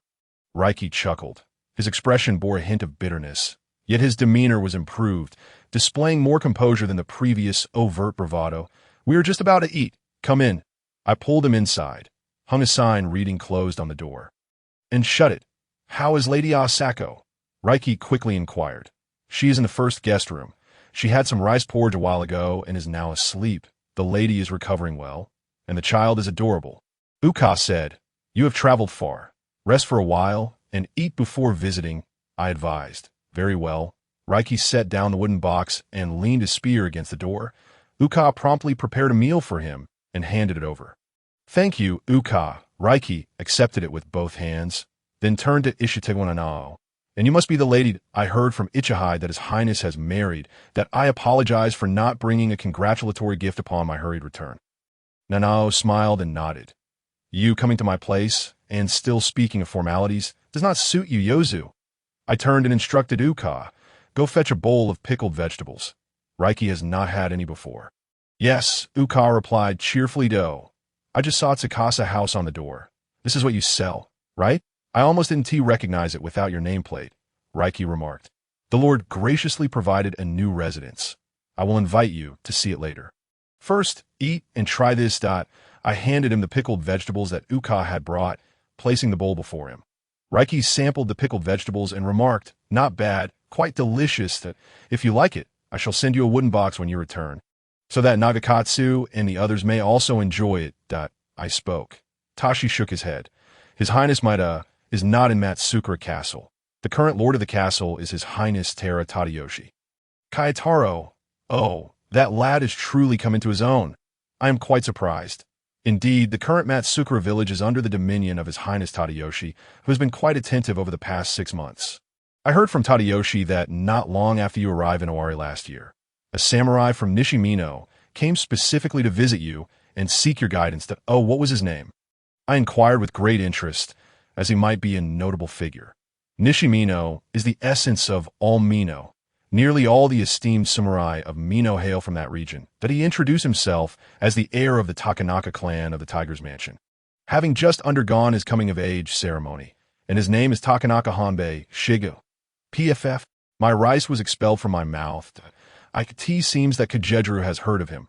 Tashi looked at me. You have heard of him? I replied with a peculiar expression. Of course I have heard of Takanaka Shigeru. He is renowned as the foremost military strategist of the Warring States period. This individual actually traveled to Matsukura to seek my counsel. Is the world not a tad chaotic? Surely he must have some knowledge. Despite our nations being adversaries, Tashi nodded. For the past year, he has indeed been the most prominent figure in Mino. Can you elaborate on this? I scratched my head. To be honest, I had not heard a whisper of his exploits this past year. With my current modest influence, I could hardly gather intelligence about events in other domains. Moreover, as a samurai general, I lacked the standing to particularly concern myself with the affairs of neighboring lands. That was the responsibility of the Lord, Oda Nobunaga, and the overseer, Takigawa Kizuna. Much like what you once did, perhaps you learned from him that at that time, his family was in dire straits due to their support of Lord Dosen, enduring oppression from the surrounding minor clans while they bore humiliation and hardship. Tashi set down his bowl. Last April, after conversing with His Highness Hachisuka, upon returning home, Takanaka Shigeru and his father, Takanaka Shojin, raised an army, seizing the opportunity while the nearby houses were preoccupied with spring planting, quickly capturing several villages and ousting the lord of Iwate Castle, Iwate Danjo, thereby acquiring over 9,000 koku of territory. Subsequently, they clashed with the nearby Noera clan, resulting in a standoff. Now that truly sounds like my style, I could not help but remark that a medium-sized clan with over 9,000 koku would be a commendable catch for Saito Yashitomo, who is currently consolidating Mino's power, presenting oneself to display strength, and subsequently submitting to Saito Yashitomo indeed mirrors my initial strategy. As for what transpired next, I could surmise without him stating it. He must have sought an opportunity to retreat gracefully. Indeed, at the beginning of this year, seizing the chance when Yashitomo became a judge of the shogunate, the Takanaka clan, through the pen of Ando Mamoru from Nishimino, brokered peace with the Noera clan, then petitioned Saito Yashitomo for subjugation, sending his younger brother, Takanaka Heiko Zaman, to Inabayama Castle as a hostage, thus obtaining a letter of safe conduct. Upon hearing that his brother had become a hostage, I could confirm that this was indeed the Takanaka Hanbei of my recollection. However, according to my memory, Takanaka Shigeru should be the lord of Bodazen Castle. You say Takanaka Shigeru is at Iwate Castle. Wasn't he at Bodazen Castle? I could not help but inquire. You know this too? Tashi exclaimed. Recently, the Takanaka clan has been constructing a new castle near Iwate Castle. Just then, a loud knocking erupted from outside. Kajeru, open the door. It is I, Tahachi. Uka quickly set down his bowl and went to open the door. Honestly, why close the door in broad daylight? Seki Yoshiyuki entered. He scanned the dining table, his gaze passing over the small Hina, who was bowing her head to eat, and immediately lit up upon seeing Tashi. Brother Tashi, you are indeed here. Hearing from the town that you had returned, I could hardly believe it. That is precisely why I closed the door. Otherwise, there would always be someone lurking, peering in, which is quite uncomfortable. I explained. True enough. Brother Tashi is a celebrity in Kyosu. Yoshiyuki chuckled, embracing Tashi's shoulder. I've heard that Lord Nagahide has made recommendations to the Lord. Surely, Brother Tashi will soon return to his family. It is not that simple, Tashi replied with a rueful smile. I was indeed too reckless back then. The Lord is unlikely to forgive me easily. What? Does that mean you will still be leaving? Yoshiyuki asked in astonishment. I doubt I can remain in Kyosu, but I will absolutely not depart from Owari. Even if I must wander as a rogue samurai, it matters not. Before returning, I already took my leave of His Highness Tadayoshi. Tashi's expression was resolute. He then set down his bowl, rising to his feet. I have eaten my fill. You two are not outsiders. I shall take my leave now. It has been quite a while since I last saw Asamatsu, and I am truly concerned. Very well, that we shall be on night watch today, heading to the North Keep. Tomorrow we can gather everyone and have a proper chat with Brother Tashi. Yoshiyuki also stood, bidding me farewell. Oh, Tahachi, you may go, I replied somewhat absently. Ever since I heard that Takanaka Shigeru sought out Hachisuka for me, I had been somewhat dazed. While I had encountered many notable figures from the warring states, Takanaka Shigeru, being hailed as the foremost military strategist of the era, seeking my counsel. This was truly beyond comprehension for someone like me who aspired to understand the history of the warring states. Though I consider myself capable, and my experiences do not leave me feeling inferior to most warriors, there are always exceptional minds in any era in terms of personal qualities. Their capacity for learning and reasoning stands out as remarkable across all times. Takanaka Shigeru is undoubtedly among the pinnacle of intellects in this historical narrative. In certain respects, I can only bow in humility before him. Just a few days ago, it was the monkey, and today it is Hanbei. After enduring a series of trials, Tashi's character has matured considerably. The grand stage of unification in the warring states has begun to unfold, and the main characters are making their entrances. Thinking of the monkey, I could not help but smile. He has officially changed his name to Kinoshita Takichiro, showing great respect and admiration for both Niwa Nagahide and myself. He is merely a newly elevated samurai, while Nagahide currently holds the status of an elder. Who would have imagined that 2 decades later, Nagahide would find himself under his command? Of course, right now, he shows no signs of the later Taiko's charisma. He is simply a comical-looking, exaggeratedly animated little warrior. This is a matter of status. It is indeed reasonable to say that one's environment can influence one's demeanor. From his name alone, one can trace his trajectory of growth. The lowly Yoshi, the junior samurai, Kinoshita Takiko, the esteemed minister Toyotomi Hideyoshi, and the unifier of the realm, Toyotomi Hideyoshi.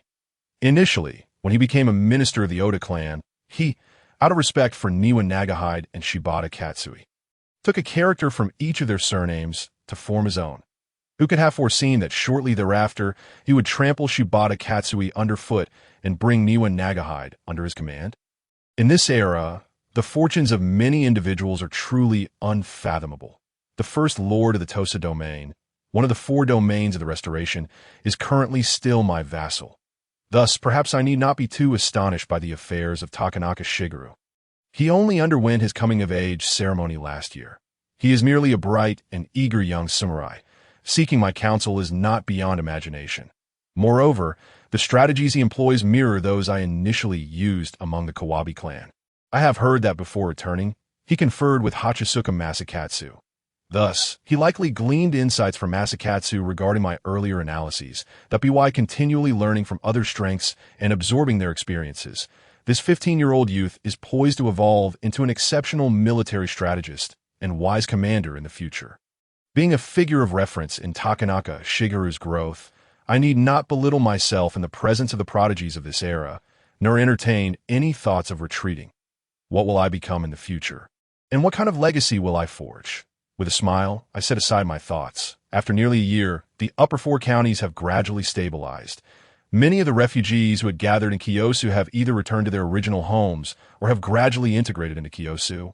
The situation in the town has significantly improved. Throughout Kiyosu, a palpable atmosphere of vitality and positivity has taken root. For instance, the coin exchange business is currently not only frequented by the townsfolk and merchants of our own district, but has also attracted visitors from Tsushima and even Mino and Omi. Presently, the monthly profits of the coin exchange have reached over 600 kan, and my share of the profits has already surpassed my average monthly stipend. The main family is also experiencing a rise. Akin to Kyosa Town, in military matters, it has been reported that Saito Yashitomo of Mino has been experiencing health issues, at times unable to convene evaluations for over half a month.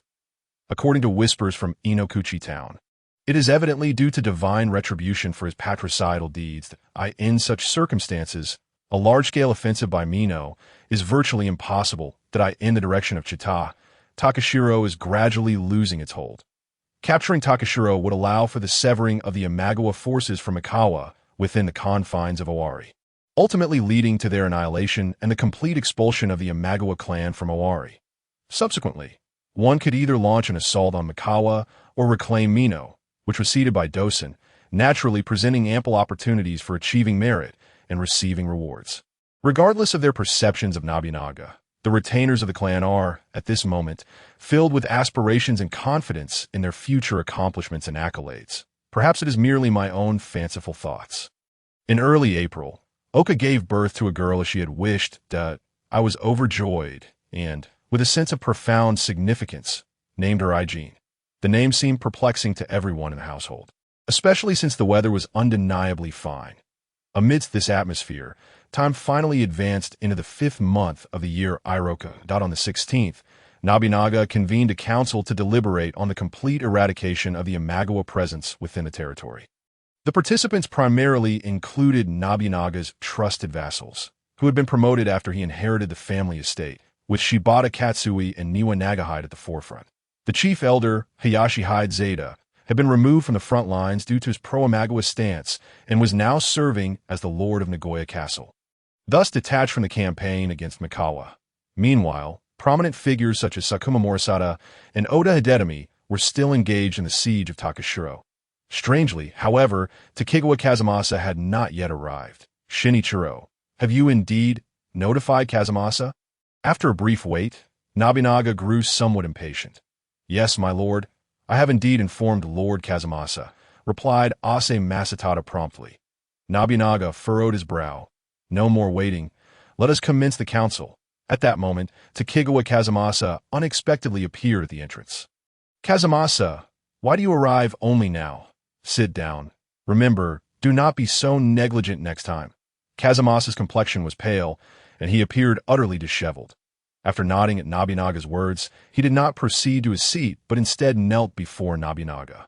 My lord, I have just received alarming news that on the 10th of this month, Imagawa Yoshimoto issued a full mobilization order from Suruga, and on the 12th, he raised the banner of advancing to Kyoto. Leading his forces from Suruga, they have now reached the borders of Mikawa. What? Nobunaga sprang to his feet. Are you certain of this? I would not dare to speak falsely, my lord. The delay was due to receiving corroborating intelligence from Suruga, Tatami, and Mikawa simultaneously, which took time to verify. Then it is confirmed, Nobunaga sighed. Indeed, Takegawa Kazumasa affirmed. The 10th. Nobunaga suddenly roared. How could such crucial information take 4 or 5 days to reach me? Yes, due to the full mobilization of the Imagawa. Forces have gathered at every intersection, making the transmission of intelligence exceedingly difficult, but I deeply regret this oversight. My lord, Takegawa Kazumasa bowed his head in apology. Now, have we ascertained the specific numbers of their forces? Who leads the opposing army? On the day before yesterday, Imagawa Yoshimoto gathered his forces at Kakagawa and Tatami, claiming a total of 40,000 men. The confirmed commanders are Naomori and Matsudura Motoyasu. 40,000, you say? Nobunaga pondered that my lord. Based on the Imagawa's mobilization capacity, I believe they are merely bluffing, Niwa Nagahide suggested.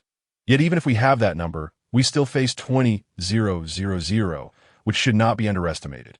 I implore you, my lord, to make a decisive resolution, so we may prepare accordingly. Mori Kenataka interjected. You mentioned that the intelligence from the 3 regions arrived simultaneously, correct? Who came from Mikawa? Nobunaga contemplated that it was the local lord.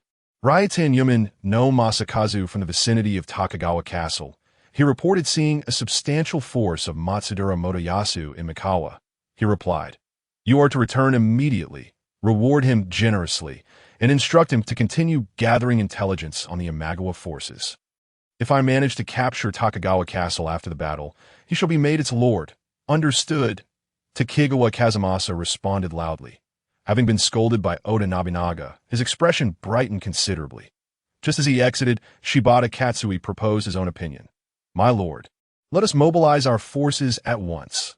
Imagawa Yoshimoto will enter Owari in 2 or 3 days. We still have time. Oda Nobunaga nodded and commanded the Akamo retainers to summon several lords from various regions. Convening the council on the 16th at AS for the day's discussions, they had naturally lost their significance. Nobunaga subsequently returned to his inner chamber, and the assembly gradually dispersed, with nearly everyone appearing deeply troubled. However, the following day's council yielded no resolutions, as various lords and high-ranking officials divided into several factions. Some proposed temporary submission, others advocated for a defensive stance, while still others urged the gathering of forces to confront the enemy. In light of this situation, Nobunaga surprisingly refrained from voicing any opinions. He simply sat in his primary seat, observing the tumultuous arguments below. After an extended debate, the attendees seemed to finally notice Nobunaga's presence. They collectively bowed and requested his final judgment. Yet, Nobunaga merely remarked, "It is getting late. Everyone may return." He then took his leave from the council chamber. "Your Highness, what do you believe the Lord means?" To say nothing at all is quite uncharacteristic of him. Niwa Nagahide expressed his confusion upon returning to the administration office. "Perhaps he wishes to ascertain our individual thoughts," I suggested. "However, allowing everyone to act freely will not suffice against Imagawa Yoshimoto. We must have a clear strategy for whether to engage or retreat." Niwa Nagahide furrowed his brow. "No, as a loyal vassal, I must fulfill my responsibilities. Your Highness, will you support me? As the deputy of Lord Nagahide, I shall certainly stand together with him." "Then let us go together to counsel the Lord," Niwa Nagahide said. Thus, I was led to Nobunaga's northern keep. Nobunaga welcomed us in the meeting room. "You have come quite early. Did the meeting just conclude?" he casually remarked as soon as we were seated. "My lord, time is of the essence. Please make a prompt decision." "So, Mikihira, what do you propose?" "I swear to share both life and death with Kiyosu," Niwa Nagahide declared resolutely. In that case, prepare the provisions and materials for a defensive stronghold." Nobunaga waved his hand. "Kajijir, what say you? Are you of the same mind?" "All depends on your lordship's resolution. I shall steadfastly follow your lead," I replied, bracing myself against the ground. "Then prepare accordingly." "Very well." Nobunaga stood up. On the 17th, Nobunaga disregarded the petitions of his retainers to convene a council. He departed Kyoto early in the morning, heading toward Chita. Accompanied by the Akamo retainers, namely Oda Ekizen no Kami, Kinoshita Masayuki, Ase Masatada, Fukutami Hidesuk, and Hanawa Naomasa. During this period, the Akamo retainers were responsible for both day and night duties, and on the 18th, Nobunaga still issued no directives. I was delighted to accompany Oka, Mitsu, and the newly born Ijin at the vegetable shop. Nearing dusk, a sudden knock echoed from outside the door. "Who is it?" "We are closed for the day," I called out loudly. "Your Highness, it is I, Tokacher, sent by the Lord." It turned out to be that monkey. I reluctantly went to open the door. "Your Highness, the Lord wishes for me to fetch some pickles," Kinoshita Tokacher announced with a grin. "But weren't you already working at the money exchange? Why are you now performing the duties of a menial servant?" I asked in astonishment. Do not mention it." Upon hearing that the Lord remained silent during the council, I took the initiative to seek an audience with him, expressing my loyalty to serve him. As a result, the Lord actually instructed me to fetch his horse and even assigned me kitchen duties.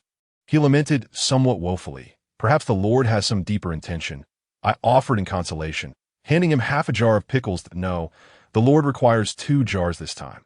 "Why so much?" I exclaimed in surprise. "The Lord has gathered several ladies and a few young lords, and even some of his siblings from Kiyosu have been summoned, so the number is greater than usual. 1 jar may not suffice," he explained. Upon hearing his words, I understood the gravity of the situation. I could see Nobunaga had made a resolute decision and was prepared for what lay ahead. This meal might very well be a farewell to his family.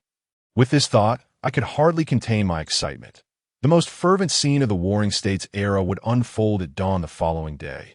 Since I had arrived in this era, should I not witness it firsthand and gain more insight into these events? Upon witnessing Fujikachiro cradling a jar in his arms, an idea struck me that I swiftly seized one from his grasp.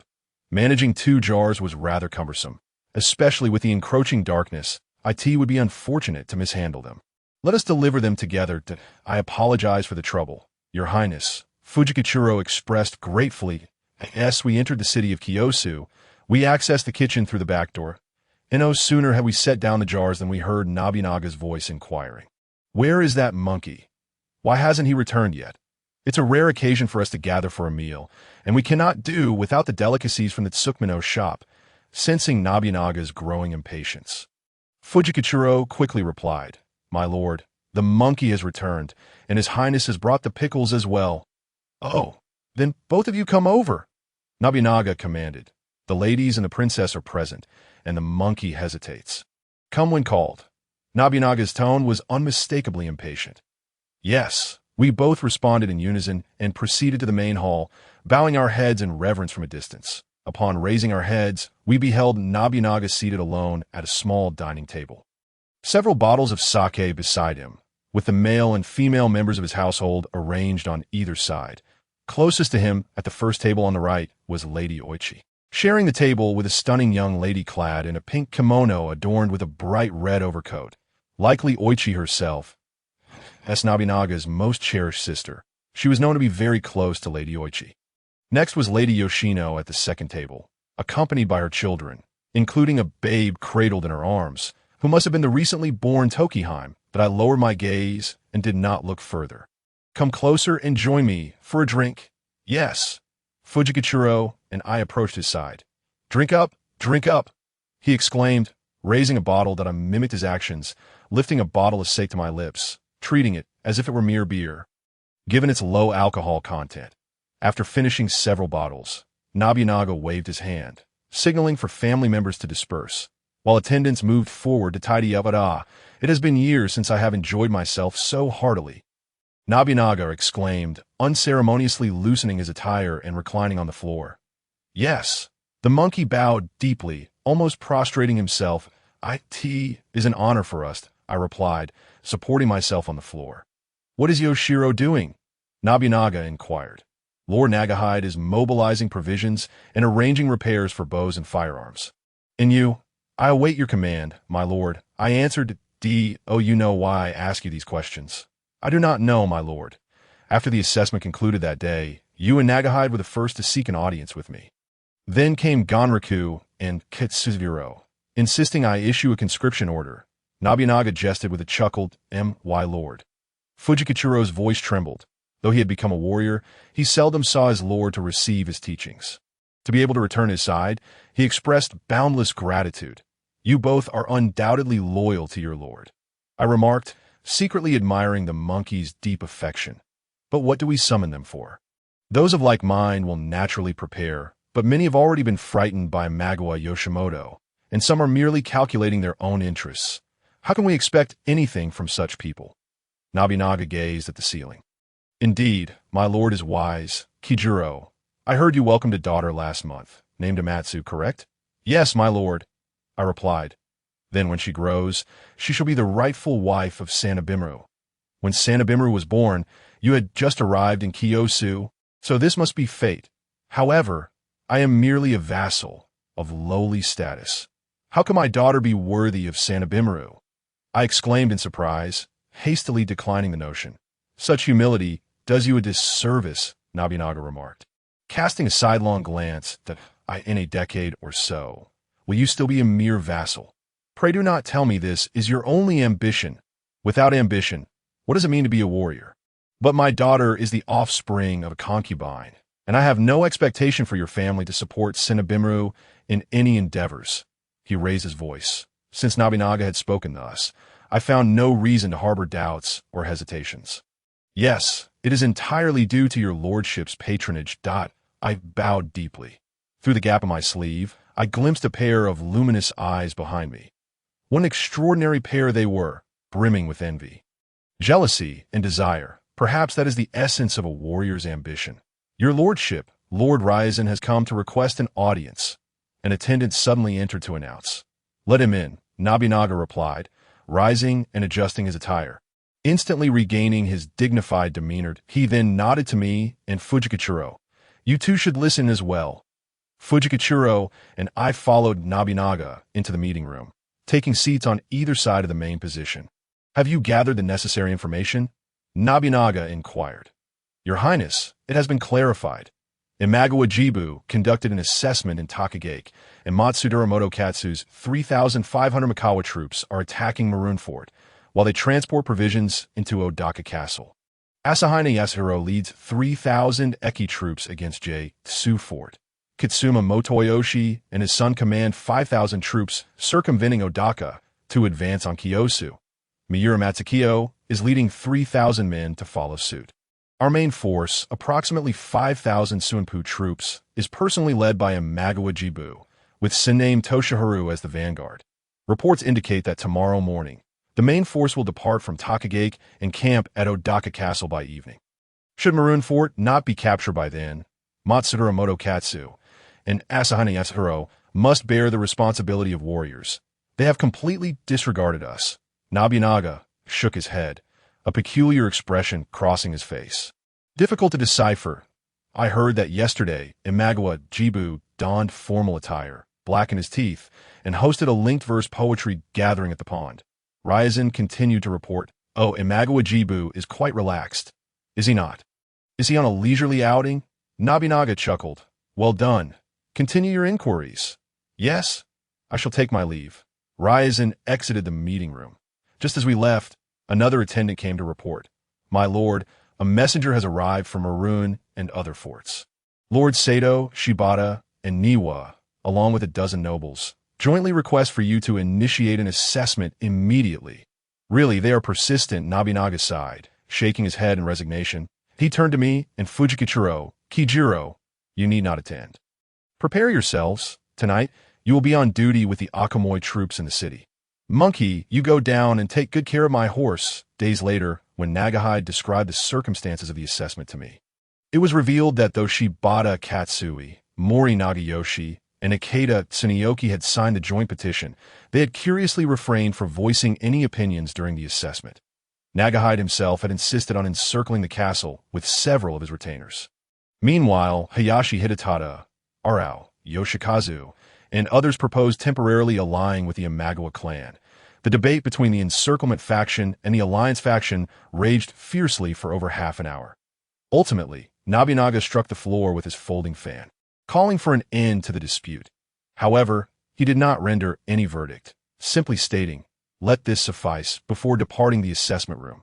Before leaving, he deftly extinguished the lanterns on either side of the main seat. At that moment, it is likely that more than one person contemplated the impending demise of the Oda clan. When Hayashi exited, his face was contorted with rage, and he uttered several vehement remarks. As the last surviving elder from the time of Nobuhide, he alone dared to publicly criticize Nobunaga. Meanwhile, Yoshikazu departed Owari that very night, clearly to alert the Imagawa side. It is easy to imagine that after learning the details of the Oda clan's last meeting from him, Imagawa Yoshimoto would undoubtedly have felt emboldened. Perhaps this was one of the reasons for their subsequent carelessness. In this regard, this individual was indeed indispensable to the Oda clan. Unfortunately, he did not receive any rewards post-war. Hastily marrying off his daughter to Ikeda Tsuneyoki to mend relations with the Oda clan. 4 years later, he retired to Arao Castle, passing the family headship to Tsuneyoki's newborn second son, Koshinru Hidemasa. Even Nagahide could not help but feel somewhat disheartened at that time. Nevertheless, out of loyalty to the Oda clan, especially to Nobunaga himself, he diligently arranged the defense of the military provisions for that evening. Upon returning to the Tsukmino shop, I donned my personal guard's armor with the assistance of Koyuki, preparing for my duty in Kiyosu. Xia did not feel surprised by this, although it was typically the case that the duty was assigned to the mother's retainers. At times, trusted generals would be summoned unexpectedly. Ikeda Tsuneyoki had previously undertaken such tasks. However, I was acutely aware that this situation was exceptionally unique, that I'd already conferred with Hidecage and Ichitoyo, yet I remained hesitant in my heart about whether to prepare Xia for deployment. This battle was perilous and pivotal. If I wished to elevate my standing within the family, as a direct vassal, I could not afford to miss this opportunity. It was imperative to bring along retainers to demonstrate our unwavering commitment. Nonetheless, as Xia was a woman, it was reasonable for her not to partake in the battle. I had no expectation for her to fight like the companions of others, sacrificing herself to achieve merit for our house. Observing Xia's somewhat haggard countenance, I ultimately resolved to spare her from the dangers ahead. Xia, there may be matters tonight, but I implore you to stay. The well-being of our household relies entirely upon your care. Xia looked at me a couple of times, slowly nodding in agreement. Suddenly, the sound of Ruijin crying echoed from within the room, followed by the gentle comforting of Yuka. I couldn't help but pause. Listening quietly for a moment, it was only when Ruijin had peacefully fallen back to sleep that I continued my way out, heading towards the city of Kyoto. Tonight, the night shift was manned by 5 members of the Akamuri retainers: Sawaki Yoshiyuki, Iwamuro Shigehisa, Yamaguchi Norikazu, Hasegawa Hashisuke, and Kato Yasoropi. By the time I entered Kyoto Castle, they were already concluding their shift with the day crew. After joining them, I took the lead, and we remained outside Nobunaga's quarters. Tahachi, did the Lord convey any instructions? I inquired. The Lord has commanded that should any urgent news arise from the front, regardless of the time, it must be reported immediately, replied Sawaki Yoshiyuki. Then, since nothing is likely to occur, let us divide into 3 shifts. I will pair with Tahachi, Shigehisa with Norikazu, and Hashisuke with Yasaburo. We will rotate every hour to allow the others some rest. Why is that? Kato Yasaburo queried. However, tomorrow we may very well engage with the Imagawa clan, who wishes to miss the battle or appear lackluster on the field. The group collectively shook their heads. Then let us heed my command. Tahachi and I will take the first shift, followed by Shigehisa and Norikazu. If any news arises, wake those resting immediately, I declared. This was tantamount to a military order, and the remaining 5 readily acquiesced. Before long, a significant portion of an hour had elapsed. Hearing the sound of the watchman from below the castle, I roused Iwamuro Shigehisa and Yamaguchi Norikazu. Then I sat cross-legged against the wall with Sawaki Yoshiyuki, closing my eyes to gather my strength. After a while, we each took a turn on duty for an hour before passing the watch to the next shift. Resting alongside Sawaki Yoshiyuki, it seemed hardly any time had passed when I felt someone nudging me. I promptly opened my eyes to find Hasegawa Hashisuke standing before me. Had already time to change shifts? I asked. Your Highness, urgent military news has just arrived. It is a messenger sent by Lord Sakuma of Maroon, riding swiftly. Around the time of the rat, Matsuda Murayasu, leading 2,500 men, attempted to transport a supply of military provisions into Takato Castle. We have already repelled them and even seized some provisions, but we suffered over 40 casualties. Subsequently, Matsuda Murayasu seems intent on taking Maroon. Lord Sakuma requests that the Lord must dispatch some reinforcements. 2,500 men. Does he not have 3,500? I muttered, rubbing my face with my palm, feeling my mind clear considerably. Once my thoughts began to flow, I grasped the essence of the matter. Matsuda Murayasu's 2,500 men were undoubtedly a feint. The remaining 1,000 must have escorted the provisions into Takato Castle. I must report to the Lord. What time is it now? I inquired that it seems to be nearing the hour of the rat, he responded. Then it is around 3 in the morning that I rose and approached the entrance to Nobunaga's quarters at My Lord. Urgent news from the front. I called out loudly. The door to the quarters quickly opened, and Nobunaga emerged clad in a white silk robe. What is the matter? He asked in a deep voice that I promptly relayed Hashisuke's message. Finally, it has come, Nobunaga sighed, his expression instantly transforming into one of unwavering determination. He bellowed, "Rise, all of you, rise!" Tahachi sound the conch atop the castle. In the stillness of the night, his voice resonated like thunder.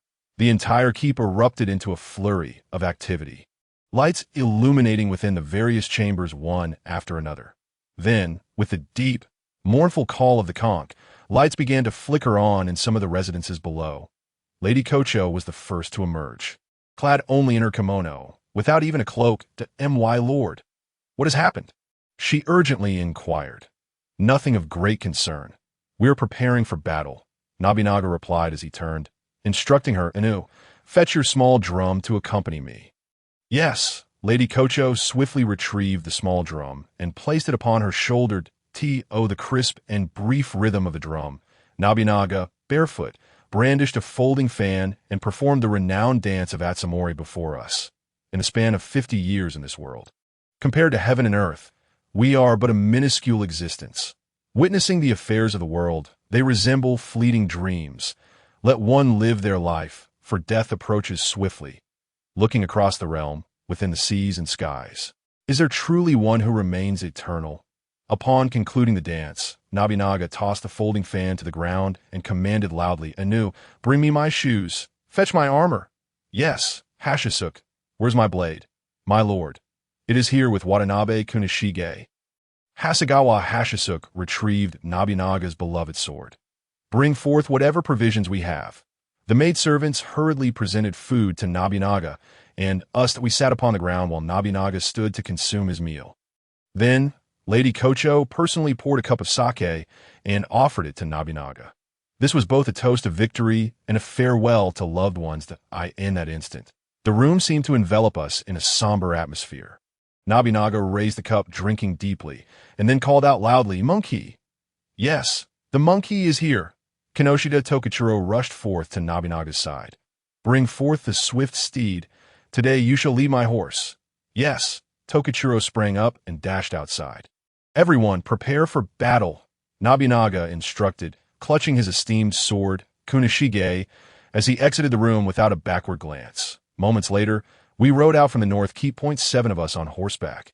Oda Nobunaga, Sawaki Yoshiyuki, Iwamuro Shigehisa, Yamaguchi Norikizu, Hasegawa Hashisuke, Kato Yasuburo, and myself. We were about to confront the Imagawa Yoshimoto, who was reputed to command an army of 40,000 as we exited Kiyosu Castle. Ikeda Tsuneoki immediately approached, flanked by nearly 200 soldiers arranged under Dahachi and others. Shortly thereafter, Shibata Katsui joined us.My Lord. Kuroroku leads a cavalry of 126 men in pursuit. "Keep pace," Nobunaga commanded. Then came Niwa Nagahide. Upon seeing Nobunaga, fully armored in the night, alongside our 300 to 400 men, he questioned with suspicion, "My lord, what is this?" "We are preparing for battle," Nobunaga succinctly replied. "But are we not to defend the castle?" Niwa Nagahide quickly asked.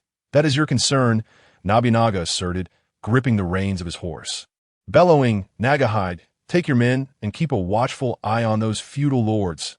If I have not returned by nightfall, immediately set fire to all provisions in the castle." "Yes, my lord." Niwa Nagahide bowed in agreement. We continued onward. Along the way, people gradually gathered, starting with the cavalry and others.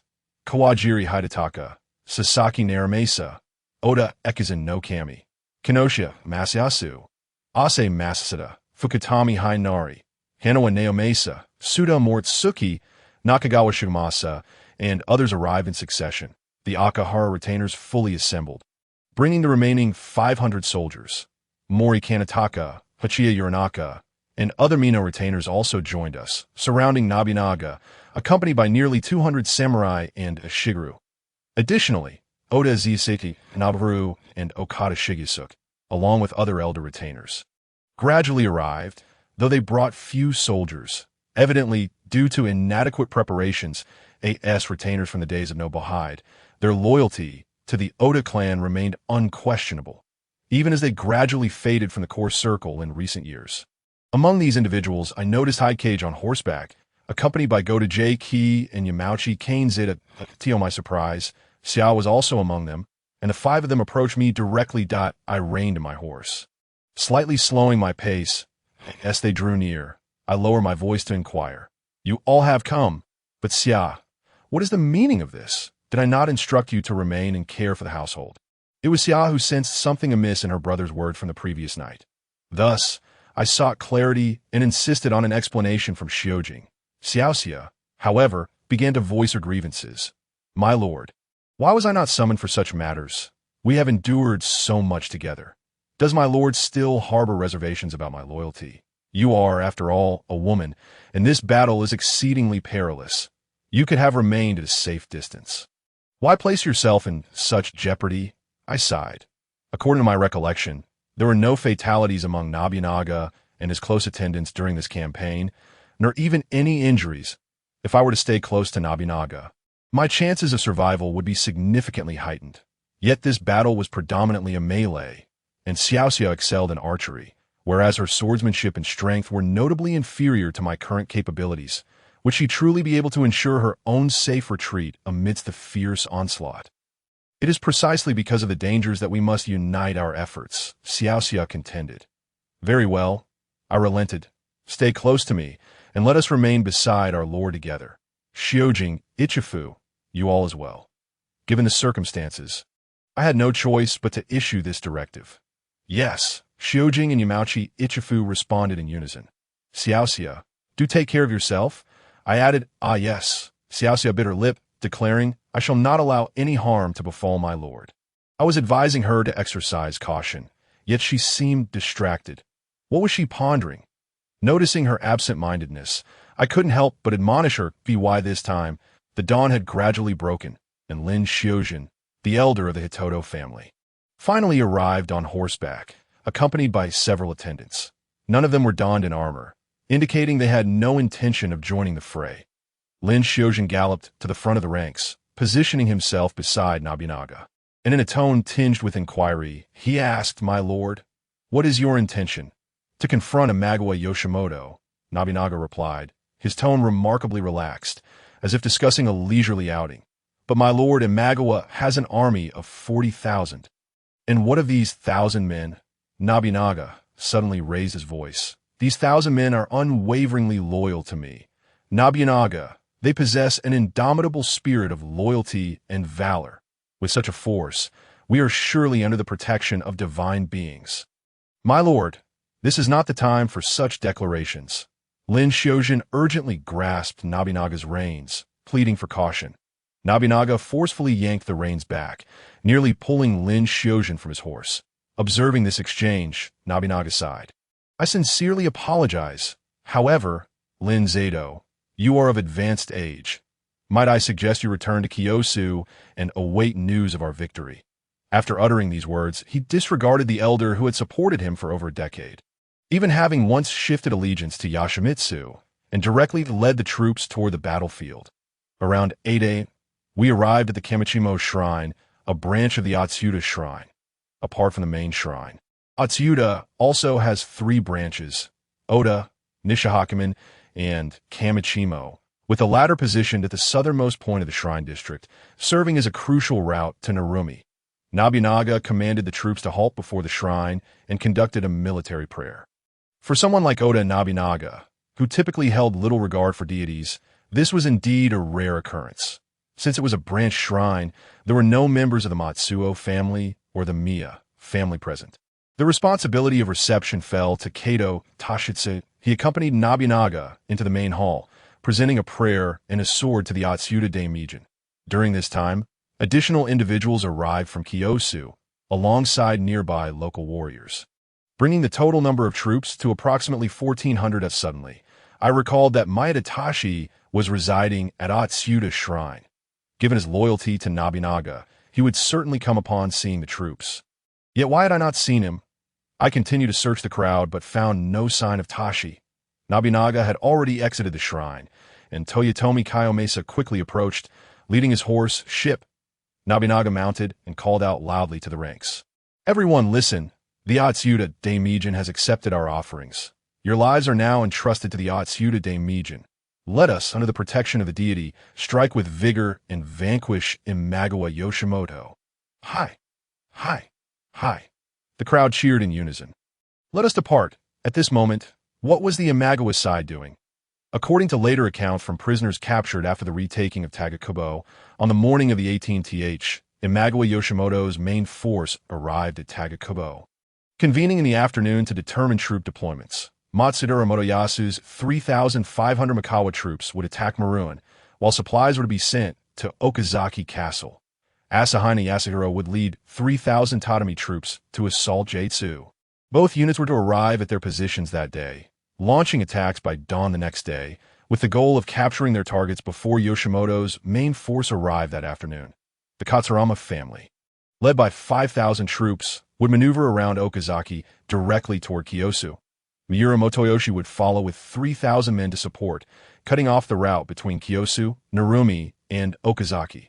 The main formation, numbering around 5,000 Saruga troops, was to be personally led by Imagawa Yoshimoto, with Sanami Toshitomo assigned as the vanguard, monitoring the Okazaki approach. However, after Matsudaira Motoyasu established his camp at the designated site, he immediately took advantage of the night, dispatching 2,500 men with several supply wagons toward Okazaki as a feint. The operation was led by Motoyasu's uncle, Ishikawa Kazumasa, the future first head of the Nishimikawa troops, alongside Sakai, the future first head of the Higashimikawa troops. An additional 1,000 were personally commanded by Motoyasu, maneuvering around the battlefield to deliver supplies to Okazaki. Sakuma Morishige intercepted the feigned detachment, suffering over 40 casualties, yet successfully repelling the enemy. He promptly sent a messenger to Nobunaga to report the current situation and request reinforcements. However, when Matsudaira Motoyasu subsequently dispatched 1,000 men from Okazaki to attack Marun, he realized he had been deceived. In a fit of anger and embarrassment, he led his forces to confront the enemy, leveraging the advantageous terrain of Marun to engage in a fierce battle. Meanwhile, Asahina Yasuhiro, upon receiving news of Matsudaira Motoyasu's successful supply run, advanced with 2,000 men to assault Tsu around 5A. The troops were commanded by Honda Tadaki, with his nephew Honda Tadafusa also participating in the battle. Honda Tadafusa's father, Honda Tadafumi, had been slain by Nobunaga's half-brother, the lord of Anjay Castle, at the siege of Anjay Castle in 1549. When Tadafusa was merely 2 years old, he had since been raised by his uncle Tadao, and this battle marked his debut. The defenders at Tsu, Oda Hidemori, and his son Aweo Satamian, realizing the overwhelming enemy strength, could only fortify their position, failing to send any messengers. When our force of approximately 1,400 reached the outskirts of Narumi, at Danshita, it was around 10 a.m. The defender, Mizuno Tadaki, was naturally overjoyed. According to scouts, Miura Motoyoshi's 3,000 troops were heading this way, preparing to seize Danshita and sever the Kiyosu reinforcements. Fortunately, Nobunaga had dispatched his troops early. Otherwise, we would have surely been too late. Perhaps neither Imagawa Yoshimoto nor Miura Motoyoshi anticipated this. Under ordinary circumstances, mustering a main force before dawn is exceedingly difficult. I could see that moment. A messenger arrived from Marun. He bore wounds and had already relayed the military situation to Nakajima and Zenkoji. This was his third stop. After Nobunaga clarified some details, he quickly arranged for someone to attend to the messenger. After all, Marun had only 500 men, and after nearly 3 hours of fierce combat, it was evident they could hardly hold out any longer. Abandon Danshita and unite our forces at Nakajima, Nobunaga commanded Mizuno Tadaki. But my lord, that would leave us without a retreat, Mizuno Tadaki urgently advised. There is no retreat left, Nobunaga replied. Gazing toward a ruin and Tsu in the sky above, faint wisps of black smoke were discernible. Subsequently, Nobunaga also ordered the abandonment of Zenkoji and the brothers Sakuma Nobumori and Sakuma Nobutane. Leading 400 men joined our ranks. With the 300 men previously gathered at Danshita, our total strength had now reached approximately 100. Among them were over 700 seasoned Shigeru with spears, and the proportion of samurai far exceeded that of typical forces. If we were to support Marun and Tsu with this strength, our chances of victory would still be considerable. Therefore, during a brief military council held after Nobunaga ordered the troops to have their meal, many proposed that we immediately march to their aid. Otherwise, if both positions fell, the main forces of Imagawa would secure a foothold in Okazaki. The prevailing trend would likely lead not only the local lords of this region to defect to Imagawa, but also many from other regions to adopt a wait-and-see approach. If not covertly ally themselves with him, in this way, the balance of power would shift against the Oda clan, placing them in an increasingly precarious position, with the entire Owari region facing the risk of upheaval. Particularly, the brothers Sakuma Nobumori and Sakuma Nobiten were nearly brought to tears. The head of the Sakuma family was stationed at Marun, and their contingent comprised the elite of the Sakuma clan. The 500 men there, combined with the 400 from Zenkoji, represented nearly all of the Sakuma family's military strength. If we allow Marikane to be breached, the Sakuma clan will suffer great losses, unable to recover for many years. In response to the proposals of the gathered assembly, Nobunaga displayed little reaction. merely commanding the entire army to hastily consume their breakfast before advancing towards Nakajima. Our movements, of course, could not escape the notice of Okabe Motanabu of Narumi Castle. In an effort to thwart our reinforcements to Nakajima, he led approximately 1,000 men out of the castle to confront us. After a fierce battle lasting over half an hour, we succeeded in vanquishing this force, claiming around 300 lives, while the remainder retreated into Narumi Castle under the protection of those inside. Due to this delay, by the time we reached Nakajima, it was nearly noon IT that moment. It was likely that both Marikane and Wataru had already fallen. In the nearby sky, two plumes of thick smoke rose high, faint glimmers of fire flickering within. Witnessing this scene, the assembly fell into a heavy silence. Awaiting Nobunaga's arrival at Nakajima was the samurai of the Sasasa clan. Upon entering the castle, Nobunaga surveyed his surroundings and immediately demanded, "Where is Masatsugu? Why is he absent? Why was there no immediate support for Wataru? Has he succumbed to fear? Where has the warrior spirit gone? My lord, I must report that the lord has already led half of the forces within the castle into battle." A samurai hastily knelt and reported. Only half the forces? Indeed. Additionally, there are His Highness Matsuoka of Atsuta Shrine, His Highness Chikyu, and His Highness Madatashi leading a few dozen men. That amounts to merely 300. What is Masatsugu up to? Nobunaga mused aloud. His surprise. The samurai responded. Earlier, while engaging the forces of Narumi Castle, a messenger from Lord Ryo Tanaka informed us that Lord Imagawa's main army has departed from Tagakubo. The Lord decided to launch a preemptive strike to ascertain the whereabouts of Lord Imagawa's main forces. Nobunaga fell silent. Confront Lord Imagawa Yoshimoto's main army with merely 300 men was akin to courting death. Sasasa Masatsugu's actions undoubtedly undermined Nobunaga's previous criticisms. According to prior intelligence, Yoshimoto's main force numbered 5,000. If Matsudara Masu, Asahina Yasuaki, and Oda Castle's Oda Nobumitsu joined forces, their strength would be no less than 8,000. Moreover, on our route, Miura Motonari's 3,000 men likely occupied Danshita. Additionally, there were 5,000 led by the Katsurayama clan's father and son making their way to Kiyosu. Had Nobunaga not set out at 5 in the morning, he would have surely been blocked at Kiyosu by now. As for the way forward, Nobunaga must have made his decision. Indeed, after a moment of contemplation, Nobunaga suddenly issued an order. Then, let us all engage Lord Yoshimoto's main army. Upon hearing Nobunaga's command, the generals appeared uncertain, exchanging apprehensive glances. What? Are you afraid? Nobunaga raised his voice. Lord Imagawa Yoshimoto has divided his forces, which is a path to his own demise. His main army is a mere 5,000, led by the female warriors of Surga. Are you afraid of those female warriors? We are not afraid. Your lordship is wise.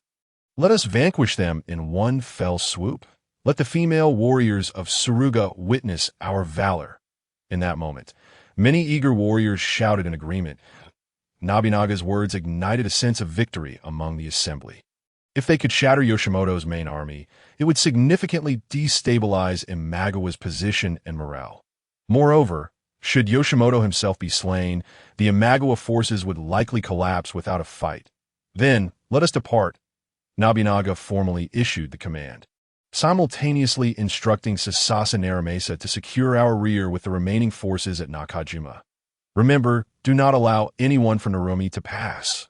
Understood, Sasasa Naramesa acknowledged. The entire army advanced approximately 1 kilometer when Matsunaka Kurujiro and Mayadatashi approached with a few dozen men. At Mayadatashi's waist hung a severed head. My lord. Lord Imagawa's main army is just ahead. The vanguard consists of around 2,000 men, led by Sanami Toshiro, positioned at Matsutani. Matsunaka Kurujiro reported. Is this all that has returned? Where is Masatsugu? Nobunaga scrutinized the returning group. Lord Sasasa commanded us to return and report, having already served our lord faithfully. Matsunaka Kurujiro bowed deeply. I see. You may return to Nakajima and rest. Nobunaga sighed. Both Sasasa Masatsugu and his brother Sasuke were once members of the famed Seven Spears of Azutika, and they had always shown unwavering loyalty. 4 years prior, Sasasa Sasuke fell in battle at the Inu conflict. And now, It seemed the same fate had befallen Masatsu. Why, Lord, we are willing to continue fighting to avenge Lord Sasasa. Then entrust your lives to me. Nobunaga nodded, turning to the assembly and bellowing. Masatsugu has fallen in battle. Do you still wish to entrust your lives to me in avenging Masatsugu? We do. The assembly roared in unison, to avenge Lord Sasasa. Then let us remove the flags. Forward. Ahead at Matsutani. The foot soldiers of the Imagawa clan were resting carelessly. With news of Matsudara Motoyasu and Asahina Yasuaki's successive victories, as well as the recent slaying of the fierce Sasasa Masatsugu and the acquisition of over 200 heads, the soldiers were at ease. Many had even discarded their spears and sat in small groups on the ground, chatting. They had not even dispatched scouts. It was only as our forces approached that the foot soldiers began to grow slightly tense. Although they could not discern which side we belonged to, a few lower-ranking samurai called out, beginning to organize their front lines. Meanwhile, Nobunaga had ordered his subordinates to form ranks, with the vanguard consisting of over 700 spearmen. Nobunaga glanced at Ikeda Tadaoki, then at me, before calling out loudly, "Kajejiru, your servant is here." I bowed in response from my mouth. You once defeated Kato Mitsuyasu's 1,500 troops with a 400-strong spear formation in Mino. Now, let me, Nobunaga, and all of Owari, witness your valor. Kira Nobukichi. Yes, I acknowledge the command, urging my retainers, including Hidecage, forward as we pressed our spear formation towards the Imagawa forces. Initially, I had assumed that the task of leading the army would fall to Ikeda Tadaoki. But at this point, we had no choice but to fight with all our might. Although the Imagawa forces were far from the peasant rabble led by Kato Mitsuyasu, the well-equipped and well-trained foot soldiers of the Oda clan were undoubtedly superior. With our preparedness against their unpreparedness, our chances of victory remained high. Moreover, I had 400 to 500 cavalry and nearly 1,000 foot soldiers behind me. Nobunaga had already instructed Shibata Katsui that as soon as the vanguard broke through, he was to lead the cavalry in a charge. The Imagawa forces had already formed several lines of spears, and an engagement was imminent. The sudden gust of wind surged from behind, causing the surrounding green trees to lean towards the Imagawa forces. A single large raindrop struck my neck, followed by a torrential downpour. The storm that had promised to arrive at the battle had finally descended. Not far ahead, the long spearfoot soldiers of the Imagawa, facing the tempest, were thrown into disarray. Seizing this opportunity, I drew my tachi high above my head and called out with all my strength, "Advance! Engage! Let us defeat them amidst the wind and rain." The foot soldiers responded with a thunderous cheer, charging forward with their spears, propelled by the gusts. The first row of enemy formations was immediately shattered. The foot soldiers were nearly blinded by the raging winds, crying out as they fell to our long spears, trampled underfoot. The second, third, and fourth rows followed suit, many of those fortunate enough to escape turning to flee, desperate to distance themselves from the oncoming storm and the nightmare of our spear formations. In the chaos, the entire Imagawa force disintegrated, losing all semblance of control. Suddenly, the thunderous sound of hooves echoed from behind. It was Shibata Katsui's cavalry charging forth. Even the raging wind seemed unable to suppress their battle cries. They surged through the wind and rain, slashing fiercely at the disorganized foot soldiers who had strayed from the ranks, each falling beneath their blades. That I knew then that we had achieved victory, and a resounding one at that. After a mere 10 minutes, the storm abruptly ceased. The sky returned to tranquility. However, in that brief span, the Imagawa forces had been utterly crushed, and all that remained was for us to clear the battlefield. I separated from Hidecage and the others to attend to the still-breathing enemies. Suddenly, a disheveled enemy general leapt from a few steps away, brandishing a sword and shouting, "I am Sanami Toshihiro of the Imagawa clan, here to take your life. Kira Nobukichi of the Oda clan, I await your challenge," I proclaimed, dismounting and gripping my tachi tightly, ready to meet the confrontation. Out of nowhere, a figure rushed forth, silently raising a blade to confront the enemy. It was my loyal companion, Koyuki. "Who goes there?" Sanami Toshihiro bellowed, mistaking her for a rival seeking glory. But I knew otherwise. Koyuki merely wished to protect me, though her strength was not particularly great and her swordsmanship left much to be desired. She had already proven to be no match for me during our earlier sparring sessions. Nevertheless, she fought with reckless abandon, adopting a strategy that would lead to mutual destruction. After only a few exchanges, she managed to land a blow on the right flank of Saito Yashitun, while sustaining 3 wounds herself in the process. "You are reckless," I exclaimed. "Koyuki, retreat." Yet Koyuki remained undeterred, continuing her fierce engagement with Saito Yashitun. Thus, I was compelled to abandon the code of honor among warriors and joined her in the fray against Saito Yoshitun. As he struck Koyuki's left arm once more, I seized the opportunity to slash at his neck. Then half-embraced Koyuki's waist as we withdrew together. "You despicable fiends," Saito Yashitun gasped, propping himself up with his blade, blood spraying from his neck and soaking his right side. He wavered for half a minute before finally collapsing heavily to the ground. "What is the meaning of this? Are you seeking death? If you must kill him, why not do so with a bow and arrow?" I shouted at her, my heart a tumult of anxiety and sorrow as I gazed at her wounds, 2 on her left arm, 1 on her left shoulder, and another on her left thigh. The one on her shoulder was particularly troubling. Had it been a mere inch to the right, it would have struck her neck. Koyuki offered no reply. Her eyes filled with sorrow as they met mine. In that moment, I recalled how I had entrusted her with the care of Kaido shortly after our arrival, and a sudden understanding dawned within me. Are you protesting my refusal to accept you?" I asked. "As long as my lord is safe, it matters not if Koyuki perishes." She finally spoke, her words seemingly unrelated. "Listen," I implored her, supporting her, as I solemnly declared. "If we both survive this battle, I shall marry you without delay." Having endured such a fierce conflict, I felt it unnecessary to persist. It would be unjust to Koyuki, why steadfastness was, in her eyes, utterly irrational, while her willingness to risk her life was a vehement protest against my stubbornness. Given this, I had no choice but to relent. It struck me as somewhat absurd that I could so cavalierly take the lives of innocent people, yet remain so hesitant regarding matters of marriage. As for Nobunaga, after such a length of time, he had likely calmed down. Saito Yashitun was clad in an exquisite armor, and I lowered Koyuki beside his lifeless body, tearing strips from his armor to bandage her wounds. This time, Koyuki obediently complied, though she winced in pain as her injuries were disturbed. "You still feel pain, I see." I shot her a glare. "My lord. Judging by his attire, he appears to be a formidable general. We should take his head as well," Koyuki remarked, scrutinizing Saito Yoshitun. "Is it not already known?" "Saito Yashitun, commander of the advancing army," I replied, readily severing his head and tossing it to Koyuki.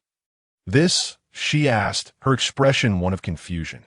"This man is the brother-in-law of Imagawa Yoshimoto, the head of the Saito clan, a significant vassal of the Imagawa family. With such an accomplishment, my lord should overlook your previous insolence." I explained, "But, my lord, since you acclaimed him, why should we concern ourselves with such trivialities?" I casually remarked. My words. A blush crept onto Koiki's cheeks. Suddenly, a horseman galloped swiftly past us, seemingly one of Nobunaga's newly appointed retainers. Loudly relaying his orders, "My lord has commanded, gather swiftly. There will be no heads taken. The glory of the decapitation shall be shared. Come, let us hasten to present Saito Yashitun's head. If we delay, my lord's countenance may sour," I urged, quickly assisting Koyuki onto the horse before mounting myself, and we proceeded to the rear to assemble. Before Nobunaga, I reported, "My lord, Kayame Sakuki of the Kira clan has slain the commander of the advancing army. Saito Yashitun. His head is here. Well done. And you, Kajikuro, your ability to seize this opportunity and advance resolutely demonstrates a keen understanding of strategy to annihilate this force of over 1,500 with such minimal cost." Nobunaga's spirits were high. "With the divine protection of the Hachiman deity, our victory is assured." "Indeed." "Ha." Nobunaga laughed heartily at my words. "I have one more humble request. This time, I owe my safe return to Koiki's protection. I wish to ask my lord to retract his previous statement and allow me to accept Koiki." I bowed deeply from my horse. "How ridiculous. And now you think of such things," Nobunaga scoffed, eyeing Koiki's injuries before finally nodding. "I shall grant your request, but only under the condition that she be your concubine." "I shall abide by your command," I replied, pulling Kyuki to express our gratitude to Nobunaga. Beside us, Sawa Yoshiyuki regarded us with a complex expression before finally nodding. "Tabahachi, allow me to treat you to a drink later," he said with a strained smile. As the moment passed, our comrades gradually gathered around Nobunaga's horse. Maeda Tashi approached, 3 heads hanging from his waist. He respectfully reported, "I, Maeda Tashi, have taken 3 heads and humbly request my lord to examine them and accept my return to the Oda clan." "What? Do my words hold no weight with you?" Nobunaga thundered. "Did I not say no heads?" At his rebuke, Tashi cast the 3 heads aside in dismay. I understood that had I not requested Nobunaga to retract his earlier statement, he would have felt his authority was being undermined by Tashi's request. In that case, Tashi's plea might have been granted. Thus, in a way, I felt I had burdened him. With that thought, I cast a remorseful glance at Tashi. After a moment, the troops had mostly assembled. Nobunaga rode his steed, back and forth in front of the army. "Everyone, the swift defeat of the enemy was entirely due to your valor. The honor of the decapitation belongs to us all." Nobunaga raised Saito Yashitun's head high, having received intelligence that Imagawa Yoshimoto's main camp lay just a mile away in Tanagahara. "If you seek heads, go take Imagawa Yoshimoto." "Hi! Hi! Hi!" The entire army echoed in unison, their morale soaring after our recent victory. "Ikeda Tadaoki, you are to lead the spear-wielding light infantry to charge into Imagawa Yoshimoto's main camp through the entrance of Tanagahara. Horsemen, follow my lead and flank Tatai's Ridge, aiming directly for Imagawa Yoshimoto." "Yes," they responded with fervor. "Kitsuzaburo, see to the wounded and protect them.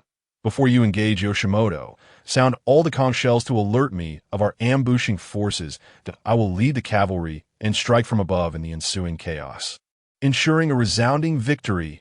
"Yes," Ikeda Tadaoki bowed in compliance. "My lord, I wish to accompany you to shield you from arrows," I requested. Nobunaga nodded. "Traitor Maeda Tashi, I shall ride ahead," Tashi urged. "Advancing on horseback, you have already taken 2 positions and sustained multiple wounds. You should remain behind." Nobunaga's tone was somewhat gentler than before. He then charged ahead on horseback. I exchanged glances with Koyuki and Tashi, nodded, and followed alongside Hidecage into the cavalry. Nobunaga appeared to be quite familiar with the area, likely having surveyed it previously. Considering he had departed from Kiesu a full day prior, I began to piece it together. The small hill of Tai's Ridge was conveniently situated in the middle of Tanagahara. Nobunaga led us to the summit, where the layout of the Imagawa forces below in Tanagahara became immediately apparent. It must be said that Imagawa Yoshimoto had been remarkably careless this time.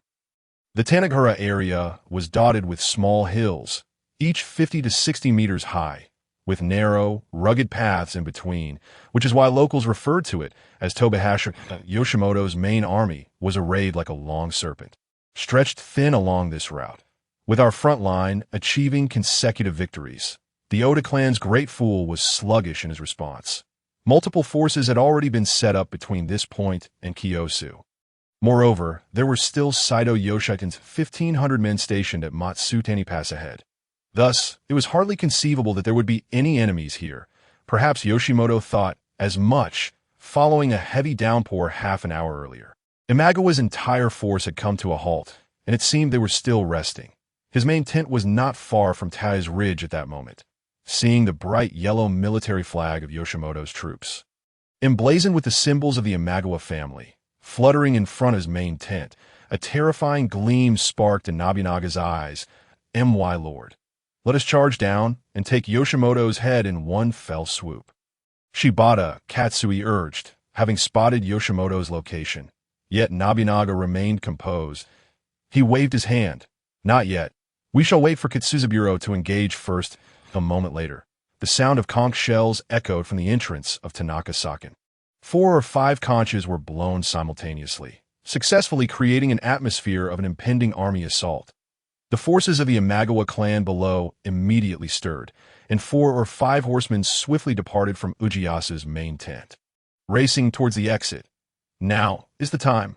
Nobunaga drew his famed sword, Nagason Kotetsu, raised it high, and swung it down with fervor, aiming not for mere heads, but directly at Imagawa. Ujiyasu, kill! The crowd shouted in unison. As over 400 horsemen surged forward, treading upon the rain-drenched grass on the slope, charging straight towards Ujiyasu's main camp.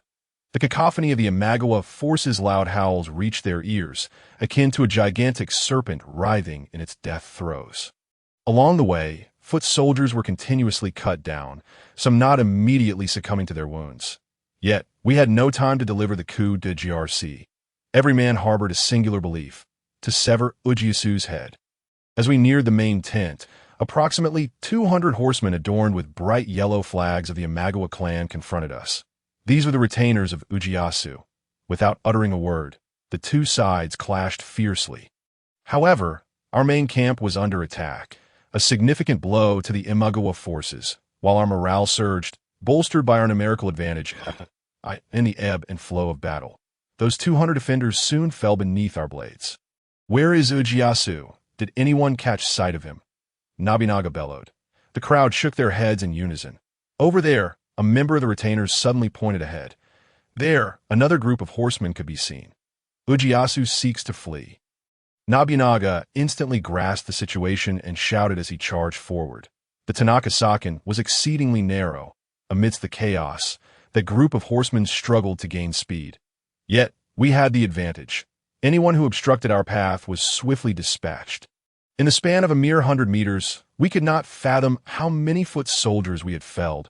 Among them were knights clad in the garb of high-ranking warriors, until we finally caught up with that group of fleeing horsemen. In the midst of the melee, Hatamoto Kohei observed a middle-aged warrior who had fallen from his horse, wearing a tall black hat and clad in a golden-red ceremonial robe. He knew he had encountered a significant target.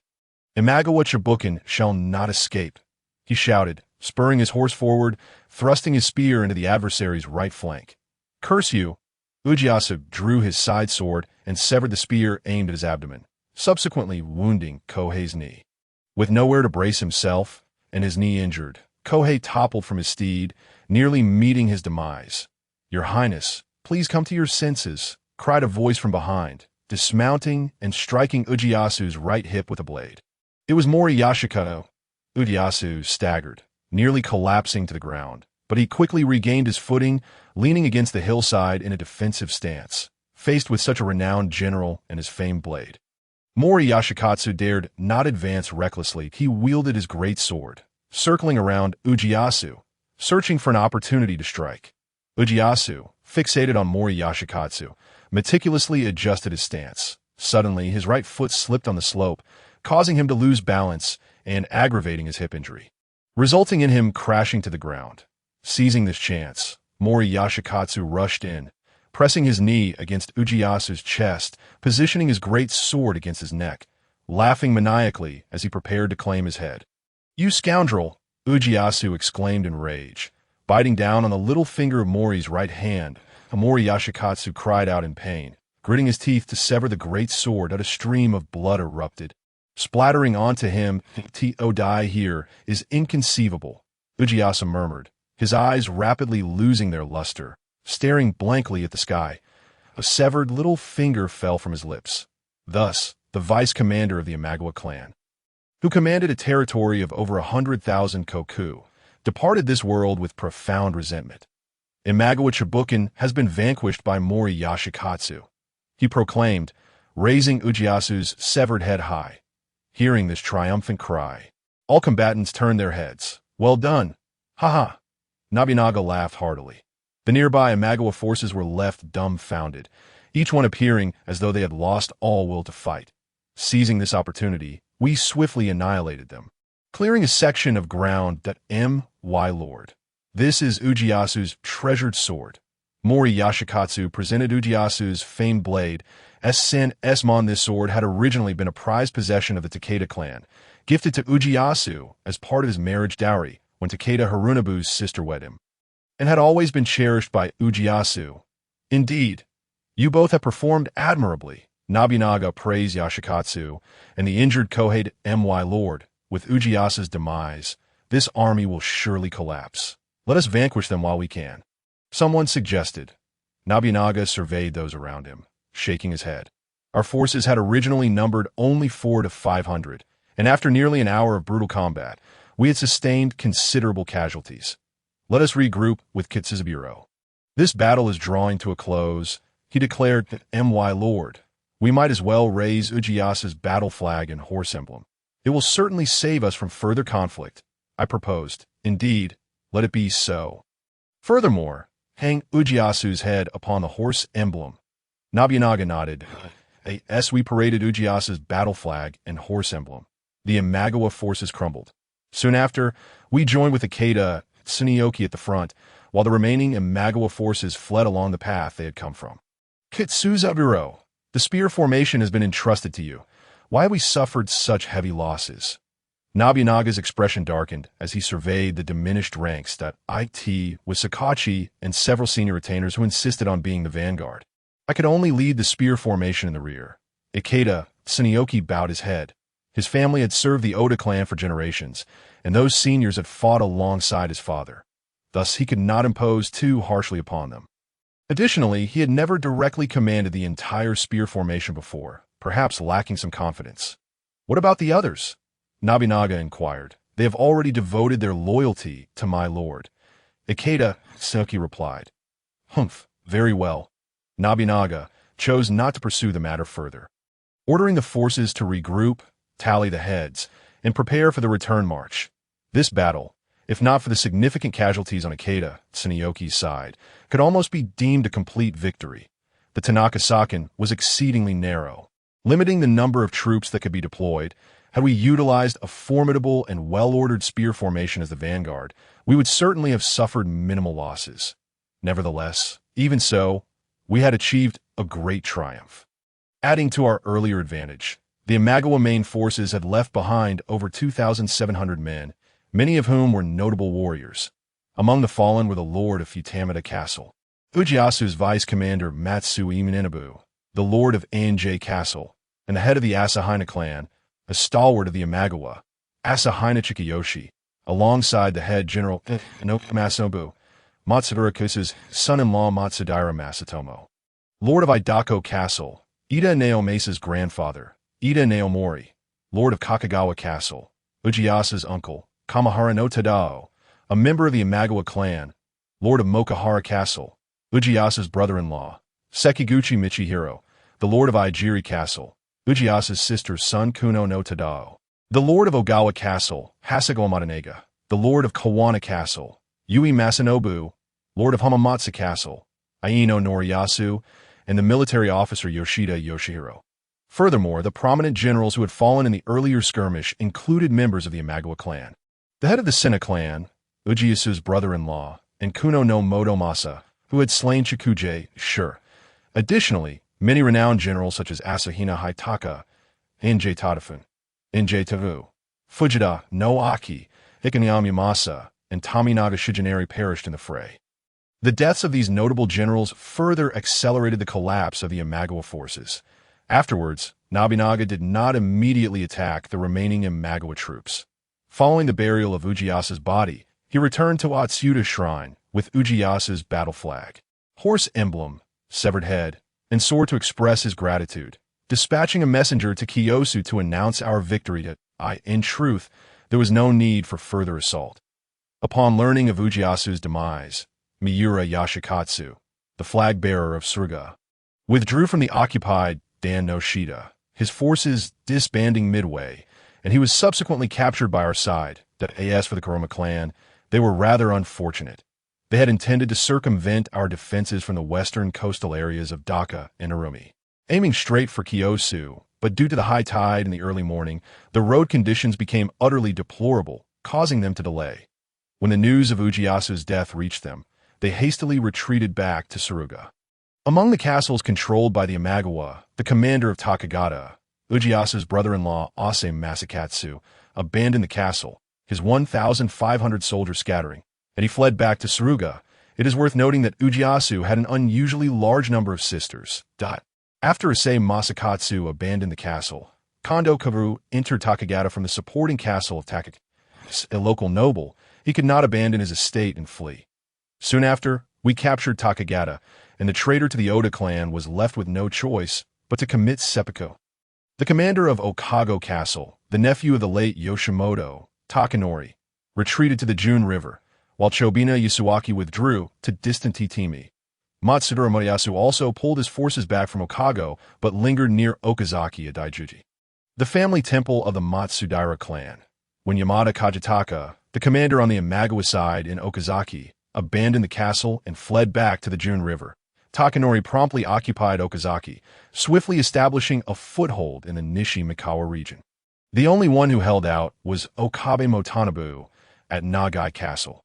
Despite having received the news of Yoshimoto's demise, he steadfastly defended the fortress, repelling 3 or 4 assaults from our side. Eventually, after negotiations, our side returned Yoshimoto's head, and only then did Okabe Motanabu surrender Nagai Castle, leading his troops out of Owari province. Shino Yashichika, of the Watanabe clan, rashly pursued, only to lose his life in the attempt. Truly, he was the one who later resolutely defended Kei Tengenchi Castle, where the entire army perished alongside the fortress. However, with Okabe Motanabu's departure, the Imagawa forces were completely purged from Owari province. Following this campaign, Nobunaga's reputation resounded throughout all of Japan, while the Imagawa side suffered significant losses, having lost their capable lord, Imagawa Yoshimoto, along with a multitude of skilled warriors and conscript that on May 20th, we attacked Tagakushi, resulting in the seppuku of Kondo Kaju, the traitorous lord of the castle from the previous year. On the 21st, Okabe Motanabu surrendered Nagai Castle. Thus, the Imagawa forces were entirely expelled from Owari province. On the 22nd, General Nobunaga remained stationed at Nagai, leading his retainers back to Kyosu. The entourage proceeded directly to the northern keep's adjudication chamber, where the remaining retainers, castle lords, and feudal lords all prostrated themselves on either side of the chamber, respectfully welcoming Nobunaga as he took his seat at the head. In this encounter, Nobunaga, with over 2,000 men, had vanquished the Imagawa forces, which were reputed to number 40,000, resulting in the decapitation of over 4,000 foes and the capture of dozens of high-ranking generals under Yoshimoto, establishing his martial fame throughout the realm. The myriad feudal lords, both great and small, were profoundly shaken. Some who had previously sought to ally with the Imagawa side could hardly contain their trembling at this moment. Nobunaga's gaze swept the adjudication chamber twice before he pointed at the 2 individuals trembling the most and commanded, "Bring those 2 out and behead them." Immediately, attendants advanced to drag the 2 out of the chamber. Since it was execution rather than seppuku, it signified that their territories would be confiscated. Faced with Nobunaga's formidable demeanor, not a single soul dared to voice an objection or plead for the 2. Observing their reactions, Nobunaga expressed great satisfaction. "This victory is not solely mine. All of you who remained in Kiyosu share in the merits. I trust you have all endured considerable hardship these past days, serving our Lord." The assembly bowed in unison. "Thus, I ask that Hiyashi Sado and Nagahide remain, while the rest may take their leave to rest. Tonight, I shall host a banquet here to celebrate our victory, and I expect all of you to attend." Nobunaga waved his hand.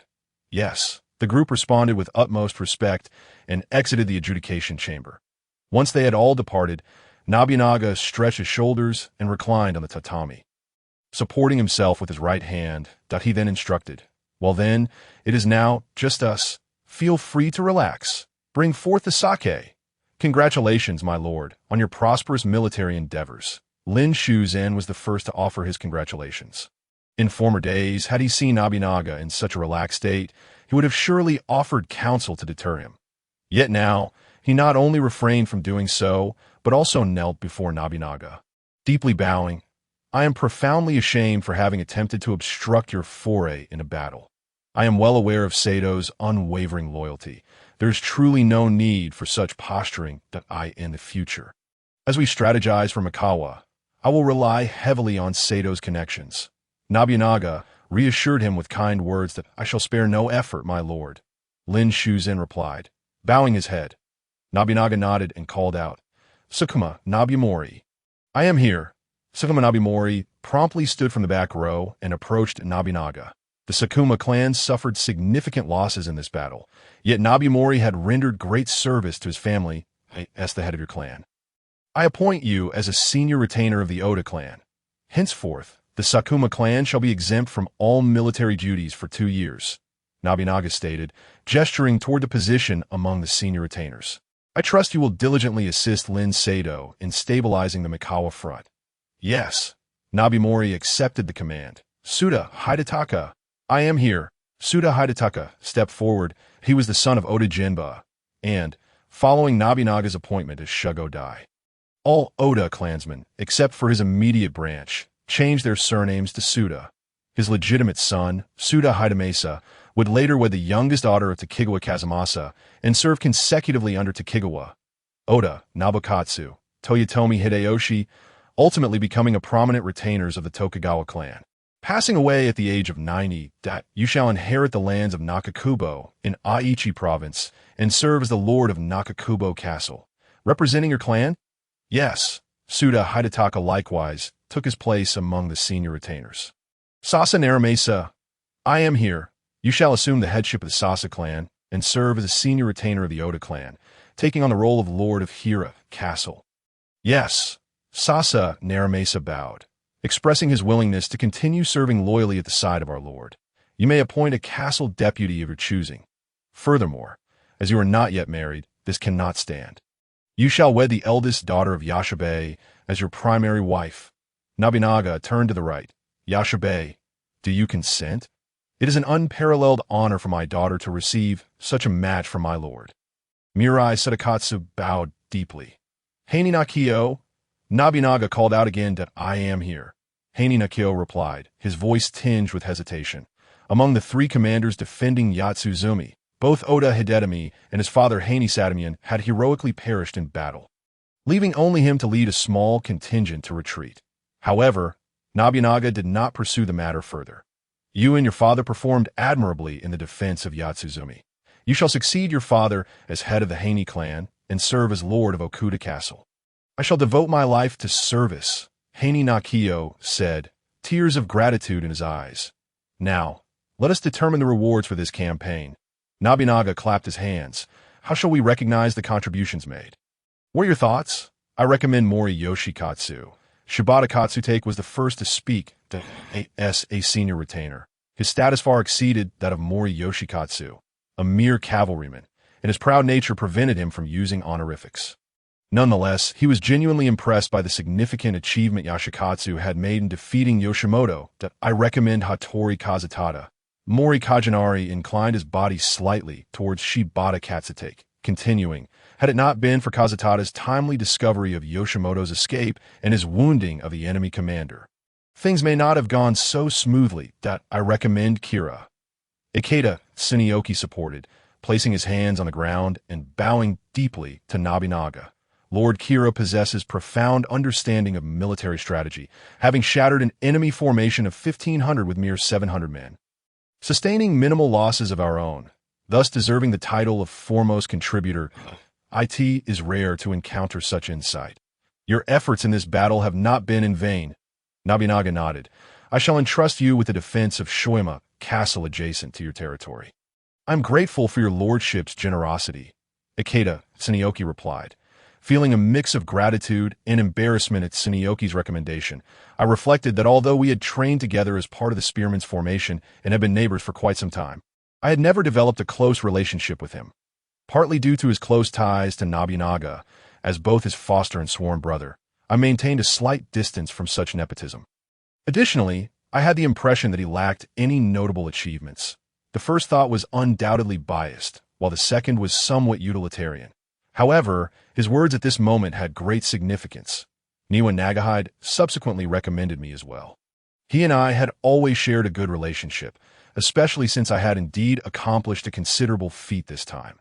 Others, thinking they understood Nobunaga's intentions, also voiced their opinions, with some even portraying me as a general who had defeated Yoshimoto's 5,000 troops with just 700 men, causing me to feel a tingle of embarrassment. Kajijiro, what do you think?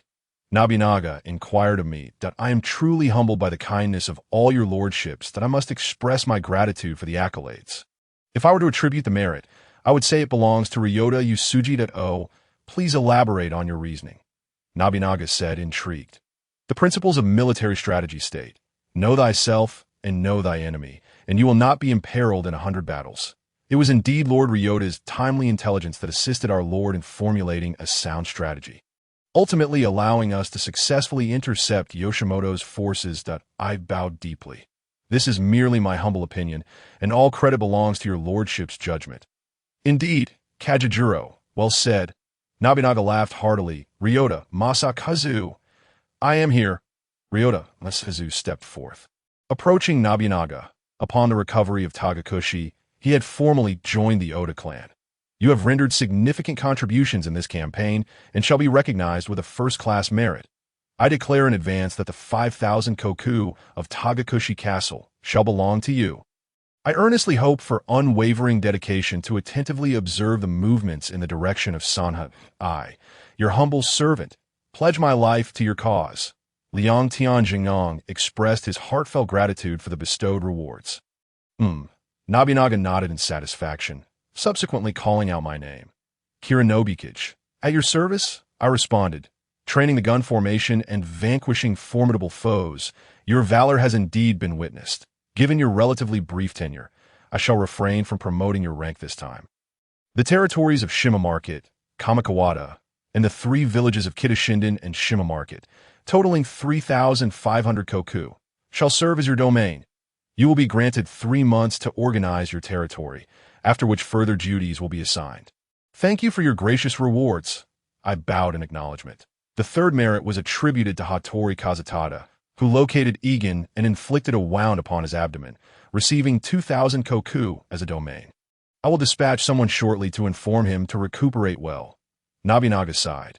Although a great achievement was made, it is likely that Hattori Kazutada's right leg will be crippled. The bestowed domain will likely serve as his retirement haven. As for Mori Yashikatsu, taking the head of Imagawa Yoshimoto, he shall be recognized as the primary merit. A letter of commendation is specially granted, along with the reward of 1,000 koku, an additional annual stipend of 300 kan, and promotion to junior general.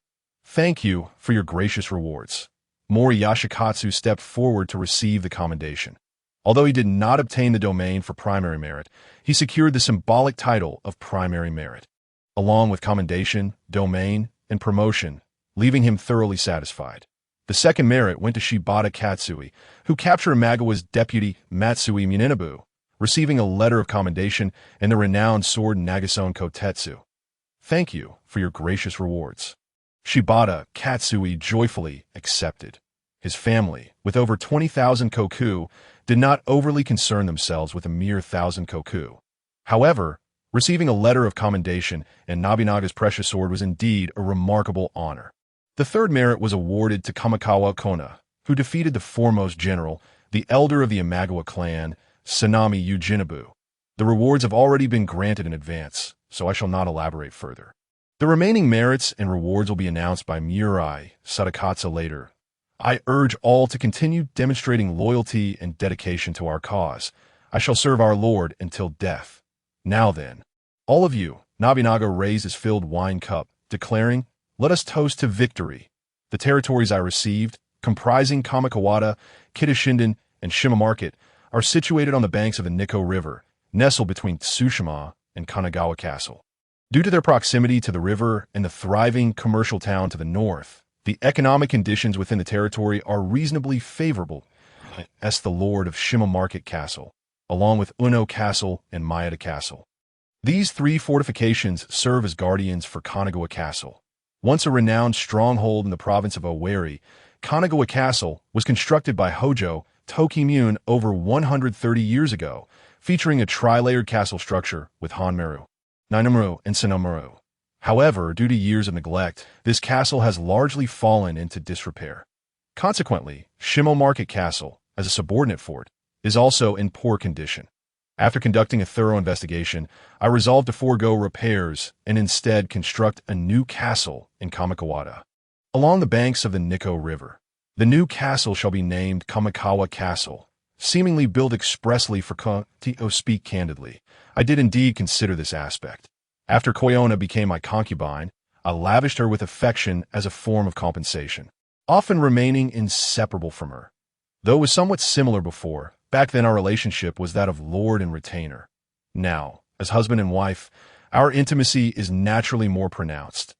Oka, due to the need to tend to the newborn Amatsu in the household, has not even made it to the new castle, leaving all nighttime duties to Koyona.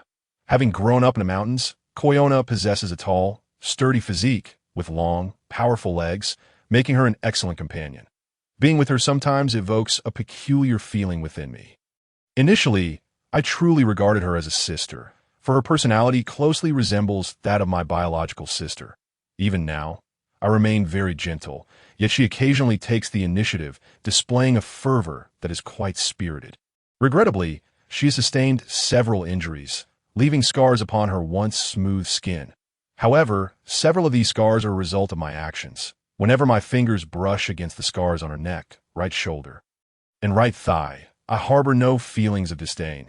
Instead, a wave of guilt washes over me, as a newly appointed lord of a domain amounting to merely 3,500 koku, and with only 3 months to organize. The castle cannot be of considerable scale, that it is more fitting to refer to it as a residence rather than a castle. Naturally, fortifications are still required, and they will be more secure than an average residence, equipped with some defensive measures. Even so, the primary wife, Ishitagaki Nana, has already grown quite envious. Although she can now be addressed as Lady Kamikawa due to her status as the Lord's primary wife, she is reluctant for the subjects to refer to her thus, as Kamikawa is Koyona's surname. Jealousy among women is an inevitable occurrence in any era. Aside from that, everything else remains harmonious. Koyona, with her genuine personality, has regained her vivacity after entering the household. Ishitagaki Nana, with a kind heart, likely due to her experiences of hardship in Kyoto, is very considerate of the impoverished families within the domain. Particularly fond of children, often joyfully taking Yamauchi Yashisuke along, scattering coins among the children like a goddess of fortune. In truth, she's only 15, having always been treated by me as a child, thus allowing her to be carefree. After 3 months, I appointed Hidecage as the castle deputy and returned to Kiyosu with Koyona, taking residence in the estate granted by Nobunaga. During this period, Nobunaga, using the pretext of communication with the Imagawa clan, expelled the guardian of Owari, Sibo Yoshiyuki, from Kiyosu. He then dispatched someone to the capital to inform General Yoshihide about the conflict with the Imagawa faction and presented some of the spoils of war. General Yoshihide was quite displeased with the Imagawa faction's audacity in proclaiming the Shorioka banner while considering themselves the rulers of the land. However, upon hearing of Nobunaga's victory over Imagawa Yoshimoto, he was greatly pleased and lauded Nobunaga's loyalty, formally appointing him as the guardian of Owari province, a relative of the Ashikaga clan. The Imagawa clan holds a noble status second only to the Ashikaga and Kira families, while also possessing the right to inherit the title of shogun. Perhaps in the eyes of future generations, during the latter part of the Sengoku period, Imagawa Yoshimoto was the only daimyo capable of revitalizing the Muromachi shogunate. Yet for the current shogun, Ashika Yoshihide, he poses a significant threat to his position. When it comes to power, closer relationships often imply greater threats. The decline of the Muromachi shogunate can be largely attributed to the repeated rebellions of the Kamakura shogunate. Initially, Ashikaga Takauji established the shogunate, appointing his second son, Ashikaga Motowaki, as the Kanto shogunate, with the Usuji clan as the assisting steward, intending to maintain stability in the eastern provinces. However, the Kanto shogunate declared independence as the Kamakura shogunate, repeatedly inciting conflicts, which is truly ironic. The individual dispatched to Owari to deliver the appointment documents was none other than my stepbrother, Ishitagaki Yorotaro. I was commanded to visit the main keep to meet Nobunaga, who happened to be nearby. Due to Nobunaga's formidable reputation, he was regarded with significance by the shogun as the liaison. Compared to our first meeting last year, his demeanor had greatly improved. Kajijiro, first, greet your brother. I have met Lord Ishitagaki. I bowed in respect. You flatter me. Nobukidano's recent accomplishments have even reached the ears of the shogun. Truly a cause for celebration. He immediately returned the courtesy with a smile. I nodded and then formally paid my respects to Nobunaga. My lord has summoned me. May I inquire what commands you have? Kajijuro, recently you have served as an assistant to Nagahide in Kyosu, and I am quite pleased with your performance. Upon becoming the formal guardian of Owari, Nobunaga's mood was evidently buoyant. I am unworthy of such praise from my lord. Following the last conflict, the position of Tsushima governor has remained vacant since Jinban Yasu served loyally to the clan. Given the proximity of your territory, I hereby appoint you as the new Tsushima governor. A wave of delight surged within me. Tsushima is the birthplace of the Nobunaga clan. Becoming the governor signifies Nobunaga's trust and esteem toward me. If I continue on this path, a bright future awaits. I shall remain loyal and devoted to the clan. I pledged. Tsushima is located in Owari, nestled between Mino and Ise provinces, with Ise's Kawana district to the southwest and Mino's Ampa district to the northwest. The Kiso River, Nagara River, and Ibi River converge nearby. About 30 kilometers to the north lies the confluence of the Kiso and Nagara rivers at Ashima, where the famed Sumiyoshi Castle is situated. A mere 10 kilometers west of my territory lies the renowned Nagashima, formed by the alluvial deposits of the three rivers. During the era of Nobuhide, Tsushima was occupied by powerful feudal lords known as the Four Families.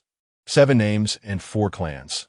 Subsequently, through a union with the head of the 4 families, the Ohashi clan, Nobuhide gradually gained control over Tsushima. The 4 families include Ohashi, Hirano, Funabashi, and Tokugawa, with the current heads being Ohashi Shijinaga of Takatsu Castle, Hirano Yoshinobu of Nuno Castle, Funabashi Yashikage, and Tokugawa Nobikage. The 7 names refers to the 7 prominent merchants of Tsushima, with the Harita family serving as the primary representative among them. This family has 2 branches. The main branch has long held the position of executing the Gion Shrine of Yasaka in Kyoto.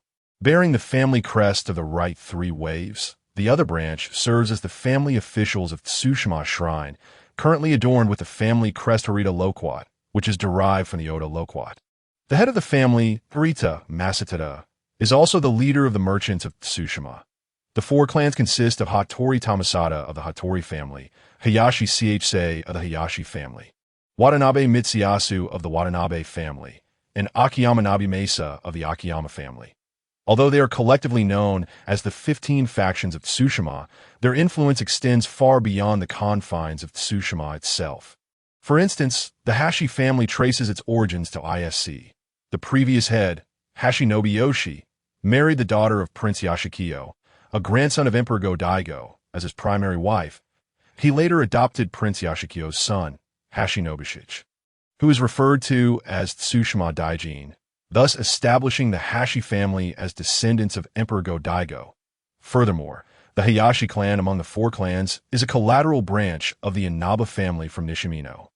Hayashi Chse's grandson, Hayashi Masanari, later married the daughter of Inaba, Shigetomi, the illegitimate son of Inaba Itetsu, and changed his name to Inaba Masanari. He subsequently became the lord of the Mino 17-jo domain, as well as the first lord of the Ekigo Itoigawa domain and the Shimitsuk Moka domain, establishing himself as the first head of the Inaba family. Speaking of Inaba Masanari, he had 2 concubines. One was the daughter of Sate Toshimitsu, Sate Fuku, also known as Kasuga no Tsubon, who served as the wet nurse to Tokugawa Imitsu, the 3rd sh-gun of the Edo shogunate. The other was the daughter of Yamauchi Yasunaga, and Sate Toshimitsu was the elder brother of my primary wife, Ishiya Nana. Ishiya Yorder was the half-brother of Sate Toshimitsu. Yamauchi Yasunaga is the younger brother of the retainer Yamauchi Kazutaka, who has recently been guarding Ishiya Nana as she roams the territory. Thus, after a convoluted journey, we find ourselves back to a single family. Currently, the defense of Tsushima is primarily overseen by the Hashi family, while the Hirano family serves as the castle officials of Noya Castle, which was the residence of the previous head of the Hashi family. The commercial aspect relies heavily on the merchants led by Harita Masatada. Both factions share a common adversary, Hattori Tamasada, the leader of the Hattori faction.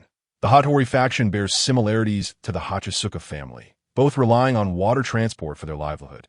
However, compared to the Hachisuka family, the Hattori faction is in a significantly better position. Tsushima is a major port connected to Ise Bay via the short Nikko River, and not far to the right lies the confluence of the three major tributaries of the Kiso River system. The Hattori faction controls water transport, amassing considerable wealth, with their influence stretching from Tsushima into the Ise Kawana district. Historically, when Tokugawa Ieyasu refurbished Kani Castle, much of the funding came from Hattori Tamasada's donations. However, currently, no power in Tsushima can stand against him alone, as he contributes substantial sums to the Nagashima Ikoiki every year. Behind him stand 100,000 loyal followers from Nagashima, the last time the Imagawa family invaded Owari. Hattori Tamasada colluded with Imagawa Yoshimoto, attempting to launch an attack from the sea against the Oda forces in Chita. After the plot was uncovered, Nobunaga naturally harbored a deep-seated hatred towards him. However, the Oda family is notably weak in naval power, with their primary military focus directed towards Mino and Mikawa. Thus, they were temporarily forced to abandon any plans to assault the Hattori naval forces and instead opted to confiscate the Hattori faction's lands in Owari as punishment.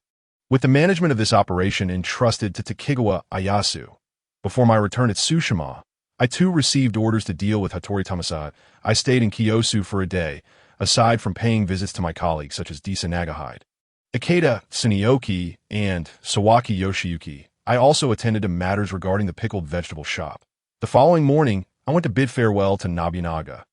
Isshiya Yorder expressed a desire to visit my territory, to see Isshiya Nana, and stay for a few days, which I naturally welcomed. By the way, Kajijir, I heard that you have hired Yuza? Nobunaga suddenly inquired.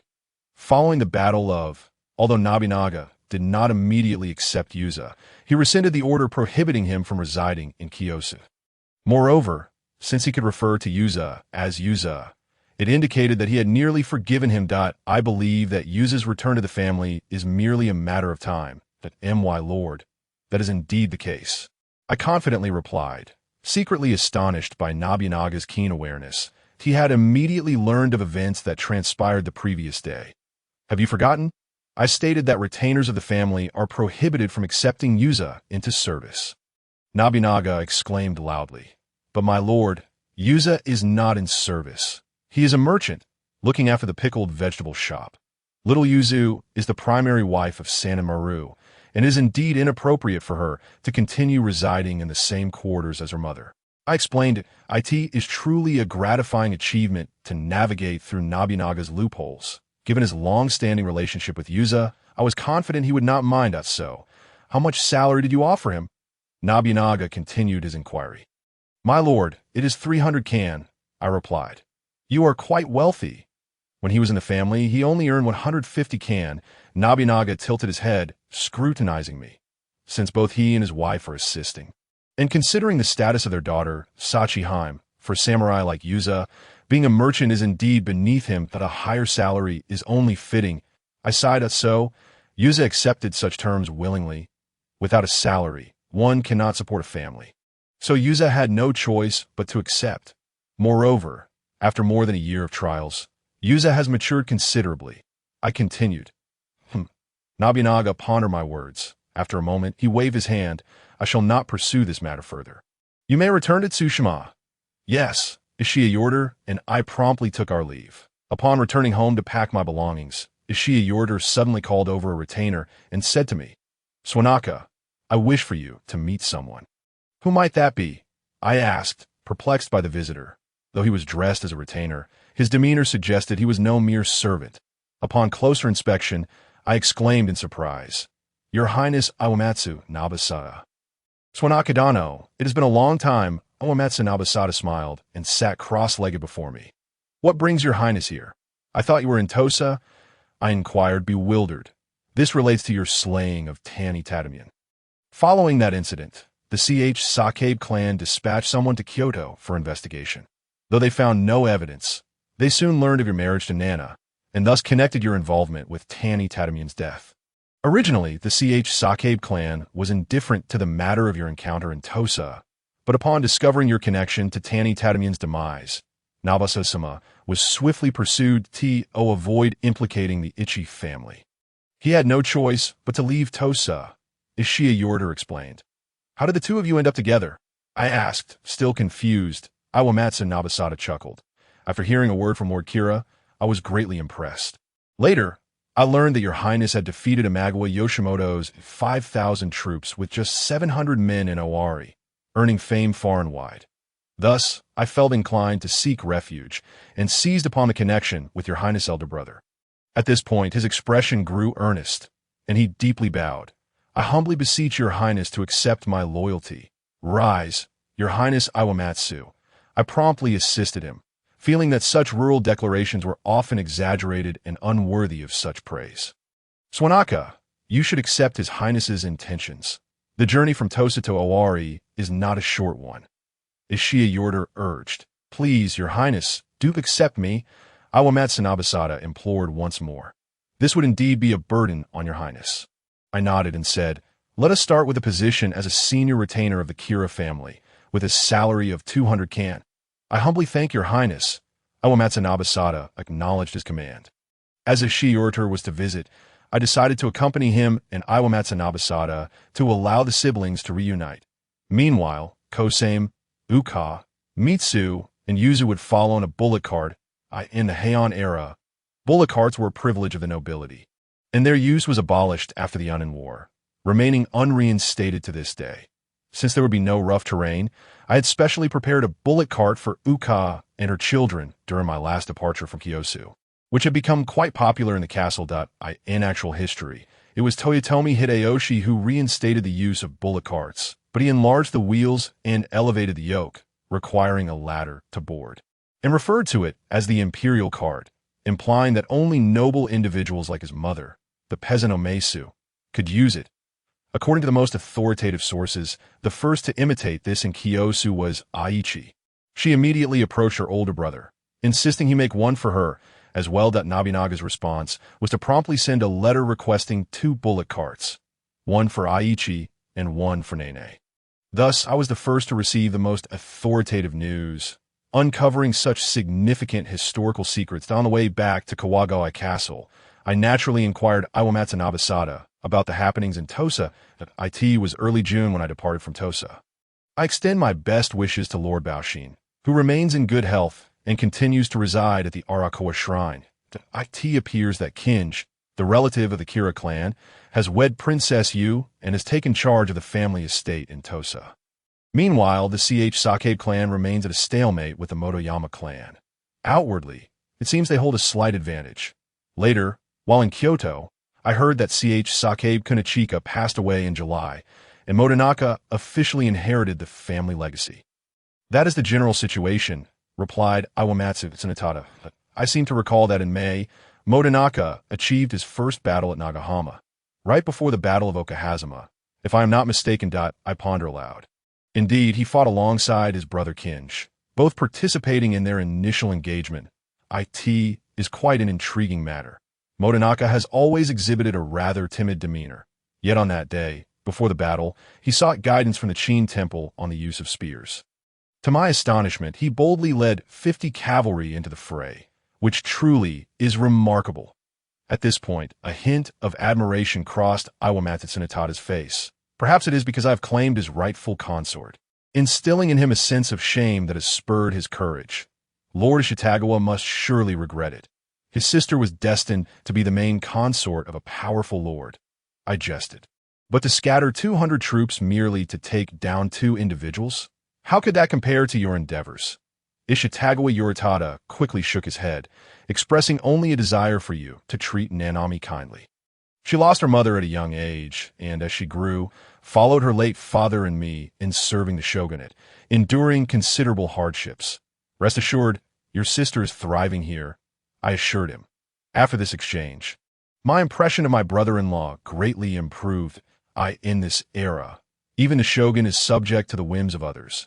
As a close aide, he is not a formal warrior, so how much integrity can he truly uphold?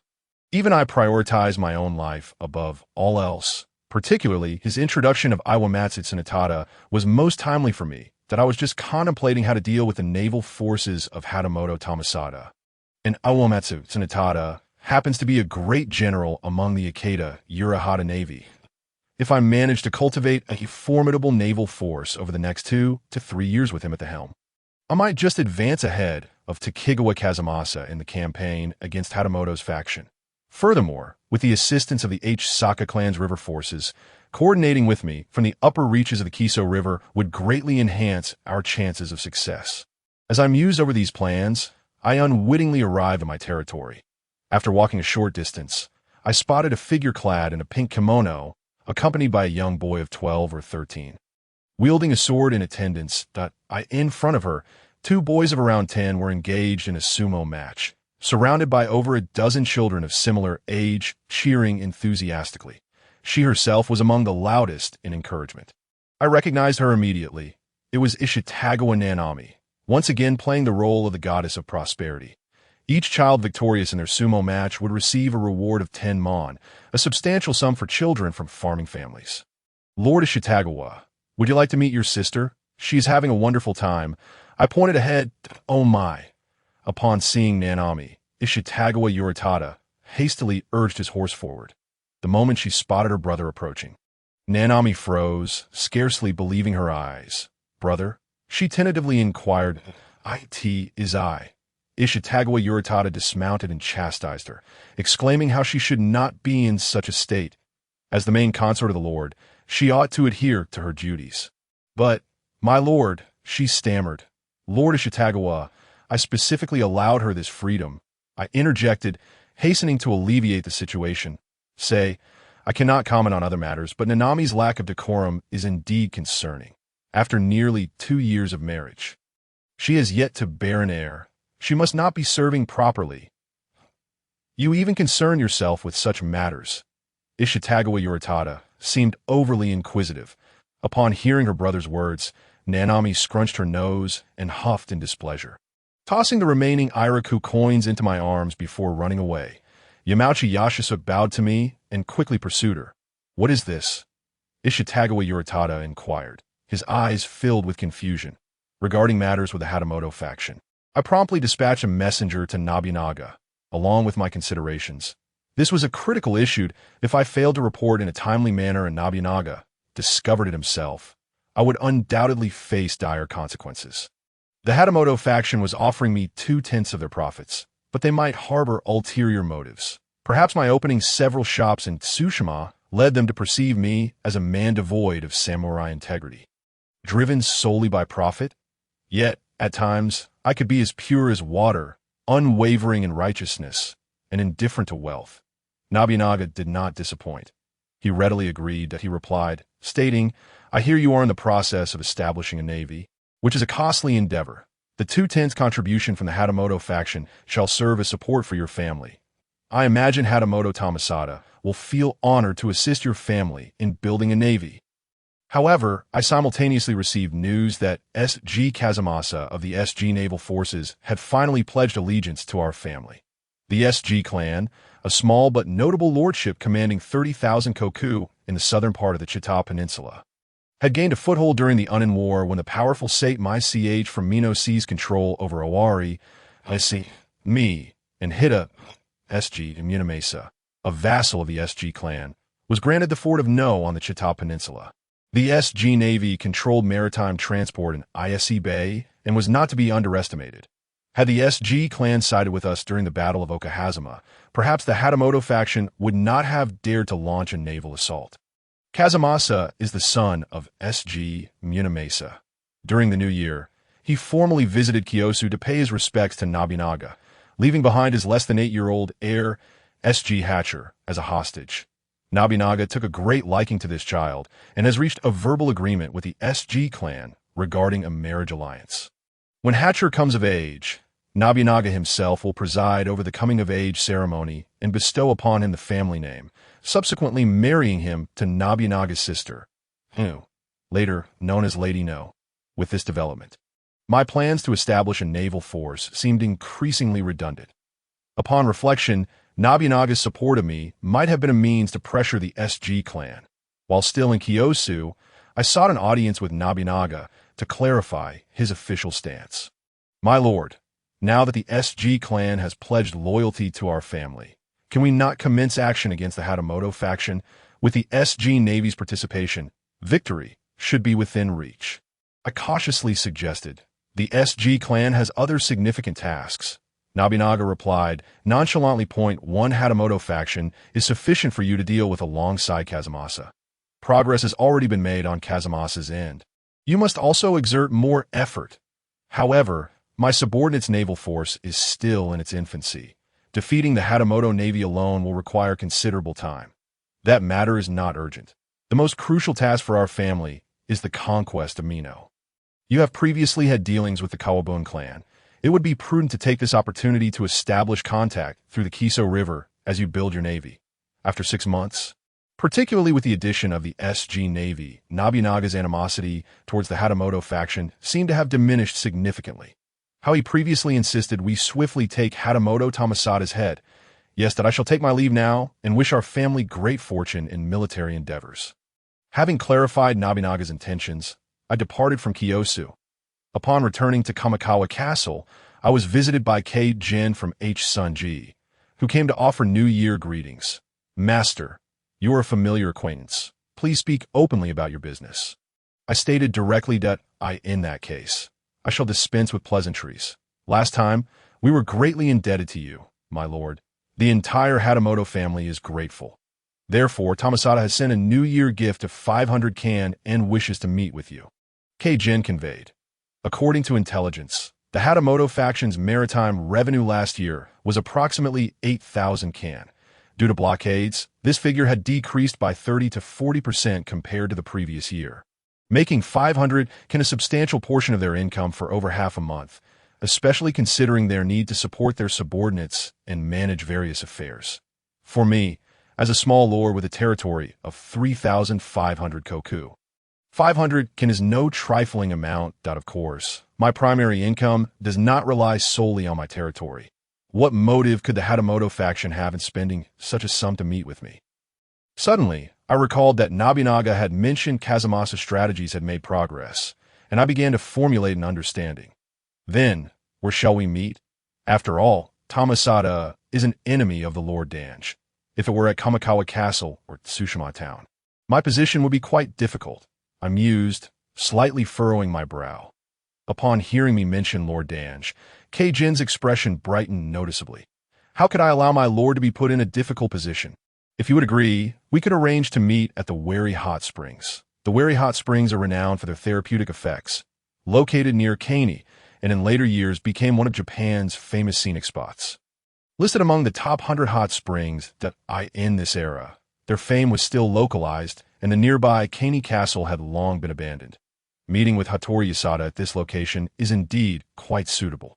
However, not far to the east of Kani Castle lies Nakagawa Castle, the stronghold of Tokugawa Ieyasu. My relationship with him is currently rather delicate, and given that he is the head of the family, if he were to preemptively use our meeting to his advantage, I would have to make a special trip to Kiyosu Castle. To be honest, when I established Kamikawa Castle, it was purely based on the geographical name, and I merely wished to please Mitsai. I had absolutely no intention of competing with him. Little did I know, he interpreted my actions as an attempt to overshadow him, simply because his residence bears the name Nakagawa Castle, which corresponds to the modern-day Nakagawa Ward in Nagoya. Such a misunderstanding. His territory amounts to nearly 20,000 koku. How could I possibly outshine him? Well, I admit that my current annual income exceeds his slightly. Considering this factor, I declined the proposed location. Although Yasada should not have any ulterior motives at this moment, this location presents certain impediments for me. Here's a thought. My wife will soon be visiting Nagashima for a pilgrimage. I shall accompany her. This way, I can meet Yasada in Nagashima, saving him a considerable journey. After a moment's contemplation, I candidly declared I asked the Lord not concerned that Yasada may harbor ill intentions towards you by personally visiting the Hattori clan's main stronghold. Kong Huan exclaimed in astonishment. Team matters not. I am merely accompanying my wife on her pilgrimage.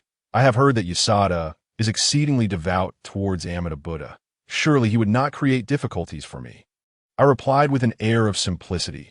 Given the current instability within the Hattori family and his need for my assistance, I am confident that I will not encounter any hardships by demonstrating such sincerity. My plans will be all the more secure. The Lord is truly magnanimous. I am greatly impressed. Kong Huan seemed genuinely moved at Th Sun Temple. I vow to guarantee that the Lord will not face any hardships. Then I shall entrust everything to you. I inwardly scoffed at him, that he could not possibly be unaware of the Hattori clan's circumstances and intentions. Such a guarantee is nothing more than an empty gesture. Subsequently, I set out with Mitsai, Iwanatsu Kiyotaka, and the Yamauchi brothers, Ichitoyo and Yashisuke. Mitsai is currently 4 months pregnant, and traveling is not an issue for her at the moment. She serves as a guise for this journey.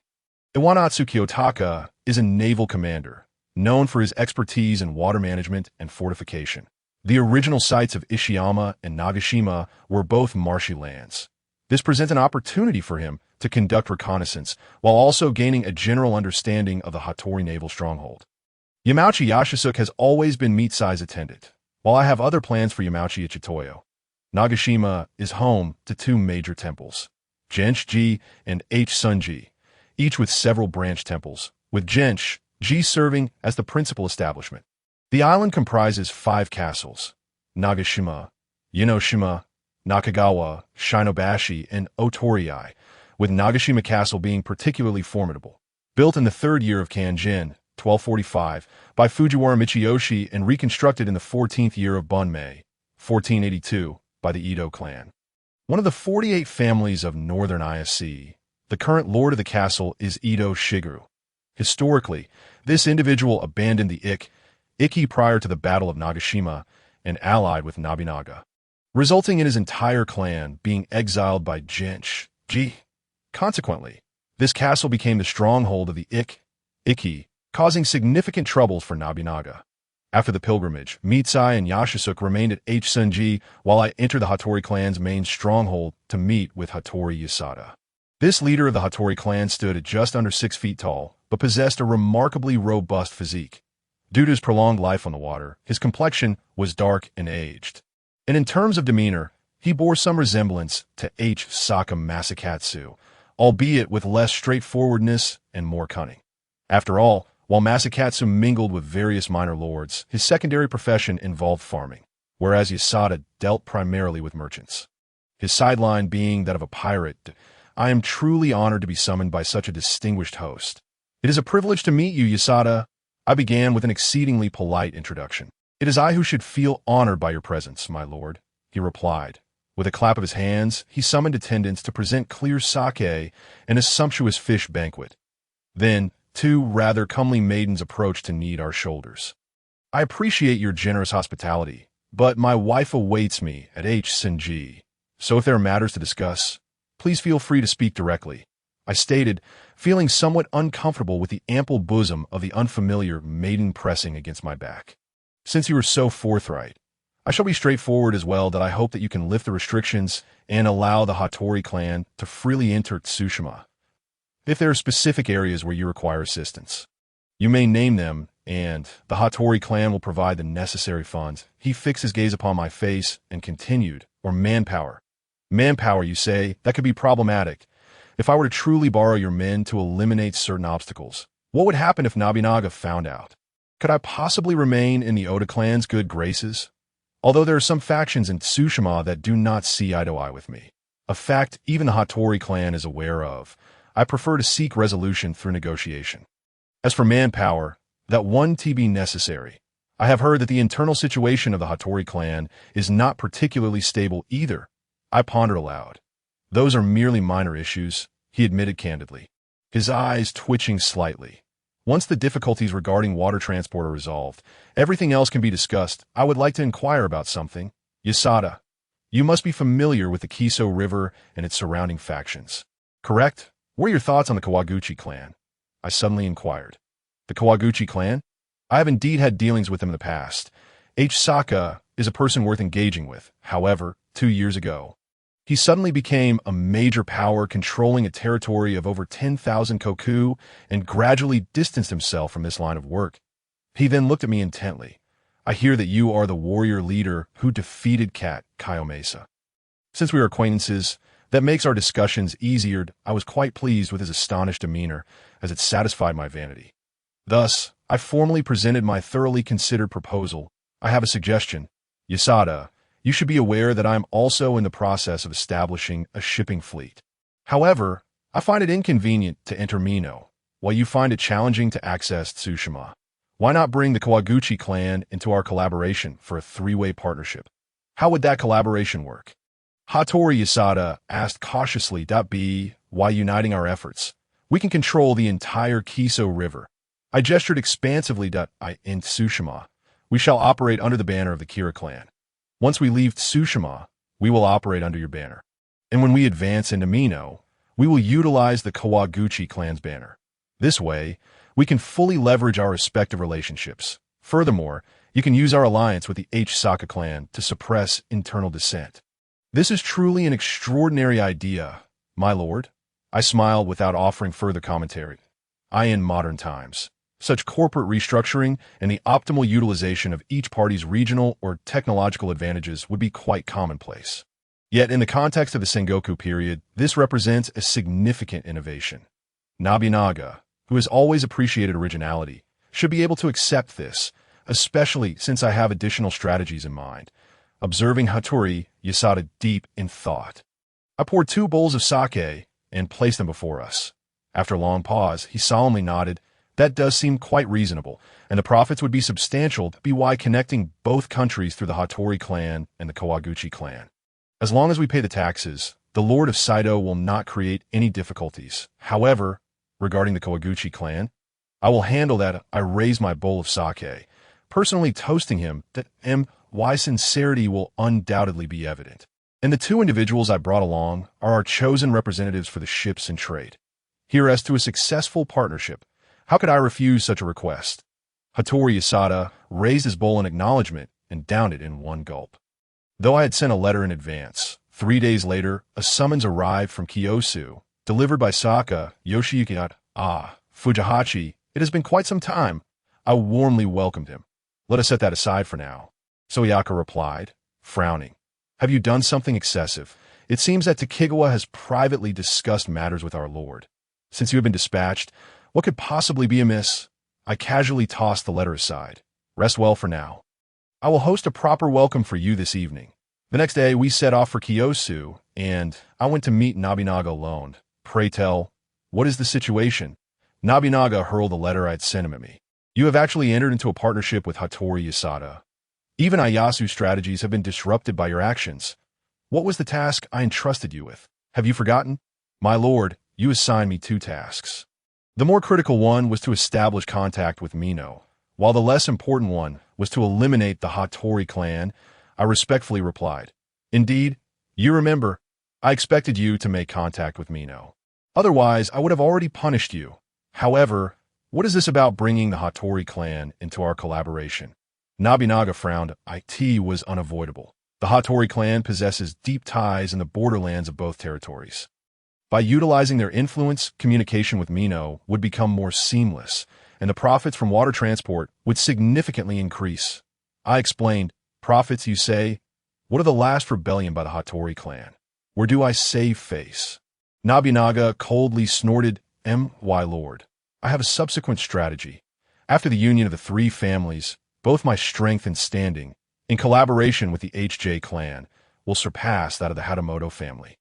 It will be quite easy to entice and dismantle them from within. If you hold him in esteem, perhaps grant him a title to encourage his efforts. If you still harbor reservations, I, along with Lord HJ, shall take action to reassure you. I gritted my teeth and explained to Nobunaga. Hattori Hanzo is a cunning individual, which is quite normal in these chaotic times. I do not harbor much ill will towards him.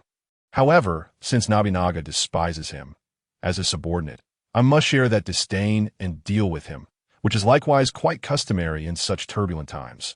Well, Nobunaga nodded. I understood that he endorsed my proposal. He relished the sense of manipulating and governing the fate of his adversaries. Even after Matsunaga Hisahide's 2 rebellions, he was able to forgive him, for he found enjoyment in that feeling, as Hisahide's power posed no significant threat to him, unlike the Ase and Asakura clans, who nearly forced him to relinquish the Kinai region and almost cost him his life. Accepting such avant-garde strategies, Nobunaga truly is a character of unorthodox nature and bold innovation. Did you not just mention that the profits would be substantial? Suddenly, he gazed at me with great anticipation. I lamented internally, realizing that I would have to make a sacrifice, but dutifully responded, indeed. Mino has always been prosperous, yet due to its location in the inland of the Tcade, its commercial potential has not been fully tapped. There lies great opportunity here. Therefore, let us increase the taxes by 10%. Nobunaga nodded in satisfaction. Having arrived in Kyosu, there were a few individuals I must pay a visit to. The first was Niwa Nagahide, followed by Mayada Tashi, Ikeda, Tsuneyoki, and Kinoshita T. Kitcher could also be counted among them. Sato Ryaz, who accompanied me from Kamikawa Castle, need not be visited. Additionally, the members of the Akomurawa group should gather as well. Upon arriving at the magistrate's office, Niwa Nagahide was as diligent as ever, busily attending to matters in Kyosu. After triumphing over the Imagawa clan, the reputation of his clan had risen dramatically, resulting in an influx of various visitors, some for trade, some for travel, others for espionage, and even a few who were merely aimless. The furrows on his forehead seemed to deepen from the strain. The officials of the money collection house had entirely departed, and presently, Niwa Nagahide was in charge. Thanks to the burgeoning reputation of his clan, the business of the money collection house was flourishing, and both he and I received monthly shares amounting to over 80 kan, translating to about 1,000 kan annually. Thus, he was busily content. Kinoshita T. Kitcher was not present at the magistrate's office. Due to his accomplishments at the Battle of Okahazama, he had been promoted by Nobunaga to the position of a Shigeru leader and subsequently reassigned from the money collection house to serve as a lumber magistrate under Oda Nobukatsu. As for Ikeda Tsuneyoki, since he was stationed at Moriyama Castle, it was inconvenient to visit him. His current position was fraught with peril. No lord of Moriyama Castle had met a good end since Matsudaira Kyoisu. Matsudaira was mistakenly killed by his retainers wielding the Muramasa sword. Oda Nobuhide was murdered by his own retainers, and after Oda Nobusada took over, his retainer Shidahara Saiz mistakenly killed Nobunaga's sixth brother, Oda Hidetaka, leading to Nobunaga's furious expulsion of him from the Oda clan, while his household was set ablaze by another of Nobunaga's illustrious brothers, Oda Nobukatsu, during a time when the relationships among Nobunaga's siblings were still amicable. As for Oda Nobutaka, he was forced to commit seppuku due to treachery among his retainers, resulting in Nobunaga losing yet another brother. Now, it was Ikeda Tsuneyoki's turn as the lord of the castle. As Nobunaga's foster brother and sworn brother, one cannot help but feel concern for him. In contrast, Mayada Tashi's life seemed quite tranquil. For a warrior of his caliber, managing a pickling shop was rather mundane. However, I felt entirely at ease in trusting the pickling shop to him and his wife, Asamatsu. I even revealed all the production processes of the pickles to them that I decided to leave their visit for last and prepare to rest there, as my own residence was currently only occupied by a few retainers and their families under Yamauchi Kazutoyo. Under these circumstances, visiting the pickling shop would be more comfortable, and I could have a chat with Tashi. Before I even entered, I overheard Kinoshita T. Kitcher's somewhat shrill voice from inside. Lord Tashi, Lady Asamatsu, please, I implore you, you must assist me with this matter. What matter? I inquired as I stepped through the door. The Tashi couple was having dinner, and Kinoshita T. Kitcher was nearly prostrating himself before them. This struck me as quite astonishing. Such a grand display of reverence would typically only be seen before Nobunaga. Yet at present, Tashi was merely a rogue warrior who had departed from his clan. Seeing me enter, Tashi quickly grasped my arm. T. Kitcher, I am truly at a loss. Perhaps we should ask Lord Yusuji for assistance? This, Tashi's demeanor made me suspect that whatever Kinoshita sought was surely a troublesome affair. Upon hearing Tashi's words, T. Kitcher turned to me, his face filled with hopeful anticipation. He respectfully bowed down. I ask you to propose to Miss Nene of the Asano family on my behalf. Please, indeed, this was a troublesome matter. As it stands, Kinoshita T. Kitcher is already 24 years old by the standards of this era's samurai. He is considered a rather late bloomer in the marriage department. According to Edo period records, samurai typically wed between the ages of 14 and 26. While common men might marry between 20 and 30, perhaps the desire to become a samurai is one reason for seeking early marriage. As for girls, they are often snatched up during their early teen years. The Nene whom T. Kitcher wishes to marry is presently a charming 14-year-old maiden. Nene and her sister Mia's biological father is Sugihara Sadatomi. And their mother, Saidano, is the elder sister of Asano Nagakatsu's lawful wife, Nanagumadano. After Sugihara Sadatomi's passing, the sisters took refuge with their mother and became adopted daughters of the Asano clan. They also have a brother, Kinosha Masambu, who would later be known as the renowned warrior of Sekigahara, Kobayakawa Hideaki. Their nominal brother, Asano Nagakatsu, is actually the son of Asano Nagakatsu's elder sister and Yasui Shigetaka, originally named Yasui Nagakatsu, and was only adopted into the Asano family a couple of years ago. In actuality, T. Kitcher and Nene hail from the same village, both having once resided in Asahi village near Kiyosu.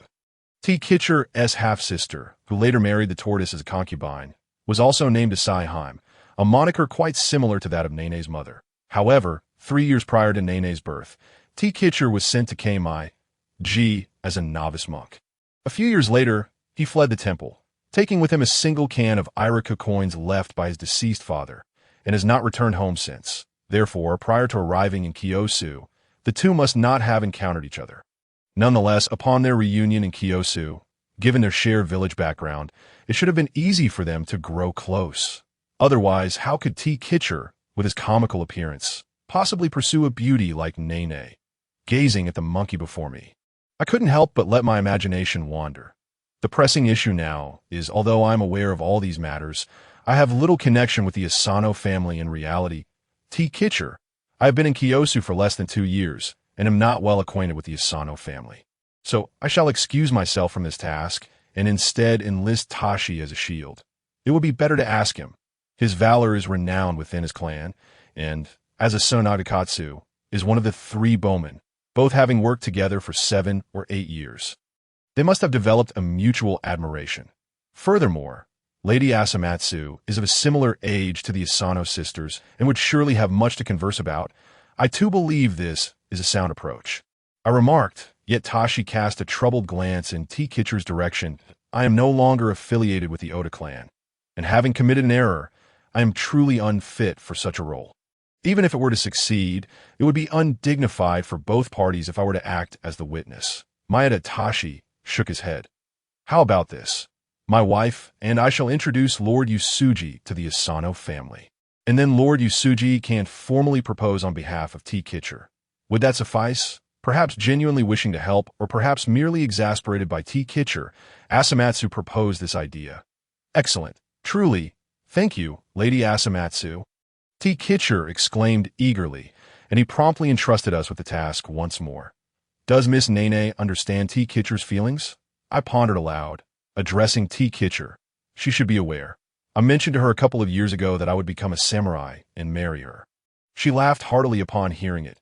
T. Kitcher hesitated, but ultimately confessed to us. Very well then. Tashi and I exchanged glances and agreed to T. Kitcher's request. The following day, we brought gifts and arrived at the Asano Nagakatsu residence. Lord Tashi. Ah, it is indeed rare to see you pay us a visit.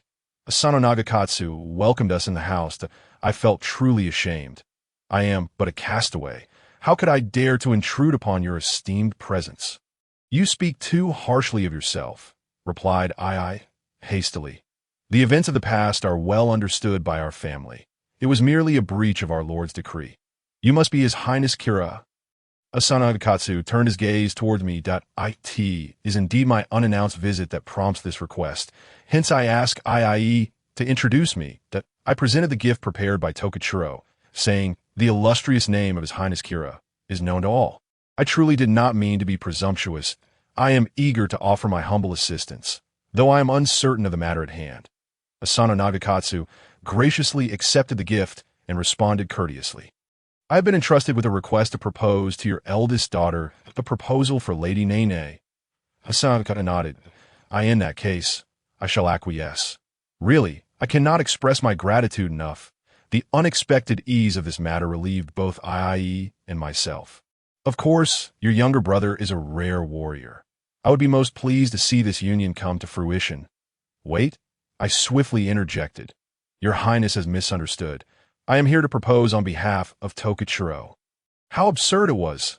Last time, He had stolen the lawful wife of Motonari, igniting Motonari's wrath and transforming Heimwaka into Anawaka. Now that I had decided to extend a favor to the monkey, I must ensure this marriage is properly facilitated. If it were to backfire and I were to inadvertently snatch away his rightful spouse, what chaos would ensue when he flourished and became the great sage equal to heaven, causing turmoil in the celestial realms. Tokichiro, the very monkey who aids our Lord with the horses. Upon hearing my clarification, Asano Nagakatsu shook his head in disappointment. I must apologize then. Your Highness, Tokichiro has now risen to the rank of a Shigeru leader, a respectable samurai in his own right. Moreover, he serves as the lumber steward for the lady of the court, and his future is promising. Besides, he has long admired Lady Nene. Should they be united, they would make a most affectionate couple that I patiently urged. In any case, I implore you to consider this, Lord Nagakatsu. He chimed in supportively. Although my position is humble, I am indeed of samurai lineage. While my daughter is not my blood, I have entrusted her to the Kanda family, and I must take responsibility for her future, Asano Nagakatsu asserted. However, their relationship has always been strong. Might your Highness consider Lady Nene's perspective? She is but 14 years old. What could she possibly understand? Asano Nagakatsu dismissed. I pondered briefly. The monkey had mentioned a conversation with Nene 2 years prior when she was 12, and he was 22, a classic case of a middle-aged man and a young girl. A wave of helplessness washed over me. This monkey, is he not utterly unreliable? And Asano Nagakatsu truly lives up to his reputation as the pen of the 5 commissioners of the Toyotomi clan. I sensed that his diplomatic acumen might prove more advantageous than commanding an archery unit. Faced with such unwavering resolve, I exchanged glances with both of us recognizing the delicate nature of the situation. Your Highness, Tokichiro suddenly burst through the door, bowing deeply to Asano Nagakatsu. I assure you, I shall strive diligently to bring happiness to Lady Nene. This is quite rude of you, Tokichiro. Asano Nagakatsu appeared visibly angered. Understandably so, eavesdropping is hardly met with enthusiasm. However, given that Tokichiro is a colleague and enjoys Nobunaga's trust, he could not pursue the matter further. Please rise. I cannot accept such a profound gesture, in response to Tokichiro's bow. Asano Nagakatsu could only say, I implore you to grant your consent. My intention to marry Lady Nene is sincere. Tokichiro remained kneeling. Seeing this, I seized the moment. Your Highness, Tokichiro's earnestness deserves your consideration. I can assure you that he will have a bright future ahead. Well, perhaps my assurance bore some weight, as Asano Nagakatsu's demeanor softened, though he still attempted to hold his ground. If it were my younger brother, I would have no objections. I would be delighted. However, I have heard that he is not yet of age as an elder brother. Should not His Highness Kira consider his brother's interests? His words indeed reminded me of Hidecage's marital prospects. He too would soon turn 20. Yet according to my long-standing impressions and covert observations of Natsu, he had never shown interest in any woman, seeming solely dedicated to his role as the steward of Nakamura. Awaiting my arrangements for him. Should I truly consider this? Very well, Tokichiro and Lady Nene are undeniably a match made in heaven. My younger brother cannot intervene. If Asano Nagakatsu agrees to Tokichiro's union, I will be inclined to arrange for my younger brother to marry Lady Miya. I contemplated this decision for a moment. Miya is the lawful wife of Asano Nagakatsu and will one day be known as Chashinin. She possesses a gentle disposition and always stands by her husband, Asano Nagakatsu. Their eldest son, Asano Yukinaga, is the first lord of Wakama, governing Ki province with 376,000 koku. Personally, I believe that compared to Nene, who bore no children and later became embroiled in conflict with Chacha, assisting Tokugawa in suppressing Toyotomi, Miya would be far more suitable as Hidecage's wife. However, Lady Miya has only just turned 12 this year. She must wait several months before her coming-of-age ceremony. I wonder if Hidecage would be willing to marry such a young girl. And does Asano Nagakatsu have plans to marry off his adopted children? If so, then I shall consent. To my surprise, he readily agreed. Might not your Highness consider your son? I inquired. I've heard that he and Lady Miya are quite well matched in age, seeing his straightforwardness. I couldn't help but ask. Your Highness, you truly are a man of insight. Asano Nagakatsu looked at me in astonishment. I had indeed considered this, but since an alliance with the Kira family is possible, I'm naturally more inclined to AS for my son. I can always adopt another daughter. Oh, I almost forgot. The Asano sisters have a younger sister at the Kita family, who will one day be known as Chokian. Since he has several daughters, should he send me he would still have a backup plan. Thus, I no longer worried.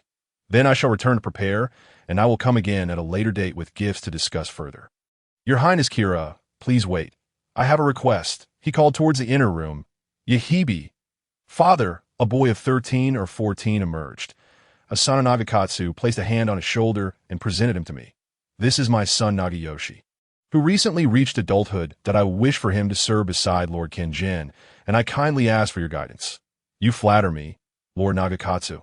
Although I am lacking, I shall certainly do my utmost, I readily replied. The pen of the 5 commissioners of the Toyotomi regime is now in my grasp. However, I do feel somewhat guilty for appropriating your adopted sister and lawful wife. Yet, this young lad appears less than pleased.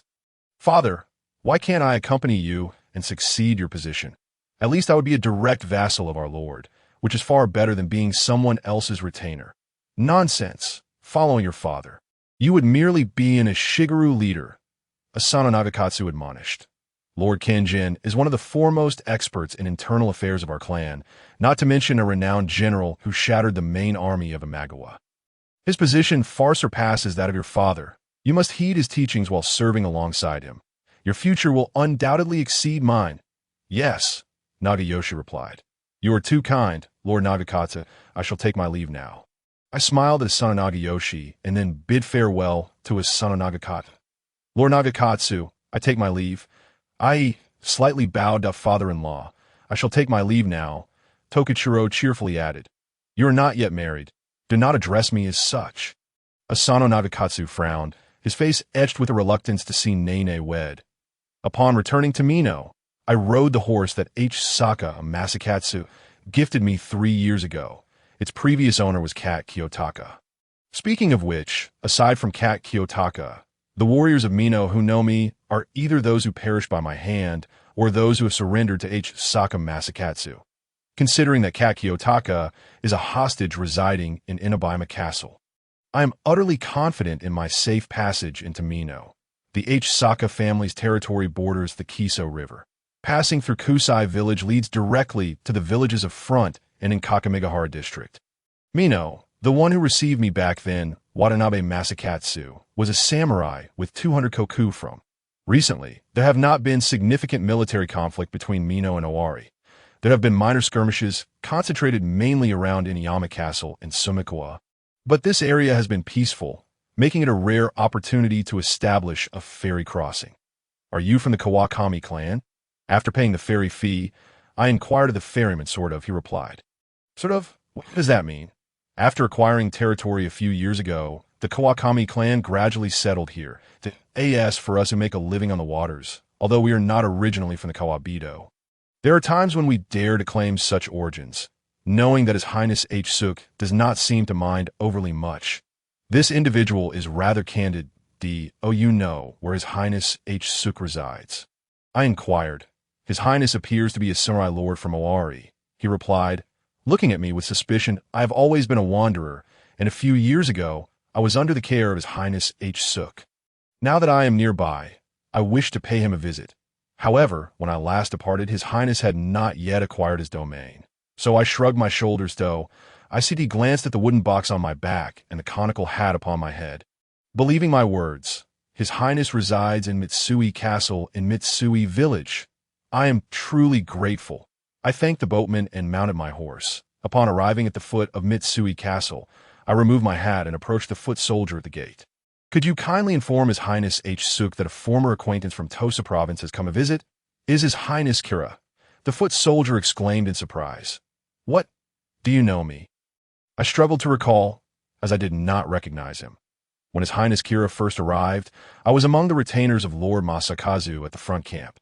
Due to my youth, I was unable to join the ranks of the spearmen. But I shall promptly announce your arrival. He bowed respectfully and hurried into the castle. Before long, H. Suk Masakatsu came to greet me. From quite a distance, he called out, Ah, Lord Nobukage, welcome, welcome. I truly did not expect you to come, Amino. Indeed, Lord Masakatsu, it has been quite some time. Noticing the foot soldier who had followed behind, I felt no need for pleasantries. I unburdened the wooden box from my back and handed it along with my hat to him. Please come inside and let us converse. Suk Masakatsu beckoned me into the castle's main hall. Yes, I walked. I surveyed this new castle. Earlier, from the outside, I noted that its scale was quite impressive. It hardly seemed like something a clan newly bestowed with a domain of 11,000 koku could construct. Moreover, for 1,000 koku of that was the territory of the deceased Nagakatsu. However, from within, while the architecture appeared grand, the embellishments were lacking, and some areas were even incomplete.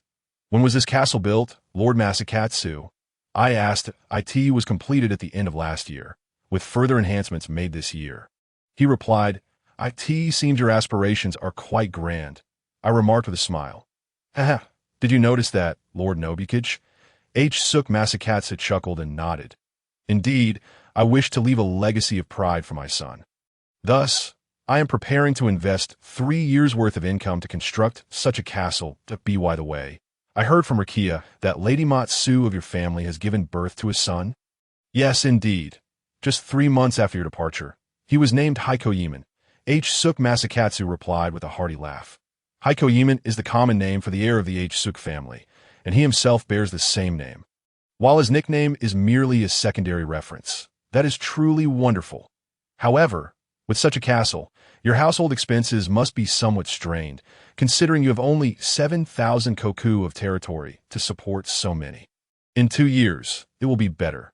Even if it is a bit tight, it is far more stable than living off the river. Suk Masakatsu expressed a sense of contentment. To be honest, I have actually reclaimed over 1,000 koku of land in the past 2 years. With a bit more effort, we might become a powerful clan with 10,000 koku. Indeed, that is quite commendable. I nodded in agreement. But let us speak of you, Lord Nobukage. Suk Masakatsu poured us both a cup of sake. I learned from Lord Maeda about your service to Nobunaga, and later I heard that you led a force to defeat the main army of Imagawa. Truly, you are deserving of your title, and your territory must now be at least 10,000 koku. Yes, not quite. Merely 3,500 koku, I replied. What? Such a significant achievement, and Nobunaga is so stingy with you. Suk Masakatsu exclaimed indignantly on my behalf. It matters not, as I do not rely on my domain for sustenance. I raised my cup to him and drank it down in one gulp. Is that so? Suk Masakatsu appeared quite astonished. In his eyes, a samurai's income is fundamentally determined by the size of his domain. His understanding is reasonable, for while Mino is rich in land, it lacks a strong commercial tradition due to its geographical position, unlike Owari, where even the smallest merchant knows how to trade their goods effectively. Thus, I decided to enlighten him, if one were to rely solely on their domain. Then Lord Dobahide was merely one of the 3 retainers of the Yamato no Kami, possessing only 50,000 koku. How could he suppress all of Owari and engage in a back and forth with Mino and Mikawa? I had never considered that. Suk Masakatsu shook his head in confusion. Take me, for instance. My domain's income is just over 1,000 kan. However, I assisted Lord Tadeoki in establishing a money seat, from which I receive a 10% share, amounting to roughly 1,000 kan last year. I opened a tavern in Kiyosu, which is now managed by Lord Maeda, yielding a pure profit of 2,000 kan annually. I have also partnered with several merchants in Tsushima, and last December alone, we made a profit of around 600 kan. Additionally, the Hatamoto clan sends me 2/10 of their water transport profits each month, amounting to 100 kan last December. And just a few days ago, they delivered 500 kan as a New Year's gift that I intentionally counted on my fingers, each point of reference drawing a look of astonishment from him. When I mentioned the Hatamoto clan, he could not help but inquire, Lord Nobukage, are you still collaborating with the Hatamoto clan? For now, it is not a collaboration. They seek my assistance. Surely you have dealt with them. Lord Masakatsu, I asked. I have had dealings with them on the Kiso River. Perhaps I spoke too freely. They are quite cunning, and if you decide to collaborate, be sure to keep your wits about you. Suk Masakatsu cautioned earnestly. The leader of the Hatamoto clan, Waizen, holds you in high regard, saying you are a person worthy of association. I mentioned, do not speak of it. Suk Masakatsu waved his hand. Seemingly recalling some unfortunate past, it is said that the farmers of Mikawa are honest, while the merchants of Owari are sly. And indeed, this holds true that I consider myself somewhat astute, yet I remain rather simple at heart. Seeing his demeanor, I could not help but burst into laughter. Initially, he attempted to suppress my mirth, but eventually, he too succumbed to a self-deprecating chuckle. Actually, I have come with a matter to entrust to you. Lord Masakatsu. After our laughter subsided, I adopted a serious tone. Please do not hesitate to command. I shall do my utmost. He replied earnestly. I ask that you reorganize the Kawabido and join me, alongside the leader of the Hatamoto clan, to control the Kiso River water system. Control the Kiso River water system? Indeed, controlling the Kiso River water system will yield substantial income. Just the Hatamoto clan alone saw their water transport income reach 11,000 2 years ago. After our collaboration, I will have the policies of Tsushima. The Hatamoto clan will bring their commercial connections, and you, Lord Masakatsu, will possess the relationships along the coast. I can assure you that the Kawabido's annual income will not fall below 7,000 kan. Your words inspire confidence, Lord Nobikage, Suk Masakatsu said, though he hesitated. However, the Hatamoto clan's leader, Zen, possesses such vast power that I fear we may not stand a chance against him if we unite. No matter, as long as I remain a retainer of Tsushima, with the connections of the Tsushima 15, Zen will not dare to act excessively, I replied. Lord Masakatsu, you underestimate both me and yourself. Then I, Masakatsu, shall follow your lead. Lord Nobikage, Suk Masakatsu resolved with determination. Tsushima affairs are rather numerous. I cannot be away for too long. After finalizing our agreements, I briefly met with several former leaders of the Kawabido and the brothers of Nagakatsu, then politely declined their invitations to stay and retraced my route back to my domain. A couple of days later, the three parties convened at the appointed time near Hatashima, in Mino, establishing the rules of cooperation. Apart from the cargo ships and the naval forces, each side contributed 2 individuals to serve in chief roles, one to command and one to execute. The income would be calculated monthly. After deducting common expenses, the remaining income would be distributed in a 4-3-3 ratio, with each party responsible for disbursing their personnel salaries. I retained 40% of the income, as I controlled Tsushima. The largest source of clientele, the Kawabido sent only Tsubanai Tashizain, while our side would handle the execution. They placed their trust in me, and moreover, they had no capable executors to present, even for Tsubanai Tashizain. Suk Masakatsu's orders were primarily directed to those affiliated with Lord Nobikage. Regarding the restructuring and expansion of the Kawabido, Saito Eri seemed to pay little attention. The Saito clan has never placed much emphasis on naval matters. In the preceding years, the navigation along the Kiso River in the Mino region was predominantly controlled by the Kawabido faction, with the Saito clan showing little intention of intervening or assimilating their influence. I can surmise Hattori Tomasada's thoughts. He likely believes that since the Kawabido had previously employed him as a mercenary, handling them now would not pose a significant challenge. Meanwhile, I have only just arrived in the territory, and our naval forces are newly formed, perhaps lacking even the assurance of loyalty among the ranks, with their combat efficacy being quite negligible. He finds himself in a considerable predicament, reliant on my support, and thus sees an opportunity to suppress internal dissent through united front. Once stability is achieved, he might even gain control over the entire Allied Navy. However, can he truly achieve his desires? My contingent of 300 naval personnel is largely composed of unemployed drifters from Tsushima. Among them are individuals from Owari, Mino, and ISC, with a few hailing from even more distant locales, many of whom come from declining samurai families. After their integration, I afforded them the best treatment while enforcing strict management in a relatively short span. Their combat prowess quickly surpassed that of the other factions, gradually filling most lower-ranking positions. My decision to select these individuals was based on 3 considerations. Firstly, their removal would significantly improve the security of Tsushima town. Secondly, these people have little foundation in Owari, making them entirely subservient to my command. And thirdly, this would allow me to retain local manpower while alleviating the burden of military service on the residents. Additionally, I meticulously distinguished the Owari individuals among them, secretly investigating their backgrounds and histories. To my surprise, I discovered that 11 of them were sent by Tokugawa Kazumasa, though I remain uncertain whether this was Nobunaga's directive or Tokugawa's unilateral decision. Consequently, I decided to expel all of them, selecting individuals without ties to Tokugawa to form the Mutsu group that I then proactively sought Nobunaga's guidance in military affairs, requesting his men to join our naval forces. Integrating the lower-ranking samurai he dispatched into our ranks. This way, Nobunaga would harbor no suspicions, and Tokugawa would be deprived of any opportunity to interfere. The Mutsu group's mission is to eliminate spies from the Saito Navy and the Shimakuki Navy.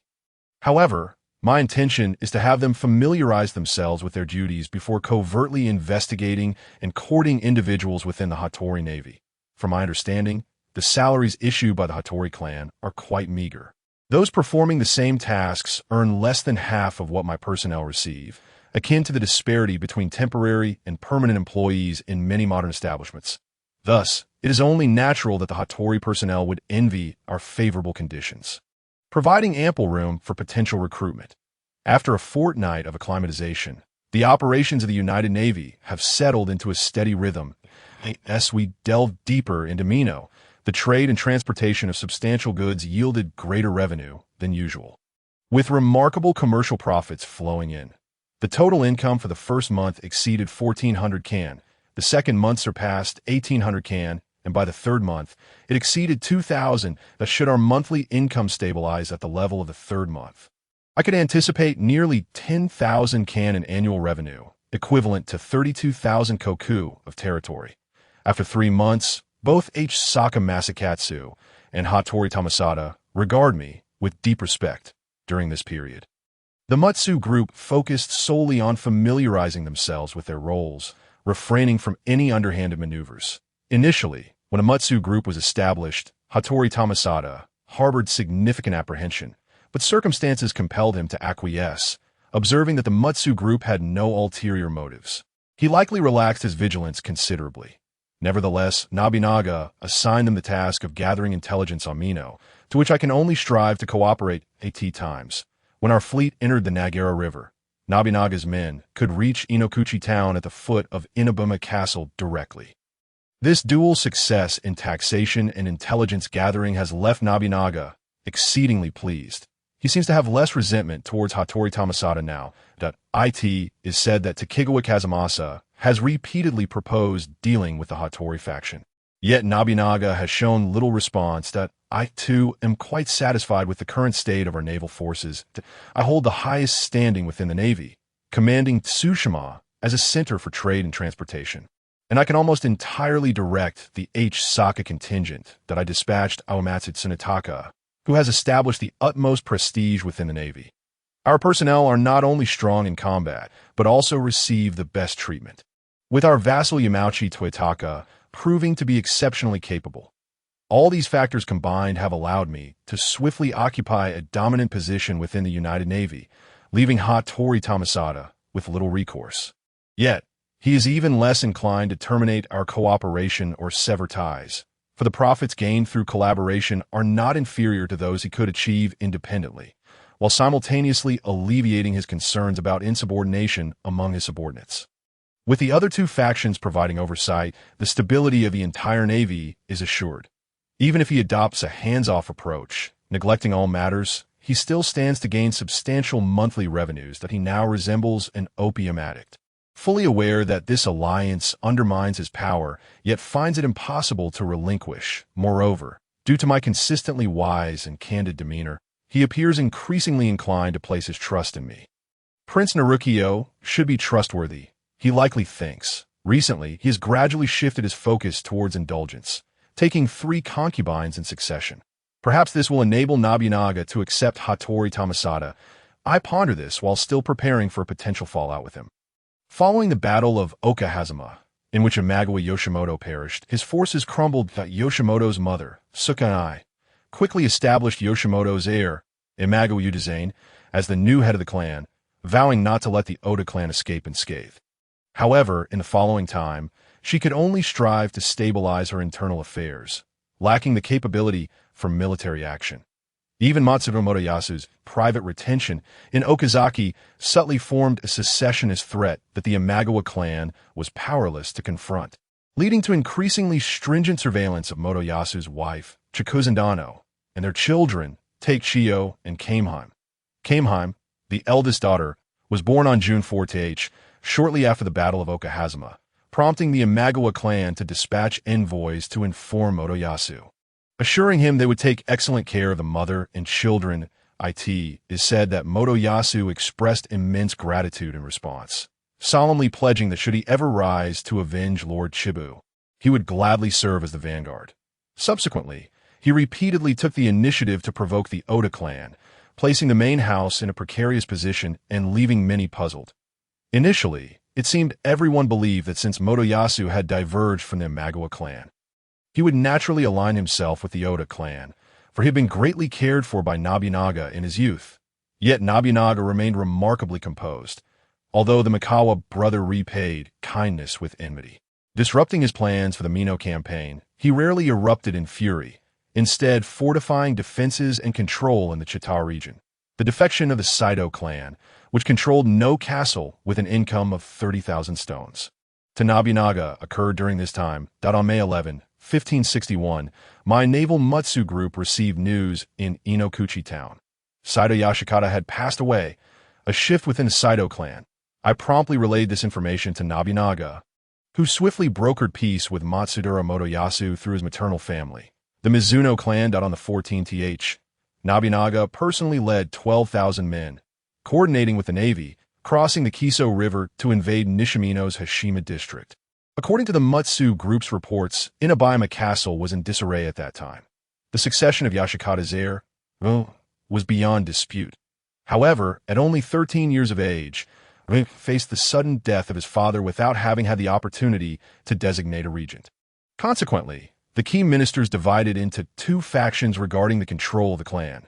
One faction, led by Ando Moritomo, Yuji Namamoto, and Hibiya Kayomesa, representatives of the powerful clan, argued that the Saito clan's system of governance necessitated decisions based on the ranking of senior ministers. Conversely, the loyalist faction, led by Hein no Hiratomo, Tekawawa Nemitsu, and Nagai Tamori, vehemently opposed this notion, insisting that in light of Owari's predatory gaze, the Saito clan must maintain authority to ensure stability throughout Mino. Hein no Hiratomo even accused Ando Moritomo and Yuji Namamoto of harboring ulterior motives, claiming they sought to usurp the Saito clan. When news of the Oda army's invasion of Nishimino reached them, the powerful faction could no longer remain idle, particularly Hibiya Kayomesa, whose territory would be the first to face Oda's forces upon their crossing of the Kiso River. He hastily conceded defeat, dispatching riders back to his territory to organize defenses. Meanwhile, the loyalist faction sent 3,000 reinforcements led by Nagai Tamori. The two sides clashed in Moraibe, and the hastily assembled Saito army of 6,000 suffered a crushing defeat, with both Hibiya Kayomesa and Nagai Tamori meeting their end in battle. However, we too incurred losses. Akamurawa's head scribe, Oda Ekizan no Kami, tragically fell in the fray. Maedatashi also participated in the battle, successfully capturing the formidable warrior of the Hibiya clan, known as Adachi Rokubiai. During the conflict in the aftermath, Tashi presented Adachi's head to Nobunaga, finally earning Nobunaga's forgiveness, allowing him to return to the Oda clan and serve as head scribe for Akamurawa, with an annual salary of 450 kan. As a friend, I naturally felt elated for Tashi. Yet this development necessitated finding a new manager for my pickled vegetable shop. That I recall that when Tashi departed, his salary was 150 kan. And now, after his remarkable achievement, Nobunaga has increased his salary to 300 kan, matching the amount I had previously allocated to it. Must be said, Nobunaga can be quite humorous at times. After a brief respite, Nobunaga pressed onward, capturing the castle of Sumikawa along the banks of the Nagara River. This city serves as a pivotal hub in West Mino, where the Kiso and Nagara rivers converge. The modern Kiso River has since changed its course, and the Nagara River was formerly known as the Mokaha River. During the Genpei War, in the 5th year of the Jish era, 1181, Concerning the ownership of the city, Taira no Shigehira led an army of 30,000 and on April 25th, defeated the 11,000 cavalry of Minamoto no Yashi, an event recorded in history as the Battle of Mokuha River, to the west of Mokuha Castle. The major clans of West Mino had all returned and organized a formidable defense. Nobunaga then turned east along the Nagara River to assault Inabima Castle, believing that without the assistance from West Mino, the defense of Inabima Castle would be severely inadequate. Capturing Inabima Castle might enable him to support the youngest son of Dosen, taking advantage of the recent death of Saito Yashiteru, and eventually gain control over the entire Mino province. Initially, when Oda Nobuhide led 10,000 troops to attack Mino, he followed this very route, while Oda Nobukatsu commanded 5,000 troops starting from Inuyama. The two forces converged at the Kaneguchi and engaged Dosen, who was fortified in Kanazaki, in a fierce battle. The outcome was disastrous for the Oda forces. Nobukatsu was slain, suffering losses exceeding 5,000. Consequently, Nobuhide dared not attack Mino again and adopted the counsel of Hirate Masahide, proposing a marriage alliance between Nobunaga and Saito Gohei. Even now, when that battle is mentioned, even the renowned warrior Shibata Katsui feels a lingering dread. However, this time, we easily captured Kanazaki Castle, allowing us to continue our advance to the town of Inokuchi at the foot of Inabima Castle. By this point, many believed that the Saito clan was doomed, and even Nobunaga himself appeared somewhat pleased. Following this, he unleashed his troops to plunder Inokuchi, acquiring a vast amount of spoils, which significantly boosted our morale. Meanwhile, the Saito faction was embroiled in internal strife, with the various clans in West Mino entrenched in their fortifications, and Inabima was completely surrounded, with reports suggesting that those within were in a state of panic. I seem to recall that in the original history, Nobunaga suffered a great defeat upon this occasion. Yet, as the situation has unfolded, I cannot help but wonder if my presence is destined to alter history dramatically. During the subsequent military council, out of caution, I felt compelled to remind Nobunaga that warlord, should we consider consolidating our forces and pay attention to the West Mino direction. The West Mino direction? There is no need for concern. Those clans have failed in their power struggles and are merely watching the situation unfold. Once we capture Inabima Castle, they will have no choice but to submit, Katsui interjected, speaking in a tone of condescension. The defeat at the Battle of Kaneguchi remains Katsui's greatest humiliation to this day, and he is now filled with determination to seize Inabima Castle and redeem his honor. Warlord. Our forces encircle the entire Inabima. Yet our troops are truly too dispersed if reinforcements are to arrive. I politely incline my head towards Katsui, continuing to address Nobunaga. We have the legitimacy of Dosen's abdication and the noble cause of Lord CH are avenging his father. Surely we stand on firm ground. Moreover, after your victory over Imagawa Yoshimoto, your reputation has spread far and wide. The clans of Mino would surely hesitate to mobilize. Mori Katsunari explained.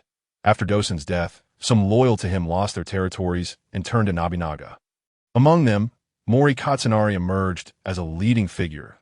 If Mino could be reclaimed, they would reap the greatest benefits, regaining their lands and likely receiving substantial rewards, thereby rising to become core retainers of the Oda clan in Mino, capable of standing on equal footing with the prominent figures of Owari. Since Katsunari mentioned Nobunaga's reputation, it became difficult for me to counter his argument, lest I cast doubt on Nobunaga's widespread acclaim. However, historically, this so-called reputation had not wielded much power. Although he managed to defeat Imagawa Yoshimoto, his subsequent campaigns in Mino over the next 3 to 4 years were fraught with setbacks, victories being scarce. And during that time, he faced rebellion from Oda Nobukiyo. Perhaps my expression betrayed my skepticism, as Nobunaga immediately called my name. Kajijir, your servant is here, I promptly responded. The Navy performed commendably this time. Rewards will follow. However, there will be no further need for the Navy. Since you are so concerned, take your troops and transport some of the spoils back to Owari. Nobunaga ordered with a serious demeanor. Yes, I bowed my head in acceptance of the command. There's no time to waste. Prepare immediately, Nobunaga added. I had no choice but to pay my respects once more and leave the main tent. Behind me, Various gazes followed, some worried about my loss of favor with Nobunaga, others dismissive of my timidity, while some reveled in my potential misfortune or were relieved to see a rival for accolades diminished. Yet history remained unchanged, and a month after my return to Owari, news of our great defeat arrived. It was said that the direct vassals of the Saito clan had completely capitulated to the clan faction, effectively withdrawing from the center of power.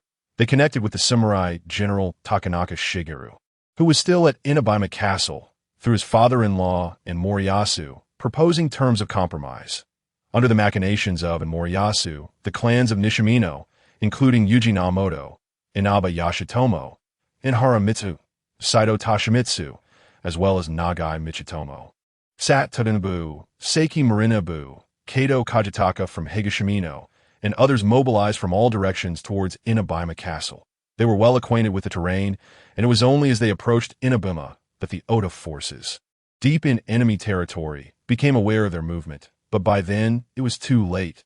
The battle erupted in Inokuchi, and the dispersed Oda forces suffered a crushing defeat, the carnage rivaling that of the Battle of Kaneguchi 14 years prior. Following this battle, the clan faction of the Saito family completely seized control of the family's authority. Inaba Yashitomo and Haramitsu replaced the fallen Hibiya Kiyomasa and Nagai Miya as the new elders of the Saito clan. With Inaba Yashitomo, alongside and Moriyasu and Yuji Namamoto, becoming advisors to Saito Ryuki, the three of them henceforth known as the Three Men of Mino. Although I had previously cautioned Nobunaga to consider the counteroffensive of the vassals under the Saito clan, I felt no sense of joy. The fall of the family meant that the retainers would naturally share in the family's disgrace. I even feared that if Nobunaga were to take offense, I might face his wrath. Was the Tianfeng of the Three Kingdoms executed for preemptively warning Yuan Shao about the Battle of Guandu? Thankfully, Nobunaga's character is unlike Yuan Shao's, resembling more closely that of Cao Cao. When he returned, not only did I not face any reprimand, but I was instead generously rewarded for having previously transported a significant amount of spoils. Naturally, I made no mention of Inokuchi and fully accepted Nobunaga's decisions, my attitude markedly more respectful than before. Due to my caution, the Allied Navy entered Mino under my banner, and the Mino forces remained unaware of the presence of the Saka clan among the Allied Navy. When the encirclement of Inokuchi was set, the Saka clan received an invitation to join the campaign, but Kurikawa naturally declined, citing the imminent autumn harvest and the inconvenience of mobilizing forces. In the aftermath, they faced no consequences, at most losing some influence within their domain, but they had never wielded much authority to begin with, having remained outside the decision-making circles in Mino. Furthermore, even if they had participated, what would it have mattered? This was a defensive campaign at home. Even a victory would yield no material rewards. Even if they gained some influence, the ultimate discussions would still defer to the Three Men of Mino. In contrast, the Saka clan reaped tangible benefits. Inokuchi was ravaged and plundered, nearly reduced to a wasteland. During the subsequent reconstruction efforts, we provided substantial material assistance under the banner of the Kawabi clan. Amassing considerable wealth in the months following the reconstruction of Inokuchi, the profits earned by the Allied Navy more than doubled compared to before the conflict. Yet, the affairs in Mino did not conclude with our withdrawal. The Ase clan intervened in October, perhaps out of concern that Saito Ryuki was entirely controlled by the clan faction, or perhaps due to dissatisfaction with his own exclusion from the decision-making circle. Higashino Hiroshi secretly sent correspondence to the Ase clan, requesting military support to reclaim authority for Saito Ryuki and his direct vassals, given that Saito Ryuki's mother, Mino Tsubaki, was the sister of Ase Hisemasa and the aunt of Nagamasa. The Ase clan readily dispatched 5,000 troops, advancing to the foot of Inabima Castle. However, the Three Men of Mino were already prepared, surrounding the Ase forces at Inokuchi. At this point, the two sides were still allies, and the Ase faction was related to Ryuki through his mother, so no conflict arose. They exchanged pleasantries filled with empty rhetoric. Subsequently, the Ase commander Akai Kiyotaka entered Inabima Castle to pay respects to Saito Ryuki, only to be ceremoniously escorted out of the territory along with his entire force by the Three Men of Mino. This incident was evident to all observant eyes. The three men of Mino were merely defending their authority, while the Ase faction was not necessarily acting out of benevolence. Despite being allies, last year, as the shogunate's arbitrators, Saito Yashitura had formed an alliance with Rakuku Yashikatsu to secure a route to the capital. However, the Rakuku and Ase clans are irreconcilable mortal enemies. Shortly before Saito formed an alliance with Rakuku, Ase Nagamasa and Rakuku Yoshihiro had engaged in a large-scale battle at Noyada, involving tens of thousands of troops. Since then, the relationship between the Ase and Saito clans has suffered a severe rift, which naturally exacerbated the tensions between the two factions. After the Ase forces were dismissed, Higashino Hiro received a harsh reprimand from the three from Mino. Nearly facing orders of seppuku.to prevent similar incidents from recurring, they dispatched a large number of trusted aides to strengthen the defenses of Saito Riki, closely monitoring Saito Yoshitaka and his loyal retainers. Upon receiving this news, I understood why Saito Riki seemed to languish in idleness, indulging in wine and pleasure that he now wielded no power. What else could he do but this? In the 7th year of Iroku, when he attempted to stir the waters with and Moritsugu, he was immediately thwarted by Takanaka Shigeru, who collaborated with internal traitors to seize his castle, forcing him to hide in the mountains of Yamaguchi under Saito Toshimitsu's protection for a full 6 months. The only person he could trust entirely was the powerless Higashino Hiro. It was this man who had executed Saito Yoshitaka's 2 brothers. Later, when the Saito clan fell, he was the only one who followed Saito Riki in stirring dissent against Nobunaga. Saito Riki was not an incapable individual. He merely ascended to leadership at a young age, overshadowed by stronger retainers, and had been marginalized by the three from Mino. After leaving Mino, during his years in the Kinai region, he not only engaged passionately with various officials and monks, but also developed a favorable rapport with Jesuit missionaries. According to the missionaries, Riki frequently visited the church to engage in meticulous discussions on the scriptures with Vignera, Froys, and others, demonstrating remarkable clarity of thought and eloquence that astonished all. Even Froys could not help but note in his history of Japan that Saito Riki was a far-sighted and exceptionally talented individual. As the anti-Nobunaga tide surged, Saito Riki faced repeated defeats, participating in the anti-Nobunaga forces of the Miyoshi, Ikki, and Asakura clans, always fighting valiantly at the front lines until he met his end at the final battle against Oda and Asakura at Tanizaka. The latter half of Riki's life was a relentless struggle. He devoted all his limited energy to the noble cause of opposing Nobunaga. Unfortunately, his early years were fraught with misfortune. His father passed away too hastily, leaving behind a substantial inheritance that he could not claim. For him, Mino was akin to a grand tea table laden with broken vessels and cutlery. The turmoil of the 4th year of Iroku was his first great tragedy. The catastrophic defeat at Inokuchi jolted Nobunaga from his blind confidence and optimism following the Battle of He realized that capturing Mino in the short term with the current forces was nearly impossible. Consequently, he issued a conscription order, commanding each clan to inspect their household registrations. Once mobilized, they were required to respond to the summons at a ratio of 30 koku per person. My domain amounts to 3,500 koku. So, I only needed to prepare 120 men.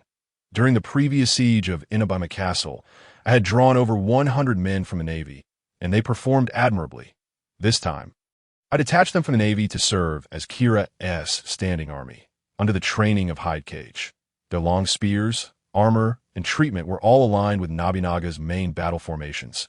Among them, the 5 who originally served at the bow of the ship were granted the status of samurai and appointed as the spear-wielding retainers of the unit, namely Sakamoto Heizo, Murakami Mantaro, Wada Rokuro, Obata Katsuger, and T. This moment, Ishianana was on the verge of giving birth, and Koyuki was also pregnant as the legitimate wife. It goes without saying that Uka arranged the best protection for her, while the matron of the G family, Aki, was also assigned to take care of her at Kamikawa Castle. Aki, the woman who had previously assisted Asamatsu, had already borne 4 children and was thus quite experienced. Yet, Nana couldn't sit still, often running out of the room to chat with Koyuki, leaving me puzzled as to whether she had developed a good rapport with Koyuki or was merely trying to assert her dominance. Regrettably, I might not witness the birth of the child. As soon as the autumn harvest concluded, Nobunaga immediately led an army of 10,000 into Mino, and I was among those deployed. This expedition still followed the lines of Hashima and Sumikata, with the initial goal of reclaiming Sumikata Castle and firmly securing the surrounding territories. The most formidable power near Hashima was the Hibino clan in the last conflict. The Hibino clan and their allied minor clans suffered heavy losses, with their leader Kiyomasa slain, thus becoming our sworn enemies. Faced with our formidable force of over 10,000, the Hibino clan, despite displaying their utmost fighting spirit, could not escape annihilation, their entire family and residence consumed by flames. With our initial victory, our morale soared. However, upon reaching the foot of Sumikata Castle, we discovered that it too had been set ablaze. It turned out that due to its strategic location, Sumikata had long served as a directly governed garrison of the Saito clan. After the siege at Inokuchi was lifted, our forces withdrew from Sumikata, but the Saito clan lacked the capacity to send reinforcements. With no territory to govern, none of the three were willing to deploy troops for its protection. Ultimately, they decided to burn it down to prevent it from becoming a foothold for the Oda clan in western Mino once more. Although it was somewhat regrettable, their primary concern now lay in preserving their own territories. One cannot deny that this tactic proved highly effective, significantly complicating our campaign. With over 30 kilometers separating us from Kiyosu, any continued assault required a reliable base. From a geographical standpoint, there was no location more suitable than the former Sumikata Castle. Yet now, we had lost this prime stronghold. After careful consideration, Nobunaga decided to camp in place and advance against Ishika Namoto's Gaki Castle the following day. Gaki Castle is situated about 10 kilometers from Sumikata, directly along the extension from Kiyosu to Sumikata, serving as a crucial nexus in western Mino. However, that very night, we were subjected to successive surprise attacks from several nearby minor clans. Though their numbers were scant, they were well acquainted with the terrain, skirmishing with us and forcing our guest army to hold their camp defensively. After enduring until dawn, we hurried to the foot of Gaki Castle, only to find it already well prepared. With several thousand reinforcements outside its walls, we engaged the reinforcements, slaying over 40 of them, a modest victory in the grand scheme. Subsequently, both sides entered a stalemate that lasted 3 days. During the day, we initiated challenges while they steadfastly held their ground. At night, we were incessantly harassed, struggling to defend our camp, that we set ambushes, yet they executed multi-pronged attacks, carefully avoiding significant casualties. For a joint force, issuing commands from multiple fronts while preserving strength is a notable characteristic. Yet it became the greatest advantage in their harassment tactics. Over the span of 3 days, nearly 3,000 reinforcements arrived for the enemy, leveling their numbers with ours, seeing no opportunities and our momentum waning. Nobunaga reluctantly ordered a gradual retreat back to Kiyosu. Just as we prepared to set out for Mino again, the Matsudaira clan from Mikawa also mobilized forces towards Shita province. Although a temporary peace had been reached prior, the aftermath of our disastrous defeat at Inokuchi left the Mikawa faction restless. Upon Nobunaga's return to Kiyosu and his intention to shift towards Mikawa, they promptly retreated to defend Enjei Castle, leaving many in the clan seething with frustration. In the subsequent deliberations, a faction led by Shibata Katsui proposed that we should thoroughly defeat the forces in western Mikawa before turning our attention to Mino. After all, Mino was currently disinterested in expansion and could be set aside, allowing us to concentrate our efforts on the Matsudaira clan in Mikawa. Nobunaga did not accept this suggestion. Behind Mikawa lay the formidable Saku alliance, and the Imagawa clan had become a bitter enemy. It was said that the newly appointed head of the Imagawa clan was no less brilliant than Yoshimoto if he were to support the Matsudaira clan, as Yoshimoto once did, and seize the opportunity to annex Mikawa again. The situation would become even more perilous than it was now. As a time traveler, I naturally understood what the Imagawa clan truly represented. However, speaking of it now would likely elicit disbelief to consolidate loyalties. The Imagawa clan's Tsukii crafted an image of a sagacious ruler for Ujizane, successfully deceiving many. Even Matsudara Motoesu, in alliance with the Matsudaira clan, sounds splendid, Nobunaga suddenly declared. His proposal left the courtiers exchanging perplexed glances. Initially, there had been some anticipation, yet upon learning that the Matsudara heir remained in Suruga, all hopes were dashed. Moreover, the Matsudara clan had been entirely inclined towards the Imagawa clan for over a year, actively attacking Owari. Under such circumstances, how could the Matsudara clan possibly ally with our clan? It was merely a matter of sending someone. If it succeeds, splendid. If not, at least it conveys our clan's goodwill. Nobunaga appointed Hayashi Sadato, stating, "You are familiar with the Mikawa situation. You shall undertake this mission." "Yes, I shall obey," replied Hayashi Hidetada. Thus, the assembly was dissolved, and the lords returned to their territories. Nobunaga concluded the deliberation. After more than a week, I eagerly returned to my domain. The child had indeed been born, a girl. Both Nana and Uka expressed some disappointment, yet I bore no ill will. "Thank you for your efforts. As long as she is safe, that is what matters most." That I spoke to Kaikai, saying, "Your Highness." Kaikai appeared quite moved. "Please bestow a name upon the child." "Let it be Akiyasu," I suggested. "Akiyasu," she replied, her uncertainty evident. She had studied some texts with Ishiguchi Raichin. And in Japan's oldest official historical chronicle, the Kojiki, the ancient name for Japan is Akitsushima, a child born in autumn. I replied with a smile that a few days later, the alliance with Matsudara Motoyasu yielded no results. And Hayashi Shuzen returned to Owari in dejection. Meanwhile, news of turmoil within the Imagawa clan suddenly emerged in the Battle of Okahazama. Key retainers of the Imagawa clan, including the esteemed Yui Masanobu, Ichinomiya Munamasa, and the powerful Matsui Ninabu, along with two Naomori, all perished. The families of these prominent figures, having lost their lords, harbored grievances against the Imagawa, compelling them to tighten their grip on the provinces. Subsequently, in the eastern Mikawa region, Sagano Sadaisu of Noda Castle, dissatisfied with the oppressive policies of the Imagawa, openly rebelled.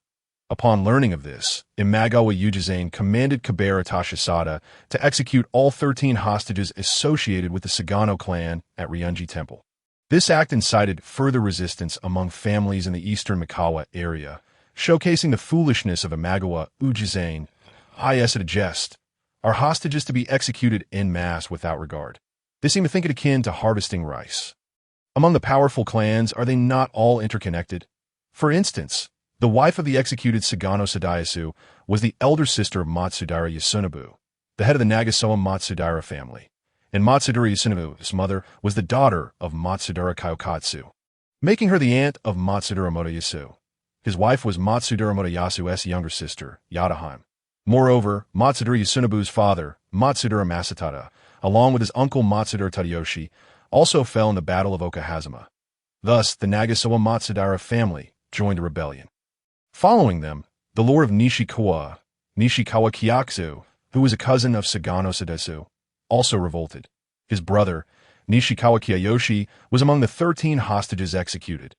Additionally, he was the brother-in-law of Matsudara Motoyasu's key retainer, Sakai Tadaru. Soon, the Sakurai Matsura family also rebelled, with the head Matsudara Masanori promptly marrying his daughter to Sagano Sadaisu, and their connections with Matsudara Motoyasu ran deep as the legitimate wife of their eldest son. Takeheim was Motoyasu's half-sister. In summary, the entire eastern Mikawa area swiftly raised their banners in revolt. Faced with the demand from the Imagawa to attack eastern Mikawa, Matsudara Motoyasu's stance remained ambiguous. Ultimately, he did mobilize troops. But his targets were not the anti-Imagawa forces, but rather Kira Yoshihisa, who still submitted to the Imagawa. Soon, Kira Yoshihisa surrendered, pledging loyalty to Matsudara Motoyasu in Okazuki as the head of the Imagawa clan.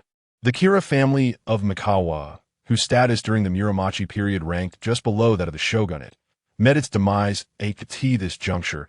It became apparent to all that Matsudara Motoyasu had effectively severed ties with the Imagawa. This incident laid bare the incompetence of the Imagawa head, Ujizane, exposing the idol that Sukaguni had painstakingly cultivated to a calamitous collapse. Even Suruga began to experience turmoil, severely undermining the Imagawa's control. Culminating in the Sanshu rebellion, in light of this, Sukaguni found herself helpless. After all, She was an elderly woman over 70 years of age. The elderly lady hastily began to extinguish the fires raging around her. She invited her son-in-law, Hojo Ujasu, to dispatch troops to Hakone to assist the Imagawa in stabilizing Suruga, while reallocating forces to suppress the unrest in distant Titimi and encircle the eastern Mikawa rebels. Under her influence and tactics, Titimi gradually stabilized, and Sagano Sadesu, the instigator of the rebellion in eastern Mikawa, was forced to abandon Noda Castle and flee. However, she found herself powerless against Matsudara Motoyasu, who had subtly begun to assert control over western Mikawa, a force not to be underestimated, while he had not publicly declared a rebellion. Reluctantly, she acquiesced to Motoyasu's actions to annex the Kira family of Mikawa. This development allowed Matsudara Motoyasu to perceive the Imagawa's frailty, and he began to prepare for a complete break from their dominion. However, his plans met with resistance from several vassals within his household, including the senior retainer of the Ishikawa clan in western Mikawa, who opposed him, arguing that the legitimate heir of the Matsudara still resided in Suruga, in this era, the firstborn son and grandson of a family, upon birth, are of utmost importance and rightful heirs. In Kai, when Takeda Nobutura attempted to disinherit his heir, Takeda Shinjin, he faced considerable opposition from his retainers and powerful clans.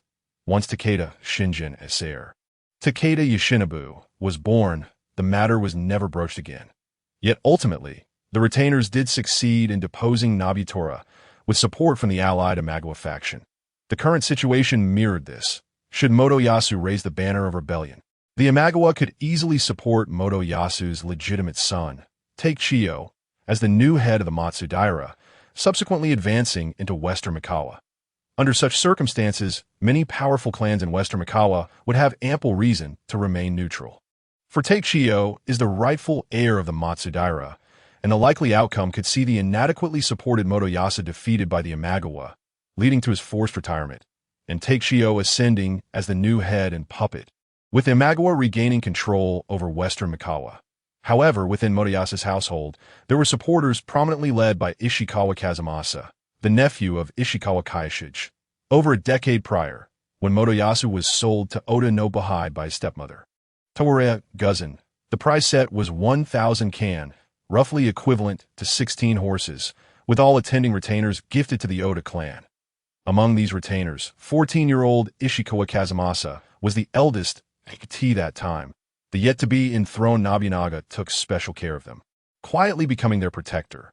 Later, while they were hostages in Suruga, they often faced humiliation that, in contrast, Ishikawa Kazumasa naturally leaned towards aligning with the Oda clan as the new year approached, accompanied by Ishikawa Kazumasa, Tori Mototada, Honda Tadakatsu, and several close retainers. Matsudara Motoyasu suddenly arrived at the Korea castle of the Mizuno family, through his uncle, Mizuno Nobimoto, to express his desire for an alliance with Nobunaga. 2 days later, at Nobunaga's invitation, Matsudara Motoyasu traveled to Kiyosu to discuss the alliance.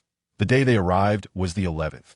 Due to the conclusion of the New Year's festivities and evaluations, and with plans to return to their territories, I had arranged a drink with Ikeda Tsuneyoki at home. Around noon, a commotion erupted outside, growing increasingly louder. Tsuneyoki and I exchanged astonished glances. We were near the gates of Kiyosu Castle, where the residents were all samurai of considerable rank, each household guarded by warriors and attendants. Surely, no one would dare to cause trouble here. Let us see what is happening. I instructed my grandfather, Eiji Hidetaka. He hurried outside and returned shortly with a report. My lord, it's people from western Mikawa, surrounded by your retainers. I recognized that the individuals from western Mikawa were none other than Matsudara Motoyasu and his entourage. I had yet to meet this famous tortoise.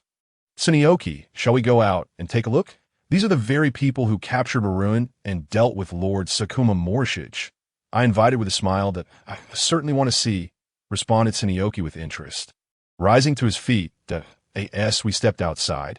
We encountered a large crowd gathered near the castle gate. The individuals surrounded were 3 samurai dressed in formal attire, with the one in the lead, appearing around 20, short-necked and round-faced, bearing a look of earnestness. It must be Matsudara Motoyasu. Several close retainers nervously clustered around him. while dozens of warriors in various garbs surrounded them, some clad in full armor. Hands resting on the hilts of their swords that I scrutinized the scene, but saw no samurai of higher rank. Perhaps it was simply our youth that urged us to seek out the spectacle. The most raucous among the crowd were a few from the Sakuma family, led primarily by Sakuma Nobutane's younger brother, Nobitoki. At 23, he had previously guarded Zenshoji Temple alongside his brother and had witnessed their uncle Morshige and their 500 troops perish, with the enemy standing before him being Matsudora Motoyasu. Though he could not seek vengeance at that moment, humiliating the enemy seemed a promising endeavor in the face of the crowd's derisive attitude and provocative remarks. Matsudora Motoyasu showed no reaction, merely pressing his lips together tightly, his gaze lowered, awaiting an invitation from within the castle to enter. Eventually, a young retainer of about 13 or 14 could no longer contain himself and loudly rebuked. I, the lord of the Matsudora of Mikawa, wish to form a friendship with His Highness of Kyosu in Owari and have come here today, in person, to pay my respects. You do not know the proper way to treat guests and instead act disrespectfully. Is this how one treats an ally? Please, conduct yourselves with decorum. His words diminished the bravado of the surrounding provocateurs significantly. Who are you? A mere retainer, speaking out of turn before your lord. Does this adhere to proper etiquette? Protested Sakuma Nobitoki, attempting to counter. My lord is the head of Western Mikawa. How can you compare yourself to us? The young retainer scoffed. I am Honda Hayakuro Tadakatsu, in the recent battle at Yatsushiro Fortress. I made my initial foray and achieved the honor of taking heads.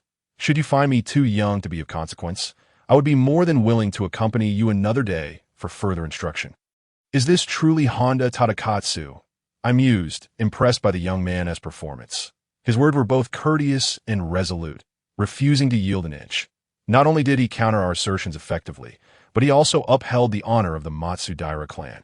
Sakuma Nobutatsu found himself at a loss for words in the battle outside Takagoge, our forces suffered near total annihilation, while the Matsudaira family managed to retreat unscathed. By any measure, it was indeed a strategic loss for us. As for the challenge posed by the young Takada, he found it difficult to respond. After all, what glory is there in defeating a mere 14-year-old child at the age of 23? Observing Sakuma Nobutatsu in his awkward predicament, I hurriedly stepped forward to diffuse the tension. Indeed, His Highness Honda speaks the truth. To bravely face the enemy on the battlefield is the very essence of a warrior's duty. In this regard, Your Highness Nobutatsu has also performed exceptionally well. The esteemed guests who had traveled from afar, I added, it must have been quite arduous for you all. May I take the liberty of entering the city to convey your arrival? I introduced myself as Ishikawa Kazumasa, a retainer of the Matsudora clan, and expressed my gratitude for the courtesy extended by the nobleman. Might I inquire your name? Your Highness? Another samurai, nearly 30 and clad in formal attire, slightly bowed. I am Kirinobikage, the chief retainer of the Oda clan. It is an honor to meet you, Lord Ishikawa. Please, I ask that you all remain for just a moment longer. I returned the bow politely and proceeded toward the city gates.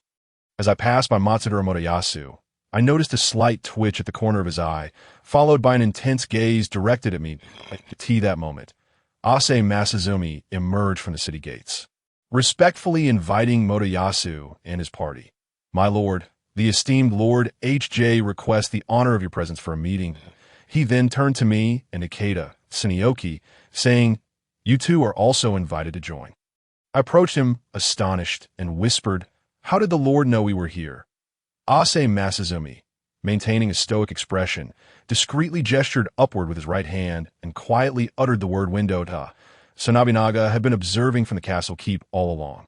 Oda Nobunaga was about to meet Matsudora Motoyasu in the main hall. Tsuneyoki and I seated ourselves in the doorway, assuming the role of diplomats for our side, while Ishikawa Kazumasa and Tori Mototada sat opposite us.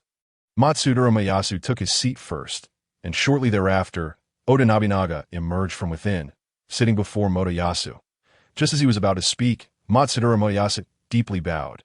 Brother Yashiro, Takachiyo has come to pay his respects. Takachiyo, Nobunaga lifted his head, seemingly savoring the name, a smile gradually forming on his face. You still remember our childhood days? Indeed. Your kindness has always remained in my heart, replied Matsura Motoyasu. You taught me to ride horses, fish, climb trees, swim, and even sumo. He, perhaps reminiscing about his own carefree childhood. Nobunaga couldn't help but chuckle, and Motoyasu mirrored his smile. For a moment, the two were lost in the flames of that brotherly affection from their youth. I shall remember your sentiments. However, we must grow up, Nobunaga said after their laughter subsided, gently nodding that I apologize for keeping you waiting. Motoyasu, now, let us discuss your intentions. Matsurumasa once again bowed deeply, his demeanor turning serious. I have come to propose an alliance with you. Dear brother, henceforth, I shall shield you from all enemies approaching from the east, allowing you to advance westward without concern. I have heard that your legitimate son remains in the hands of the Imagawa. Nobunaga pondered aloud. Regarding this matter, I have already devised a plan, Matsura Motoyasu replied. There must be many in your household who oppose this, correct? Can your position withstand such dissent? Rest assured, brother, their loyalty is unwavering. It is merely a matter of differing opinions. Once the alliance is established, they will naturally understand how to proceed. Matsura Motoyasu continued, as for my own stance, having ventured alone to Kyosu and entrusted my life to you, dear brother, there's truly no need for you to harbor any doubts. Then I agree. From this point forward, you may confidently engage in battle against the eastern foes. Nobunaga nodded. Such a development would indeed be a cause for celebration for both sides. Haha, you speak the truth, Nobunaga laughed, calling out loudly to the inner chambers, Shinai Kir, bring forth the sake. I intend to drink with Motoyasu. Upon returning to Uekawa Castle, I delivered gifts to those who remained in the territory. Nanako, Koyuki, and Yuka received exquisite kimonos. Hidecage was presented with a finely crafted wakizashi, and I entrusted another kimono to him for his wife, Asano Yaya. I gifted Hanatada, a superb firearm from the southern barbarians. Yamauchi Kazutoyo received an increase in his annual stipend, along with a promise to personally conduct the coming-of-age ceremony for his younger brother. Asano Nagayoshi was bestowed a collection of ancient and modern waka, while Sakamoto Heizo, Murakami Mankichi, Wada Rokuro, Obata Katsuger, and Uehara Izuku each received a katana. Additionally, for Mitsu and Amatsu, I procured a pair of plush dolls, one large and one small, along with a turtle that I whimsically decided to purchase. I found it perplexing why turtles were available for sale during the new year, and moreover, at such a high price. From my recollection, the trend of consuming turtle soup and turtle eggs seemed to have only arisen in recent decades. And Japan should have no such custom. In Japan, turtles are considered sacred creatures, and they are notoriously difficult to capture. Father, what is this? Mitsu inquired curiously, clearly having never seen a turtle before. This is a turtle. It is quite entertaining, I replied. How do you play with it? You see, whenever you prepare to strike it, it immediately retracts its head and feet into its shell. However, it is not afraid of being struck or smashed. Just watch, I exclaimed as I dropped the turtle onto the ground. The turtle rolled a few times and slowly extended its head. Seeing that there seemed to be no danger, it cautiously stretched out its feet and began to crawl away. See, it's quite simple, I instructed Mitsu with an air of certainty. You can play without worry. Its life is long, and it can live for many years. Ugh, it's not fun, Mitsu sighed, disappointed that the turtle was moving too slowly. Shaking her head in dismay, if it's not fun, then let's cook it and eat it. It tastes quite good. My lord, you must not teach the child such things. Yuka, passing by outside, overheard my words and quickly rushed in, wrapping her outer garment around herself. Upon seeing the turtle on the ground, Yuka swiftly approached and, treating it like a treasure, handed it to Mitsu. Mitsu, remember, turtles symbolize peace and good fortune. If you release one during the new year, you will have a year filled with safety. This is a small turtle, meant for children to release. It is your father's blessing. Yes, mother, I understand, Mitsu replied gratefully, taking the small turtle and heading to release it in the sunlight by the river outside the castle. Watching her retreating figure, Yuka turned to me with gratitude, saying, my lord, thank you for your thoughtful gesture toward Mitsu. It was nothing. I quickly replied, in fact, I originally intended for this to be a gift for you. Yes, thank you, my lord. Yuka joyfully retreated to the inner chambers to try on her new clothes. In any case, everyone who received gifts appeared delighted, while I received no gifts at all, as the head of the household. This was entirely natural, and I had no complaints. However, someone did indeed bring me a gift.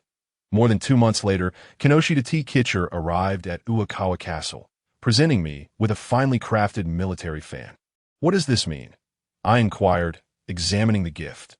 The military fan is wielded by the Supreme Commander to direct the army, and only a strategist or a high-ranking general is entitled to use it. As a chief retainer, I would need to rise at least 1 rank to befit the status of a prominent figure in the clan that I extend my congratulations to Lord Nobukage for his imminent promotion to general. Becoming a significant figure in the Oda clan, T. Kitcher bowed in respect. I haven't accomplished anything noteworthy as of late, have I? Could it be that Nobunaga has an important task for me? Hence this preemptive reward. A notion began to form in my mind. Speak.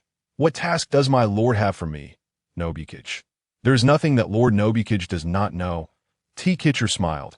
My lord wishes for you to mobilize the navy to assist me in constructing a castle at Maku, and to persuade the Kawakami forces upstream along the Kiso River to provide support. Upon successful completion, you will be granted an increase of 10,000 koku and promoted to general. Whose idea was this? My expression darkened slightly. It was mine, T. Kitcher declared, as if to boast, recounting the entire matter to me.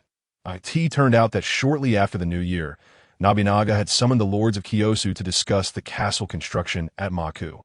Nobunaga's reasoning was that building a castle during the busy farming season would make it even more challenging for the various powerful clans in western Mino to gather their forces. Thus, he insisted that the work be completed by May at the latest. Subsequently, the elder statesman Shibata Katsui led 5,000 men towards the construction site, only to be incessantly harassed, resulting in a failed fortification effort. In March, his subordinate Mori Kanemasa made another attempt, which also ended in failure. The most valiant and battle-hardened individuals, as well as those most familiar with the local terrain, had faltered, leaving no one willing to undertake the task thereafter. Thus, the deputy chief of the Oda household, the foot soldier General Kinoshita T. Kitcher, stepped forward with a proposition. T. Kitcher believed that the crux of the mission lay not in vanquishing the harassing forces, but rather in swiftly erecting a fortress which could then be defended while gradually refining its structure from within. Having previously served as a lumber overseer and now being responsible for the fortification repairs, he felt a strong sense of confidence in his abilities. However, he required the cooperation of the Kawabi clan to supply a considerable amount of timber from upstream, the transportation of additional construction materials, and the provision of a portion of protective forces would rely on my naval forces. Indeed, I was well aware of the Oda family's endeavors to construct a fort at Mokasaka. Yet, given my role as the administrator of Tsushima, there was no need for me to concern myself with the matter. I was rather curious to see how the monkeys would fare without the support of the Kawabi clan. Yet he had the audacity to place the burden upon me. Contemplating this, I inquired, "Is this the Lord's command?" "Not at all," T. Kitcher stammered, hastily producing a piece of paper from his bosom and presenting it to me with both hands. Upon receiving it, I noted that it was indeed in Nobunaga's handwriting. However, he had not issued a direct command, but rather suggested that I deliberate on the matter. Should I choose to assist, it would result in an increase of 10,000 koku to my domain and an elevation to the status of a general. What reward might you receive for accomplishing this task? I tucked the letter away beside me. In elevation to the rank of samurai general and a domain of 1,000 koku, T. Kitcher replied. Bowing deeply I humbly beseech you, your highness. Ha ha. I couldn't help but chuckle. You comprehend why the Lord did not issue a direct order. Please enlighten me, your highness, T. Kitcher said, lowering his head in earnest. It is because the Lord understands that he cannot fully compensate for my losses. If I were to proceed as you suggest, the Kawabi clan would become adversaries in Mino, and my naval forces would be prohibited from entering Mino. I would lose my trading routes in Mino and the annual income of tens of thousands of can, potentially leading to the disintegration of the entire United Naval Force. You believe you are the only one capable of devising such a plan? At the very least, Kanemasa could conceive it as well, yet he presumed he could not persuade me. Gazing at the forlorn monkey before me, I felt an overwhelming urge to kick him out. Honestly, I had been generous toward you. I implored you for assistance, allowing you to shine before Nobunaga. I established financial foundations, affording you the opportunity for promotion. You wished to marry Nene, and I aided you in your courtship, even providing you with a dowry of 100 can to enhance your household. Yet, you repay my kindness with ingratitude, seeking to use me as a mere pawn for your own ascendance.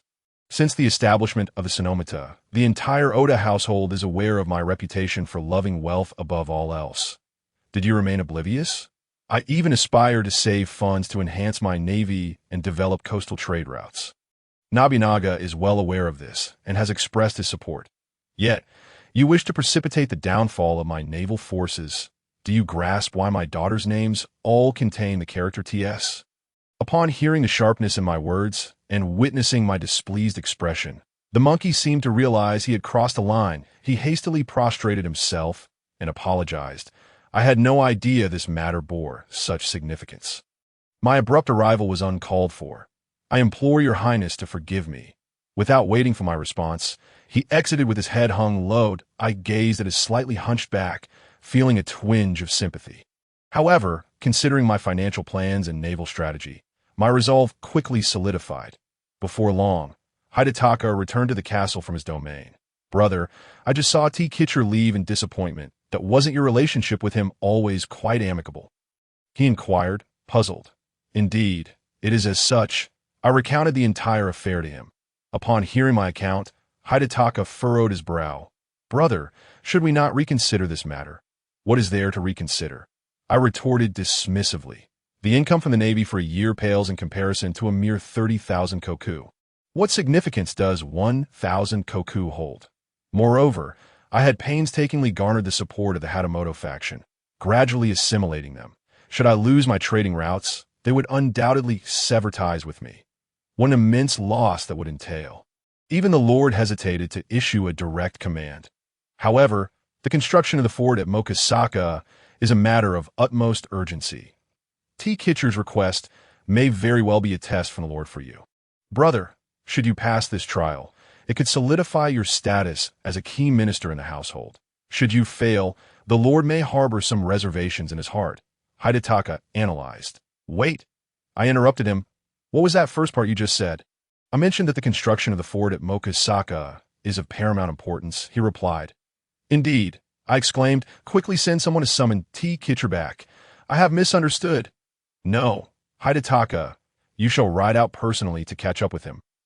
Understood, brother, Hidetaka affirmed, swiftly departing. That I exhaled a sigh of relief, followed by another. Just moments ago, I had allowed history to mislead me. Historically, as soon as Mokasaka was completed, the Battle of KT occurred, followed by Suda Nobukiyo's rebellion. Nobunaga then constructed a new stronghold at Kamaki, and after defeating Nobukiyo, he utilized it as a base to launch attacks into central Mino, ultimately controlling the entirety of central Mino. Soon thereafter, the trio of Mino surrendered. As for the fort at Mokasaka in western Mino, due to its considerable distance from the new stronghold, it had scarcely served its intended purpose after completion, and it was seldom mentioned thereafter, merely serving to enhance Kinoshita T. Kitcher's reputation that in such circumstances, sacrificing the entire Mino trading route and risking the fragmentation of my naval forces would be an exceedingly unwise decision. However, I am aware of these historical facts. Yet Nobunaga is not. His most pressing concern at present is the reconstruction of Mokasaka as a strategic foothold for conquering western Mino. It would also safeguard the newly acquired territory of Hashima. Should I adopt a passive stance towards this directive at this juncture, how would he perceive me? Just as Hidetaka noted, this may indeed serve as yet another test. That being said, even with this understanding, if anyone were to collaborate with Nobunaga to test me, it would undoubtedly offend me. The muscle-bound warlord faction from Owari would not care about angering me. However, those who conceive this plan, such as Mori Kanemasa and Kane Mori Nagamoto from Mino, might have the foresight, yet lack the courage to involve me in such a predicament, as they are not deeply rooted in Mino. Their primary ally is Lady Oichi, and they would not dare to offend their colleagues. The administrators and maternal factions are essentially my own camp. among which Niwa Nagahide is particularly loyal to the Oda family and might persuade me to make sacrifices for the household. Yet, it was the monkey who leaped forward instead. This monkey, does he truly lack the insight to understand the intricacies of the situation, or does he mistakenly believe our relationship is sufficiently close? Or perhaps he is fully aware that I have no choice but to acquiesce, thus deliberately presenting himself to aid Nobunaga in setting up a trial for me, all while seeking an opportunity for his own advancement. I suddenly recalled the time I advocated for his marriage to the Asano family, when he eavesdropped outside the door, then suddenly burst in to make his request to Asano Nagakatsu to make tea that time. Though Nagakatsu was incensed by his rudeness, he had no choice but to forgive him. Perhaps behind his seemingly reckless demeanor lies a meticulously crafted plan. Moreover, on the eve of the battle I distinctly remember the glint of warrior ambition in his eyes, a man unwilling to fade into obscurity. His heart set on ascendance. Very well. If I must be a pawn, then so be it. Many aspire to rise but lack the means. I can only think this self-deprecatingly. Yet, monkey, remember this, you owe me. You, O Hidetaka. Furthermore, once you ascend, you will inevitably be part of the administrative faction at that time. I hope you will consider the positions of all involved, including Niwa Nagahide, Mirai Sadakatsu, and myself. Father, Mitsu's doll fell into the river and was swept away. Can we buy another one? Mitsu cried, bursting into the room. Upon seeing me sitting cross-legged in the hall with a gloomy expression, she seemed a bit anxious. Would losing Father's gift provoke my ire? Not all, I replied warmly, pulling her closer. Mitsu, dolls are not much fun. How about we catch a little monkey to play with instead? Just then, Hidetaka and Kinoshita T. Kitcher returned to the castle. Interrupting my plans for a pet. Does His Highness wish to offer assistance? T. Kitcher inquired, disregarding pleasantries and hastily asking. Yes. Hidetaka just persuaded me to reconsider, taking into account our friendship, as well as your familial connection. I shall acquiesce to your request, I replied, furrowing my brows with an expression of genuine pain. This was no feigned reaction. The thought of sacrificing the Mino trading route, incurring significant losses, while also finding ways to win over the Hatamoto faction truly pained me deeply. Thank you immensely, and my gratitude to you, His Highness Hidetaka. T. Kitcher expressed his thanks repeatedly. Being relatives, it is only right, I replied. Xiaojing chuckled. Tung Jilung, Your Highness, you are indeed rather impatient, even if your elder brother has some reservations. There is no need to leave in such haste. It is a rare occasion for you to visit. Surely you should allow my brothers to extend their hospitality. Yes, I merely wish to expedite my preparations. I am indeed too anxious, Tung Jilung acknowledged with a nod. Very well then, I shall return to Qingzhou with you tomorrow. This matter involves the Kawanami faction and the Hatamoto clan. Our lord should express his stance. Otherwise, I lack the confidence to persuade them, and I might not even be able to broach the subject. I sighed. I leave everything to you. Tung Jilung bowed deeply. The following day, Tung Jilung and I returned to Qingzhou to pay our respects to Nobunaga. What do you believe should be done? Nobunaga inquired upon hearing my concerns that my lord, the Hatamoto clan and the Kawanami faction currently do not belong to our family, while the Hatamoto clan is manageable. Should the Kawanami faction extend their assistance to such a degree, it would effectively mean their defection from the Saito family to our side. I humbly request that my lord provide the Kawanami faction with a prior assurance. Only then can I ask for their cooperation. The Kawanami's territory lies in Ch Bin, correct? Approximately 10,000 koku? Nobunaga asked. Indeed, in the Kakamegahara district, their stronghold is Mitsui Castle, roughly 4 ri from Inabima Castle and Inuyama Castle. 1 Japanese ri 36 cho 3. 927 kilometers. 1 cho 60 ken 109.09 meters. Combined, the two families have a total of 11,000 koku, with an effective yield of 14,000 koku. Then inform the Kawanami faction that I guarantee the safety of their lands. Should their territory be threatened, I will personally lead my forces to their aid. But my lord, Ch Bin falls within Inuyama's sphere of influence. I hastily reminded him. The distance I mentioned between Inuyama and Mitsui Castle was to imply that Nobunaga could persuade Suda Nobukiyo to provide support. To my knowledge, Nabukiyo's first action after the summer is to capture Sakai Masanari's Rakuten castle around August or September. That leaves us with ample time to negotiate on behalf of the Kawanami faction. Moreover, Suda Nabukiyo is currently besieging in Nunama Castle, which borders the HSK territory. To mount an attack from another direction, Nabukiyo should be quite willing to assist the HSK clan. But there is no agreement to that effect. It is merely that Inuyama is closer to CH Bin, hence their responsibility for that direction.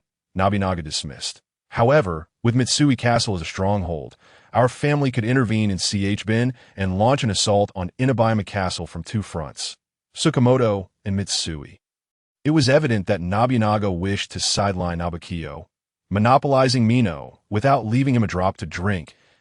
He has always been this way, constantly probing others' limits to exploit them for maximum benefit.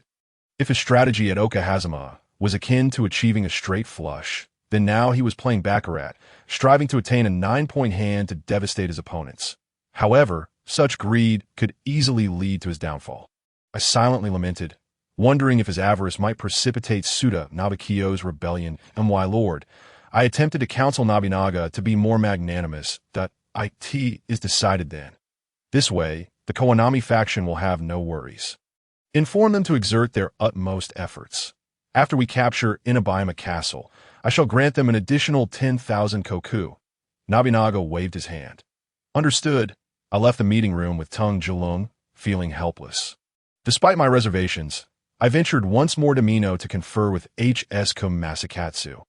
After hearing my demands and conditions, HSK Masakatsu remained silent for a considerable time. It is time to make a resolute decision. He suddenly declared to himself, clenching his left fist and striking it in his right palm. So, does this mean you have agreed, Masakatsu? I inquired. HSK Masakatsu nodded.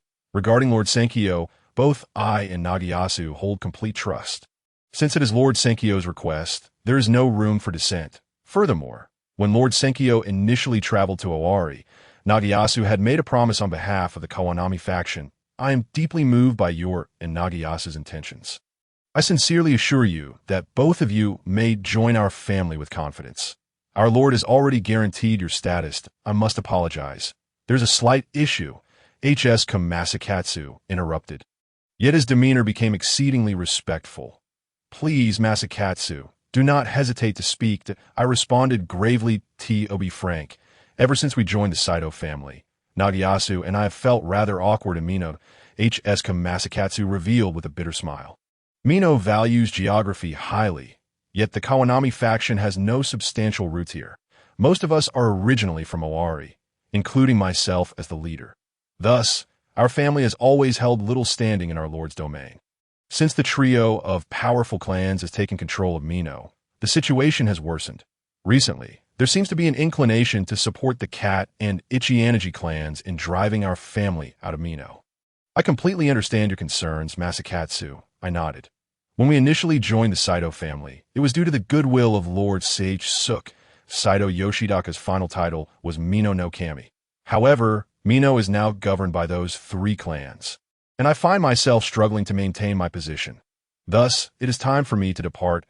HSK Masakatsu's expression grew somber. Rest assured, Masakatsu, I will convey your sentiments clearly to Lord Senkyo, ensuring you do not face any misunderstandings or neglect. I solemnly assured him. As long as Lord Senkyo understands, that is sufficient. HSK Masakatsu nodded. Why is that? I asked, astonished. I have previously experienced Lord Oda's character and methods.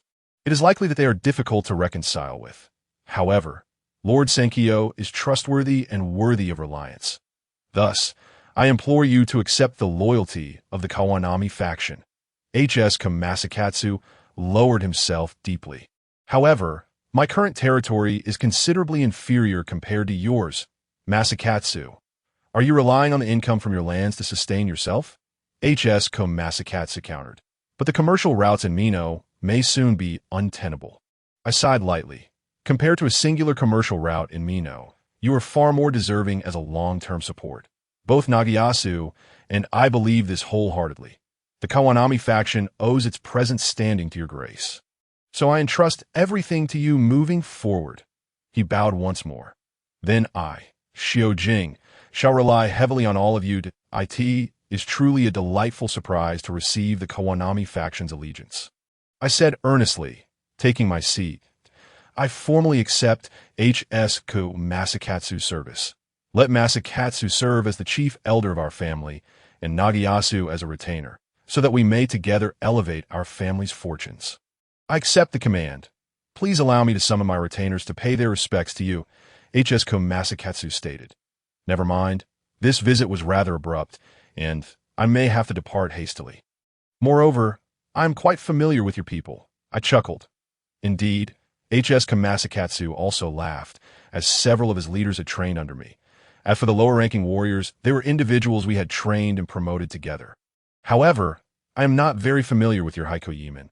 Let him marry my daughter Akiyuki. I contemplated aloud. I have heard that Miss Amatsu has already become the lawful wife of young Master Sananen, while Miss Akiyuki is the offspring of Lord Kamikawa. Would this not pose some inconvenience? HSK Masakatsu expressed concern. Do not worry. There will be no issues on my lord's side, that I understand his character. And it was agreed upon at that time. I waved my hand. Otherwise, Akiyuki would only seek a higher-ranked family than my lord's. Must she marry into the shogunate, compared to alliances with other families outside our own? This arrangement is actually more beneficial within our family. In that case, I shall gladly accept. For me personally, aiding in the capture of Mukozaka Castle holds far less significance than the allegiance of the Kawanami faction. However, I must not be negligent. Over the following 7 days, the Kawanami faction harvested sufficient timber in the Arai Mountains upstream, transporting it all to the Kiso River to construct rafts, awaiting orders, upon receiving word that Tang Jilong and I were soon to arrive. The Kawanami faction floated all the rafts downstream, coinciding with our arrival at the fortification site in the evening that we dismantled all the rafts, took advantage of the moonlight to establish a perimeter, and constructed watchtowers and arrow towers. By the next morning, a rudimentary fortification had emerged between the Kiso and Nagara rivers. Our actions were remarkably swift. By the time the forces of West Mino dispatched to obstruct us, it was already too late. Given it was the busy farming season, their numbers were few. While they could harass us, launching an assault against a fortification defended by nearly 2,000 men would be tantamount to suicide. Moreover, they would need to cross the Nagara River, which was guarded by our naval forces. After suffering nearly 100 casualties, the forces from Mino retreated in frustration that we have successfully established a foothold in the region of Mino. Ha! Monkeys indeed have their cunning. After the evaluation 2 days hence, upon hearing Fujikiro's vivid report, Nabinaga's spirits were lifted, and thus he promoted you to the position of the chief vassal of our clan, granting you a fief of 1,000 koku in Habashima. The monkey expressed his heartfelt gratitude to the Lord for such great favor. He pledged his unwavering loyalty to serve at the Lord's command.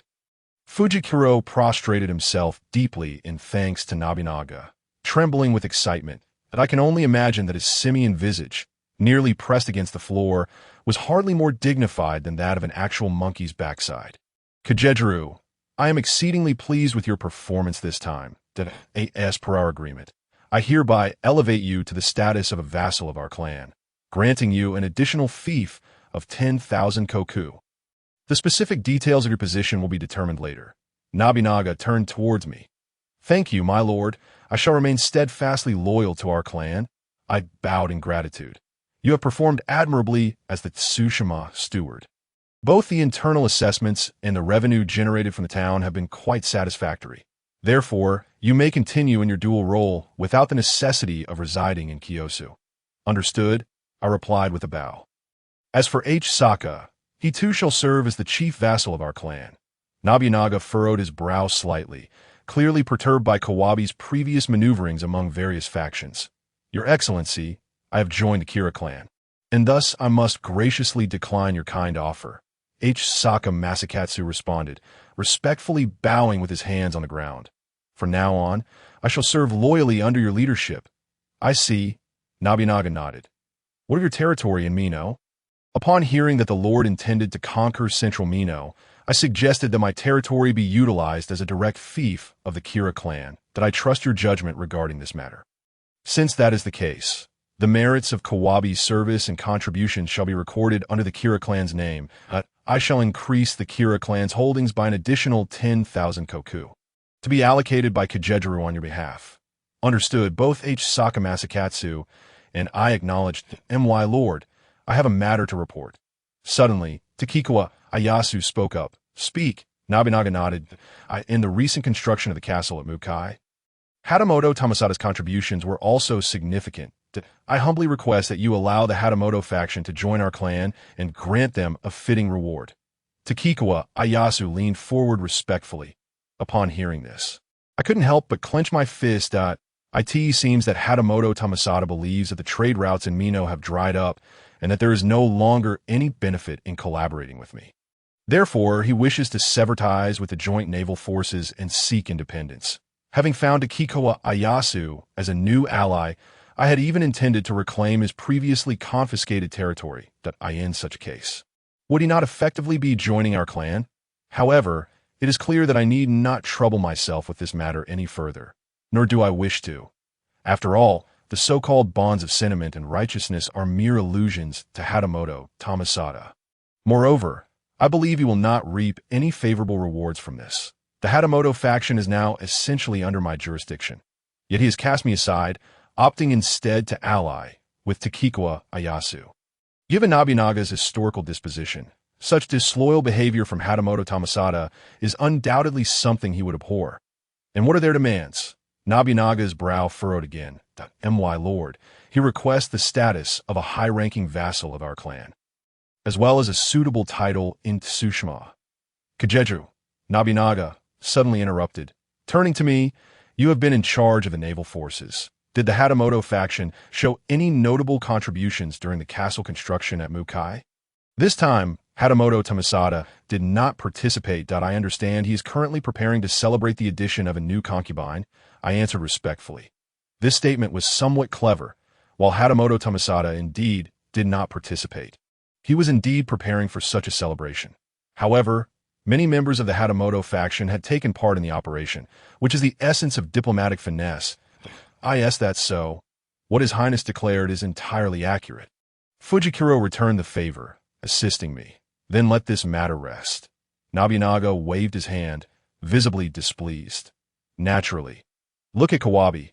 They are diligent and willingly serve as vassals, with their leaders voluntarily contributing to facilitate the clan's strategy for conquest.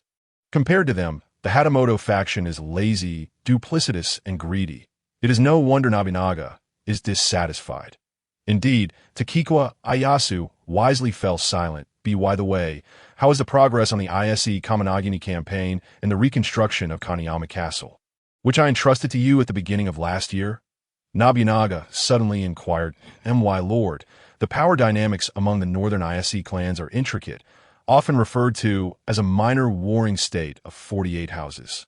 Although I have made some progress, it will still require a bit more time today. As for the reconstruction of Kaneyama Castle, I must regrettably report that funding is a challenge, which I asked Takikawa Ieyasu to address. It appears you are facing quite a dilemma. Your strengths lie primarily in strategic planning. Nobunaga shook his head. The Mukai Castle operation requires a capable strategist at the helm. How about you take charge of Habashima with a fief of 25,000 koku? The original 20,000 koku shall be entrusted to Senj for management. He has the resources to rebuild Kaneyama Castle, and I have every confidence in him that I shall comply with your command. Takikawa Ieyasu's expression turned grim. Although his territory increased by 5,000 koku, it was still a war-torn area, and this year's revenues would be difficult to rely upon. The harvest from Habashima this year, I fear, will be insufficient. You must promptly replant to secure some income. Regarding the original territory's revenue, you may negotiate with Senj. Nobunaga instructed. My lord, I am willing to compensate Takikawa Dano with 6,000 kin in cash, based on half of the territory's income. Noticing the hint of resentment in Takikawa Ieyasu's gaze, I hastily and generously made my offer. Thank you, Lord Kira, for your support. Takikawa Ieyasu lowered his head, his expression finally improving somewhat. The shifting of territories among high-ranking vassals often correlates with changes in individual status. I took over Takiko Ayasu's former domain, simultaneously assuming the ISC campaign task, thus becoming the standard-bearer for our clan in the ISC region. Alongside me was Hayashi Hidetada, who served as the standard-bearer for the Mikawa region. The original standard-bearer, the Sakuma clan, suffered devastating losses in the recent conflict and has been exempted from military service to recuperate for the past 2 years. With Takiko Ayasu's reassignment to Habashima, he returned to Nobunaga's main force, alongside others of similar rank, such as Shibata Katsui, Niwa Nagahide, Murai Sadakatsu, and Mori Katsunari. After dispersing from the castle, I called out to Takiko Ayasu. "Takiko Idano, may I have a word? What guidance do you have for me, Lord Kira?" He returned the favor, given my generous provision of 6,000 kan.